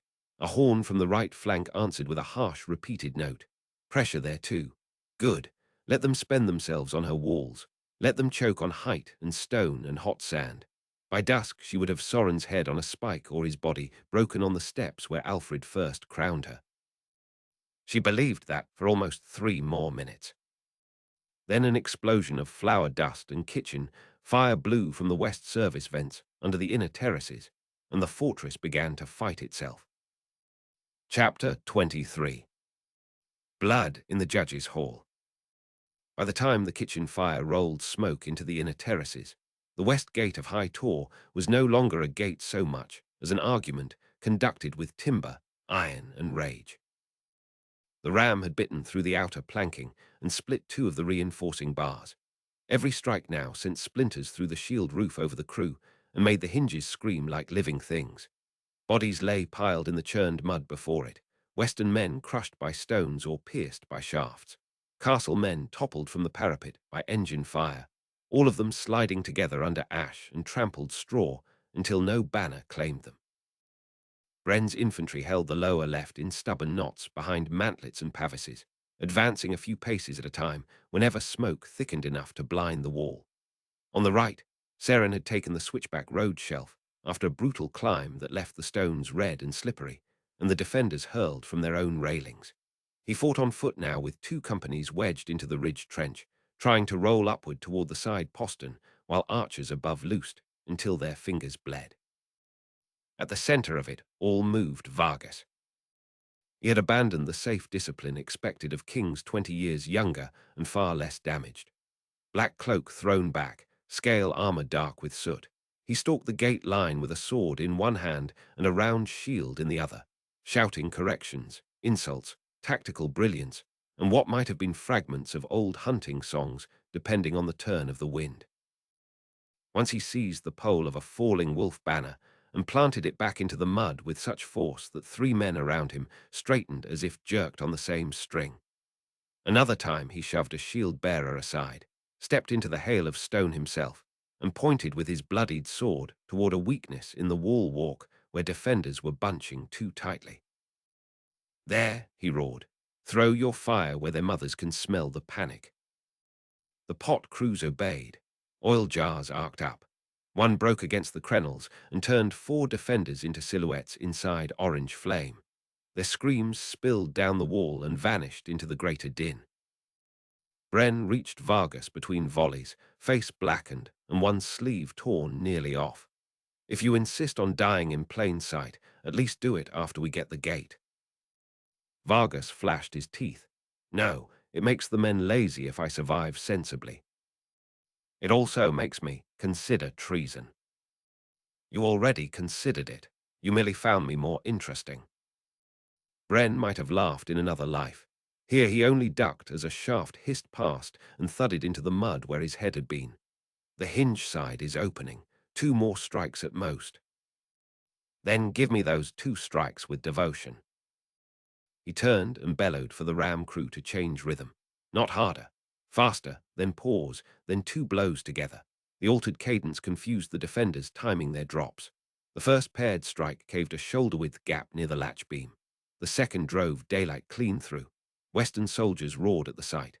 Castle men above shouted for cauldrons and found one of the cauldron chains severed by Seren's flanking archers. Hot sand spilled back over their own line instead of down onto the attackers. Vargas laughed again, maddening as crows over a battlefield. Yet beneath all of it lay a mind as sharp as a butcher's hook. He sent fresh men where smoke hid approach. He rotated the shield roof carriers before exhaustion made them clumsy. He held back one reserve block entirely despite Bren's complaints, reading something in the fortress that other men saw only as noise, when a cluster of defenders suddenly peeled from the west parapet and sprinted toward the inner stairs. Vargas's eyes narrowed. "There," he said, pointing with the sword tip. "Something scares her inside." Bren followed his gaze. "Kitchen fire." "No, better." He almost smiled. Inside the fortress, Soren had no time to wonder what the King of the West saw from below. The memorial corridor gave way to chaos the moment he and the others reached the old audience level. High Tor had been built in layers. The first keep stood blunt and hard around the original well and burial crypt. Later kings added halls, courts, galleries, and terrace service wings until the stronghold became a stone hive arranged around memory and power. The old audience level belonged to an age when kings still preferred thick cedar doors, carved wall panels, and narrow windows that turned light into bars across the floor. Alfred had kept many of those chambers because he liked history where he could touch it. Cellini had kept them because old wood, amber inlay, and iron sconces made every meeting feel like a stage prepared to glorify whoever ruled at the center. Now that stage was smeared with panic. Servants ran in bursts and hid in corners. One counselor in a robe too fine for war staggered past, clutching ledgers to his chest, as if numbers might shield him from steel. Two guards dragged a third by the shoulders, leaving a bright line behind his boots. Smoke leaked in grey tongues along the ceiling from the kitchen terraces below. Somewhere deeper in the level, men were fighting in full voice. Garrick took the lead at a near trot. North Gallery. They cut through a side door, raced along the back of the old audience chamber, and emerged into a long corridor overlooking what had once been the Hall of Petitions. Through a carved screen, Soren glimpsed overturned benches and broken glass glittering on the floor below. The place where villagers once waited hours to beg justice from the crown had become another passage for armed men. A body lay sprawled near the gallery steps in maids' grey. Soren dropped to one knee before he realized what he was doing. The face was wrong. Older, narrower, not Belle. Relief hit so hard it felt like shame. Talia touched the dead woman's sleeve. "Key ring," she said. The maid had died, clutching it. Garrick pried the ring free and scanned the hall ahead. Cellini's people are closing inner locks. "Then Belle is still ahead of them," Soren said. He needed that to be true, and needing made him reckless. Garrick saw it before he moved. "Measure yourself," the old captain snapped. "Princes who outrun their guard become stories told by widows." Soren rose, jaw tight. "Then keep up." They had just reached the north gallery turn when Belle herself crossed the far end of the hall beyond a hanging smoke curtain and vanished through the door to the old map room. Soren caught only a glimpse, dark dress, hair half loose, knife bright in one hand. It was enough to drive all air from his chest. "Belle!" He surged forward. Garrick swore and followed. Talia kept pace beside him. The chosen men spread into a wedge as voices erupted from the opposite stair. Draven Morn's private guard hit them a blink later. They came in lacquered breastplates over dark blue padded coats, helms crested with black horsehair, each man carrying short spear and side blade for tight hall work. Morn had chosen well. There was no clumsy charge in them, no panicked shouting. They entered the corridor like a machine built of separate men and drove the spear points low for belly and thigh. The first thrust glanced from Soren's mail and still punched half the breath out of him. He batted the shaft aside, stepped inside it, and cut the spearman across the face so hard the man's helmet spun away. Garrick took the second by chopping through the spear haft and following instantly with a backhand slash that opened the guard from collar to chest. Talia ducked under point meant for her throat and stabbed upward into a man's armpit seam, then ripped the blade free before his weight could drag it from her grip. The hall shrank to metal shock and the animal math of survival. A spearhead scored fire across Soren's ribs. Another tore through his cloak. One of Garrick's chosen men went down on both knees with a shaft through the groin and still managed to bury his hatchet in an attacker's shin before a second spear finished him. Bodies collided against the carved screen until wood splintered and fragments of old craftsmanship rained across the floor. Someone screamed Bel's name from farther down the corridor. Perhaps Soren, perhaps himself from years ago. Then Garrick saw the shape of the guard formation and barked, "Stair recess. Now." He had recognized what the enemy intended a moment before it fully happened. Morn's men were not trying to kill them all at once. They were trying to pin them in the gallery until reinforcements closed from both ends. The only chance lay in the little recess by the stair where the wall narrowed and no more than 3 attackers could come abreast. Soren gave ground with fury burning through him like lamp oil. Talia parried high and kicked a guard's knee sideways so Garrick could finish him. The surviving chosen men closed ranks while dragging their hurt behind them. When they hit the stair recess, the whole fight changed. No more elegant line, no more machine, only men crashing into each other in too little space. Garrick became monstrous there. He fought with shoulders braced, feet planted among blood and broken banister posts, sword working in short efficient arcs that wasted nothing and spared no one. Once Soren had thought heroism looked like speed. In that cramped recess it looked like economy. Garrick did not flourish. He removed obstacles, a throat, a wrist, a face, a knee. Each stroke created the next inch of space necessary to live. Soren fought beside him and learned again what it meant to survive under a master of ugly necessity. Morn's men broke only when the 6th body jammed the corridor enough to disrupt the rear ranks. "Push," Garrick snarled. They did, together, shoulder to shield, blade to spear shaft, using dead weight as cover and hazard both. Talia flung one of the fallen guard's own helmets into the face of a charging soldier, buying Soren just enough distraction to drive him backward through the map room door. The panel slammed against the wall. Soren followed inside and found himself in a chamber where Bel's old world and Seleni's new one had collided and shattered. Maps hung torn from racks. Wooden cases had been appended in search of records or hidden money. An ink table burned in one corner, sending black smoke toward the ceiling. Near the far wall lay a dead clerk, and beside him, the body of Captain Hareth, one of Seleni's second-line household guards. His throat had been opened with a neat, savage cut that looked very much like Bel's work. She was gone again. But on the table beside Hareth's hand sat the empty leather wrap from the Queen's latch keys.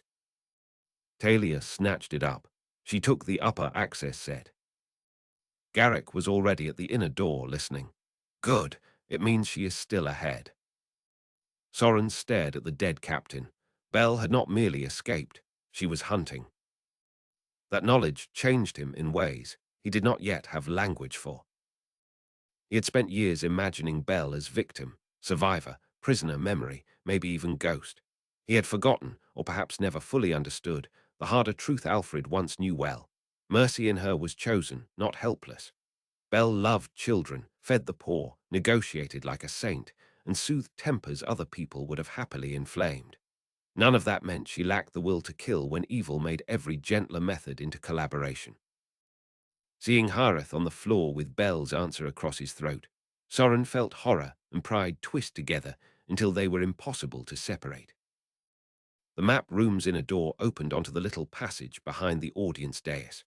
When Soren was 5, he had hidden there during a winter petition day and listened to Alfred render judgments until Bel dragged him out by the ear and made him apologize to a room full of grave men trying not to laugh. Now the passage carried only smoke and the echo of fighting below. From the audience chamber proper came a new sound. Cheering. Not from Seleni's side, too rough, too triumphant, Western voices distant but real, the gate then, or the outer yard. One of Garrick's remaining chosen men bared red teeth in something like a grin. The wolf is in. Not all the way, Garrick said. Do not get sentimental. Still, the sound changed the air. The fortress had been sealed certainty for years. Now enemy voices ran inside it. High Tor was open. They crossed the passage and entered the old judge's corridor, a place lined with narrow portraits of long-dead magistrates and one broad window overlooking Marrow Court below. Smoke washed past outside. Through it Soren caught broken glimpses of the yard. The west gate sagged inward on cracked hinges. Black banners pushed through in bursts behind shields, while defenders tried to form around the fountain and horse troughs of the outer ward. Men fought among carts, dead mules, overturned water barrels, and sheets of burning pitch. Vargas himself stood on the splintered gate beam, shouting with one foot planted higher than the other like some dark actor, claiming a stage he had paid for in corpses. Seren's companies were spilling down from the ridge trench to join the push. The reserve Vargas had held back was entering cleanly through the breach exactly when the defenders were too committed elsewhere to answer in order. He timed it, Talia said, watching. He let them believe the gate was the whole danger. Soren nodded once. He always wanted the inner yard in confusion before the main surge. He might have watched longer, but Bell's work was still unfolding elsewhere. At the far end of the judge's corridor, a side door hung open onto the old Queen's withdrawing room. Bodies lay inside. Two of them wore Seleni's personal colours. The third was Mira from the pastry room, the woman Bell had taken the north latch keys from.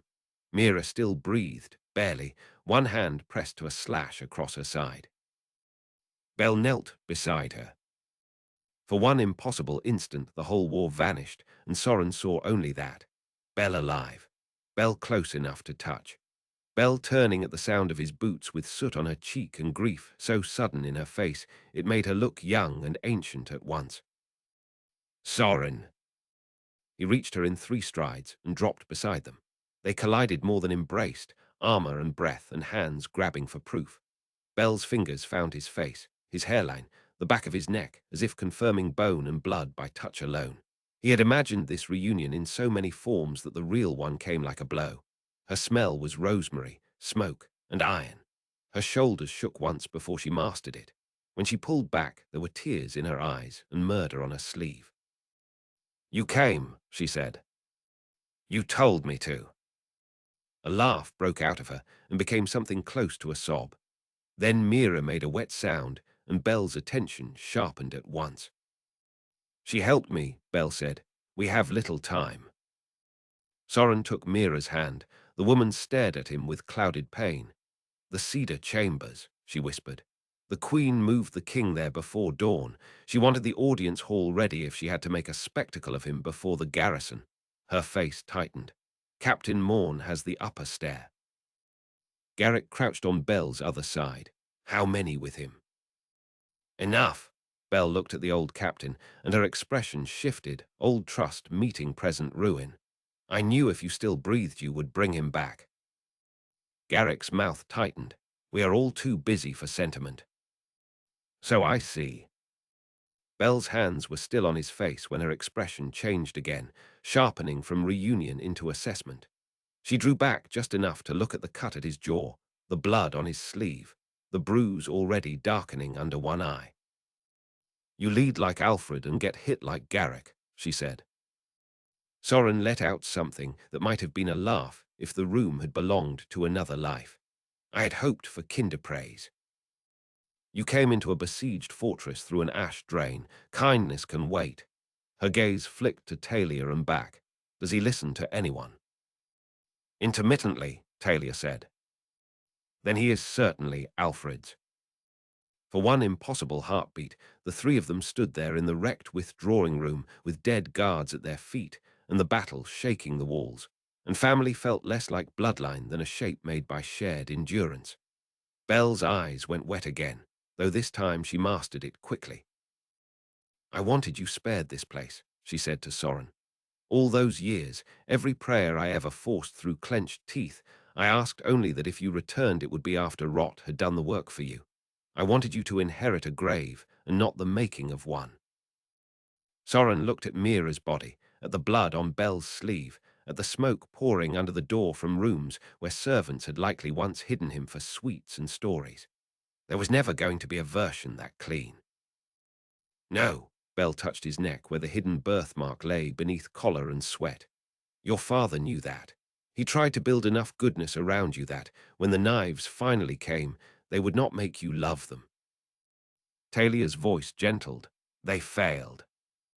Belle looked at her fully then, seeing not merely the woman beside her son, but the steadiness within her. Do not let crowns teach him to live half alive. Talia held the older woman's gaze. I have no interest in half measures. Good. Belle drew a breath that shook on the way in and left steady. Then we may all yet become difficult to govern. Mira clutched at Belle's sleeve. Go, she rasped. I am done with queens. Belle bent, kissed the woman's forehead, and closed her eyes for her when the next breath did not come. Soren stood slowly. Reunion had given him strength and taken it at once. Belle alive meant everything. Belle alive also meant there was now one more beloved body inside killing range. Talia stepped close and took Belle's hands for a moment. The two women had never met before the war. Yet in that small clasp there passed immediate recognition, gratitude, and the fierce mutual appraisal of those who both loved the same man enough to die and enough not to ask it lightly. So, Belle said, looking between them with a brief flash of astonished tenderness even now, that part is true. Talia almost smiled. The inconvenient parts of life often are. Outside, in Marrow Court below, the Western war horns sounded again, closer this time, and High Tor began to understand that the enemy was no longer at its door. The enemy was in its heart, in its kitchens, in its hidden halls, at its gate, on its stairs, and standing together in a dead queen's room where the last good woman Selene had tried to bury had just found her son with a sword in his hand. Chapter 24. The Hidden Stair. Belle did not waste reunion on softness. The day did not allow. Within a minute, she had taken Mira's cloak to wrap over her own smoke-stained dress, stripped a fresh dagger from one of Selene's dead guards, and spread the stolen upper access keys across a side table beside the old queen's mirror. Blood marked the polished wood in finger streaks.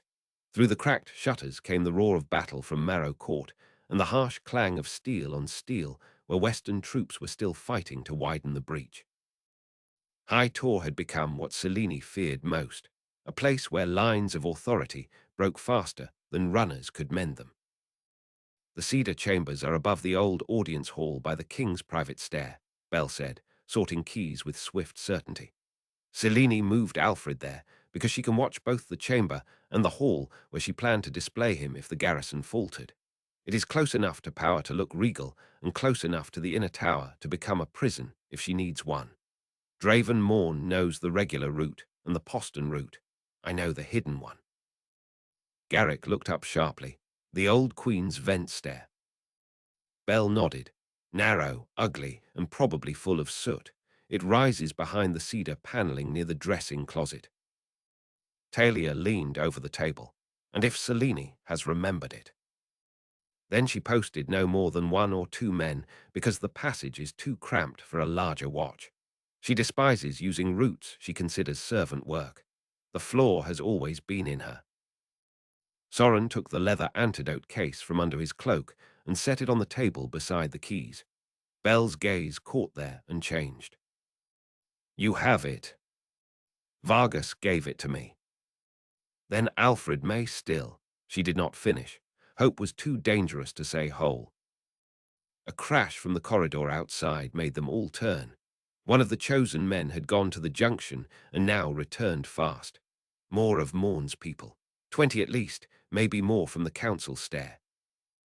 Garrick swore once, a word shaped from old campaigns and no chapel. We cannot hold here and climb both. Belle gathered the keys. Then we do not climb both. Soren comes with me through the vent stair. No, Garrick and Talia said together. Belle looked at each of them, in turn with impatience sharpened by love.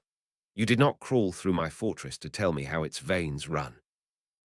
Garrick stepped close enough that the old familiarity between them became visible even under armor and soot. I came through your fortress to put the rightful king on the throne and keep him breathing while he got there. And I kept him breathing long enough for you to do that. We each have our strengths. This is not a debate. It became one when you forgot I am carrying half the answer. Soren cut across them before either loyalty could harden into stupidity. Belle takes the hidden route. I take the main. If Selene hears one group, the other still reaches Alfred. Belle turned to him, fury and pride wrestling visibly in her face. You think like your father at his worst. I learned from your letters, at your best. The answer landed. For an instant all her argument became grief instead. She reached up and touched his cheek with smoke-black fingers. He would have hated that I approve. Then approve quickly. Talia set one hand on the table. I go with Soren. No one tried to stop her. There was too much certainty in the way she said it. Garrick breathed out slowly through his nose. Then I go where the larger fight is. Morn will expect the main stair. Good, let him. 2 chosen with Belle, 3 with me, 1 with the prince until I can relieve him. You are assuming there will be a later moment to relieve anyone, Belle said. I'm assuming death can wait its turn. It was almost a joke, almost. They divided the keys.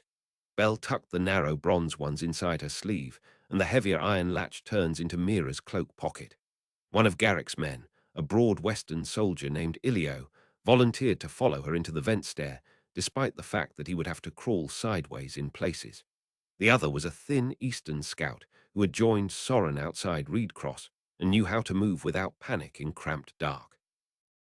Belle accepted them both with one quick nod, as if command had always belonged to her, and this day merely revealed it. Soren wanted to pull her back, to demand one more breath together before the next corridor stole one of them away. Instead, he found himself asking the only question that mattered. When did you stop waiting to be rescued? Belle's eyes held his. Outside, men screamed in the court and horses shrilled over the din. The first night she showed me Alfred alive, so I would learn hope could be used as a leash, she said. After that I promised myself no one who came for me would have to carry dead weight. Love may save us. It may also arrive late. I intended to be useful either way. The words entered him like iron, set in a forge. He nodded once. Then the room broke apart again, into motion. Belle vanished through a panel at the back of the withdrawing room, taking her 2 men and a hooded lamp into the hidden dark. Garrick led Soren, Talia, and the remaining fighters into the judge's corridor, where fresh noise already rolled closer. They had not gone 20 paces before Morn's advance men appeared at the far turn, and the whole next movement of the battle began. There was no elegant formation now. The corridor had become too cluttered with bodies and shattered furniture. Morn's guards came hard anyway, using speed and discipline where the ground denied order. The captain himself was among them, easy to recognize even through the confusion. Draven Morn wore a dark brigandine under a blue surcoat edged in silver, his helm bare-headed for sight, his hair tied back at the nape. He moved with the calm economy of a man who believed his skill could still restore the day. When he saw Garrick, something like delight flashed across his face. "Captain," Morn called over the clash. I wondered which ghost had been teaching the prince to kill. Garrick's answer was a slash that nearly removed the nose of the first guard between them. Disappointed to find I prefer breathing. Morn laughed. Not yet.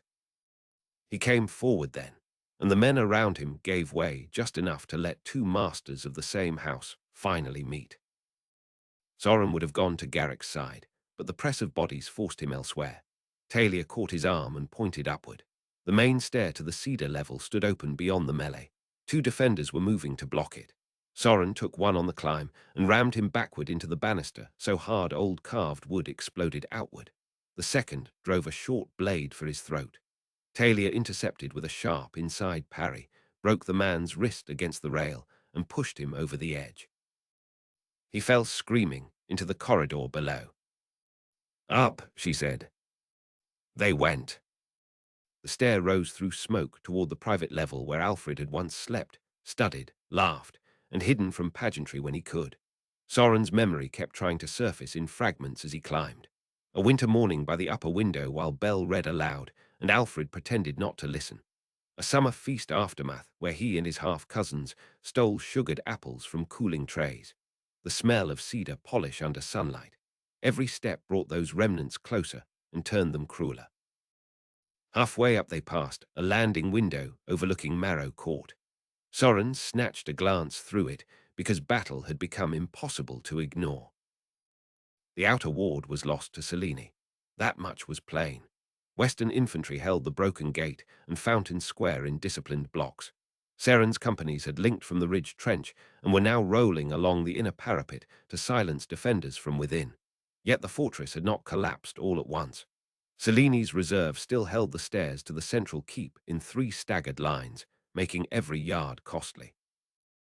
Bren had organized the western push around the horse trough barricades, while Vargas, apparently deciding that normal kings had been tedious enough for one lifetime, had climbed onto the roof of an overturned grain cart to direct the assault from an exposed perch in the center of the court. Even from above, Soren could hear him. Left spear block, 2 paces and lock. If you drift again, I will marry all of you to goats. The line obeyed at once. A cluster of castle men tried to surge down the chapel stair into Bren's flank. Vargas saw them before Bren did, ripped a spear from a fallen soldier and hurled it one-handed across half the court. It took the lead defender in the chest and knocked him backward into the men behind. Bren used the disruption like he had expected it. His infantry pivoted, caught the descending line in the side, and broke it apart against the stair wall. Talia stared despite herself. He should not be able to do that. No, Soren said. That is part of why people follow him. A shout from above drew them on. At the top of the stair stood the anteroom to the cedar chambers, guarded by 4 of Selene's private men and one terrified clerk in council grey holding a crossbar he clearly had no idea how to use. The clerk fled at first sight of blood on Soren's armor. The guards did not. They closed ranks across the doorway while one called for Morn below. Soren hit them before the call fully left his mouth. He drove into the first shield with all the force the climb had stored in him, felt the man's stance buckle, and cut across the rim into the exposed wrist beyond. Talia slipped right, drawing one guard after her, then used the hanging wall drape to blind him for half a breath before burying her dagger between his ribs. The second and third private men were better than common hall guards. They did not overextend. They fought in short, coordinated strikes, aimed to keep Soren off balance until help arrived. It might have worked if he had come to them at the start of the day. By now grief, fear, hope, rage, and the sight of Belle alive again had joined inside him into something far more dangerous than discipline. He battered through. Steel rang against cedar paneling. One guard lost 2 fingers to Talia's blade and screamed. Another drove a knife into Soren's side, so hard the force bruised through mail and nearly folded him, but the links held enough. Soren locked the man's arm, head-butted him once, then rammed him through the half-open chamber door. They hit the floor in a spill of limbs and overturned chairs. The man tried to crawl. Soren ended it with a downward thrust before either of them could think better of the necessity. The cedar chambers beyond were empty. Not abandoned, used. A brazier still burned. A goblet lay on its side beside a heavy reading chair. One curtain had been drawn back from the window to show the court below, but Alfred was not there. Neither was Selene. Talia swore softly. On the writing table stood a tray with a fresh linen cloth, a glass vial stoppered in green wax, and a narrow dagger whose steel had been cleaned too carefully to be innocent. Next to it lay a folded square of parchment in Selene's hand, not a letter, but a prepared proclamation. Soren scanned the first lines. By the grace of crown and necessity, let it be known that the traitorous Western incursion has forced a final accounting with the false claimant calling himself Soren. She meant to announce my death before she had it, he said. Talia took the parchment and frowned at the date mark. This was prepared before dawn. She plans every cruelty as if it were a feast menu. On the inner wall hung a portrait from Alfred's grandfather's time. Below it, almost hidden by the frame's shadow, Garrick's old sign for concealed passage had been scratched into the cedar. Belle's doing, recent and deliberate. Soren touched it once. She found the hidden route. Talia was already at the panel seam. Then Selene may be in the royal bedchambers above the audience hall proper. There is another stair. She found the latch behind the portrait hinge pressed, and the panel opened a crack on darkness and stale, warm air. Narrow steps rose inside. From below, faint through wood and stone, came the continuing crash of combat where Garrick still held Morn in the hall. Above, somewhere not far at all, a man's voice coughed weakly, and a woman's voice answered in tones too low to make out. Alfred and Selene. Soren's whole body changed. Talia gripped his forearm. Careful. He nodded, though care had become a thin garment over urgency. They climbed the next stretch of the hidden stair in silence thickened by smoke and memory. At one turn, the wall opened to a slit no wider than a hand, and through it Soren could see the eastern sky over the mountains, pale and clean and indecently untouched by what men were doing below. He stopped only for that blink. Talia saw where his gaze had gone. When this is over, she said, still climbing, I want one full morning somewhere no one can take from us. He looked at her over his shoulder. That seems optimistic.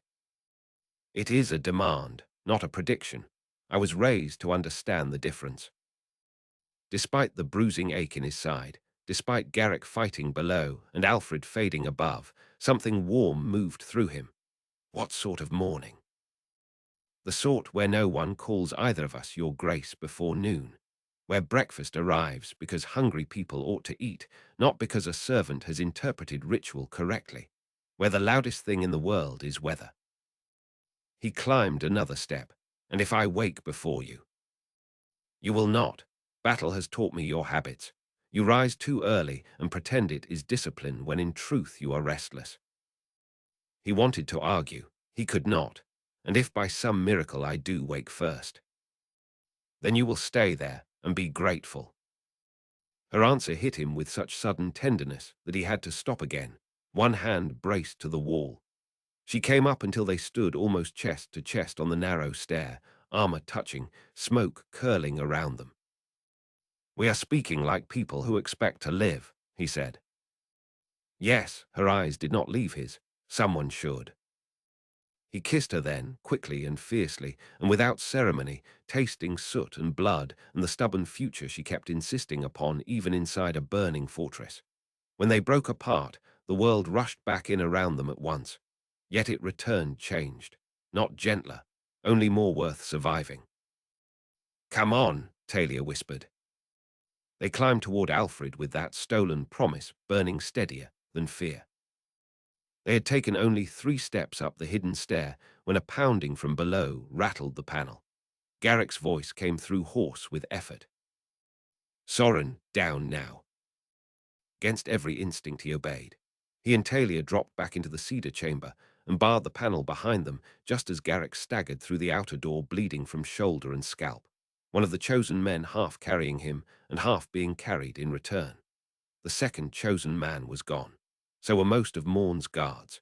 Draven himself entered the doorway a heartbeat later with blood on his sleeve, helm gone, and murder written cleanly across his face. He stopped when he saw Garrick inside the chamber. This should have ended years ago, Morn said. Garrick planted himself between Soren and the door, sword low, blood running down his arm to drip from his fingers. You keep saying that because you have nothing else worth hearing. Morn smiled, though pain pulled at the edges. No, I say it because your generation never understood the future. Alfred ruled by affection and old loyalties, bell-fed beggars. You trained a child in ideals.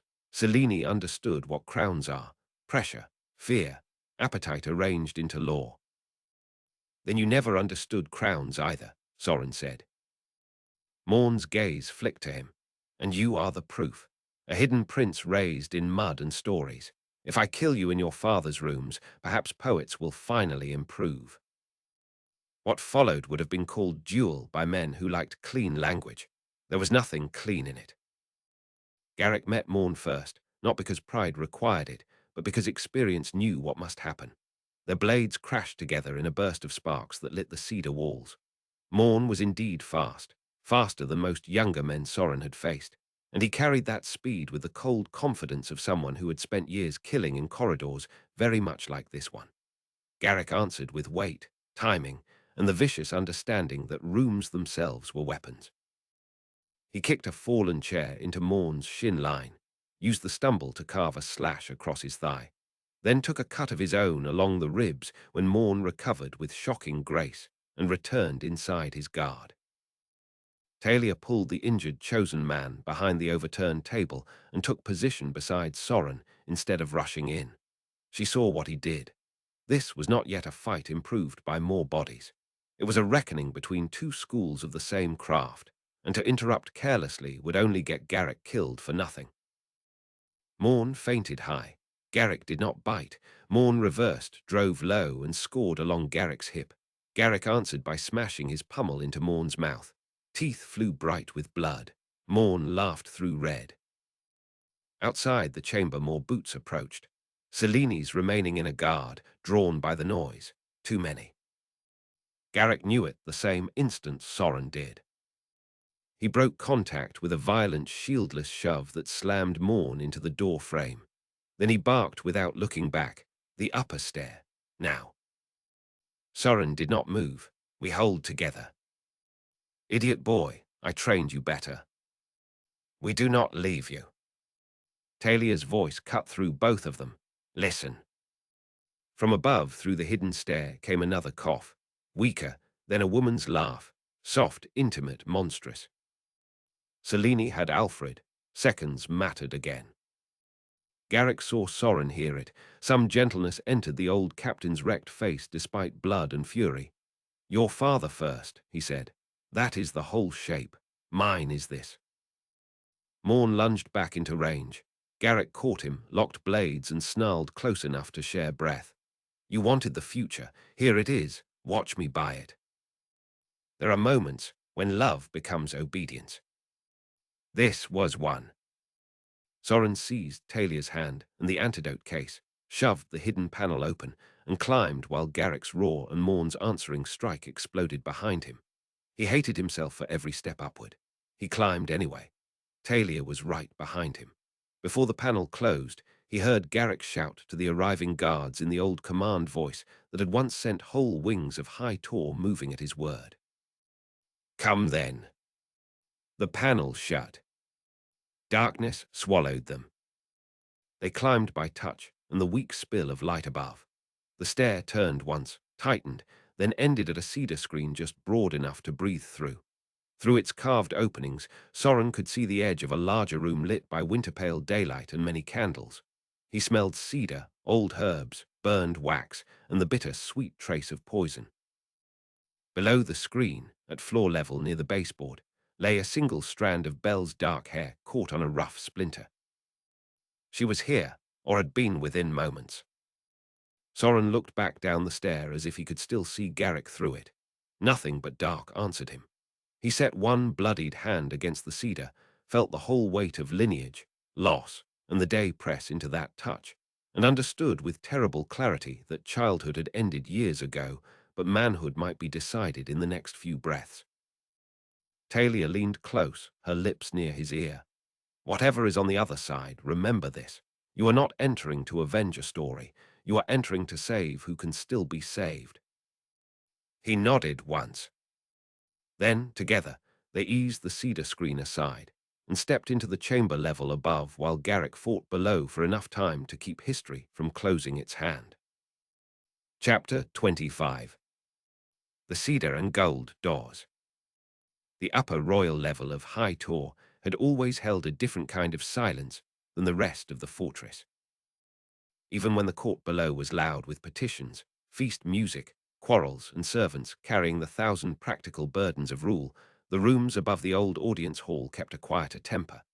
Kings slept there, read there, withdrew there to make themselves briefly human between displays of office. Thick cedar doors softened footsteps. Wool hangings drank echoes. Windows were narrow toward the mountain and broader toward the sunrise, so that dawn entered gently while wind remained outside. As a child, Soren had thought the upper level felt like living inside the held breath between one tolling of the chapel bell and the next. Now the silence there was wrong. It was the silence of attendants dismissed too quickly, of furniture shifted for fear, of doors left almost but not quite latched, of people trying not to be heard by power and thereby making every small sound louder. Candlelight moved under the cracks of inner doors. Somewhere water dripped steadily into a basin. The whole level smelled faintly of lavender laid over sickness that no herb could hide. Soren and Talia emerged from the cedar screen into a narrow retiring room lined with carved presses and old travel chests. One chest had been flung open in haste, spilling winter blankets and a fur-lined mantle across the floor. On a side stool lay a physician's satchel half unpacked, glass tubes clinking softly every time the battle below jarred the beams. There was no sign of the physician himself. Talia crouched, touched one of the tubes, then lifted her fingers to her nose. Bitter root, milk thistle, poppy residue. They are still trying to keep Alfred between sleep and waking. To manage him, or to dull his pain enough that he can be displayed without too much noise. Soren shut his eyes for one breath. When he opened them again, he looked older. Then we move. They crossed the retiring room and entered the king's private gallery, a long, low hall panelled in cedar and gold leaf gone soft with age. Portraits looked down from between the windows.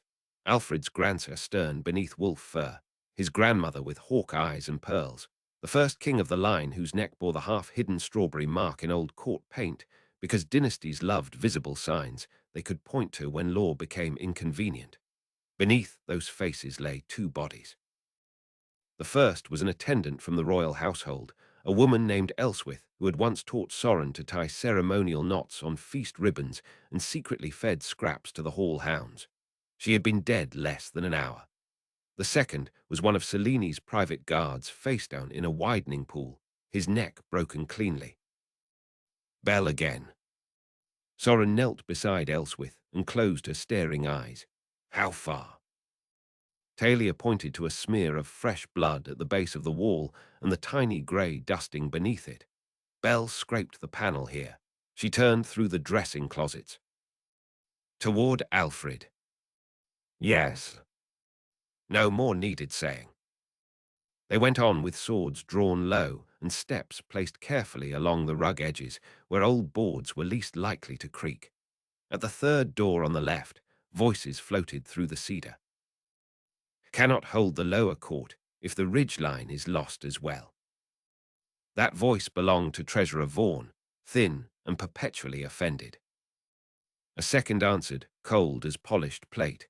Then hold the upper one. Selene.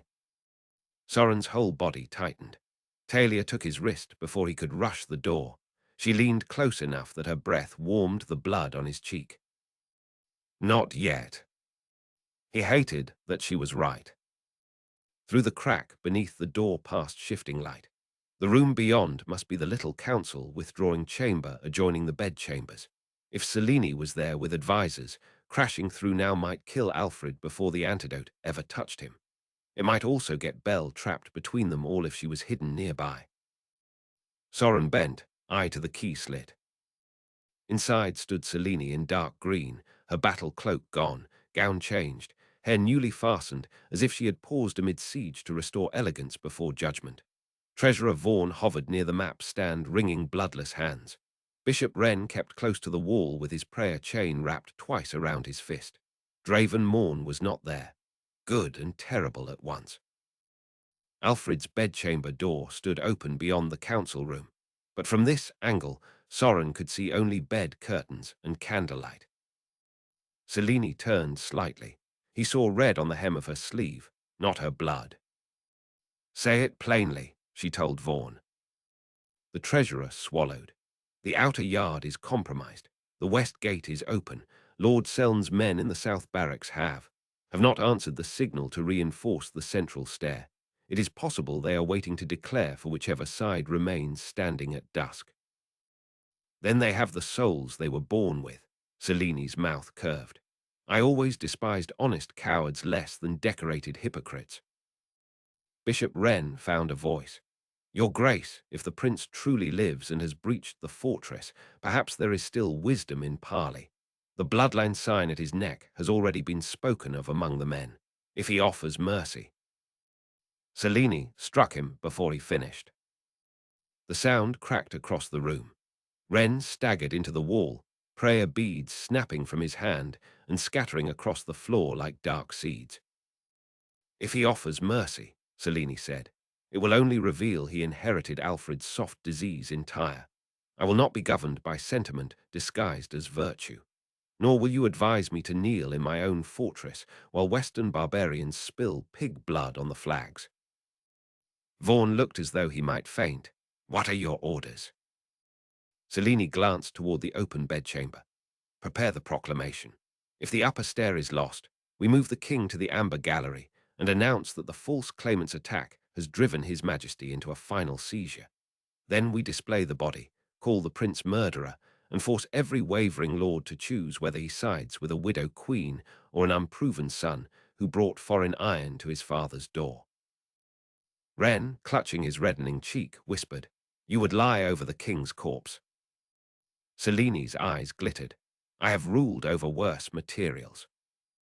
Soren's grip tightened on his sword until the leather creaked. Talia bent to the key slit in turn, her gaze sharpened. 3 candles, table, Vaughan, Wren, Selene, the bedchamber beyond. There is a side door on the far wall. If Belle is hidden, she may be in the dressing closet behind it. We need them out of the room. Before Soren could answer, heavy blows boomed from far below, and another surge of cheering rose through the fortress floorboards. Not Western this time alone. High Tor voices mixed into it. Loyalists inside had begun to turn, or at least to stop pretending Selene's cause was the only living one left. Vaughan heard it. Fear flooded his face. Selene heard it too, and did not flinch. That frightened Soren more than panic would have. The queen stepped to the bedchamber threshold and spoke inward, voice changing entirely. Softer, intimate, cruel because of how intimate it was. "Do you hear that, Alfred? They come at last, not to save you, to use you." A weak answer came from within, too frayed to make out words. Soren's knees almost failed him at the sound. His father was alive, barely, but alive. Selene smiled in profile. "If your son arrives before the sunset bell, I may even let him watch." Talia's fingers dug into Soren's forearm hard enough to hurt. It kept him where he was.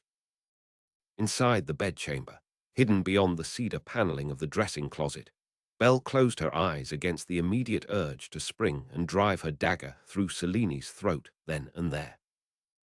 It would have been satisfying. It would also have been foolish. She had reached the dressing closet only moments before Selene returned with Vaughan and Wren. The hidden vent stair had spat her out behind a pressed cedar panel in a chamber lined with robes, coffer stools, traveling trunks, and the little vanity Selene insisted on moving from room to room like a shrine to herself. Alfred's bed lay beyond a gauze divider in the main chamber. Belle had seen him through the screen before she retreated into shadow. He seemed terribly reduced, cheeks hollowed, hair damp at the temples, one hand resting on the coverlet as if even that small weight required intention. Yet when Selene addressed him, his eyes had opened. Belle saw it from between hanging gowns. He was not gone, not yet. That truth had steadied and shattered her at once. While Selene dealt with her trembling counselor and bishop, Belle used the time. She found the queen's private casket on the vanity stool where arrogance had left it unlocked. Inside lay little instruments of cultivated ruin, wax-sealed packets, tiny spoons, files wrapped in velvet, a silver needle case, and one dark glass vial marked with the green spiral Selene favored for her more elegant murders. Belle lifted it to the light slit in the panel. The poison within clung thickly to the glass. So this was the blend. She knew enough of toxins from managing midwives, healers, fever years, and one very dangerous court to identify pieces by scent even without tasting. Bitter almond over winter root, nightshade softened by syrup, enough to stop a strong heart if delivered cleanly into blood, more than enough to finish one already failing. Selene liked certainty dressed in refinement. Belle uncorked it carefully and poured a little onto the point of the dagger she had taken from the dead guard below. The liquid darkened the steel. She recorked the vial, tucked it into her sleeve, and forced herself to breathe slow again. This was not the hour to act from fury alone. Soren was inside the fortress. She could feel it. Alfred was alive. The choice before her had become not how to die usefully, but how to buy the precise slice of time that might save one man and damn the right woman.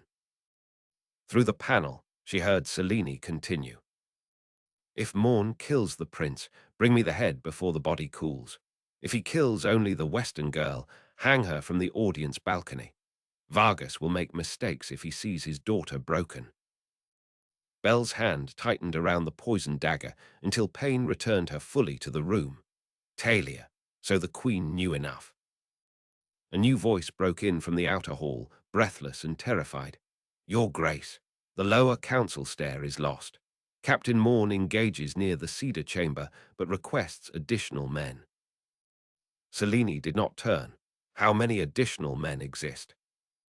The messenger swallowed, fewer than he requested. Then give him more purpose instead. She looked to Vaughan. Take Wren and every clerk still able to stand. Bar the amber gallery doors and the treasury stair. If the prince reaches the upper level, I want the bedchamber corridor isolated. Vaughan stared. Clerks. Do I speak an unfamiliar tongue? No, Your Grace.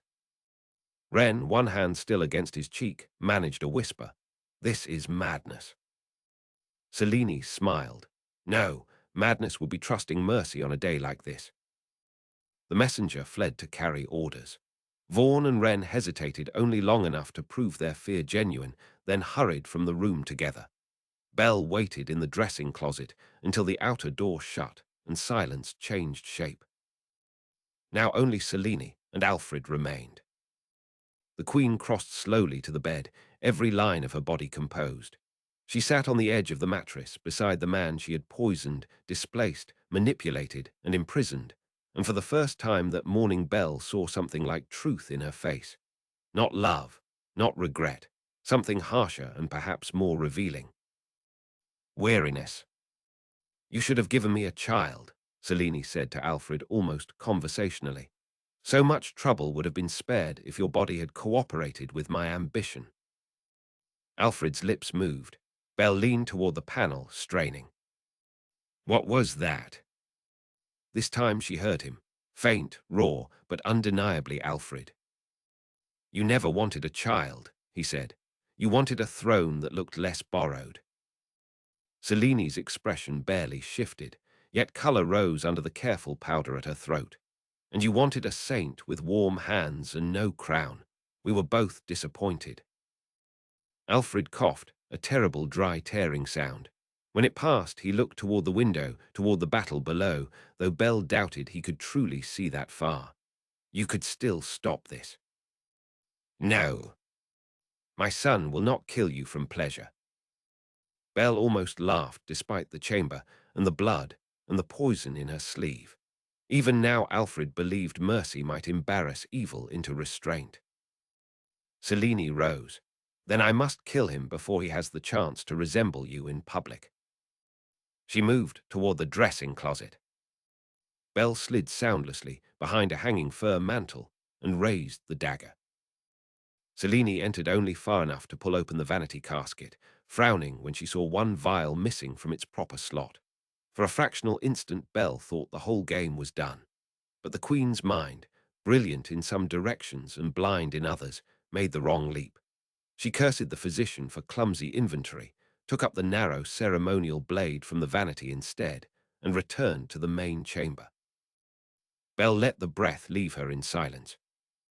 Good, let Selene think her own house still served her. From the key seam in the dressing closet panel, Belle could now see Alfred more clearly. His eyes had found the panel. Whether he truly saw Belle through shadow or merely sensed presence, she could not tell, but his gaze held there. Slowly, with effort that cost him, he lifted 2 fingers from the coverlet and let them fall. Once. A signal from years ago, one they used in crowded feasts when speech was impossible and danger mild. Not now, wait. Belle nodded before remembering he might not see it. Then she realized he had shut his eyes, as if the answer had reached him anyway. The old intimacy of shared years moved between them even here. Outside in Marrow Court, Vargas finally reached the base of the central keep stair and found the resistance there worthy of his full attention. Selene's reserve had chosen its ground well. 3 flights rose around a stone wellhead and split at landings protected by half walls thick enough to turn common shafts and slow any charge into a crawl. Castle men packed the first landing shoulder to shoulder behind overlapping shields, while others above dropped stones, spears, broken timber, and when everything else ran out, chunks of masonry torn from ornamental niches. Western attempts to storm its strait had already left the steps slick, and the stair gutter clogged with blood. Bren came up beside Vargas with 2 fresh companies and a face like exhausted wrath. "We can take it," he said, "if you will accept the price." "I always accept prices," Vargas replied. "I merely like to negotiate them down." He studied the stair, the half walls, the angle of the arrow slits above. Then his gaze went not to the defenders, but to the carved lion heads jutting from the cistern spouts along the side. Water, pressure, old fortress plumbing. High Tor, like Stonefang, had been built by practical tyrants long before it was beautified by sentimental descendants. "Have your engineers reached the lower conduit?" Bren blinked. The kitchen smoke distracted half the servants. "We got men to the valve room 10 minutes ago." "Why?" Vargas grinned suddenly, bright and lethal. "Because kings who disdain drains deserve to drown by inches in their own cleverness." He sent runners at once. Moments later, from somewhere under the stair foundations, came a deep rushing boom as ancient sluice channels were forced open. Water burst from the lion head spouts in violent brown jets, blasting sideways across the first landing. Defenders shouted in surprise as footing vanished under them. 2 were knocked clear over the side wall. A third slipped and took his own rear rank with him. Bren did not wait for further miracle. He drove the fresh companies up the stair at a dead run beneath raised shields. The first landing fell in one hideous tangle of bodies and spray. Vargas vaulted the last 3 steps himself and split a defender from jaw to collar as if opening a stubborn package. "Up!" he bellowed. "Before the gods remember whose side stone usually favors." The Western soldiers answered with a roar and climbed through water and red foam. A runner nearly collided with him at the second landing. Message from the gate breach. "Lord Seln's south barracks have yielded and opened the postern to Seren. Inner halls fighting continues. Sightings of the prince reported on the upper levels." Vargas's eyes flashed. "Alive." "So reported." "Then tell Bren the castle is now offended enough to die. Tell him to keep offending it." The runner vanished. Vargas climbed higher. He no longer looked merely theatrical. He looked inevitable. Below the upper royal level, in the cedar chamber, Garrick stopped trying to win and began concentrating on time. This was a different skill, harder in some ways than killing. Winning sought openings, endings, superiority. Time sought delay, obstruction, cost. Time allowed no vanity. Garrick had learned it in retreat battles years before Soren's birth, in shattered courtyards where the living had to be purchased yard by yard so the wounded could escape through snow. He had hated it then. He hated it now, yet his hands remembered. Draven Morn had 3 surviving private guards with him, and more pressing in from the corridor beyond. Garrick had 1 injured Western soldier barely able to stand, a room half full of overturned furniture, and a side stair too narrow for mass, but not for determined men. Good enough. He kicked the cedar table onto its side to jam the main entry, shoved the wounded soldier toward the inner service door with orders to hold if he wished to see another sunrise, and met Morn in the gap where only 1 blade could properly work at once.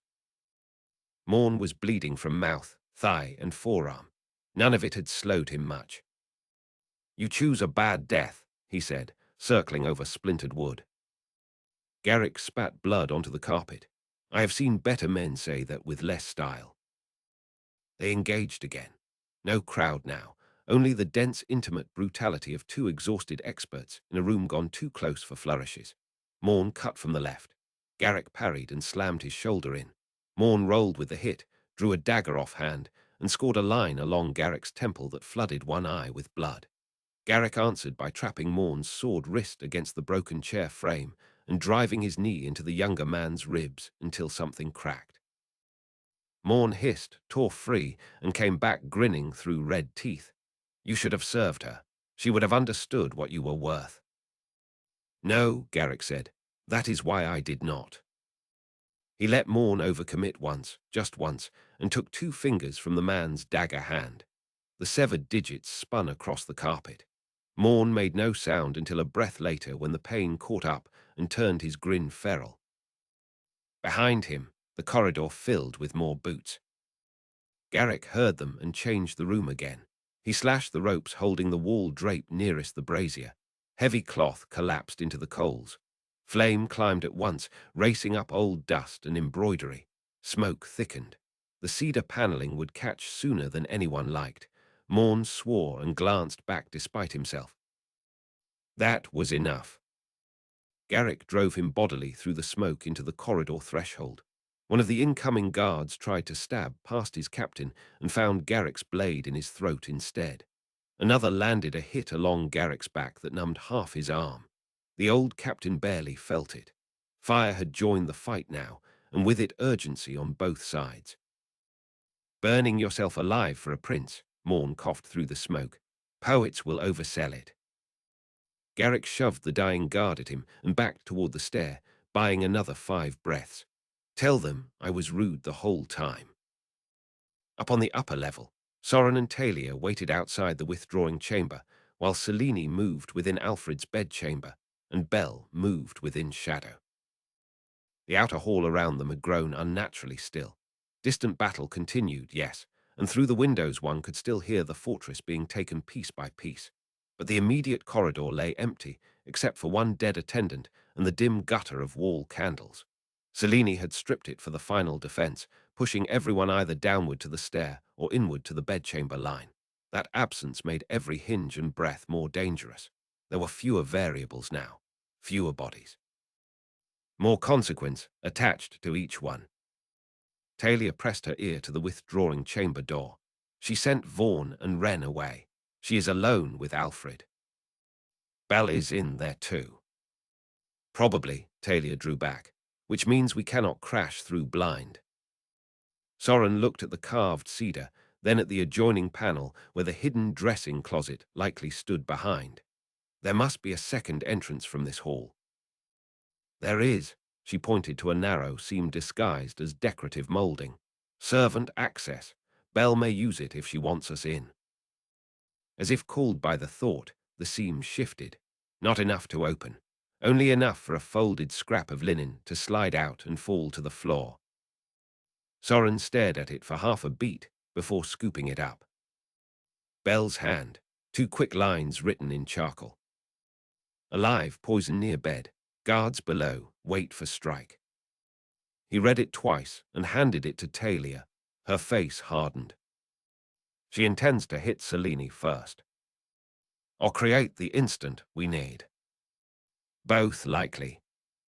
Soren leaned back against the wall and shut his eyes. Every part of him wanted motion. Waiting with his father breathing poison on the other side of cedar felt obscene. Yet Belle knew the room and Selene better than either of them. Belle had survived by reading timing as if it were another language. If she said wait for strike, then waiting had become action, however hateful. Talia stood very close, shoulder touching his. When this ends, she said softly, you do not owe the dead your entire future. He looked at her. Of all things to say in that hall, the sentence startled him most. She went on before he could answer. People who survive days like this begin making altars out of guilt. I have seen courts built on it. Families, too. If Alfred dies, if Belle dies, if Garrick dies, if any of us are carried from this place bleeding and changed, that grief is real. But it is not a throne. You do not have to sit on it forever to prove love. The truth of it hurt. You speak as if we are already after. No, I speak because if I do not say it now, later may come too crowded.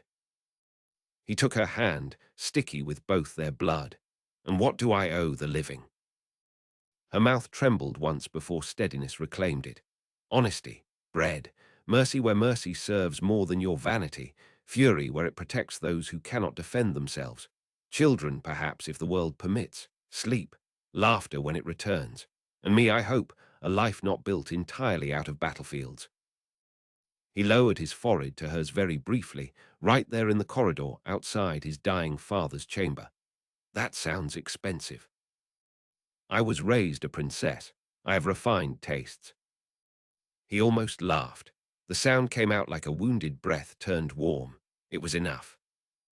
From below came the muffled crack of something heavy collapsing. Fire from Garrick's barricade, perhaps, or the fortress itself giving up another old certainty. Inside the bedchamber, Selene stood by Alfred's side with the ceremonial blade in one hand and the proclamation draft in the other.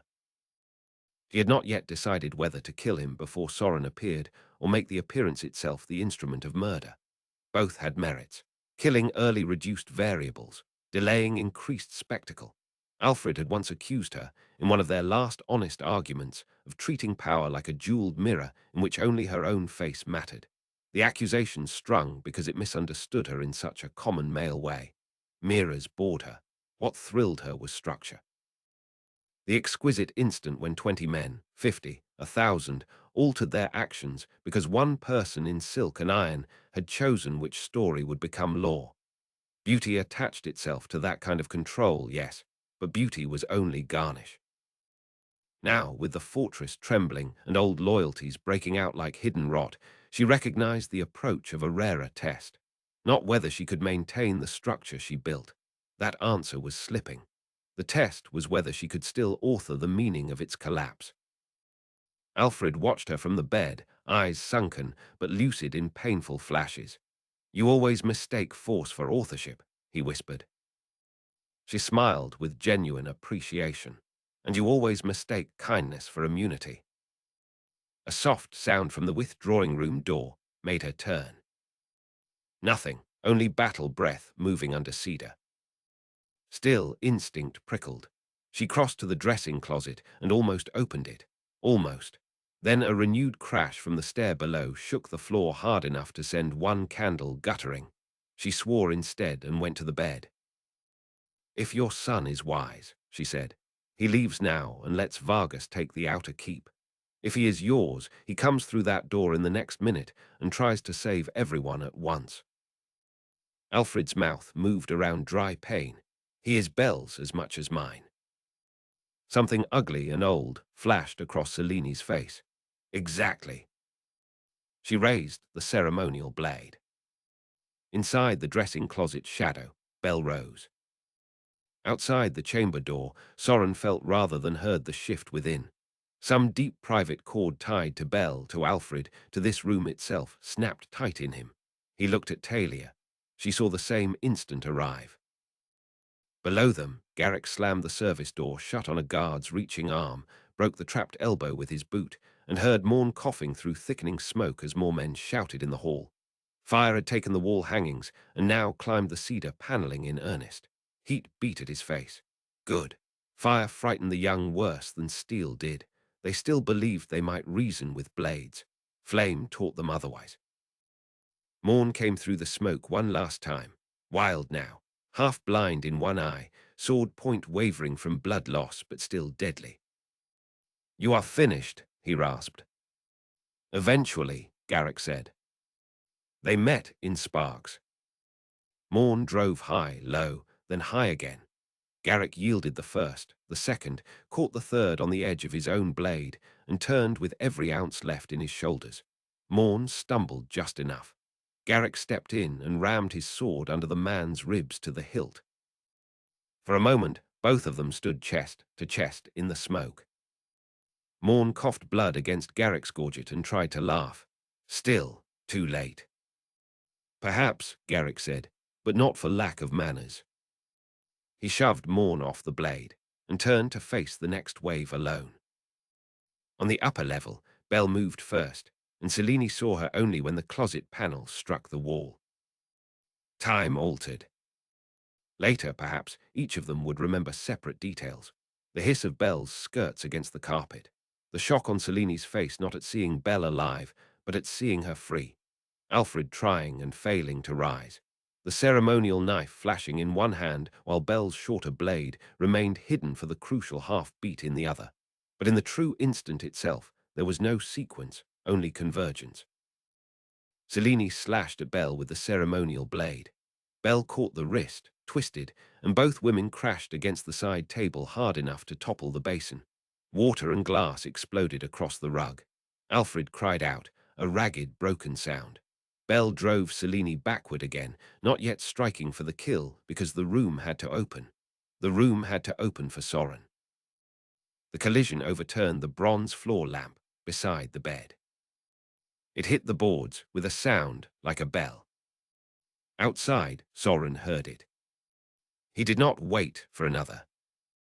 With one hand he seized the hidden servant latch and shoved. With the other he reached for the main bedchamber bar. Talia moved with him, taking the second point exactly as if they had practiced it 100 times instead of living their way into it. Through the door came the scrape of women struggling, Alfred's raw breath, and the beginning of some furious word in Belle's voice. Down the hall behind them, beyond 2 turns and a smoke-filled stair, Garrick planted himself between a burning room and every guard still foolish enough to believe they could reach the prince before history did. And in the royal chambers of High Tor, with the scent of poison in the air and the whole kingdom balanced on the width of a doorway, Soren set both hands against the cedar and gold doors. The throne is taken back at last, and the cost of victory must be paid in blood, grief, love, and law. Chapter 26. The Doors of Cedar and Gold. The cedar and gold doors gave under Soren's hands with a shriek of stressed metal and swollen wood. They struck inward hard enough to rattle the bedposts beyond them, and the whole royal chamber opened in one vast, smoking breath. Heat from the corridor fire followed him inside, so did the taste of ash, yet the room still held the sweeter perfumes of power trying and failing to hide decay. Lavender oil, sandalwood smoke from the braziers, bitter medicine gone cold in silver cups. Under all of it lingered the sour trace of poison and the more honest smell of sweat shed by the sick, the frightened, and the dying. Belle and Selene were already locked together in the middle of the room. For an instant, the scene seemed too violent to belong to human beings who had once shared meals, letters, and the outward courtesies of court. Belle's hair had come loose and streamed dark across one shoulder. Blood marked one sleeve where Selene had clipped her in the struggle. Selene's green silk was torn at the waist, exposing the stiff leather beneath, and the ceremonial blade in her hand flashed as she tried to wrench free. Neither woman looked regal. They looked like two truths, finally stripped of all decoration. Alfred lay half upright against the pillows, one hand knotted in the bed linen, the other flung toward them, as if he could still drag the whole room back from ruin by force of will alone. His face had the grey cast of old wax, every breath scraped. His eyes, though, were open, and in the instant they found Soren, there was recognition in them so bright that it struck like pain. Selene saw Soren a heartbeat after Alfred did. The change in her face was terrible not because she seemed afraid, but because for one naked instant she seemed relieved. The waiting was over. The lie had reached its far edge. Whatever came next would at least be action. "You," she said, and the word came out breathless with effort and disbelief. Belle used that breath. She drove her shoulder into Selene's chest, forced her back against the carved post at the bed's foot, and the ceremonial knife clanged from Selene's hand to the floor. Talia darted right at once, kicked the dropped blade under a cedar chair, and turned with her own short sword lifted in both hands. Selene's free hand flashed toward the side table. Soren knew before he saw what she reached for. The vial, the final reserve of poison, the last small instrument by which she might still kill, command, or ruin. He crossed the distance in 3 strides. She caught the vial first. He hit her before she could raise it. Glass shattered between their joined hands. Liquid strung across his wrist like ice and flame together. He slammed her arm into the bed frame once, twice, and the little neck of the broken vial spun away over the sheets. Selene hissed and clawed for his face. Her nails cut one cheek open. Belle came in from the side with the shorter blade she had hidden, but Selene twisted at the last instant, and Belle's strike sliced silk and leather instead of gut. "Back!" Talia snapped, though to which of them she spoke even she might not have known. Soren caught Selene by the throat and shoved her against the carved pillar. He felt the rigid strength still in her despite the years, the cold fury that had ruled the fortress, the desperate intelligence still trying to measure gaps and angles even as his forearm crushed her windpipe. She stared into his face from inches away. There was no plea in her, only hate, and behind hate a kind of exhausted satisfaction that he had indeed come, exactly as she had known he would. "You brought the West into your father's house," she rasped. "You poisoned it long before I reached the gate. Then we are both honest at last." Bell struck again. This time the blade went in low, hard, beneath the ribs where the leather turned. Selene jerked with a raw, startled cry, more outraged than pained, and looked down as if the sight itself offended her. Bell wrenched the knife free and stabbed a second time. Soren let go as Selene folded, because the force holding her upright had become Bell's will, not his. Blood poured dark and fast into the carpet. Bell did not stop with one revenge or two. She drove the blade home a third time and held it there, teeth bared, face wet with sweat and grief and years of swallowed fury. "That is for Alfred," Bell said, her voice shaking so violently that each word seemed to tear itself free. She struck again. "That is for the child you hunted." Again. "That is for every servant buried under your lies." Again, and now Selene's hands were slipping on Bell's wrists. "That is for my sister, because even her memory was not safe from you." Talia seized Bell's shoulder. "Bell, enough." Bell gave one last shove of the blade and staggered back. Selene sank onto her side at the foot of the bed with a wet, choking sound. Her blood spread through the rugs in branching black fans.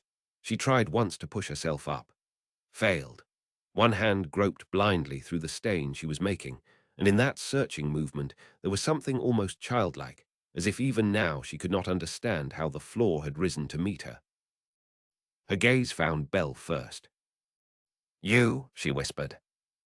Bell stood over her with the knife in hand. Blood ran down Bell's knuckles to her wrist, but her grip never wavered. "Yes, me." Selene's eyes flicked to the blade. Understanding dawned there slowly, and for the first time true fear entered her face. "No," she breathed. Bell leaned closer, almost gentle in the ferocity of it. "I found your hidden cabinet behind the amber panel. I found the black glass files, the powders, the little silver pick you used to lift poison into wine. I took only enough for one blade.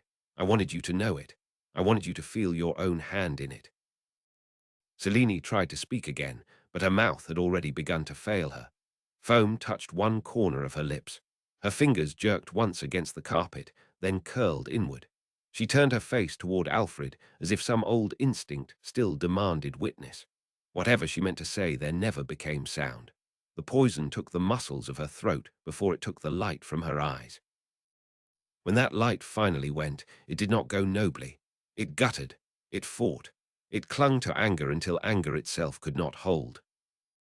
Then Queen Selene lay still in the royal chamber she had stolen, killed by the same cruelty she had trusted above every oath and every human bond. Silence crashed down after her. Not true silence. There was still battle in the stronghold, still fire in the corridor, still Alfred's damaged breathing and the distant thunder of rams and shouted orders from outside. Yet inside the bedchamber, the struggle had ended so completely that the mind lagged behind it. Bell stood staring at the body, as if she could not yet force herself to believe it would remain on the floor and not rise again by force of habit. Talia lowered her sword very slowly. Soren's pulse hammered through every cut and bruise in him. The entire kingdom seemed to hang for one impossible moment between what had been done and what must follow. Alfred broke it with a sound too frail to be called a word. Soren turned so sharply he nearly slipped in broken glass. "Father." He reached the bed and fell to one knee. Talia was already beside him, hands moving with ruthless speed through the physician's satchel, the packet from Vargas, the silver spoon, the warmed water from the basin still lying on its side. She looked at Alfred's face once, at the bluish cast under the nails, the deep hollows at the temples, the tremor beneath the skin. Soren saw the answer before she spoke it. Still she worked, because hope is stubborn even when reason has already lowered its head. She mixed the powdered antidote into the water and raised Alfred enough for Soren to support him. The king's body felt frighteningly light under the weight of blankets and fever sweat. Soren remembered being a child and thinking his father could fill a room merely by standing in it. Now Alfred seemed to weigh less than the crown that had broken him. "Drink," Soren said, and hated the begging in his own voice. Alfred's gaze dragged upward. It settled on Soren's face, not with confusion, not with surprise, but with the aching wonder of a man allowed one mercy after expecting none. "You came," he whispered. "Of course I came." A tremor touched Alfred's mouth that might once have been the beginning of a smile. "I hoped. Men my age are mocked for hope. We do it anyway." Soren lifted the spoon to his lips. Alfred swallowed a little, coughed most of it back, and clutched at Soren's wrist with sudden panicked strength. "No more," he said. "There is an antidote. Vargas knew the poison. Talia brought." Alfred moved his head a fraction. It was enough denial to break whatever remained of the lie between them. "Too late." The words left Soren in a broken whisper. "No." Belle had come to the bedside by then. The fury that had animated her before Selini's death had emptied out of her so completely that she looked older by 10 years. She touched Alfred's shoulder with blood-stained fingers and seemed ashamed only when she saw the stains spread on the linen. Talia silently gave her a cloth. Belle did not use it. She simply took Alfred's hand in both of hers and bent to kiss the knuckles. "I am here," she said. Alfred looked from her to Soren, then beyond them to Talia. His eyes sharpened with the last rally of a mind desperate to leave the world in some kind of order. "The Western Princess," he murmured. Talia inclined her head. Even now there was something queenly in the restraint of it. "Your son is loved, Your Majesty. That part of the tale is true." A breath that might have been laughter escaped Alfred and dissolved into coughing. Dark flecks touched his lips. Soren wiped them away with the sheet because he had no cloth left and no patience for dignity. He would have torn the whole bed apart to keep his father breathing another hour. "Listen to me," Alfred said. He did not say it loudly, yet all three of them obeyed at once. "Kingdom is not the throne. I learned that too late. A throne seduces men into believing that if they keep their seat, they have saved their people. It is a comforting lie. The kingdom is roads kept open in winter. Grain moved before rot begins. Children who do not fear the knock at night. Women who may refuse a man without vanishing for it. Judges who can still sleep. Priests who do not sell heaven to flatter power. If you guard only the chair, you will lose all of that and call it rule." His eyes fixed on Soren. Every word cost him. That made each one feel hammered into the air. "Do not be ruled by injury. You have a right to anger. Use it where it shields, never where it feeds on itself. There is no end to that hunger. I let grief make me absent, then guilt made me weak, and weakness gave this house to a serpent in silk. Learn from me without hating me. I could bear your grief less easily than your hatred." Soren's throat closed so hard he could barely speak. "I do not hate you." "Good," Alfred said faintly. "Then I may die richer than I deserve." Belle pressed Alfred's hand to her cheek. "Do not speak as if you are already gone. Stay with us a little longer. Stay and hear the bells when your son takes back what is his." Alfred looked at her as a starving man looks at fire. Love made his ruined face beautiful for one last moment. "Belle," he said. No title, no caution, no apology, only the name he had chosen because affection had made ceremony too small. "I was happiest when you laughed at me in the orchard because I thought a lamb would follow any man carrying an apple." Belle let out a sound halfway between a laugh and a sob. "It was not the apple. It was your pride. Even the lamb wanted to bite it." "Likely true." He drew one painful breath. "I should have married you under open sky with no council to bless it and no queen to poison the walls after. You loved me while you could. That is not nothing." "No," he said. "It was everything." Soren looked away because the intimacy of dying love felt almost sacred in its nakedness. Talia did not look away. She kept one hand steady at Alfred's back, another around Soren's arm, bracing the living while the dying spoke. At last, Alfred turned his head toward his son again. The mark. Soren blinked through tears. What? Do not let them hide it. Let every councillor, every captain, every village elder see the sign if they demand it. Let them have their proof. Then teach them that blood alone does not make a king fit to reign.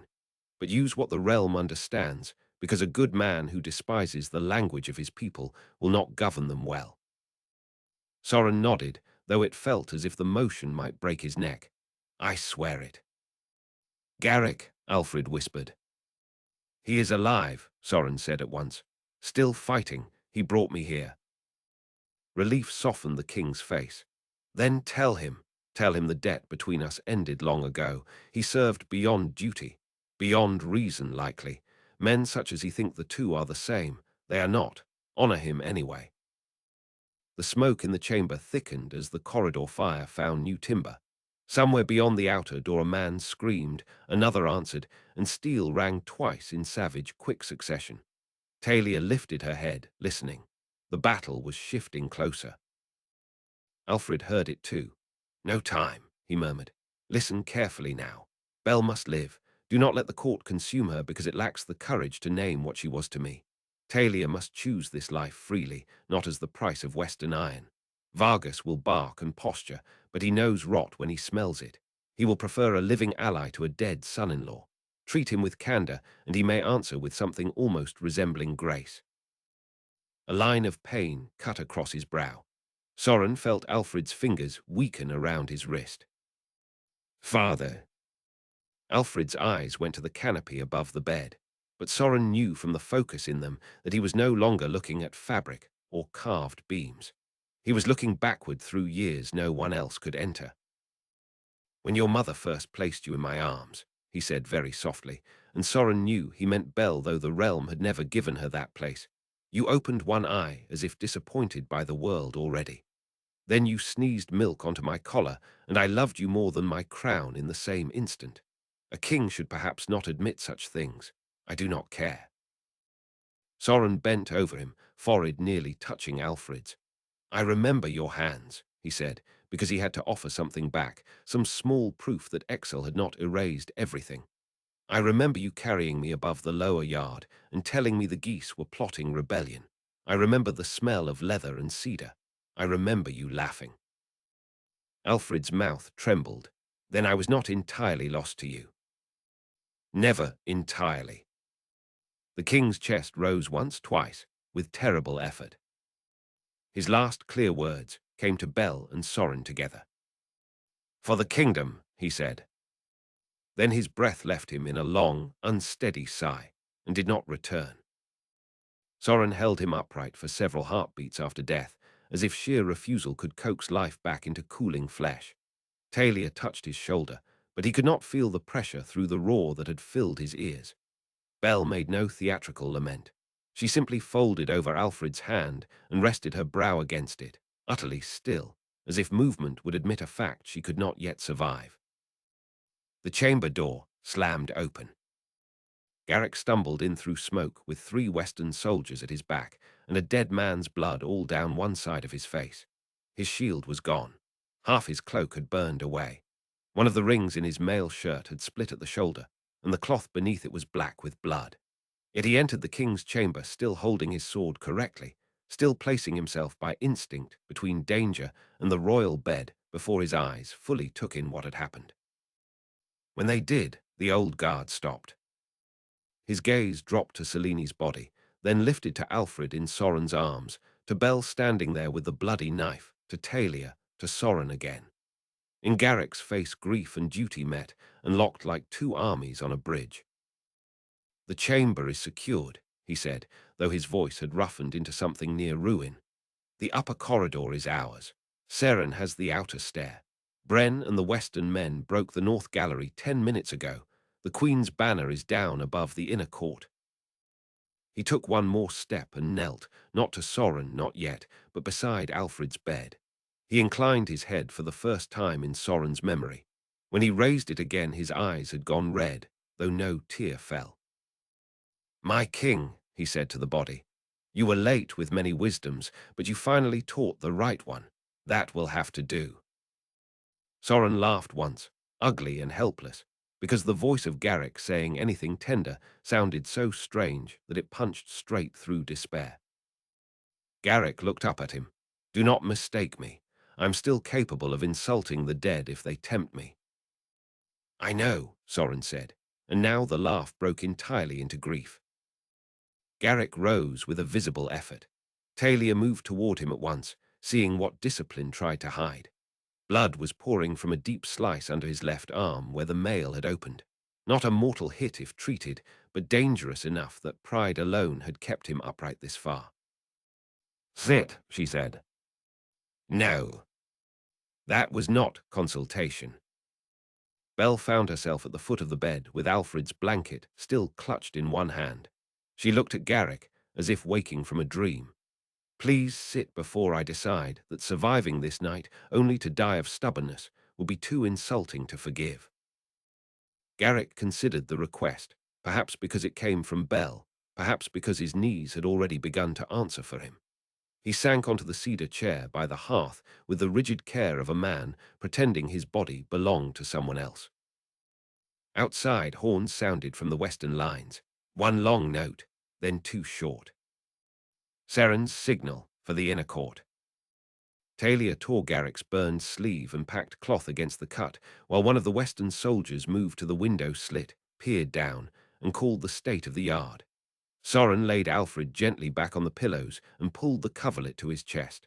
That simple act, more than death itself, made the loss final. Kings are not tucked in. Fathers are. Belle watched him do it. We cannot leave him here. We do not, Soren said.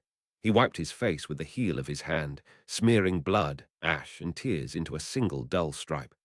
But first the fortress must know whose chamber this is and who lies dead on its floor. If we hide the truth for even an hour, rumor will do Selene one last favor. Garrick, pale but lucid, gave a grim nod. Correct. Her captains are still fighting in pockets because they believe she commands from above. Show them the corpse and half will run. Show them Alfred and the rest may remember shame. Belle looked at Selene's body and seemed to brace herself against nausea. Then let them see her. I did not crawl through walls and cut my hands open on hidden latches to let that woman survive as rumor. Talia tied the dressing over Garrick's side with efficient cruelty. He grunted once, then glared at her. You are welcome, she said. I hate your methods. And yet you remain alive beneath them. For the first time since Alfred died, a faint current of practical life moved through the room. Orders, motions, purpose. It did not lessen grief. It merely gave grief a shape in which to stand. Soren drew in smoke and loss and the iron smell of blood. When he spoke again, his voice had changed. The sun remained in it. So did the exile, the lover, the child who had been hunted. Yet beneath all of them another note had arrived, steadier and far more dangerous. Open the chamber, he said. Bring every surviving officer of the upper keep. Let them look upon their queen. Then ring the bells. High Tor belongs to the rightful line again. No one argued. Chapter 27. Ashes above the inner court. The bells of High Tor began as a single uncertain peal from the chapel tower, as if the ringer could not believe the order given him. Then another bell answered from the lower gate, then another from the old watch tower above the stables, until the whole fortress shook with bronze thunder. Men stopped fighting to hear it. Some took it for alarm, some for surrender, some for the death of a sovereign. In truth, it was all three. The notes rolled through smoke and stone, over the inner court where corpses already darkened the flags, down the barrack stairs slick with blood, across galleries crowded with servants who had hidden under tables, and in coal closets while rule changed hands over their heads. The sound poured through High Tor, as if the fortress itself had found a voice after years of being forced to speak in Selene's tongue. Soren walked out of the royal chamber, behind 4 soldiers, carrying Alfred's body on a stripped door turned bier. He might have chosen to wait until the keep was cleaner, until the halls were not streaked with soot, until his face was washed, and his father's death arranged with more dignity. Yet dignity had been one of Selene's favorite disguises. Truth served better. So Soren stepped into the smoke-black corridor with ash in his hair, blood on his sleeve, one cheek split by Seleni's nails, and the dead king born behind him in plain sight. Belle came at Alfred's left side with both hands on the bier, though she did not help carry its weight. Talia walked on Soren's right with her sword still bare. Garrick, despite the fresh binding under his arm, insisted on taking the lead with Seren and 6 Western guards ahead of him. The dead queen followed on a second makeshift litter borne by soldiers who looked none too pleased with the burden. Selene had dressed herself for spectacle. Now the green silk hung torn and wet, and her hair trailed the edge of the plank in matted black ropes. Even in death, she seemed to resent the indignity. They met the first knot of defenders at the turn above the state stair. Captain Hahn of the household pikes had held the landing with 18 men for nearly an hour against incursions from below and assaults from the side passage. He emerged from the haze with shield up, spear levelled, and all his certainty arranged for violence. Then he saw the plank behind Soren. He froze. Every man behind him froze with him. Soren did not stop walking. "Move," he said. Captain Hahn's eyes flicked from Alfred's still face to Selene's corpse borne farther back. Sweat and soot had carved channels through the grime on his skin. How do we know this is not trickery? Garrick's patience, always brief, chose that instant to die. He strode forward and struck Hahn's spear aside so hard the butt cracked on the wall. Because if it were trickery, Garrick snarled, I would not bother wasting explanation on a man whose head I can remove before he blinks. Look at your dead queen. Look at your dead king. Then decide whether you mean to serve the living realm or the memory of a liar. Hahn stared another heartbeat. He had served Alfred before Selene. That history wrestled visibly across his face. At last, he dropped to one knee and pulled off his helm. The men behind him followed. Not all with grace, not all with relief, but they knelt. Soren did not ask for oaths there on the blood-wet stair. He only said, take your surviving men to the armory and disarm anyone still bearing Selene's seal. Harm no servant, harm no child, harm no one who has yielded. If any captain tells you I did not give that command, bring him to me in chains. Hahn swallowed and struck fist to chest. As you say, my prince. Not prince, muttered one of the Western guards under his breath. Soren heard it, so did everyone else. He kept walking. The upper galleries surrendered in ripples after that. Some doors opened the instant the dead queen was seen. Others required steel on hinges, shouted threats, or the rough persuasion of Western boots. In one linen room, 3 of Selene's personal guards had barricaded themselves with a cook's boy and 2 maids as shields. Soren arrived in time to see Talia talk them into lowering the hostages with such cool contempt that they obeyed before realizing she had offered them no bargain at all. When one tried to rush her a heartbeat later, she stepped inside his slash and punched her dagger under his chin. The man dropped as if his strings had been cut. The other 2 surrendered with shaking hands. On the north gallery, Seren's soldiers dragged down the last of the green banners while smoke rolled along the rafters overhead. The captain herself stood on the balustrade to wrench a half-burned standard from its iron hook. When she saw Soren below, she thumped fist to heart so sharply the mail on her wrist rang. Inner court secure, she called. Gatehouse still contested. Bren says the portcullis chain has been jammed by melted pitch and 3 idiots with more loyalty than skill. Then Bren may have the pleasure of correcting them, Soren answered. Seren grinned, fierce as ever, and vanished into smoke again. The lower state stair opened into the inner court proper, and the sight there would have stained a calmer man's sleep for years. Bodies lay in layered confusion among broken spear shafts, shattered mantlets, overturned braziers, and the splintered ribs of small siege carts forced through the gate. The white and grey paving stones had become a map of battle in dark stains and boot tracks. Men cried out from beneath heaps of dead horses.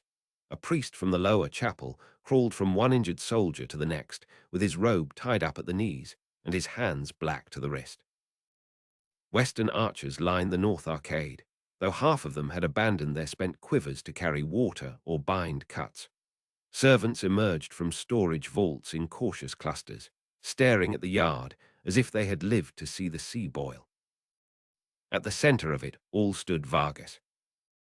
He was bareheaded, his dark hair plastered back with sweat, his bronze-scale cuirass dented at the chest where some fool had thought striking him there wise. He had taken Cellini's fountain court and made it look like a butcher's lane. A long axe hung in one hand, blade red to the haft. In the other he held a helm by its crest, as though it weighed no more than a goblet. Around him, Western captains made a ring from equal parts respect and self-preservation. Even in victory, few men approached Vargas carelessly. He turned at the bells, took in the beer, the litter, Soren, Bell, Talia and Garrick, all in one sweeping glance, and for once dropped his theatrics almost entirely. "Well," he said, voice carrying across the battered yard, "that answers the question of who has been delaying supper." No one laughed. Vargas glanced at Alfred's body again, and the sharpness in his face altered. The two kings had been enemies in posture, rivals by necessity, and something stranger than friends by private understanding. Soren saw that truth in the Western ruler's silence now. Vargas planted the axe butt on the stones and inclined his head.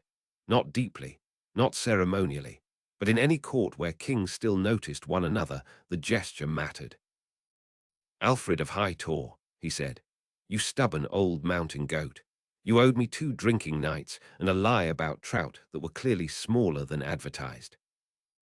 Bell made a strangled sound that might have been grief trying not to become laughter in the wrong place. Vargas looked at her, saw the knife still in her hand, the blood on her sleeves, and understood more than Soren had yet said. "Ah," he murmured, "so the serpent bit herself in the end. Better." Soren stepped onto the fountain base so the whole court could see him. The move felt less chosen than remembered from some old ceremonial muscle buried in blood. He turned and lifted one edge of the cloth from Alfred's neck, not out of morbid display, but because Alfred himself had demanded clarity. Then he pulled back the collar of his own torn surcoat and tunic until the people nearest could see the strawberry mark at the nape. Murmurs broke at once. They spread through the court faster than command ever could. The mark, the king's sign, Alfred's line, real, alive, returned. Soren let them have it. Let superstition, law, memory, and old household law run together into certainty. Then he spoke before certainty could curdle into chaos. "Hear me?" he said, and the yard gradually quieted. His voice was not the largest there. It did not need to be. Grief had hardened it into iron. "Alfred, son of Edric, rightful king of this realm, is dead by poison administered over years under Queen Cellini's hand. Cellini herself lies dead by the same venom she used to bend this house to her will. I am Soren, son of Alfred and Bell of House Arlen, born under witness and marked in the bloodline of this crown. I do not ask your belief. I stand in the king's chamber from which the usurper has been cast, and I show you the dead she made and the dead she became." He swept one arm toward the bodies filling the court. "Enough blood has answered for lies. Any man who lays down steel now will live to answer by law instead of slaughter. Any man who raises it in Cellini's name from this moment forward chooses traitor's death with open eyes. Make that choice quickly." There followed one of those strange battlefield pauses in which the air itself seems to listen for a single decision. Then a sword clattered to the stones. Another followed, a pike shaft, a shield. In the western arcade, one of Cellini's surviving sergeants ripped the green favor from his arm and cast it into the fountain basin.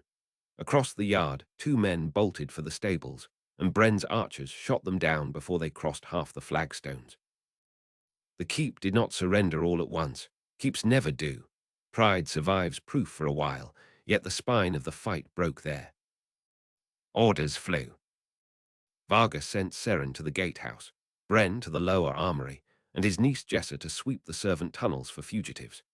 Garrick, leaning more heavily than he wanted anyone to notice, took charge of securing the royal wing and posting guards who had served Alfred before Cellini's court had swollen around him.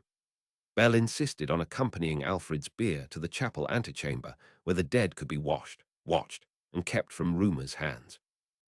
Talia went with her long enough to place 2 trusted Western women and 3 of Belle's old household maids at the doors, then returned to Soren before he had to ask. "You should sit," she told him. "Not yet. You are bleeding through your cuff." "Then I am consistent with the architecture." Her eyes softened despite the carnage around them. "You joke like a condemned man." "I inherited that from a poor example." That nearly broke him again, and she saw it at once. Her hand brushed the back of his, nothing more. In a yard full of soldiers and corpses, the touch felt more intimate than any embrace. A runner came at speed from the old treasury stair. "My lord," he gasped, choosing the title by instinct before Law had caught up. "Treasurer Vaughan has barricaded himself in the accounts vault with 3 scribes and claims he has sealed writs, proving the succession belongs to the Southern Queen's line by emergency statute." Vargas barked a laugh so loud half the court turned. "Oh, splendid. Even the rats are bringing paper to a sword fight." Soren wiped his mouth with the back of his hand. "Take me there." The accounts vault lay beneath the audience wing where stones stayed dry and cool year-round. Selene had loved the place because numbers do not bleed when squeezed, at least not immediately. The corridor outside stank of lamp smoke and old wax. 2 dead men already lay by the door where Vaughan's last loyal guards had failed to hold it. The treasurer himself had thrown a bar across from within and was now shouting citations through the oak. By Article 17 of the Southern Concord and Article 4 of Emergency Custodial Transfer, Vaughan cried, voice cracking, the Queen Consort assumed full legal guardianship of the throne in absence of uncontested male issue. Any claimant raised outside direct royal custody becomes ineligible for succession unless ratified by a unanimous council vote before his 15th name day. These are laws, not preferences. You cannot simply stride in here with barbarian steel and... Vargas put the axe edge through the door at shoulder height. The speech stopped. "I can," Vargas called pleasantly through the split oak, "and often do." Soren almost asked him not to. Then he remembered the years Vaughan had spent turning theft into ledgers and poison into ration policy. Mercy need not begin with listening to cowardice performed as scholarship. Still, he preferred his own method. He stepped close enough for the wood to carry his voice. "Open the bar, Vaughan. Bring your statutes. If they are lawful, you may present them before witnesses in daylight. If you force me to break the door, I will hear nothing from your mouth but the inventory of chains applied to your hands." Vaughan hesitated. Paper rustled. One of the scribes whimpered. At last came the scrape of the bar lifting free. The door opened 3 finger widths and stayed there. Soren shoved it inward, with no patience left for ceremony. Vaughan had stacked chests and stools behind the threshold, but panic had made him sloppy. The barricade toppled under a single push. He stumbled backward in his robe of office, clutching a packet of sealed vellum to his chest. The 3 scribes behind him looked ready to faint, flee, or offer mutually contradictory testimony, depending on who survived the next minute. "Here," Vaughan said at once, thrusting forward the packet. Emergency succession language approved under Queen Selene's privy seal and witnessed by Bishop Wren, Lord Selne, and... Garrick, who had followed despite orders to rest, snatched the vellum from his hand and looked at the seals. He did not bother opening it. He held it over the nearest lamp. Vaughan shrieked, "You cannot burn law." "Watch me," Garrick said. The wax softened, blackened, and dripped. Fire ate the corner of the vellum and ran along the rolled edge. Soren held out a hand. Garrick paused just long enough for him to take the half-burning document. He stamped the flame out against the stone and unrolled what remained. The elegant script indeed cited laws, but the dates had been altered. The margin notes were written in a second hand to make old clauses seem broader than they were. One witness seal had been impressed over fresh wax bearing a signet long known to be lost. He looked up at Vaughan. "Even your forgery is lazy." The treasurer sank to his knees so abruptly his joints cracked. "I served the crown. The Queen gave orders. She said the kingdom would fracture if the southern line lost influence. She said the West would devour us. She said the prince was dead, then false, then dangerous. I kept records, that is all. Records become knives when cowardly men sharpen them, Talia said from the doorway. Vaughan's lips shook. Mercy, my lord, I can recover taxes hidden by the lesser houses. I know which captains took coin. I know where Selene stored reserve silver and which bishops blessed her levies though they preached restraint in public. Spare me and I can be useful. Soren believed him. That made the matter more difficult, not less. He thought of Alfred's last words. Use anger where it shields, never where it feeds on itself. You will live, he said at last. Vaughan sagged in relief so quickly it curdled into disgust. You will also stand trial in open hall before lords, clerks, priests, and common witnesses. You will read aloud every false levy and every emergency statute you helped craft. You will name each purse, each seal, each chamber where theft was dressed as law. You will live long enough to strip the lies back off your records with your own tongue. After that the court will decide whether chains, exile, or the headsman's block better serves the realm. Vaughan began to babble gratitude. Garrick kicked his stool out from under him. Save it. They found Bishop Wren in the lower vestry, trying to decide whether sanctity required hiding the Queen's prayer books or destroying them. He looked so thoroughly miserable that even Vargas lost interest in insulting him. Wren fell at Soren's feet and confessed before anyone asked a question. He had signed false decrees to keep the cathedral lands from seizure. Blessed soldiers he knew were arresting innocent men, and told himself every compromise preserved enough church influence to do good later. Later never came, he whispered. Soren did not lift him up. No, it rarely does for men who keep selling today to purchase a cleaner conscience tomorrow. You will stand trial too. But first, you will walk the infirmary halls until dawn and wash blood from people who never had the luxury of signing away their honor one line at a time. Wren wept harder at that than he had at the threat of trial. By nightfall, the fortress was theirs, in fact, as well as declaration. The gatehouse fires were smothered. The stables were counted. The lower chapel, 2 barrack rooms, and part of the old audience gallery had burned, but High Tor still stood. Servants moved through it in dazed processions, carrying water, linen, soup, lanterns, shrouds. Western physicians and Eastern herb women worked side by side because pain cares little whose banner flies above the roof. In the infirmary, a horse groom held down a Western spearman, while Mistress Henna herself, older now but no less terrifying, sewed a torn cheek with the same expression she might have used while mending a saddle bag. When she saw Soren in the doorway, she stared for a full breath, then crossed herself with hands already busy and said only, "Took you long enough." It was the most comforting thing anyone had said all day. Darkness gathered beyond the slits of the upper corridors. The bells finally fell still. Under the hush left behind, grief began moving through the keep room by room. Soren found Bell in the chapel antechamber, where Alfred's body had been washed and laid on a carved stone table beneath 12 candles. The king wore a simple linen shift. His hair had been combed back. Someone had closed the lines of strain around his mouth, but death had smoothed less than those living around him might have hoped. He looked like a man who had fought illness, guilt, and love to a standstill and lost to time anyway. Belle sat beside him with her hands clean at last and red raw from scrubbing. Selene's blood no longer marked her sleeves. That somehow made the day feel even less real. She did not look up when Soren entered. "I killed her before you could," she said. Soren closed the door softly behind him. "Yes." "You are angry." "No." "Do not comfort me with lies. Not tonight." He came to stand opposite her across Alfred's body. The candles put gold in the hollows of Belle's face. She had always seemed composed in ways court people envied and underestimated. Now composition had become a shell barely holding. "I am not angry that you killed Selene," he said. "I am angry that you had to. I am angry that the last room my father saw had to hold that much hate in it. I am angry that none of us reached him years earlier. But not at you, never at you for surviving."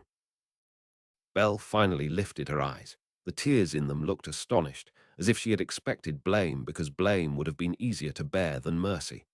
"I wanted her to know me," she whispered. "Do you understand? Not just to fear a blade, to know whose hand carried it. She took your cradle from me. She made every corridor a trap. She turned kindness into evidence of weakness. I wanted one thing from her in the end: recognition. She gave it. Yes, and it was Ash." Soren reached across Alfred and took Belle's hand. Not the hand of a subject, not even entirely the hand of a mother, though she had been that to him in every way that mattered. It was the hand of the woman who had kept love alive in this family long enough for him to inherit it. "Then let it be Ash," he said. "We have enough Grav already. We do not need to bury you in hers as well." Belle closed her fingers around his, and at last leaned forward, pressing her forehead to his knuckles in the old private gesture she had used when he was small and feverish or frightened. This time the comfort moved both ways. Behind the chapel wall, somewhere deep in the keep Alfred had failed to save, and Soren had reclaimed too late for one life, but in time for thousands more, High Tor settled around its dead. Chapter 28. The Weight of Morning. Morning came cold and pitiless over High Tor. The storm of battle had passed, but the fortress wore its victory like an injury. Smoke still crept from cracked windows in the audience wing. Men with buckets moved in long chains from the cistern to the scorched galleries. Horses screamed from the lower yard whenever a healer touched a split flank or burned hide. Every courtyard pump ran pink for a while before the water cleared. Crows, always wiser than heralds, lined the roof ridges and watched human order attempt to gather itself out of wreckage. Soren had not slept. He had spent the night in motion, because stillness threatened to tip him into something so deep he feared he might not climb out before dawn. He walked the infirmary twice. He checked the lower kitchens where cooks, under Belle's direction, had begun turning siege stores into hot broth for soldiers from both armies. He stood over the lists of dead, while clerks with shaking fingers tried to write names beside faces and faces beside armor tokens. He spoke with Bren about the western losses, and with Seren about the placement of pickets on the Ridge Road in case some panicked loyalist tried to flee toward the south. He listened to Garrick curse at a physician while being stitched again because the first bandage had not satisfied either his pride or Talia's standards. He climbed the chapel stair when the bells should have rung for first light, and discovered no one could yet decide whether ringing them felt like triumph or blasphemy. In the end, he rang them himself. Not the full peal, only 3 measured strikes for a dead king, spaced far enough apart that the sound had room to fall into every room that needed it. The realm began to mourn in earnest after that. By mid-morning the lower town below High Tor had filled with people staring up at the gates, waiting for a banner, a rumor, a body, any sign that the night had ended in more than smoke. Soren went to the east balcony over the gate court and stood beside Belle while Alfred's standard was raised again, the old grey wolf on winter white. Talia stood at his other side in mail and dark wool, unadorned but unmistakably royal in bearing. Garrick, pale and furious, at being ordered to remain upright rather than charge about the keep, took station 1 pace behind them with his arm in a sling and his sword belted anyway. Below, the crowd quieted when Soren appeared. There were faces in that crowd from every layer of the life Belle had once protected. Washerwomen from the river district, traders from the steep market road, stable boys, priests, 2 old men from the cider slope who had probably come more to witness the end of a rumor than the start of a reign. There were also noble household retainers wearing plain cloaks over good boots, careful men sent by cautious houses to learn where fear should point next. Soren saw all of them. He also saw children. Too many children for any ordinary working day, because orphanages and poorer homes alike had sent them into the streets to watch history, decide whether they would sleep under taxes, levies, and house raids for another year or under something kinder. Belle noticed the same thing. Her hand tightened on the stone rail. "They remember me," she said, sounding surprised by the notion even now. "They remember being fed," Garrick said. "People are stubborn about gratitude when it attaches to bread." Belle gave him a watery look that almost became affection. You could perhaps try being gentle once every few years. I did once in late autumn. It was exhausting. Soren stepped forward before the exchange could carry him away from what must be done. A herald offered him the formal staff of announcement. He declined it and used his own voice. "People of High Tor," he called. The wind tried to steal the words. The balcony gave them back. "King Alfred is dead. He died last night in the royal chamber after long poisoning concealed beneath false illness. Queen Selene is dead by her own venom.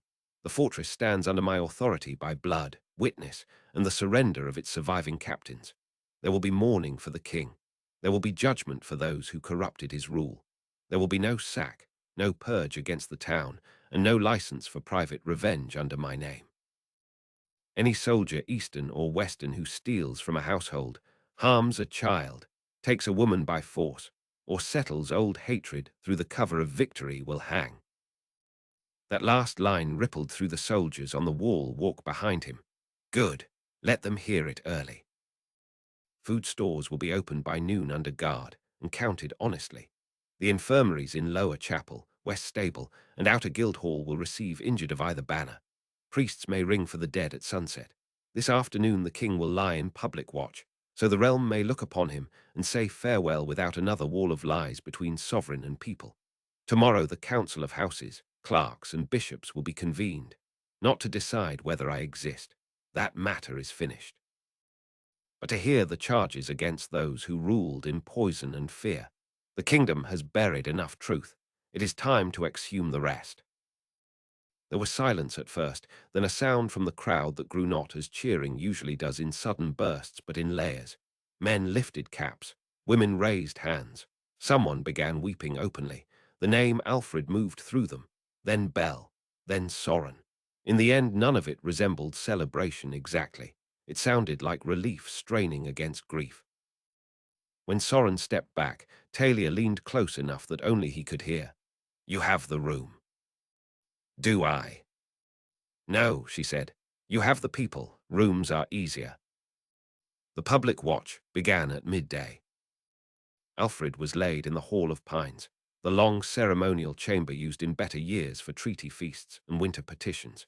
Its windows faced the valley, and the light there came cool and even through panes old enough to ripple the view. Selene had used the hall rarely because people looked too human under that light. Now candles lined the walls in iron brackets, and the carved pines on the pillars seemed to stand vigil over the bier.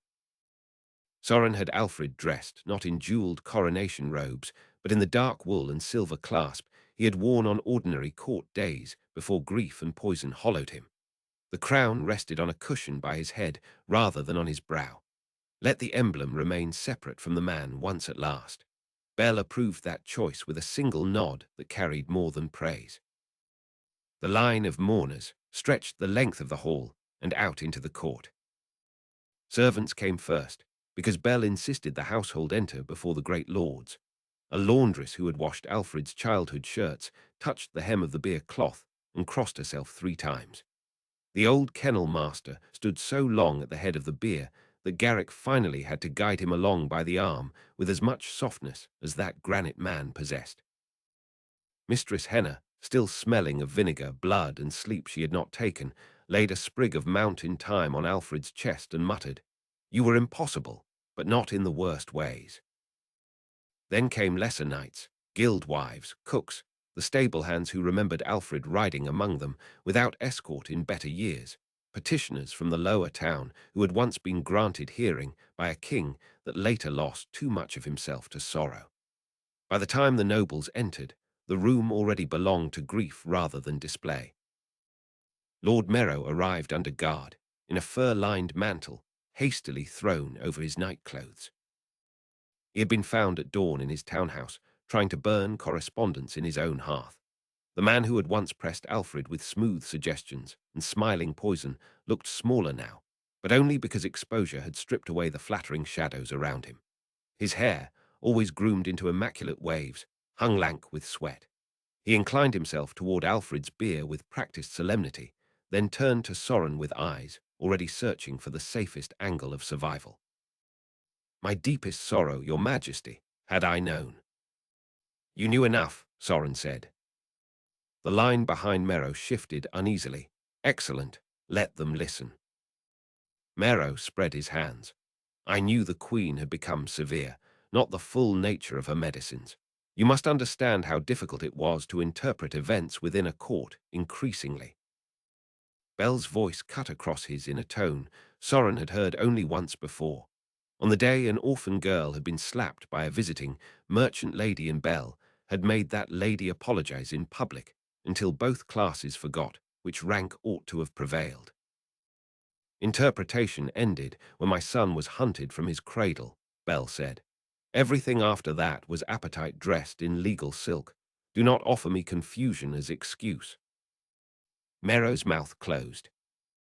He was not alone. Treasurer Vaughan, in chains and under escort, stood with 2 clerks and waited his turn to look upon the king he had helped imprison by paper. Bishop Wren came barefoot by his own choice, perhaps to prove penitence to the room or perhaps because sleep had finally forced honesty into him. Lady Mile of Thornwake arrived clothed for mourning and politics both, her gaze taking the measure of Bell, Talia, and every Western guard in sight. Baron Eston Rhyme brought ledgers. Of course he brought ledgers. Some men approach history only if it can be tabulated. The hall became a theatre of reckoning. Soren had not intended it so, but perhaps nothing else was possible. Each person who bent before Alfred's body also had to decide how to stand afterward before Alfred's son. Each person who looked upon the dead king also looked upon Bell, seated nearby, not hidden in a side chamber as a shameful secret, but present, visible, impossible to erase. The nobles noticed that far more keenly than they noticed the Western guards. Talia noticed them noticing and said nothing, which was wise. Silence makes people reveal themselves trying to fill it. By late afternoon, Soren's back ached, his cheek throbbed, and grief had settled into his bones as a kind of weather. He stood anyway. Talia remained beside him for hours without complaint. Once, when the line thinned, she quietly pressed bread into his hand and made him eat it between condolences. Another time she murmured the names of 3 visiting lords from the southern border before they reached them, sparing him the insult of asking introductions twice. Love, Soren realized, often looked less like poetry than like an extra mind offered at exactly the moment one's own began to fray. The public watch ended at sunset with the priest's lament. Bishop Wren, stripped of jeweled stole and rank, stood among lesser clerics and read the old prayers in a voice gone raw. Soren had considered forbidding him the honor. Bell advised otherwise. Let him say the words, she had said. A prayer can become accusation in the mouth of a guilty man. She was right. When darkness fully settled, the hall emptied at last. Candles guttered in long rows. Alfred remained on the bier through the night under guard and prayer to be taken to the royal crypt at dawn. Soren stayed until the final servants departed. Then he reached a limit he had not known his body was enforcing. He stepped from the hall into the outer cloister and simply stopped. Talia stopped with him. The stones there still held a little warmth from the day, and the open side of the cloister looked west over the valley where campfires from Vargas's host shone like fallen constellations. For a few breaths neither spoke. Then Soren said, I cannot feel my hands. She took them. You are cold. No, I am too many things at once. Cold is only the one with manners. She searched his face. In the dim, cloister light her own seemed softer, stripped of the hard command it had worn all day. Come with me. He let her lead him.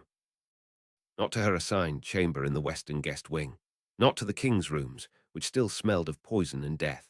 She took him instead to the old map room above the orchard stair, a chamber Alfred had once used for summer councils when the air moved better there. The room was empty now except for a long table, a banked hearth, and rolled charts stored in wall presses. Talia had clearly chosen it in advance. A lamp was already lit. A pitcher of hot wine waited by the fire with 2 cups. On the table sat a basin, cloths, salve, and fresh linen. Soren looked at her, exhausted enough to be honest. Did you steal this room? Appropriate it. There is a difference.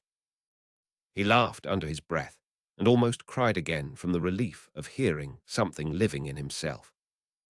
Sit, she said. He sat. Talia cleaned the cuts on his face, and hands first, then the broken skin across his knuckles where Seleni's ring had split them. She worked in silence, while outside the narrow windows the fortress groaned around its settling night. At one point he caught her fingers shaking, not from lack of nerve, from what restraint costs after danger has passed. You have not stopped since dawn yesterday, he said. Neither have you. That is not an answer. No, she pressed cloth gently to his cheek. It is a mirror. He caught her wrist before she could pull away. Talia. She met his eyes then, and the composure she had worn before the hall, before Vargas, before the nobles, thinned enough for him to see what lay beneath it. Fear. Grief for a man who had been father to the man she loved, even if not to her. Relief so intense it hurt. Love itself, stripped now of diplomacy because the bargain had become real long ago, and the danger of denying it seemed absurd. I thought you would die on the stair below the bedchamber, she said in a rush so quiet it barely disturbed the room. When the smoke thickened, and Garrick did not answer for a count, I thought perhaps you had reached the door too late, and I would spend the rest of my life trying to separate the realm I must help govern from the man I had failed to keep alive inside it. Then the door gave, and Selene was there, and Belle was there, and Alfred was looking at you like sunrise. I have been standing on that edge since. Soren rose before he knew he meant to. The basins sloshed against the table.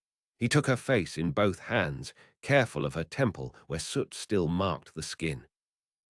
You did not fail me. That is not the point. It is for me. He rested his forehead against hers. I have lived half my life because other people chose not to let me die. Garrick, Bell, Bren once when fever took me on the road, a monk who smuggled us through a pass. You, again and again you. I am tired of speaking as if survival makes me only a burden to be guarded. I chose this too. I chose the keep. I chose the stare. I chose to love you knowing it would endanger us both. Her breath caught.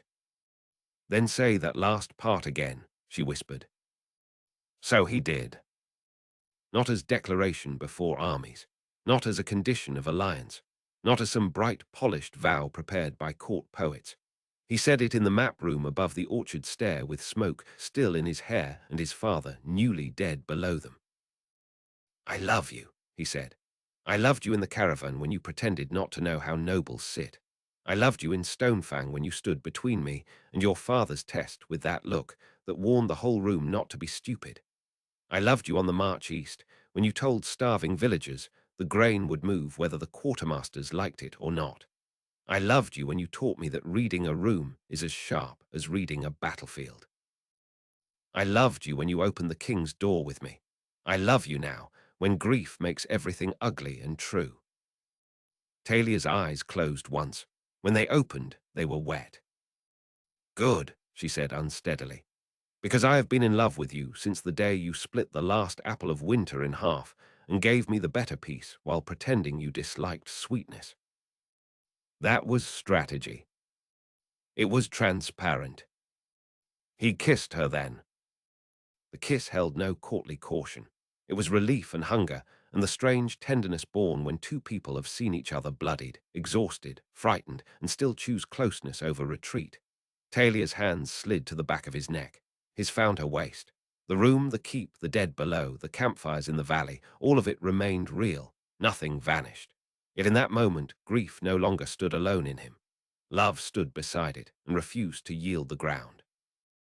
Much later they lay wrapped in two old wool cloaks on the rug before the hearth, not sleeping yet, only breathing the same air while the fire sank.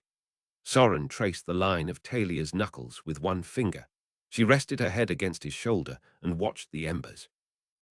When the council meets tomorrow, she said, some will try to set me beside you as if I were merely the price of Vargas's army. They will fail. They may not fully, not at once.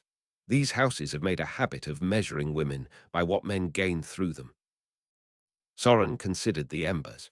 Then we begin by refusing the measurement where we can and punishing it where refusal is ignored. She tilted her face up toward him. That sounds suspiciously like governance. I had a speech from a dead king inflicted upon me. Apparently, I must now become difficult about roads, grain, and justice. Talia smiled, slow and tired and entirely real. Then be difficult, my love. The kingdom may finally benefit from it. Outside, High Tor kept mourning. Inside the old map room, amid charts of rivers, passes, and villages that had survived kings before these and would survive kings after, the future took shape in whispers, scars, and the first true peace either of them had known in many months. Chapter 29. The Hall of Reckoning. The council convened under armed peace. That was the phrase Lord Caradoc used when he arrived at dawn in black velvet and old wolf silver, leaning on his cane, as if he had decided not to die until the realm had at least one decent argument in front of him. The phrase pleased Vargas so much that he repeated it twice at breakfast, and once again in the corridor, just to watch Eastern nobles flinch. The great council chamber had been cleaned through the night. Blood was scrubbed from the cedar floorboards. Broken glass from Cellini's smashed lamp was swept away. New rushes were laid over stains that soap and prayer had failed to lift, yet the room remained marked by what had happened there for years. Power leaves residue, so does fear.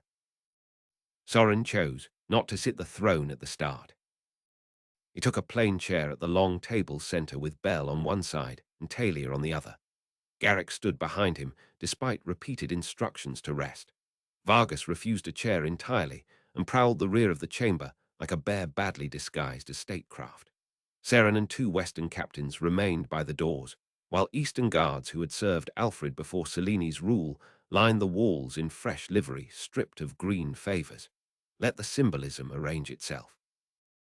The room had seen too much pretense. Around the table gathered the surviving houses and offices of the realm. Lord Caradoc, Lady Mile, Baron Rhyme with his ledgers, Lord Marek from the river lands, who had brought 500 men and a cautionary silence, 3 bishops, 1 ashamed, 2 merely nervous, guild representatives from the lower town, Mistress Henna because Bell insisted healers hear the consequences of policies made by men who rarely smelled infection. Brother Coldus from Red Hollow, summoned overnight from the priory by Ryder, because Sorin trusted his rough honesty more than the polished consciences of most nobles. Treasurer Vaughan in chains. Bishop Wren unchained but pale. Lord Merrow under guard, still attempting the expression of a wronged statesman, though the room no longer found it persuasive. Sorin opened not with a speech, but with evidence. Accounts seized from the Queen's private offices. Supply ledgers showing grain diverted from winter stores to fund personal guards and southern gifts. Lists of arrests carried out without lawful warrant. Letters signed by Merrow promising levies to Cellini in exchange for tariff exemptions on his trade routes. The hidden cabinet Bell had found, brought entire into the chamber by 2 grim soldiers who set it down with all the ceremony due a shrine of corruption. Inside lay black glass files, powders wrapped in oilskin, silver instruments fine enough for a poisoner's manicure, and a little book in Cellini's own hand, coded only lightly, because she had long since mistaken fear for invulnerability. Talia had spent part of the night deciphering the cleaner portions with the help of Bell, who knew more of Cellini's habits than anyone else living. The results were devastating. Read the entry for midwinter, year 17 of Alfred's reign, Sorin said. Bell opened the book. Her voice did not tremble. Dose reduced because fever symptoms grew too visible, increased broth and chapel appearances. Vaughan suggests tax announcement to distract from King's weakness. Merrow worries Western spies may scent opportunity. Good, let them. Fear keeps allies expensive. A silence thicker than any shout settled across the table. Merrow licked his lips. Private journals prove bitterness, not law. A queen may write anything in grief or frustration. Brother Coldus, massive in borrowed dark robe, leaned forward until the old wood creaked beneath his forearms. Does grief commonly sign grain seizures and burial omissions as well, Lord Merrow, or only when rich men hope to survive the weather they helped make? A stifled sound, somewhere between laugh and cough, moved around the room. Sorin did not smile. There will be order, he said. There will also be truth. We are not choosing between them. We are rebuilding with both, or we are rebuilding nothing. The hearings lasted from morning into late afternoon. Vaughan spoke first and longest. Fear had turned him loose at last. He named bribed clerks, falsified tallies, hidden silver reserves, chapel stipends exchanged for sermons praising sacrifice, while noble tables remained fat. He named Captain Draven Morn as Cellini's preferred instrument for arrests conducted after midnight. He named the Southern Courier Network, by which messages were sent around Alfred's loyal remnants. He named Lord Selne, now fled, as the hand that skimmed levy funds from the hill counties. He named himself too, though never without also trying to coat guilt in the glaze of obedience. She would have replaced me if I refused, he said at one point, tears bright on his cheeks. Another man would have done worse. Brother Coldus answered before Sorin could. That sentence has fathered more evil than lust and famine together. Wren admitted to blessing false proclamations and allowing chapel arms to be diverted toward the Queen's armed escort. Lady Mile produced 3 letters proving Merrow had threatened 2 border lords with accusation of treason if they continued inquiring after rumors of the lost prince. Baron Rhyme, who loved figures more than any living face, demonstrated with chilling precision that several years of crushing taxation had produced less military readiness than Alfred's earlier lighter levies. Theft, he concluded, had not merely been wicked, it had been inefficient. That observation shocked the room more than a moral sermon might have. Merrow defended himself with all the oily brilliance that had once made him dangerous. He called Cellini necessary. He called Alfred weakened beyond reason. He called Sorin untested, Vargas invasive, Bell politically compromising, and the council itself too frightened to remember how close the realm had stood to fragmentation after the first queen's death. Bell listened until he spoke her sister's memory as if it were a factor in fiscal collapse rather than the life of a woman. Then she rose. Every eye in the chamber shifted to her. Bell had spent years surviving by grace, intelligence, and a deliberate refusal to give enemies the scene they wanted. What she offered now was not a scene. It was judgment stripped clean. You speak of fracture, she said to Merrow. Let us speak plainly then. The realm fractured first in the nursery. That is where the knife was laid, not at the border, not in the treasury. In the cradle of an infant you found inconvenient. Everything after that was merely architecture raised around an original act of cowardice. You men keep speaking as if policy floated free from appetite. It never did. Cellini wanted power. You wanted your estates, your exemptions, your little islands of being spared while others paid in sons and grain and fear. Together, you made a machine and called it necessity because the word ambition would have stained your cuffs. Merrow coloured. Lady Bell, with respect, the governance of a kingdom cannot be reduced to hurt feelings and private jealousies. Bell did not blink. No, it is reduced to whether a widow may keep her child alive when courtiers decide the child complicates inheritance. Everything else is embroidery. Vargas made an appreciative noise in the back of his throat. Lady Mile hid a smile behind her fingers. Even Garrick, who distrusted rhetoric on principle, looked almost pleased. Sorin watched the room absorb Bell not as hidden mistress, not as charity ornament, not as the embarrassing truth of Alfred's later love, but as a political mind. None of them could afford to dismiss now that blood had burned away the lies. That mattered perhaps as much as any confession. By afternoon, the judgments began. Vaughan would remain alive to untangle the books under guard. When the missing revenues, false seizures, and hidden silver were fully accounted, he would be exiled to a monastic labor house on the northern coast for the remainder of his days, copying tax reforms he would never be allowed to shape again. The sentence disappointed soldiers hungry for spectacle, but Sorin held to it. Let a man who weaponized writing spend 20 years creating lines that might actually lessen hunger. Wren was stripped of rank and ordered to serve in hospitals and burial houses for 7 years before any church court might consider whether priestly office remained possible. Lord Merrow was condemned to death, not because Sorin hungered for his blood, but because the evidence showed deliberate participation in the attempted murder of an heir extortion of lesser houses through false charges, and the use of state arrests for personal enrichment. Some crimes do not permit neat reform without teaching the realm that cleverness can purchase life, where innocence never could. Mero took the sentence badly. He called it vengeance. He called Bel a concubine elevated by lust.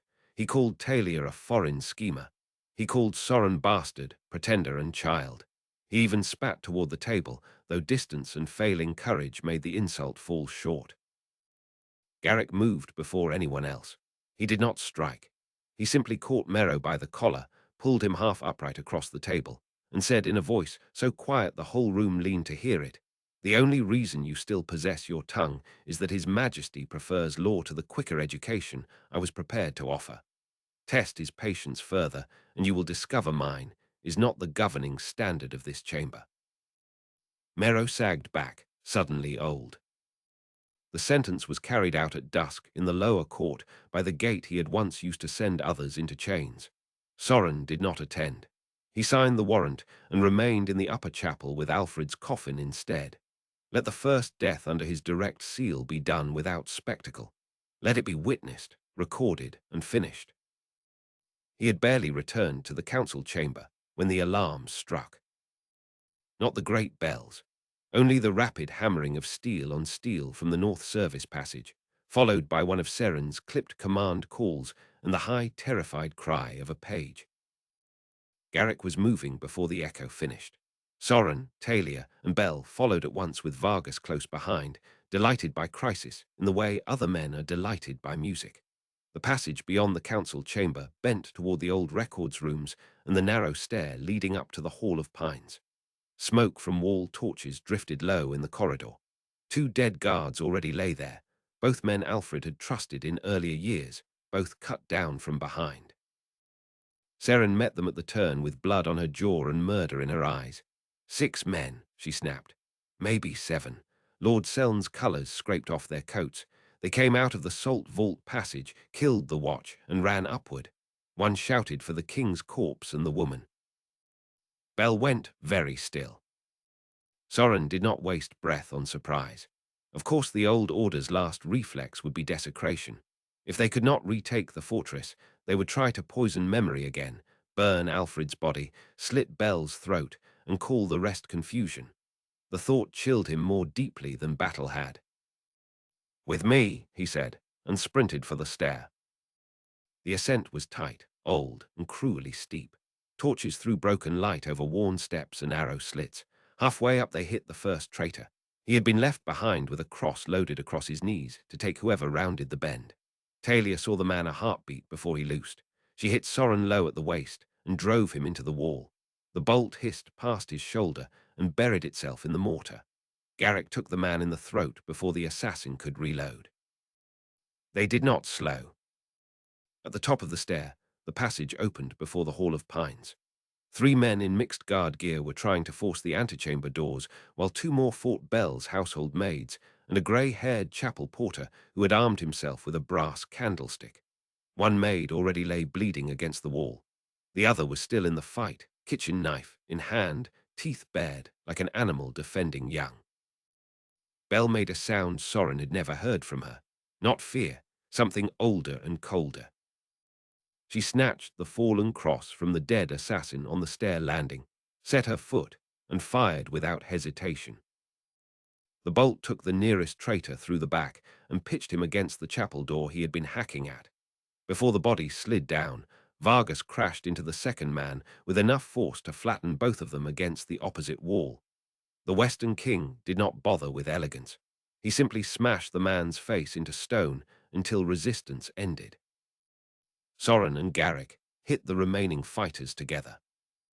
One came at Soren screaming about southern rights and bastard kings.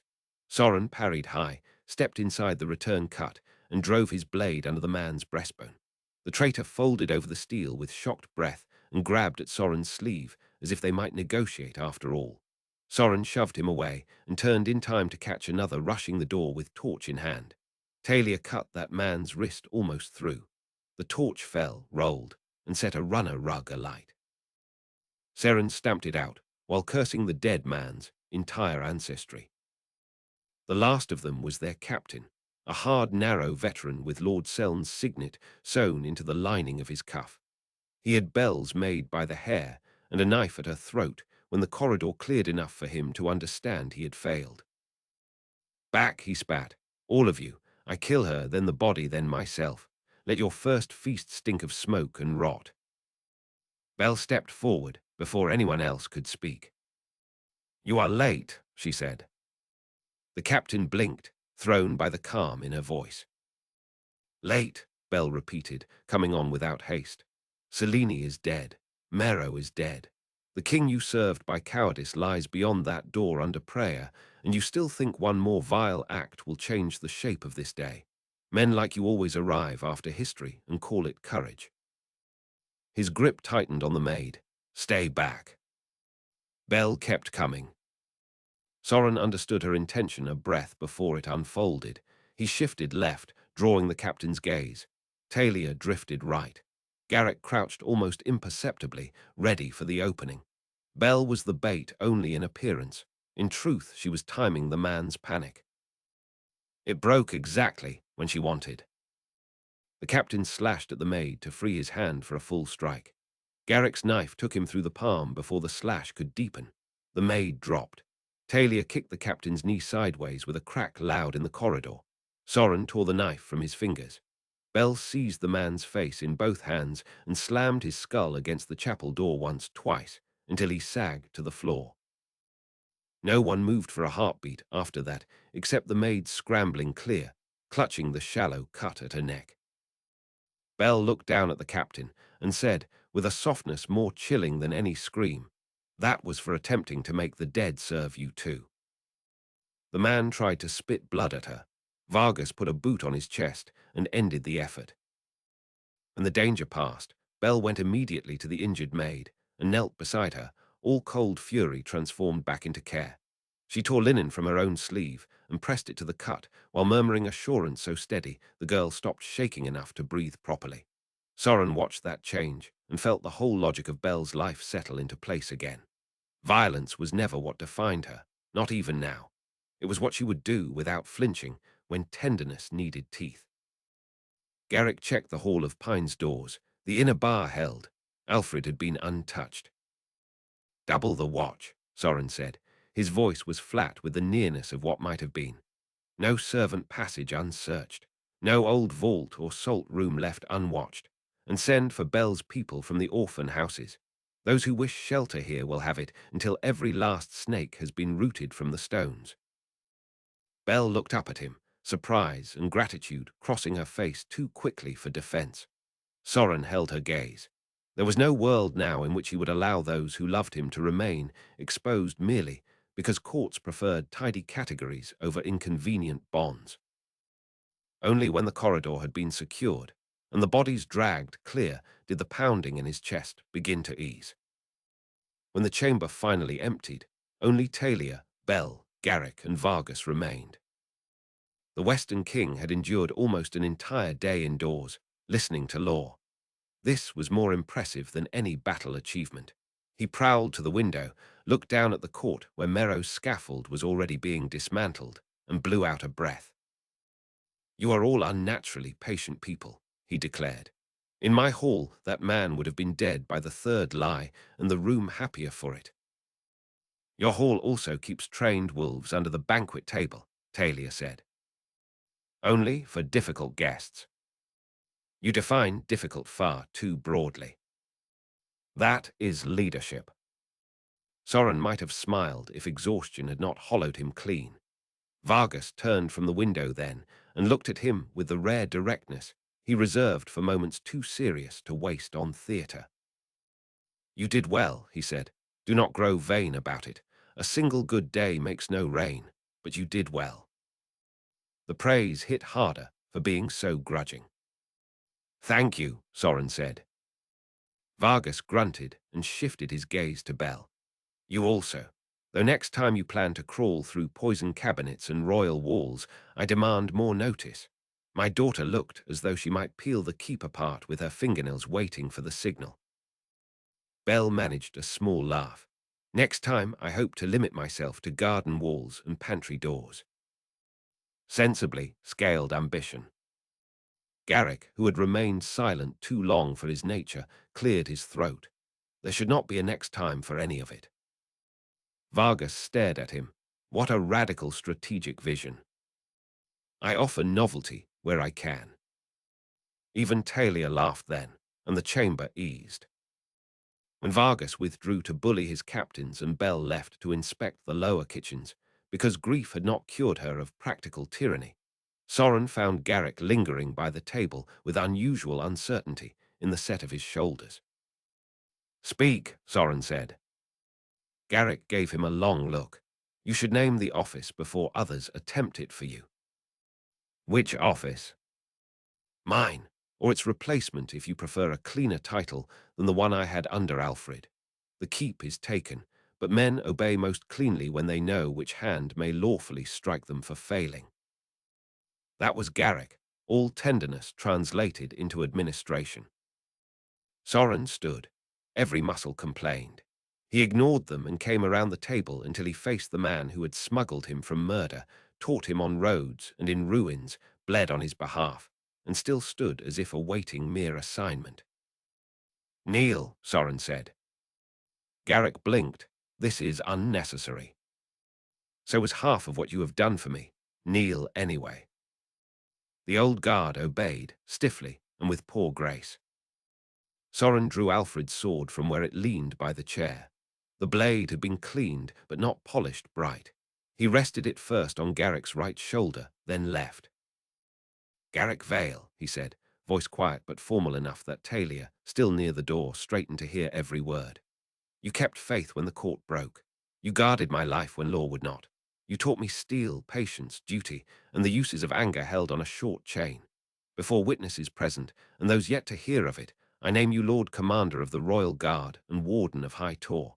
This fortress stood against me while you still remembered how to walk its hidden bones.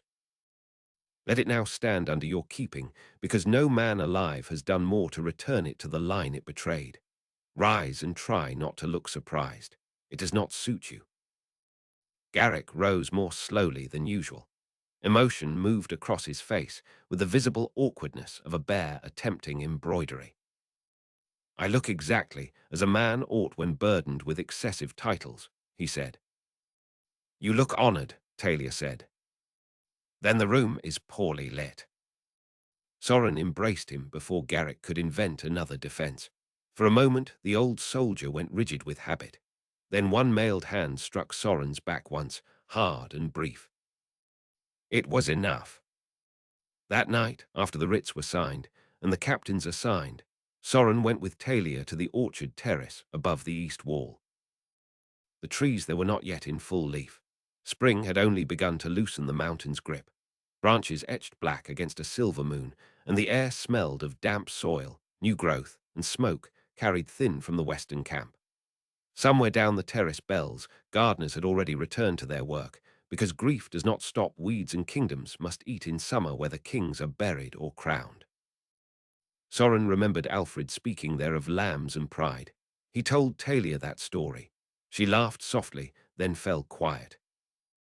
"Tomorrow you bury your father," she said. "Yes." "And the next day they will try to persuade you that a crown can solve sorrow if worn correctly. They will fail. I know, but they will try." He looked at her in the moonlight, at the face he now knew in battle, counsel, and tenderness. "Stay beside me when they do." "Always," she said. Then, more deliberately, as if choosing not the obvious but the honest, "If you still wish it after grief and victory and politics have all spoken their loudest, ask me properly. Not because my father marched with you. Not because the realm expects a Western alliance sealed by marriage. Ask because you want the life itself." Soren took her hand. "I will." Below them, High Tor slept uneasily. Above them, the stars held their silence. Between those two immensities, promise began to take on weight.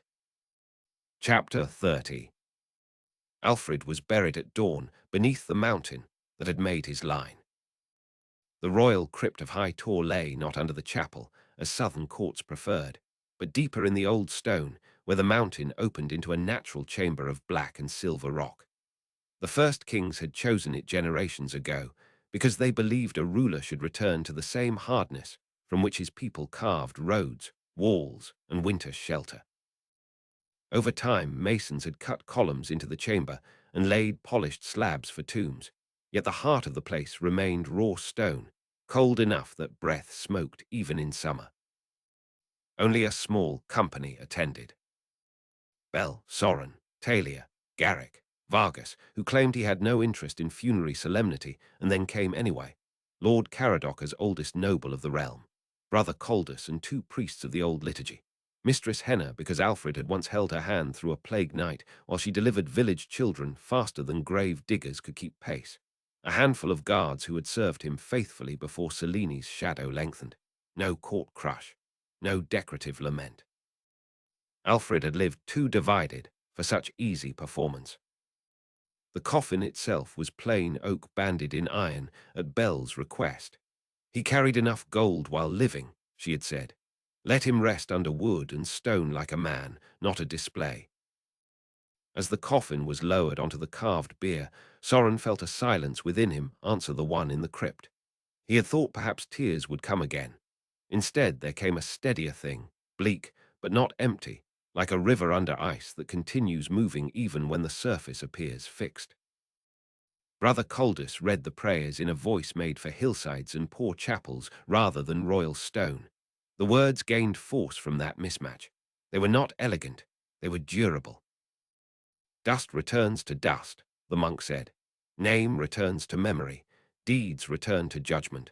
Love returns to those who must decide what to do with its remains. When the prayers ended, custom demanded that the heir place a token on the bier before the tomb was sealed.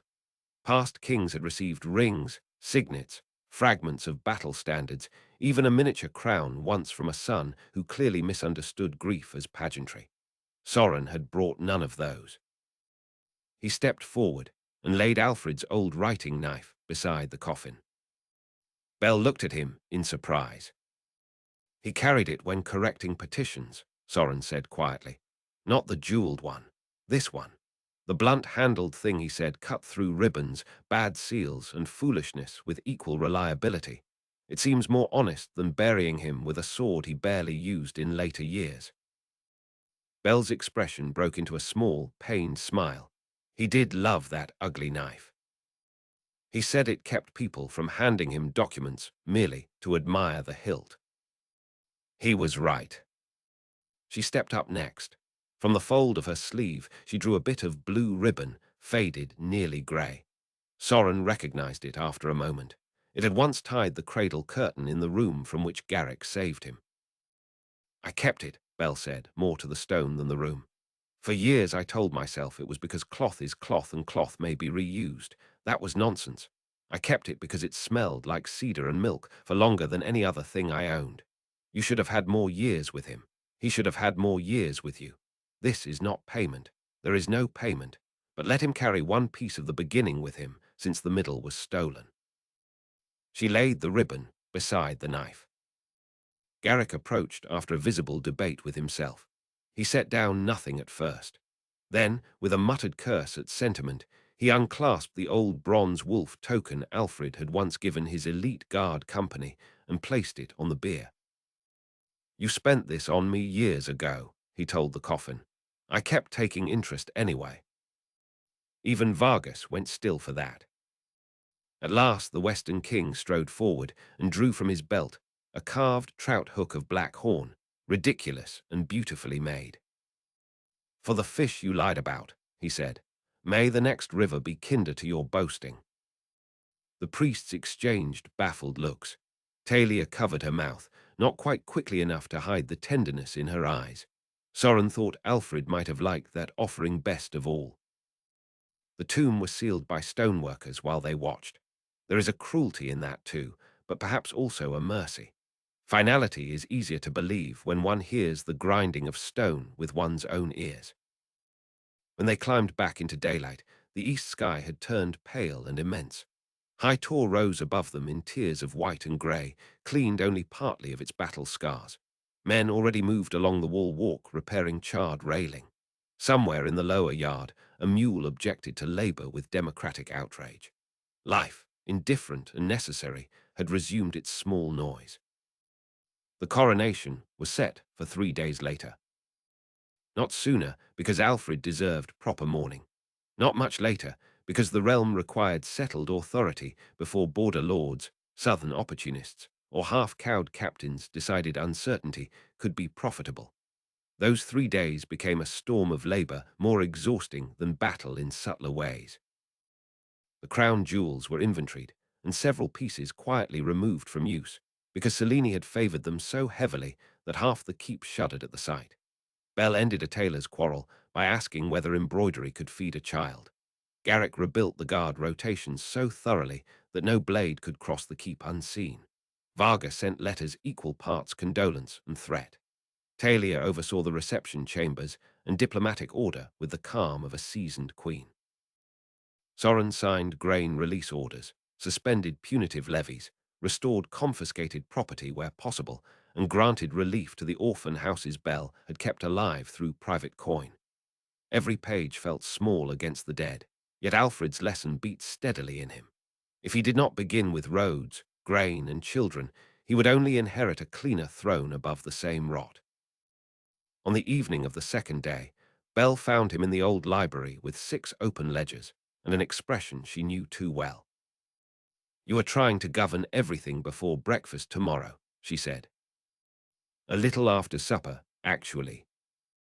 She took the pen from his hand and set it down. "Come with me." He obeyed because Belle had achieved over years what no tutor ever had: the ability to command without sounding commanding. She led him not to another chamber of duty, but to the small nursery terrace above the inner garden. Selene had kept it locked for years. Belle had the shutters opened that afternoon. Evening sunlight now lay across the faded painted animals on the walls and the weathered bench where nurses once sat with infants wrapped against mountain wind. Soren stopped in the doorway. Memory came not as clear image, but as sensation. Cedar, wool, the scrape of a toy cart, a laugh overhead too large to understand yet warm enough to trust. Belle watched his face. "I thought you should have this room before the crown fills every other one." He ran a hand over the old bench. "Did you save anything else?" She smiled sadly. "Very little. Selene had most of it burned or sold. Objects upset her when they testified to affection she could not command. But the wall paintings were too troublesome to scrape entirely, and the terrace was sealed when the upper nursery became an accounting room for a few miserable years. Even tyrants eventually tire of paperwork in a room that still smells faintly of soap and milk in summer." Soren looked at her. "Why are you showing me this now?" Belle came to stand beside him at the rail. Below them, the inner garden showed first green shoots among the herb beds, because after the coronation they will all want pieces of you. Advice, favor, witness, promises, punishment. They will call it service and often mean it. But before that begins in full, I want you to remember that you were loved before you were useful. It is the only protection I know against becoming cruel from fatigue. The words entered him with the force of revelation, precisely because they felt so simple. Loved before useful. He thought of Garrick drilling him in mud, Talia splitting the better apple, Alfred's last look, Belle keeping a cradle ribbon hidden for years he had no reason to expect would ever change. The crown waiting downstairs suddenly felt less like elevation than stewardship of all that stubborn love.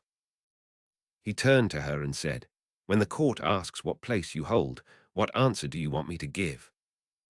Belle frowned faintly, as if the question itself was strange. "I hold the place I have always wanted.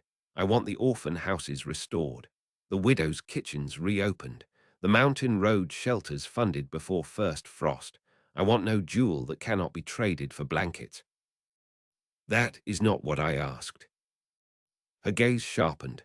"No, it is what I answered." He smiled despite himself. "You are impossible. Learn from the best." The next day he asked Talia properly. Not in a public hall, not before Vargas, though the king later took dramatic offense at being denied front row seating to romance. Soren asked in the orchard at dusk beneath branches just beginning to leaf, where Alfred had once wished he might have married Belle under open sky. The choice felt right for a dozen reasons, some noble, some private, all true. Talia arrived expecting discussion of guest order. That alone nearly undid him with fondness. "If you start listing bishops," she said, seeing his face, "I shall assume battle damaged your senses beyond repair." "No bishops," he promised. He had no jewel prepared. The keep held chests of them, but none seemed honest enough. Instead, he brought a plain gold ring from Alfred's private casket, one Alfred had worn in younger years before heavier state pieces replaced it. The inner band was engraved with a line from an old northern prayer, "Hold fast in winter." Soren showed her the inscription first. "My father wore this when he still rode the high roads in snow and thought sleep optional," he said.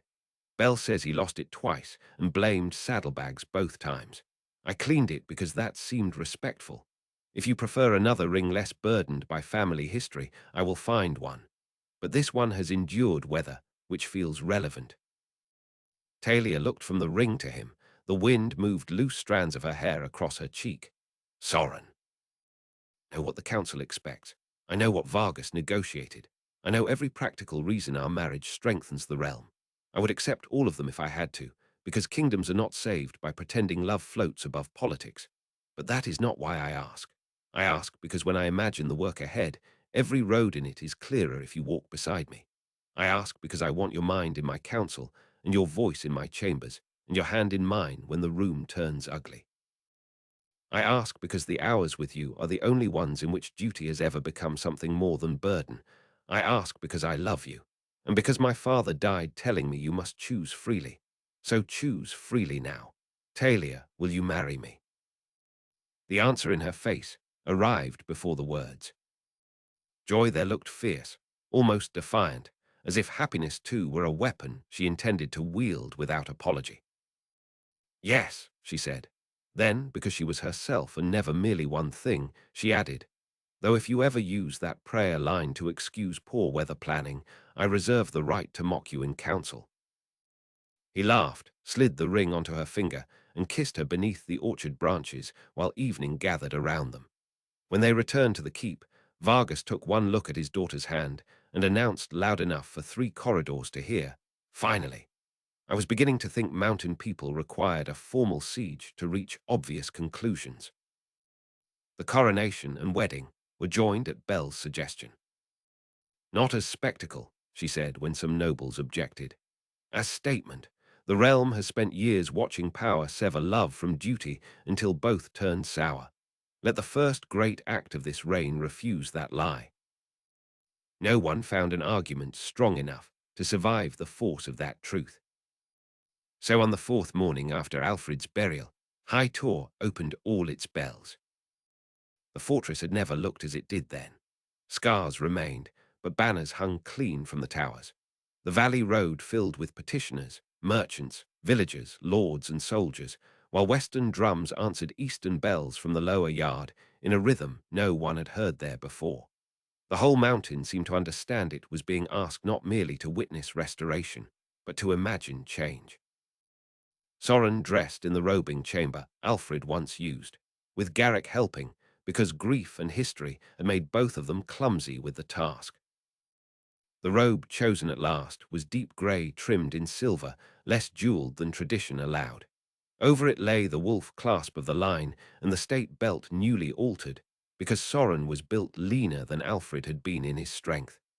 Garrick fastened the clasp, stepped back, and looked dissatisfied on principle. "What?" "Nothing. You merely appear capable of making decrees. I find that alarming."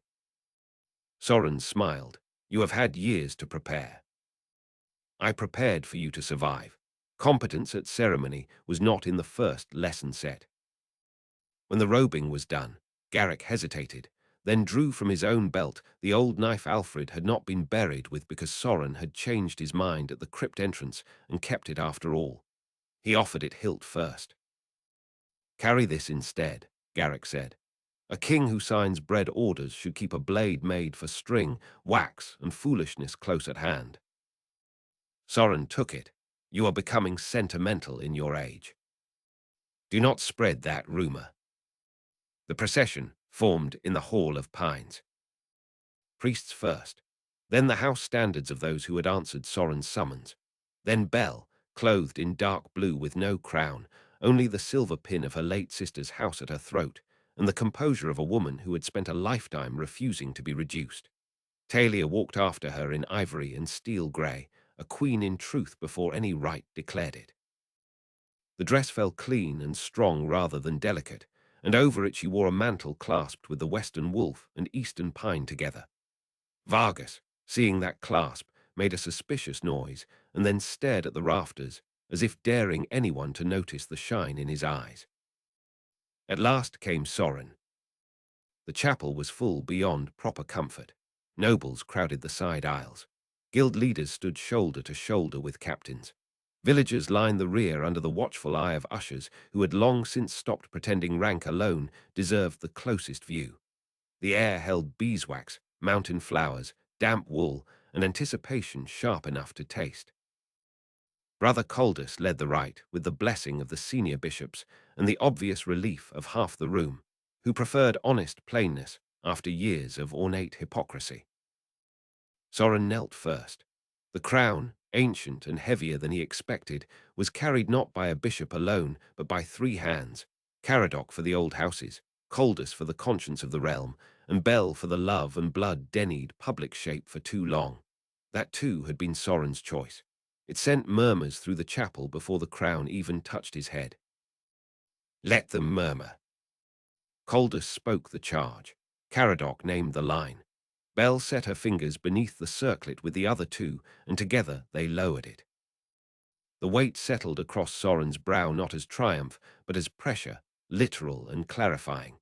He rose beneath it because there was nothing else to do. Behold your king, Calder said. The chapel answered not with the brittle cry of rehearsed acclamation, but with a sound large enough to shake dust from the beams. Soren, they shouted. Soren, Soren.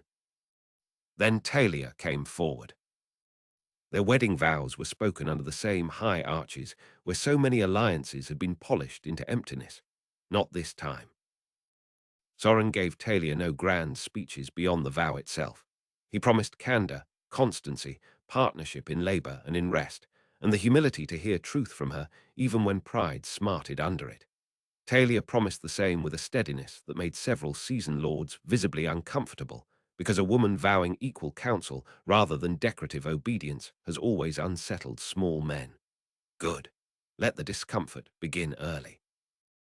When they joined hands, Coldus bound their wrists lightly with the old winter ribbon Bell had saved, and then untied again after the blessing, symbol enough without imprisonment. Vargas snorted at the poetry of it and wiped at one eye as if smoke had found him indoors. At the close of the rite Soren turned, crown on brow, Talia at his side, and faced the gathered realm. This time the herald's staff waited. This time he took it, not because he needed its gold, but because symbols, once cleaned, can serve truth as well as lies. People of this kingdom, he said. The chapel quieted. Even the children in the rear seemed to sense that history had drawn breath. I stand before you because many hands refused to let murder finish its work. I stand here because a guard chose honor over fear, because a woman named Belle chose love over safety, because a princess from the West chose truth over convenience, because good men and women in kitchens, caravans, chapels, barracks, markets, and villages kept memory alive when power declared memory dangerous. I wear this crown because of blood, yes. Let none deny the line. But blood alone is a poor ruler. If blood were enough, we would have been spared the last years. A murmur of agreement moved through the room. So hear me clearly. This reign begins not with forgetting what was done, but with naming it. Poison ruled here. Greed ruled here. Fear entered homes in the dark and called itself policy. That ends. We will have judges who answer to law rather than appetite. We will have roads kept and shelters funded before winter closes the high passes. We will have taxes measured to need, not vanity. We will reopen the orphan houses starved under false economy. We will count our grain honestly and move it where hunger bites first. We will not treat women as coins in treaties, nor children as obstacles to succession. We will not permit priests to sell blessing to power while the poor pay in sons and burial cloth. We will not make war for pride. But if war comes for our people, it will meet a kingdom joined in truth, not divided by rot at its heart. He looked across the front ranks then, at lords and guild heads and captains alike. Some of you supported Selene from fear, some from greed, some from habit. Fear may be corrected, habit may be retrained. Greed will find this court an unfriendly climate. To those who served reluctantly and now mean to build honestly, I offer work. To those who still dream of old exemptions purchased by silence, I offer warning. The realm is not my banquet, it is our charge. I will fail in some things. Any ruler who claims otherwise is already halfway to tyranny. But I swear this before God, the dead, and every living witness in this hall. I will fail, when I fail, in the direction of mercy before vanity, truth before comfort, and the kingdom before myself. When he finished, there was no immediate roar. The room held still for one long beat, as if the words required landing space. Then the response came like weather breaking across a valley. They rose. Not only the nobles, everyone, priests, guards, servants at the side doors, guild masters with ink on their cuffs, village women in patched wool. Vargas, after a highly visible internal debate, thumped fist to chest. Belle stood with tears on her face and made no attempt to hide them. Garrick remained motionless only because no force on earth would have made him weep publicly, yet the pride in him was so stark it might as well have been a banner. The feast lasted until moonrise. The lower tables were open to townsfolk as well as nobles. Vargas drank with Caradoc and terrified a southern envoy into honesty without once raising his voice. Talia danced once with her father and once with Soren before returning to prevent a trade dispute beside the honey cakes. Garrick escaped a ring of stable boys only by assigning them early morning duty. Near midnight, Soren slipped away with Talia to the east wall above the valley. The bells had fallen quiet. The campfires below had thinned as western companies settled for the night. Wind moved through the torch brackets and carried the smell of wax, pine, and the last traces of feast smoke. Talia leaned on the wall and looked out over the dark breadth of the kingdom, now resting beneath their care. "Well," she said, "you are crowned, married, fed, and only lightly threatened by 6 different factions. That seems a respectable first day. You forgot the bishop, who wished to discuss poultry tariffs during our 3rd course. I chose mercy." He laughed softly. Then the laugh faded and he watched the valley lights. So many lives down there, invisible individually, enormous together. "Do you think I can do it?" he asked at last. She did not pretend confusion about what he meant. "Yes," she said, "not because you are flawless, not because blood grants wisdom, because you know what power can destroy and you do not worship it for that, because you listen when truth hurts, because grief did not rot into cruelty in you, because when you speak of rule, you mean roads and children before monuments, and because you will never rule alone while I breathe." He turned to her, and in the torchlight, her face looked both new and already like home. "That last part is the best argument. I expected as much." Below them, a shout rose from the lower yard where soldiers, eastern and western mixed together, were singing something terrible and enthusiastic about a mule, a cook, and the moral failings of border weather. Soren listened, then shook his head in wonder. "This kingdom is absurd. All worthwhile kingdoms are." They stood in silence after that, not empty silence, but the kind that comes when 2 people no longer need words to prove they remain. Behind them, Belle walked with a lantern toward the restored nursery terrace. Garrick inspected locks in the barracks yard, Vargas argued with a steward, and Coldus blessed leftover bread for dawn distribution. The kingdom, messy and hurt and alive, had already begun becoming itself again. Years later, people would say the reign of Soren and Talia began with the fall of a poisoned queen, or with the opening of the king's chamber doors, or with the bells that rang over a fortress slick with battle. They would not be entirely wrong. But Belle, when asked in age, would always shake her head and say it began in smaller things: a loaf counted honestly, a widow allowed to keep her house, a road shelter stocked before snow, a guard punished for striking a servant, a little girl at one of the orphan homes who laughed with her mouth full because for the first time in months she trusted there would be more soup after the first serving. That was the kingdom Alfred meant in his last breath. That was the kingdom Belle had guarded in hidden ways long before any crown recognized her. That was the kingdom Garrick bled for, Talia sharpened, Vargas defended in his unruly fashion, and Soren finally claimed not as possession, but as charge. In the spring of his first year, the mountain road shelters opened 2 weeks early, and no traveller froze in the upper pass. In summer, the tax ledgers were rewritten plain enough that village elders could read them. In autumn, the orphan houses received grain before the court kitchens did. In winter, the lights of High Tor belonged at last not to fear, but to watchfulness. On one such winter night, months after crown and wedding, Soren stood in the nursery terrace with Talia while snow struck softly at the shutters. Below them, the keep slept. Belle's accounts for the orphan houses lay on the bench between them, marked in her blunt hand with demands for blankets, cots, tutors, and better boots for children who grew too fast. Soren had been reading them aloud with mock horror at the costs. Talia had been defending every line item with treasonous enthusiasm. He set the accounts down and looked through the glass toward the valley hidden under storm. "Do you hear that?" he asked. "The wind." "No." He smiled and took her hand, placing it flat against the cold pane where the faintest echo of bells drifted up from the road shelter on the East Pass, signaling another traveller safely arrived before the storm deepened. "That," he said, "that is the kingdom." Talia's fingers twined through his. "Then let us keep it," she answered. And together, in the hard, bright winter above a realm paid for in blood and preserved by love, they did.